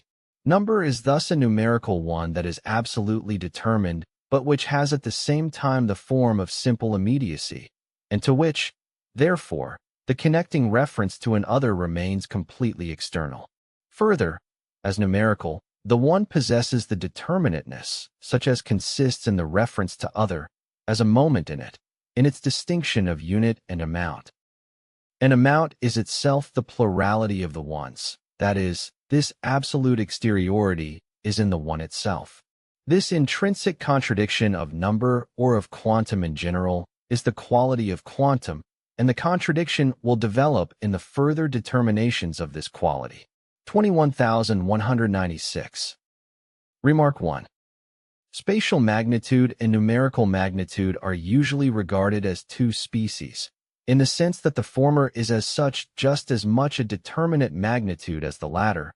Their only difference, as is said, consists in the diverse determinations of continuity and discreteness, but as quantum they stand on the same level. In spatial magnitude, geometry has, in general, continuous magnitude for its subject matter, while the subject matter of arithmetic is discrete magnitude. However, with this disparity of subject matters, they also have an inequality in the manner and the completeness of delimitation or determinateness. Spatial magnitude has only delimitation in general. When considered as an absolutely determined quantum, it requires number. Geometry as such does not measure spatial figures, is not an art of measuring, but only compares them. Even in its definitions, the determinations are sometimes drawn from the equality of the sides and angles, or from the equality of distance. The circle, for instance, does not require number, for it is based solely on the equality of the distance of all its possible points from a center point. These determinations, based on equality or inequality, are properly geometrical, but they are not sufficient, and for other figures such as the triangle or the quadrangle, number is required, and number contains self-determinateness in its principle, the one, without the aid of an other, and thus not through comparison. To be sure, in the point spatial magnitude possesses the determinateness that corresponds to the one, but this point, in being externalized, becomes an other, becomes a line, because it is essentially a one which is only spatial.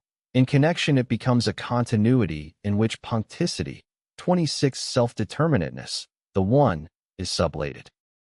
To the extent that in self-externality the self-determinateness is to be retained, the line must be represented as an aggregate of ones, and the limit must receive the determination of many ones, that is, the magnitude of the line, and of the other spatial determinations as well, must be taken as number. 21,197. Arithmetic treats number and its figures, or, more accurately, it does not treat them but rather operates with them. For number is indifferent, inert determinateness, such as must therefore be activated and brought into connection from outside. The modes of connection are the species of calculation. These are performed in arithmetic one after the other, and it is evident that each depends on the other even though the thread guiding their progression is not brought out in arithmetic. However, the systematization to which the textbooks are rightly entitled can easily be drawn from the conceptual determination of number itself. These guiding determinations will be briefly noted here. Because of its principle, which is the one, number is in all instances an external aggregate, simply an analytical figure without any interconnectedness. And because it is thus produced only externally, All calculation is a generation of numbers, a counting, or, more precisely, a summing up. Any diversity in this external production that always simply repeats itself can rest only on a difference in the numbers that are to be summed up, but any such difference must itself be imported from elsewhere as an external determination. The qualitative difference that constitutes the determinateness of number is, as we have seen, that of unit and amount. 27. Every conceptual determinateness possible in the operations of calculation is reduced, therefore, to these two. The difference, however, which accrues to numbers as quanta, is external identity and external distinction, equality and inequality, and these are moments of reflection which we shall have to treat among the determinations of essence under the heading of difference. 28. We must also mention in advance that numbers can in general be generated in two ways, either by combining or by separating combinations already made. And, since both operations are performed with a species of counting which is determined in one and the same way, to the combining of numbers, an operation that can be called positive, there corresponds the separating of them, which can be called a negative operation. But the determination of the species of calculation itself is independent of this opposition. After these preliminaries, we proceed with the details of the modes of calculation. The first generation of number is the combining of the many as such, each of which is posited as only a one, numbering.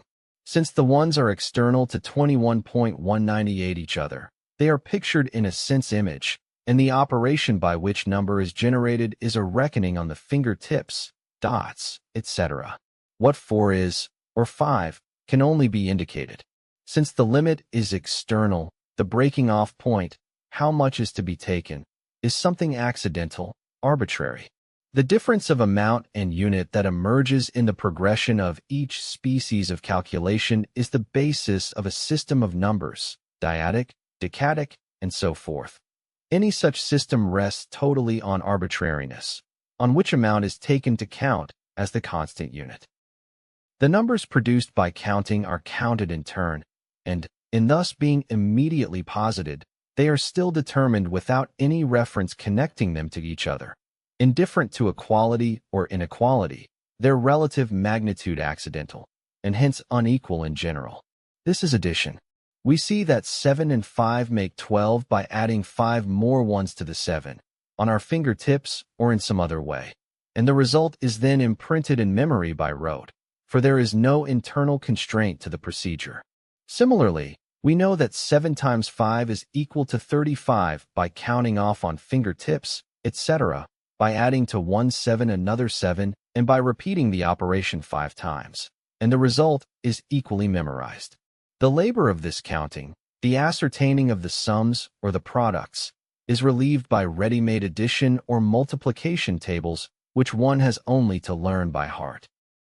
Kant regards the proposition 7 plus 5 is equal to 12 as synthetic in the introduction to the Critique of Pure Reason. 29. One should, he says, indeed think at the start, of course, that it is an analytical proposition, one that derives from the concept of the sum of 7 and 5 according to the principle of contradiction. The concept of the sum has no other meaning than this, that these two numbers are requested to be combined, and, indeed, because they are numbers, externally combined, that is, in a way that is conceptually unconstrained or mechanically, that from 7 one should go on counting until the ones to be added, their amount being fixed at 5, have been exhausted, and the result carries the otherwise familiar name of 12.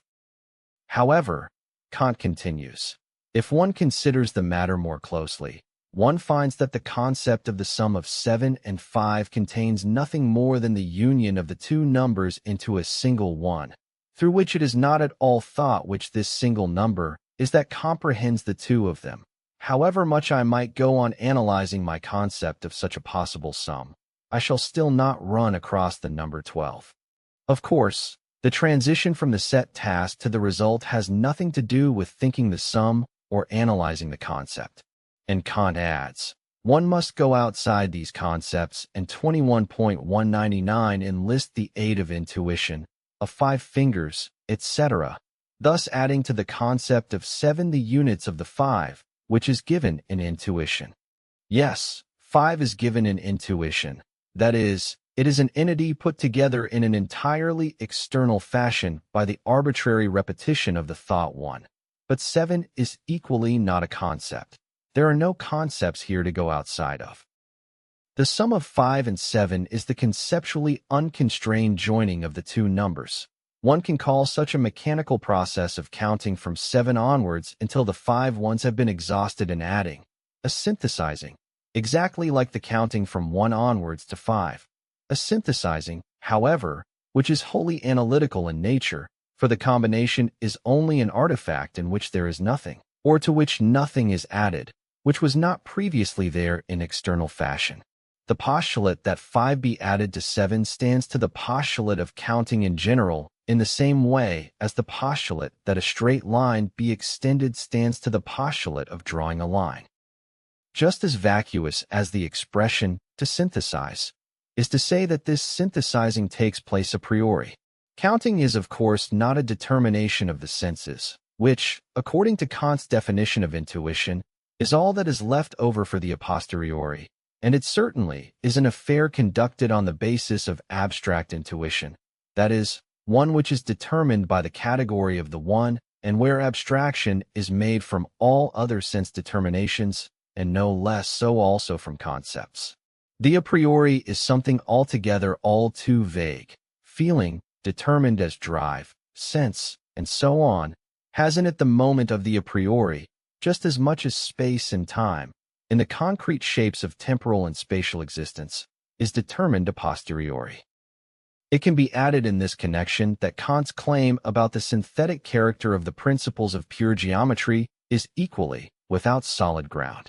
He grants that several are really analytical, while giving as example in support of his claim that they are synthetic only the principle that the straight line is the shortest between 2 points. For my concept of straight contains nothing of magnitude but only equality. The concept of shortest is thus entirely added to it, and cannot be analytically derived from the concept of the straight line. Intuition must therefore be enlisted as an aid, and only by means of it is the synthesis possible. 30. Here too, however, we are not dealing with the concept of straight in general, but with the straight line, and this latter is already something spatial, intuited. The determination of the straight line, or, if one prefers, its concept, is none other than that it is an absolutely simple line. That is, that in coming outside of itself, the 21.200 so-called movement of the point, it refers simply to itself, that in being extended, no diversity of determination, no reference to some other point or line outside it, is posited. It is simple, absolutely internally determined direction. This simplicity is indeed its quality. And if the straight line seems difficult to define analytically, this is so precisely because of its simplicity and self-referential character, whereas reflection looks for determination first and foremost in a plurality, in a determining through something else. But there is absolutely nothing inherently difficult in grasping this determination of simple internal extension, this absence of determination by another. Euclid's definition contains nothing else than this simplicity. 31. But now the transition of this quality to the quantitative determination, the shortest, that allegedly constitutes the synthetic factor is in fact entirely analytical. As spatial, the line is quantity in general. When said of the quantum, the simplest means the least, and when said of line, it means the shortest. Geometry can accept these determinations as a corollary to the definition, but Archimedes in his books on the sphere and the cylinder, see Haber's translation, page 4. 32 took the most advisable course by introducing this determination of the straight line as an axiom, in just as correct a sense as Euclid included the determination concerning parallel lines among the axioms. For the development of this determination into a definition would have also required determinations that do not belong to spatiality immediately, but are rather of a more abstract qualitative character, like the simplicity and sameness of direction just mentioned. These ancients gave even to their sciences a plastic character, rigorously confining their exposition to the distinctive properties of their material and thus excluding from it anything heterogeneous to it. Kant's concept of synthetic a priori judgments, the concept of terms that are distinct and yet equally inseparable, of an identity which is within it an inseparable difference, belongs to what is great and imperishable in his philosophy. To be sure, this concept is also equally present in intuition, for it is the concept as such and everything is the concept implicitly, but the determinations selected in those examples do not exhibit it. Number is an identity, and counting the production of it, which is absolutely external, a merely superficial synthesis, a unity of ones that are rather posited as not inherently identical with each other, but external, each separate for itself. The determination of the straight line of being the shortest between 2 points is based on a moment of abstract, internally undifferentiated identity. I return from this digression to addition itself. The 21.201 corresponding negative species of calculation, subtraction, is the equally entirely analytical separation into numbers which, just as in addition, are determined relatively to one another only as unequal in general. The next determination is the equality of the numbers that are to be counted. Because of this equality, the numbers constitute one unity, and there thus accrues to number the distinction of unit and amount. Multiplication is the task of counting up an amount of units that are themselves each an amount. It is therefore immaterial which of two numbers is given as unit and which as amount, whether one says 4 times 3, where 4 is the amount and 3 the unit, or, conversely, 3 times 4. We have already indicated above that the original finding of the product is done by simple counting, 33 that is, by counting off on fingertips, etc. The subsequent ability to come up with the product straightaway rests on the collection of such products, on the multiplication table, and on learning it by heart. Division is the negative species of calculation with this same determination of difference. It is equally immaterial which of two factors, the divisor or the quotient, is taken as unit or as amount. The divisor is determined as unit and the quotient as amount whenever the stated task of the division is to see how many times the amount, a number, the unit, is contained in a given number. Conversely, the divisor is taken as amount and the quotient as unit whenever the stated intent is to partition a number into a given amount of equal parts and to find the magnitude of the part of the unit. The two numbers that are determined with respect to each other as unit and amount still are, as numbers, immediate to each other and are therefore unequal in general. The further equality is that of unit and amount themselves, and, with this, the progression to the equality of the determinations inherent in the determination of number is completed. On the basis of this complete equality, counting is the raising to a power. The negative counterpart of this calculation is the extraction of a root, and this raising to a power constitutes, in the first instance, as the squaring of a number, the complete inherent determinateness of counting where, 1, the many numbers to be added are the same, and 2, their plurality or amount is itself the same as the number which is posited a plurality of times, or the unit. There otherwise are no other determinations in the concept of number that could provide a difference. Nor is there place for any further equalizing of the difference inherent in number. To raise a number to powers higher than the square is a formal continuation of the squaring, both in the case of even exponents, where it is only a repetition of the 21.202 squaring, and in the case of the uneven, where inequality resurfaces. In the simplest case of a cube, for instance, despite the formal equality of the new factor with both the amount and the unit, the new factor is as unit unequal as against the amount, the square, 3, against 3 times 3, and even more so in the case of the cube of 4, where the times by which the number which is the unit is to be multiplied by itself, 3, differs from this very number. Here we have in themselves the determinations, amount and unit, which, as the essential difference of the concept, are to be equalized for the complete return to itself of the self-externalized concept.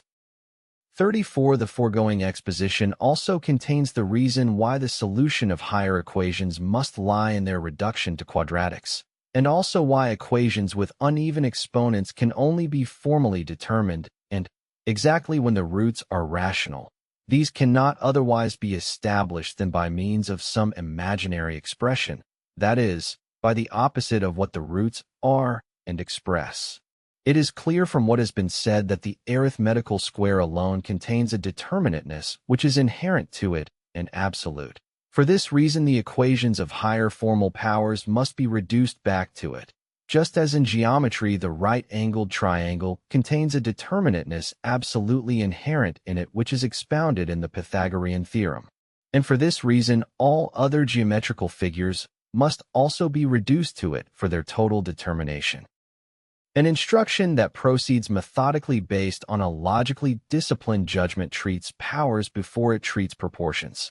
These last do follow upon the difference of unit and amount that constitutes the determination of the second species of calculation, but they proceed from the one of the immediate quantum in which unit and amount are only moments. The further determination of the one of quantum still remains external to quantum itself. In ratio, number is no longer an immediate quantum. It then has its determinateness as a mediation. This quantitative relation, the ratio, will be considered later on. 35. The step-by-step determination of the species of calculation that we have just given cannot be said to be a philosophical treatment of them, not an exposition of their inner meaning as it were, for it is not in fact an imminent development of the concept.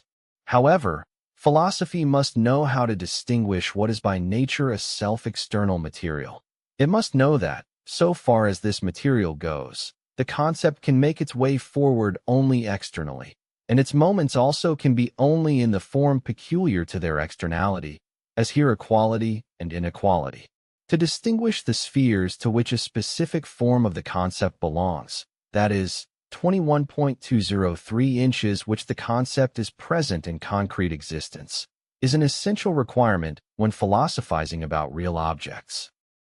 This is to prevent ideas from interfering with the peculiar nature of externality and accidentality, and the ideas themselves, because of the disproportionateness of the material, from being distorted and reduced to a formalism. Here, however, the externality in which the moments of the concepts appear in this external material, number, is the appropriate form, since these moments display the subject matter in the conceptual form of the understanding which is appropriate to it, and also, since they contain no demand for speculative thought and therefore have the semblance of being easy, they deserve to be employed in elementary textbooks. Remark 2. It is well known that Pythagoras depicted rational relations or philosophemata in numbers, 36, and in more recent times numbers and forms of their relations, such as powers, etc., have again been used in philosophy for the purpose of regulating thoughts or expressing them. 37. For pedagogical purposes, number is regarded as the most suitable subject matter of inner intuition, and the operations of calculating numerical relations are taken as the activity of spirit in which the latter visualizes its most characteristic relations and, in general, the fundamental relations of essence. How far number can live up to this high esteem of its worth can be seen from the concept of it just given. We saw that number is the absolute determinateness of quantity, and that its element is the difference which has become indifferent, implicit determinateness which is posited at the same time as only entirely external. Arithmetic is an analytical science, since all the combinations and all the differences that occur in its subject matter do not originate in it, but are imported into it entirely from outside. Arithmetic does not have any object that might harbor within it such inner relations as would be concealed to knowledge at first, because they are not given in its immediate representation, but are elicited only through the effort of cognition. Not only does arithmetic not contain the concept and the intellectual task of conceptualization that goes with it, it is the very opposite of the concept. 21.204 here, Because of the indifference of the combined to the combining, a combining that lacks necessity, thought finds itself engaged in an activity which is at the same time the utter externalization of itself, a tour de force in which it moves in an element void of thought, drawing relations where there is no capacity for necessary relations. The subject matter is the abstract thought of externality itself. As this thought of externality, number is at the same time the abstraction from the manifold of the senses. It has retained nothing of the senses except the abstract determination of externality itself, and in it the senses are thus brought closest to thought. Number is the pure thought of thought's own externalization. It may therefore occur to spirit, as it rises above the world of the senses and recognizes its own essence, as it seeks an element for the pure representation of it, for the expression of its essence, before it grasps thought itself as this element and wins the purely spiritual expression for its exposition. It may occur to spirit to choose number, this inner, abstract externality, as the element. For this reason we see number early in the history of science being used for the expression of philosophemata.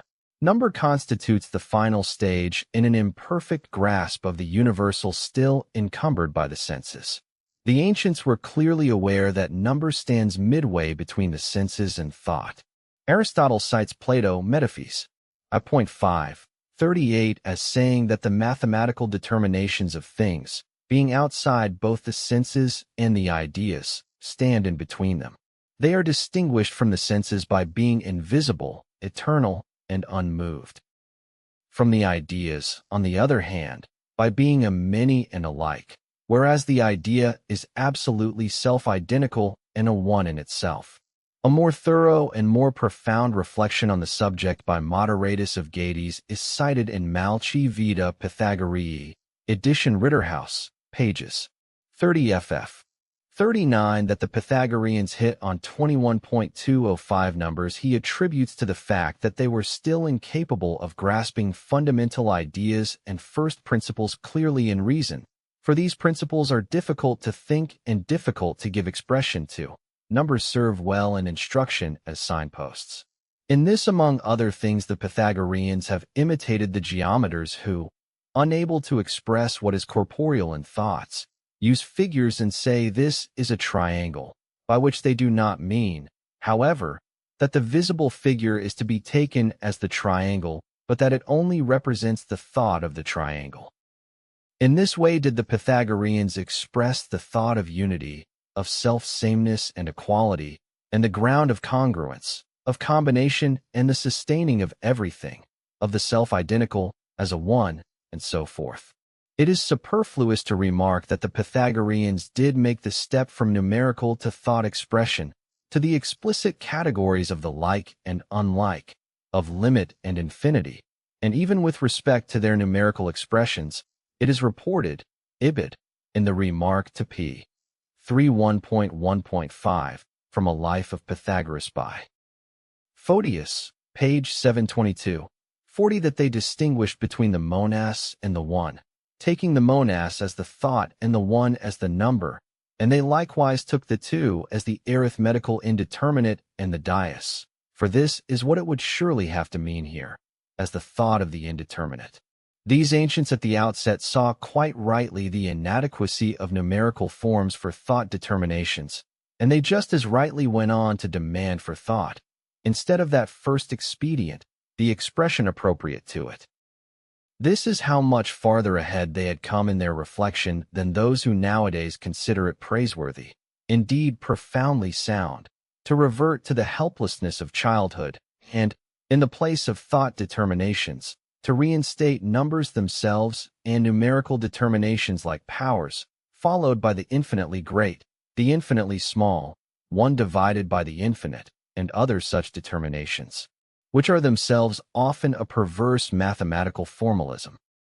In connection with the just cited claim that number stands between the senses and thought, 41 since it has in common with the former that it is in itself the self-externality of the many, it must now be noted that this many is itself the sensuous as taken up in thought, the category of the internally self-external that defines the sensuous. When more advanced thoughts, thoughts that are concrete and truly thoughts, when what is alive and active in a high degree and requires context in order to be comprehended, when these are transposed into this element of 21.206 externality, they turn into dead, motionless determinations. The richer in determinateness and hence in connections thoughts become, the more confused and also the more arbitrary and meaningless becomes their representation in such forms as numbers. The 1, the 2, the 3, the 4, henas or monas, dias, trios, tetractes, still fall in the general vicinity of totally simple and abstract concepts. But when numbers are extended to concrete relations, it is in vain to try to maintain any approximation to the concept. But that the determinations for the movement of the concept by which alone the latter is concept would be designated as 1, 2, 3, 4, is the hardest to expect of thought. For thought then moves in an element which is opposite to it, where there are no connections. Its labor is one of derangement. The difficulty of this expectation to understand that, for instance, 1 is 3 and 3 is 1, is due to the fact that 1 is devoid of connections. It does not exhibit in it the determination by virtue of which it passes over into its opposite, but is rather the very exclusion and rejection of such a connection.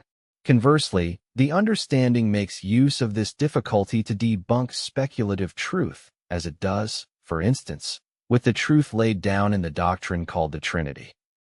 It counts the determinations of it that constitute one unity in order to expose them as plain nonsense, which is to say, the understanding itself commits the nonsense of making that which is pure reference 42 into something devoid of all relation. By the name Trinity, triunity, nobody expected that 1 in number would be considered by the understanding as the essential determinateness of the content.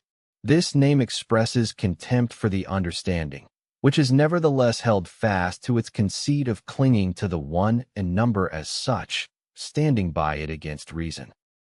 To take numbers and geometrical figures, as has often been done, as mere symbols, the circle, for instance, of eternity, the triangle of the Trinity, is, on the one hand, harmless enough, but, on the other hand, it is foolish to believe that more is thereby expressed than can be comprehended and expressed by thought.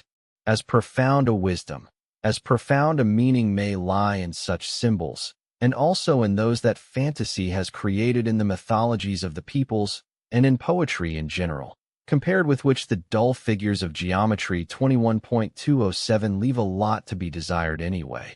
It is still up to thinking alone to extract this wisdom and bring it to light, a wisdom that is only implicit in them, and not only in symbols, but in nature and in spirit. In symbols, the truth is still clouded and veiled by the sensuous, and only in the form of thought does it become totally manifest to consciousness. The meaning is only the thought itself.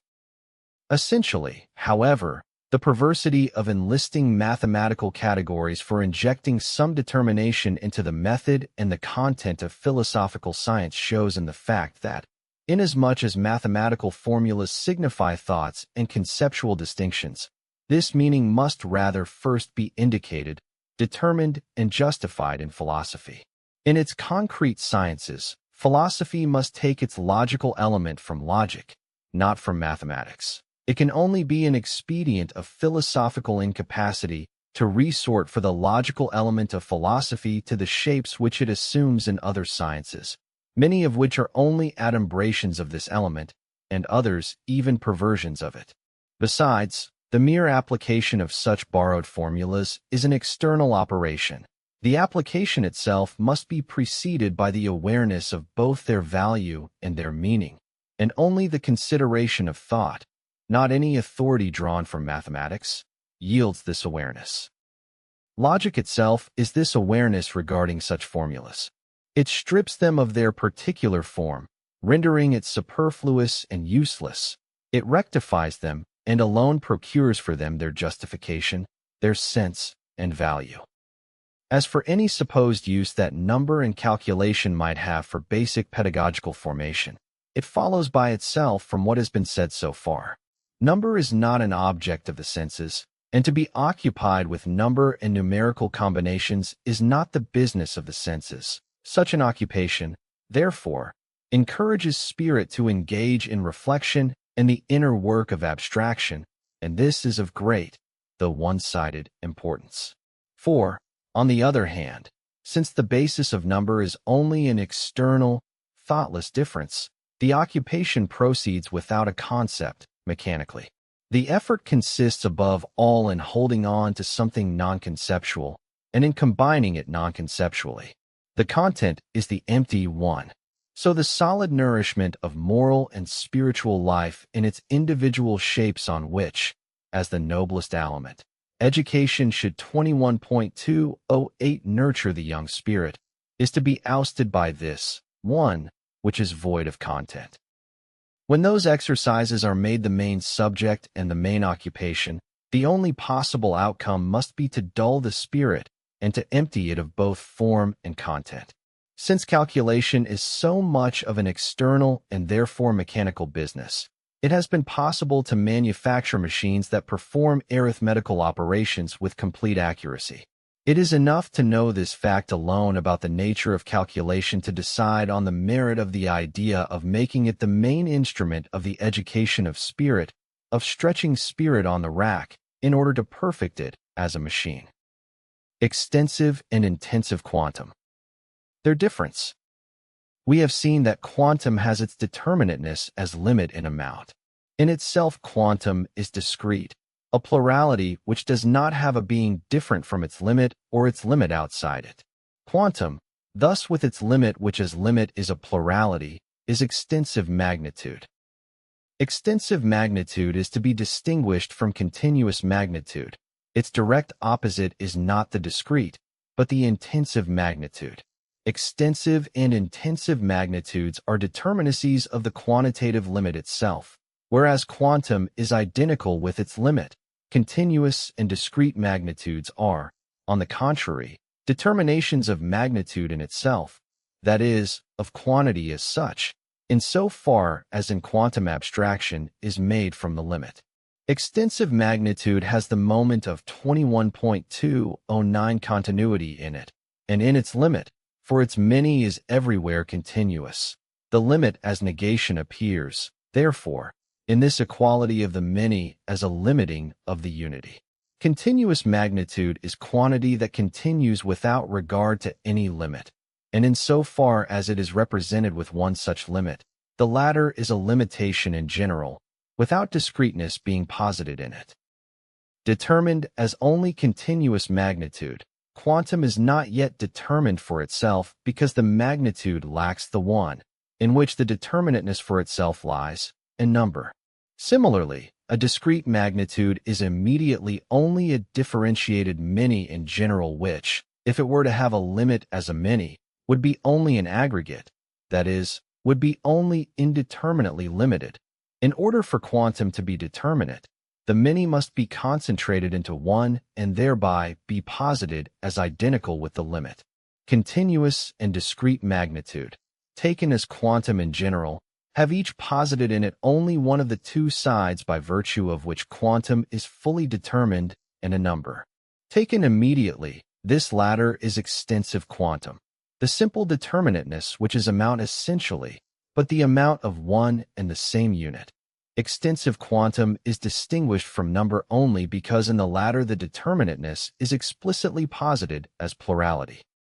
However, the determinateness through number, how much there is of something, does not require being distinguished from how much there is of something else, as if to the determinateness of one thing belonged how much there is of it, and how much there is of another, for the determinateness of magnitude as such is a limit determined for itself, indifferent, and simply self-referring. And in number this limit is posited as enclosed within the one existing for itself, the externality that it has. The reference to other is inside it. Further, like the many in general, this many of the limit is not internally unequal but continuous. Each many is what any other many is. Consequently, the many as a many of existence outside one another, 21.210, or as discrete, does not constitute the determinateness as such. Thus, this many collapses for itself into its continuity and becomes simple unity. Amount is but a moment of number. But, as an aggregate of numerical ones, it does not constitute the determinateness of number. On the contrary, these ones as indifferent and self-external are sublated in number, whose being has turned back into itself.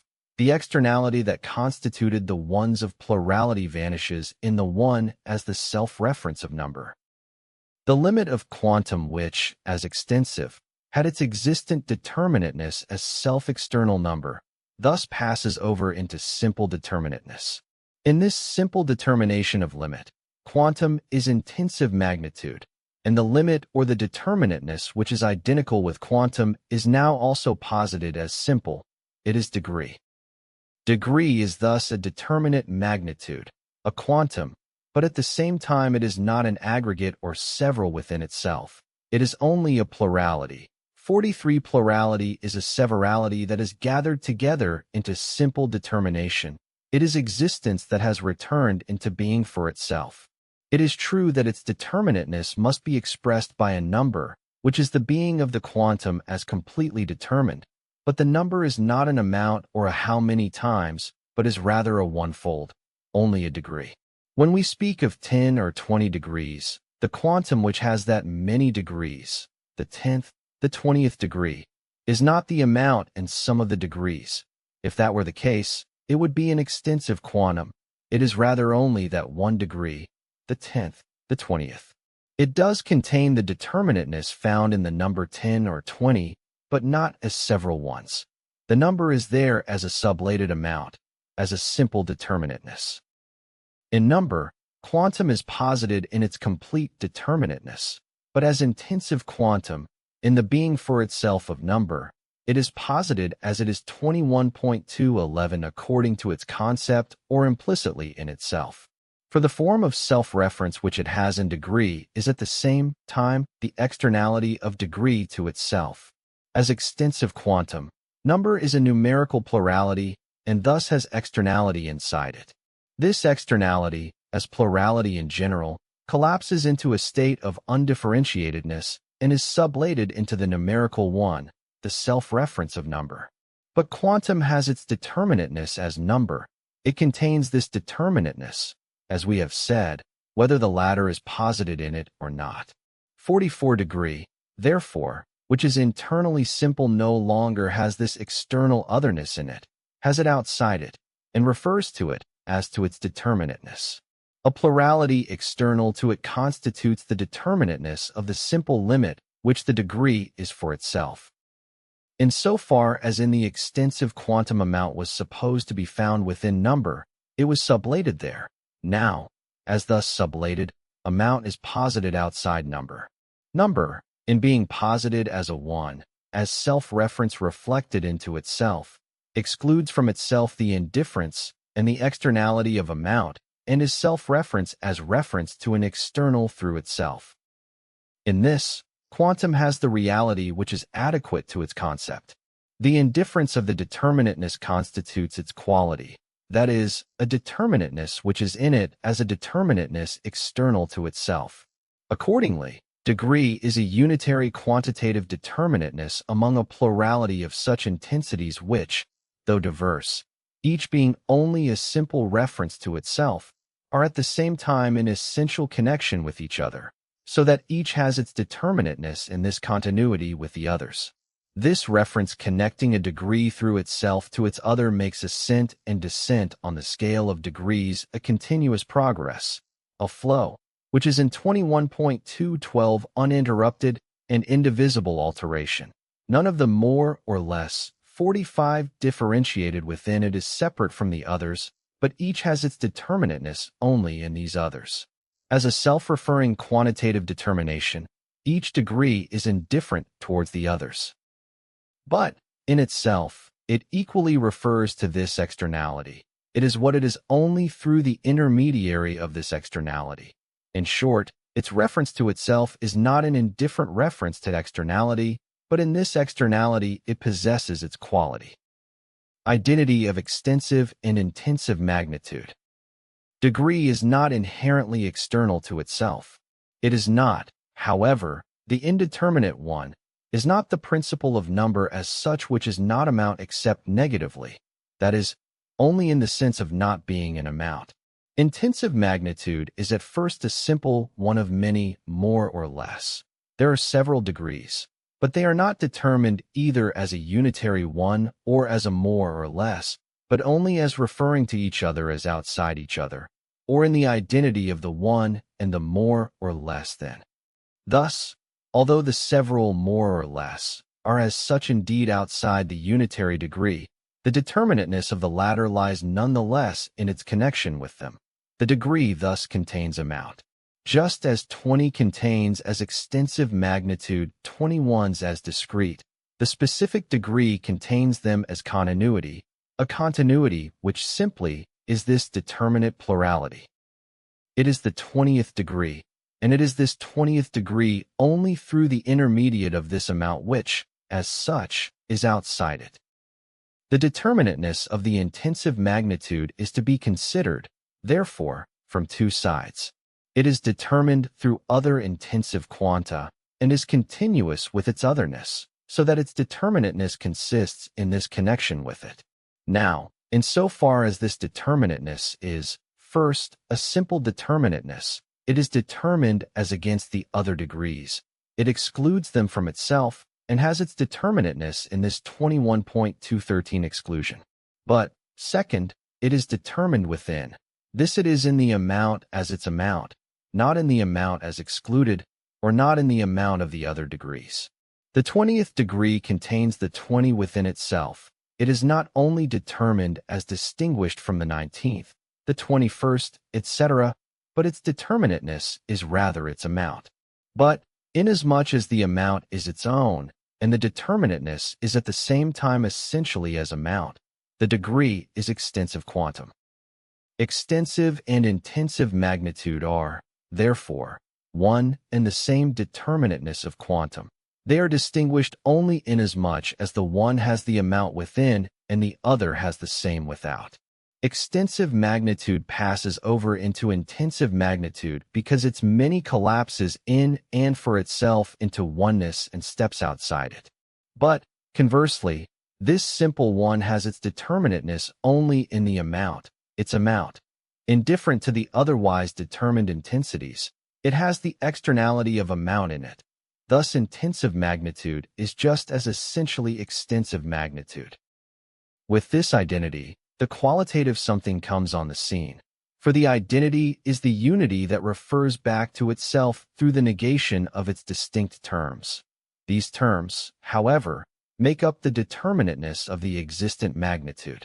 The something is a quantum, but its qualitative existence is now posited as indifferent to it as it is in itself. One can speak of quantum, number as such, etc., without any mention of a something as their substrate. But the something, self-mediated by virtue of the negation of its determinations, now confronts these as existing for itself, and, since it has a quantum, it confronts them as something which has an extensive and intensive quantum. Its one determinateness which it has as quantum is posited in the distinct moments of unity and amount. It is in itself not only one and the same determinateness, but the positing of it in these differences as extensive and intensive quantum is the return into this unity which, as negative, is the something posited as indifferent to them. 21,214. Remark 1. As normally depicted in ordinary usage, extensive and intensive quantum are distinguished as kinds of magnitudes, as if there were some objects with only intensive and others with only extensive magnitude. But there is now a philosophical science of nature in which plurality, the extensive, as for instance in connection with the fundamental property of nature to fill space, and in other instances as well, is converted into something intensive, in the sense that intensity, as dynamism, is the true determination. Density, for instance, or the specific filling of space, must be understood as being essentially, not a certain aggregate and amount of material parts in a quantum of space, but a certain degree of the force of the matter filling space. 46. There are two kinds of determinations to be distinguished in this context. Two concepts are at play in this conversion, as it has been called, of the mechanical into the dynamic way of looking at things. 47. The concept of self-subsisting parts that subsist outside one another and are only externally bound together into a whole, and, different from this, the concept of force. What is viewed on the one side as only an aggregate of mutually external atoms is considered on the other side as the expression of a fundamental simple force. Now these relations of whole and parts, of force and its expression, that come up for contrast here, do not belong in this place. They will be considered later on.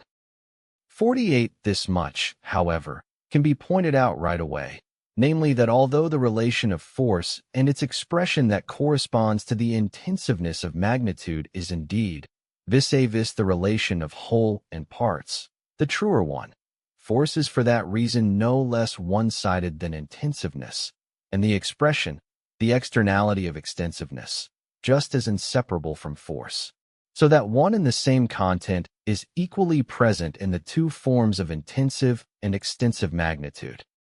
The other determinateness that comes up here is the quantitative as such, which, as extensive quantum, is sublated and transformed into degree, the supposedly true determination, but it has been shown that degree contains the former determinateness as well, so that the one form is essential to the other. Consequently, every existence exhibits its quantitative determination no less as an extensive than as an intensive quantum.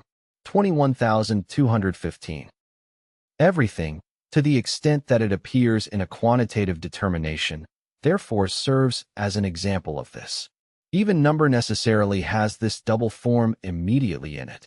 It is an amount, and therefore extensive magnitude, but number is also a 1, a 10, a 100, and to this extent it marks the transition to intensive magnitude, for in this unity the manifold collapses into the simple. In itself, the one is extensive magnitude. It can be represented as an arbitrary amount of parts. Thus the 10th, the 100th, is this simple, intensive magnitude that has its determinateness in the more or less than 100th lying outside it. That is, in the extensive magnitude. Number is a 10, a 100, and at the same time the 10th, the 100th, in the system of numbers. Both are the same determinateness. In the circle the unit is called degree because every part of the circle has its determinateness essentially in the many more outside it. It is determined as the unit of only a fixed amount of these units. As a mere spatial magnitude, the degree of the circle is only an ordinary number, considered as degree. It is an intensive magnitude that has meaning only as determined through the amount of degrees into which the circle is divided, just as a number derives its meaning only in the number series. The magnitude of a concrete object displays its two sides as extensive and intensive in the double determinations of its existence, appearing in one as something external and in the other as something internal. Thus, for instance, a mass is as weight an extensive magnitude inasmuch as it constitutes an amount of pounds, hundredweights, etc., but is an intensive magnitude as it exerts a certain pressure. The magnitude of the pressure is a simple magnitude, a degree, as determined in a scale of degrees of pressure. As exerting pressure, the mass appears as a being in itself, a subject, to which there accrues a distinctive intensive magnitude. Conversely, that which exerts this degree of pressure has the capacity of displacing a certain amount of pounds, etc., and its magnitude is measured accordingly. Or again, heat has a degree. This degree, whether the 10th, the 20th, etc., is a simple sensation, something subjective. But this degree is equally present as extensive magnitude, in the form of the expansion of some fluid matter, of mercury in the thermometer, of air, sound, etc. A higher degree of temperature finds expression 21.216 inches a longer mercury column, or in a narrower clay cylinder. It warms up a larger space in the same way as a lower degree warms up a smaller. The higher a tone, the more intensive it is, and the greater is at the same time the number of its vibrations, or a louder tone, to which a higher degree of intensity is attributed, is audible in a larger space. With a more intensive color, a larger surface can be colored in the same way as with a weaker one, or again, something brighter, another kind of intensity, is visible at a greater distance than something not as bright, etc. Similarly, in things spiritual, a high intensity of character, talent, genius, has a comparably encompassing presence, far-reaching effect, and all-pervading influence.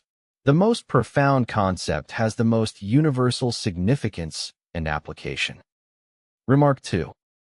Kant has made peculiar use of the determinateness of intensive quantum by applying it to a metaphysical determination of the soul. In his critique of the metaphysical propositions concerning the soul, which he calls the paralogisms of reason, he comes to a consideration of the syllogistic inference from the simplicity of the soul to its permanence. To this inference he objects, Critique of Reason, 4:14, that, even if we grant to the soul this simple nature, namely, that it contains no manifold of parts outside one another, and hence no extensive magnitude, one nevertheless cannot deny to it, any more than to any other existing thing, intensive magnitude, that is, a degree of reality in regard to all its faculties, indeed to everything in general that constitutes its existence, which might diminish by infinitely many smaller degrees, and thus the alleged substance could be transformed into nothing, although not by disintegration, but by a gradual remissio, of its powers. For even consciousness always has a degree, which can always be diminished. Consequently, so does the faculty of being conscious of itself, and likewise with all other faculties. 49. In rational psychology, such as was this abstract metaphysics, the soul was considered not as spirit, but as an immediate existent, as a sole thing. Kant is therefore justified in applying to it the category of quantum, just as to any other existing thing, and inasmuch as this existent is determined as simple, that of intensive quantum. Being does indeed belong to spirit, but of an intensity entirely different from that of intensive quantum. It is an intensity, rather, in which the form of merely immediate being and all its categories are sublated. It should not have been just 21.217 a matter of agreeing to the removal of the category of extensive quantum, but of removing quantum as such. The next step was to recognize how in the eternal nature of spirit there is existence, consciousness, and finitude, how they proceed from it, without spirit thereby becoming a thing. Alteration of quantum. The difference between extensive and intensive quantum is indifferent to the determinateness of quantum as quantum. But quantum is in general determinateness posited as sublated. The indifferent limit, the determinateness which is just as much the negation of itself. In extensive quantum, this difference is developed, but intensive magnitude is the existence of this externality which quantum is in itself. The difference is posited as the contradiction which it is in itself, of being a simple self-referring determinateness, which is the negation of itself, of having its determinateness not in it, but in another quantum. A quantum, according to its quality, is therefore in absolute continuity with its externality, with its otherness. Consequently, not only can every determinateness of magnitude be transcended, not only can it be altered, that it must alter is now posited. The determination of magnitude continues into its otherness in such a way that it has its being only in this continuity with an other. It is not just a limit that exists, but one that becomes. The one is infinite or self-referring negation, and hence the repulsion of itself from itself. Quantum is equally infinite. Posited as the self-referring negation, it repels itself from itself. But it is a determinate one, the one which is passed over into existence and limit, thus 21.218 the repulsion of determinateness from itself, not the generation of something that is like itself, as the repulsion of the one, but of its otherness. Quantum is now posited in it as sending itself 50 beyond itself. It consists in this, that it increases or decreases. It is within it the externality of determinateness. Thus quantum sends itself beyond itself. This other which it becomes is at first itself a quantum, but a quantum which is not a static limit, but one that impels itself beyond itself. The limit which arises in this beyond is therefore only one that again sublates itself and sends itself to a further limit, and so on to infinity. Quantitative infinity. Its concept. Quantum alters and becomes another quantum. The further determination of this alteration, that it goes on to infinity, lies in that it is positioned as inherently self-contradictory. Quantum becomes an other, but it continues in its otherness. The other is therefore also a quantum. This latter, however, is the other, not of a quantum, but of the quantum as such, the negative of itself as a limited something, and hence its own unlimitedness, infinity. Quantum is an ought. It implies that it be determined for itself, and this being determined for itself is rather the being determined in 21.219 another, and, conversely, it is the being determined in an other as sublated, is indifferent subsisting for itself. In this way, finitude and infinity each at once acquires within it a double though opposite meaning. Quantum is finite, first, as limited in general, second, as sending itself beyond itself, as being determined in an other.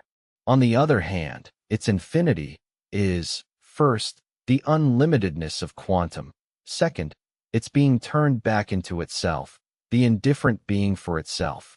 If we now compare these moments with each other, we find that the determination of quantum's finitude, its sending itself beyond itself into an other that constitutes its determination, is equally the determination of the infinite. The negation of limit is this same transcendence of determinateness, so that in this negation, in the infinite, quantum has its final determinateness. The other moment of infinity is the for itself which is indifferent to the limit. But the quantum itself is so limited as to be indifferent with respect to its limit, and hence with respect to other quanta and its beyond. In quantum, finitude and infinity, the latter supposedly separate from finitude, as bad infinity, each already possesses within it the moment of the other. The qualitative and quantitative infinite are distinguished inasmuch as in the former the opposition of the finite and infinite is qualitative, and the transition of the finite into the infinite, or the reference of each to the other, is present only in the in itself, in their concept.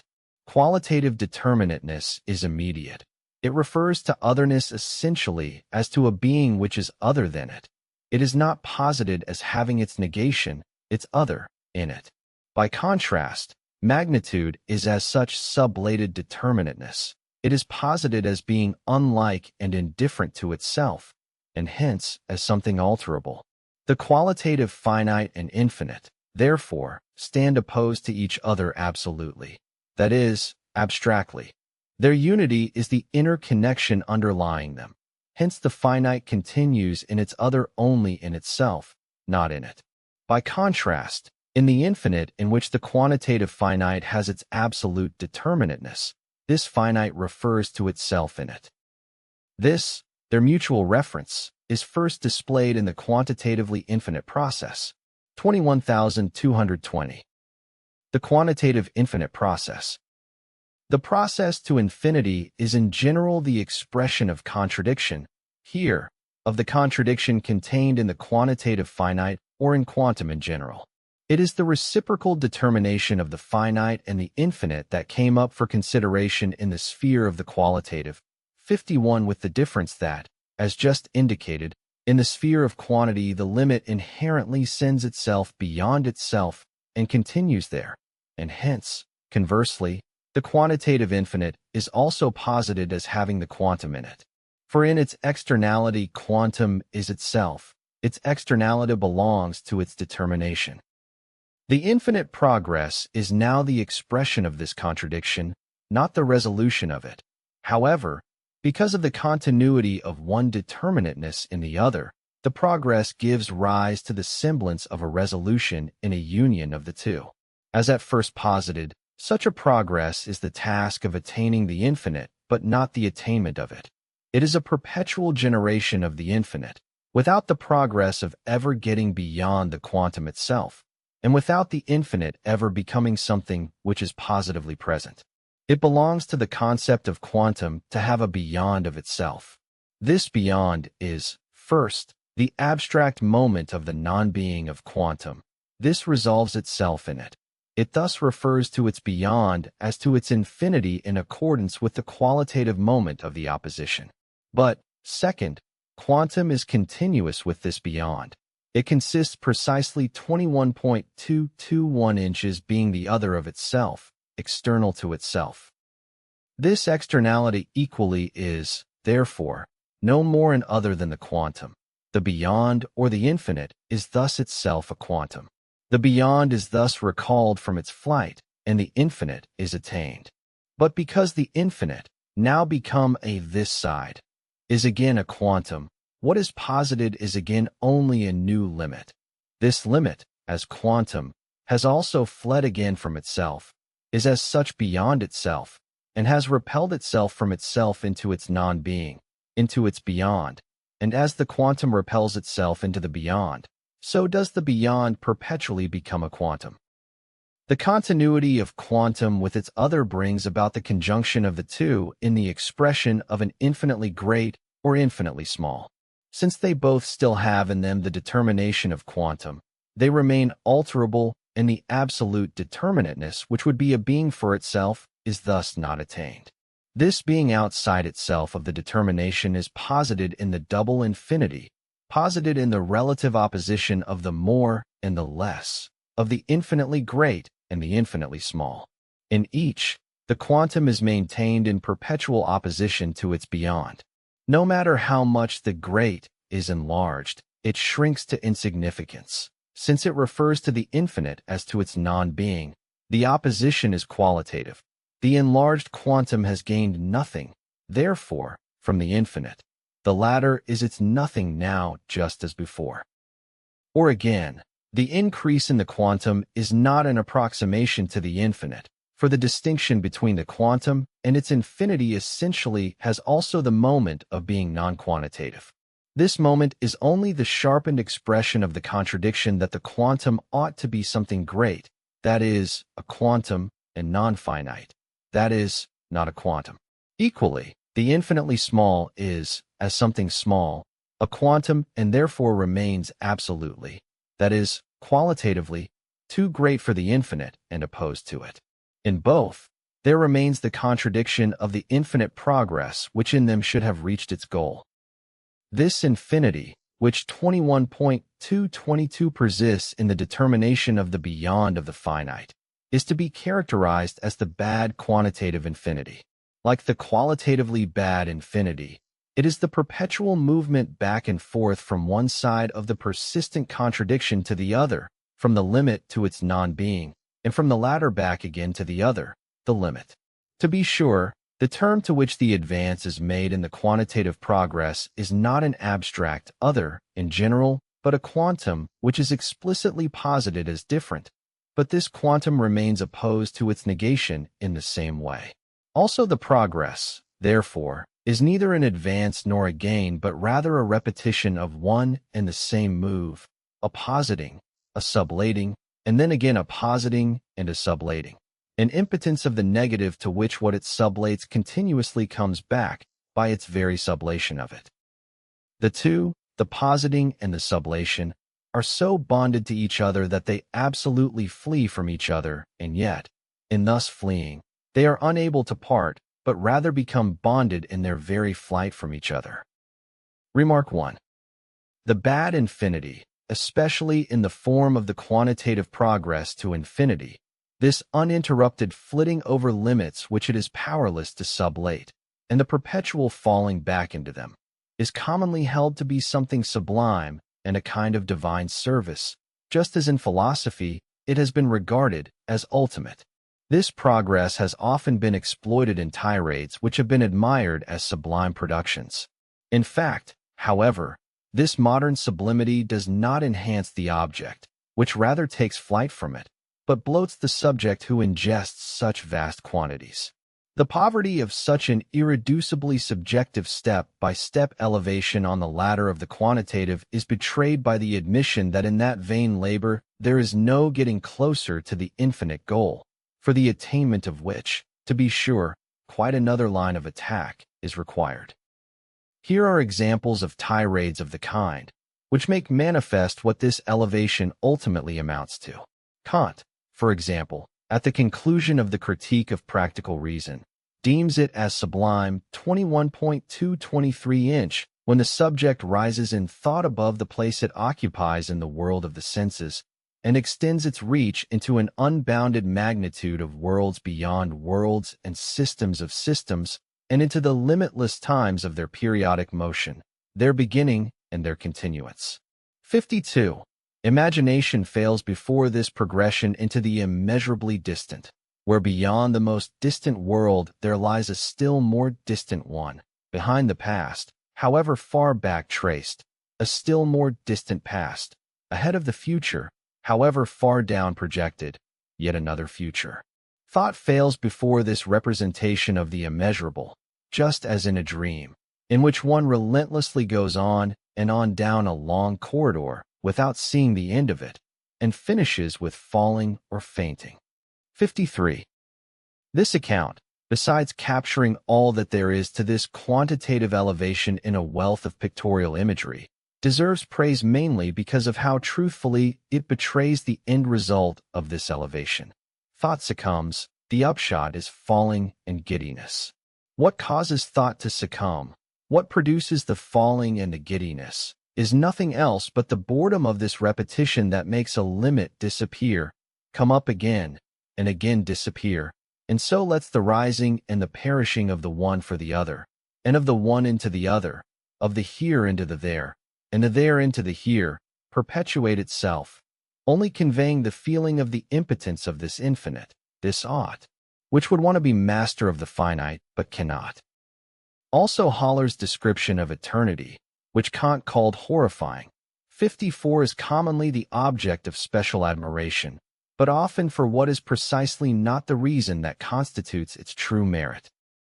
I heap up giant numbers, pile millions on millions, eon upon eon and world upon world, and when I am on that endless march and dizzy on that terrifying height, I seek you again.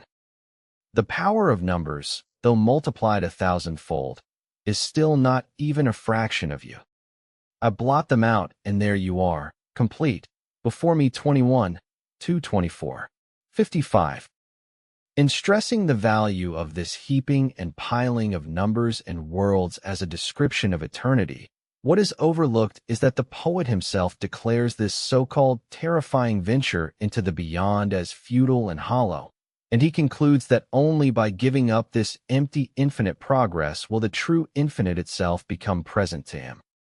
There have been astronomers who like to flatter themselves about the sublimity of their science on the ground that it deals with an immeasurable multitude of stars, with immeasurable spaces and times within which the already vast distances and periods that serve as their units, even when taken many times over, shrink to insignificance. The shallow astonishment to which they surrender themselves, their fatuous hopes of eventually traveling in another life from star to star, and in that immensity, to make discoveries of always the same kind of things, this they adduce as the main point of excellence of their science, a science which is worthy of admiration rather, not because of such quantitative infinitude, but, to the contrary, because of the relations of measure and the laws which reason recognizes in these objects, and which, in contrast to that other irrational infinitude, constitute the rational infinite. To the infinity connected with the external intuition of the senses, Kant opposes the other infinity, the one which the individual attains when he returns to his invisible I, and to all the terrors of fate and tyranny he opposes the absolute freedom of his will, of a pure I, when, starting with his immediate surroundings, he lets them vanish in his sight, and even what appears enduring, the worlds upon worlds, he lets collapse into ruins until, alone, he recognizes himself as equal to himself. 56. The I, in this solitude, is indeed the attained beyond. It has come to itself, is at home with itself. Right here, the absolute negativity which in the progression beyond the quantum of the senses was only in flight, is brought in pure self-consciousness to affirmation and presence. But this pure I, when held fixed in abstraction and empty of content, has existence in general, the fullness of the natural and the spiritual universe, as a beyond confronting it. The same 21.225 contradiction reasserts itself that lies at the heart of the infinite progress, namely of a being bent upon itself which is at the same time outside itself, which refers to its other as to its non-being, and in this referring remains a longing, for the I has fixed itself on the one side, with its indigent and insufferable emptiness before it, and, on the other side, with a fullness which in being negated is still present as its beyond. Kant accompanies the mention of these two sublimes with the remark that wonder, for the first, the external, and reverence, for the second, the inner, do indeed excite research but cannot substitute for their deficiency. 57. Thus he declares those exaltations as being unsatisfying for reason cannot stop at them and at the feelings associated with them, nor can it let the beyond and the void be accepted as ultimate. But it is above all in its application to morality that the infinite progression has been taken as an ultimate. The second opposition, just cited, of finite and infinite in the shape of the manifold world and the I raised to its freedom, is at first qualitative. As it determines itself, the I at the same time determines nature and frees itself from it. It thereby refers itself to its other through itself, refers to an other which, as external existence, is a manifold and also something quantitative. The reference to the quantitative becomes itself quantitative, the negative reference of the I to it, its power over the not I, over the senses and external nature, is consequently so represented that morality can and ought ever to enlarge while the power of the senses ought ever to recede. The perfect adequacy of the will to the moral law, however, is transposed to the unending progress to infinity, that is represented as an absolutely unattainable beyond, and precisely this, that it is unattainable, is supposed to be the source of true reliance and just consolation. For morality ought to be a struggle, but this it cannot be except on the assumption that the will is disproportionate to the law and the law, therefore, becomes for it an irreducible beyond. 58. In this opposition, the I and the not I, or the will and the moral law and nature and the sensuousness of the will, are presupposed as perfectly self-subsistent and mutually indifferent. The pure will has its 21.226 own law, which is essentially connected with the senses. Nature and the senses, for their part, have their laws which neither stem from nor are conformable to the will, nor are such that, although diverse from the will, would nonetheless be in essential connection with it, but are rather independently determined, finished, and complete in themselves. The two are nevertheless both moments of one and the same simple essence, of the I.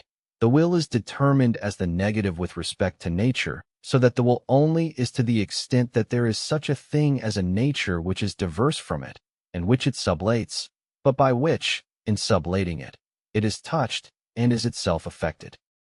Nature, also as the sensuous element of the human being, is a self-subsistent system of laws indifferent to limitation through another. It preserves itself while being limited, comes in connection with the will on its own terms, and limits the will of the law just as much as this will limits it.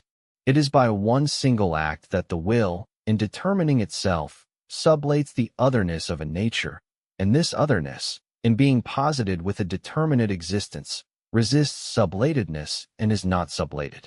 In the infinite progression, the contradiction at work here is not resolved, but, to the contrary, it is displayed as unresolved and unresolvable and is declared to be such. The conflict of morality and sense is represented as an absolute relation that exists in and for itself.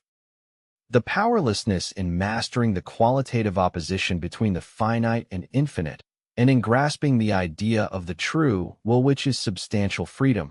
This powerlessness takes refuge in magnitude, which it used as a middle link. For magnitude is the qualitative as sublated, the distinction that has become indifferent. But since the two members of the opposition still remain in principle qualitatively different, by behaving as quanta in referring to each other, they are rather each straightaway posited as indifferent to this alteration. Nature is determined through the eye, the senses through the will of the good. The 21.227 alteration produced in the senses through the will is only a quantitative distinction, one which leaves them be as they are.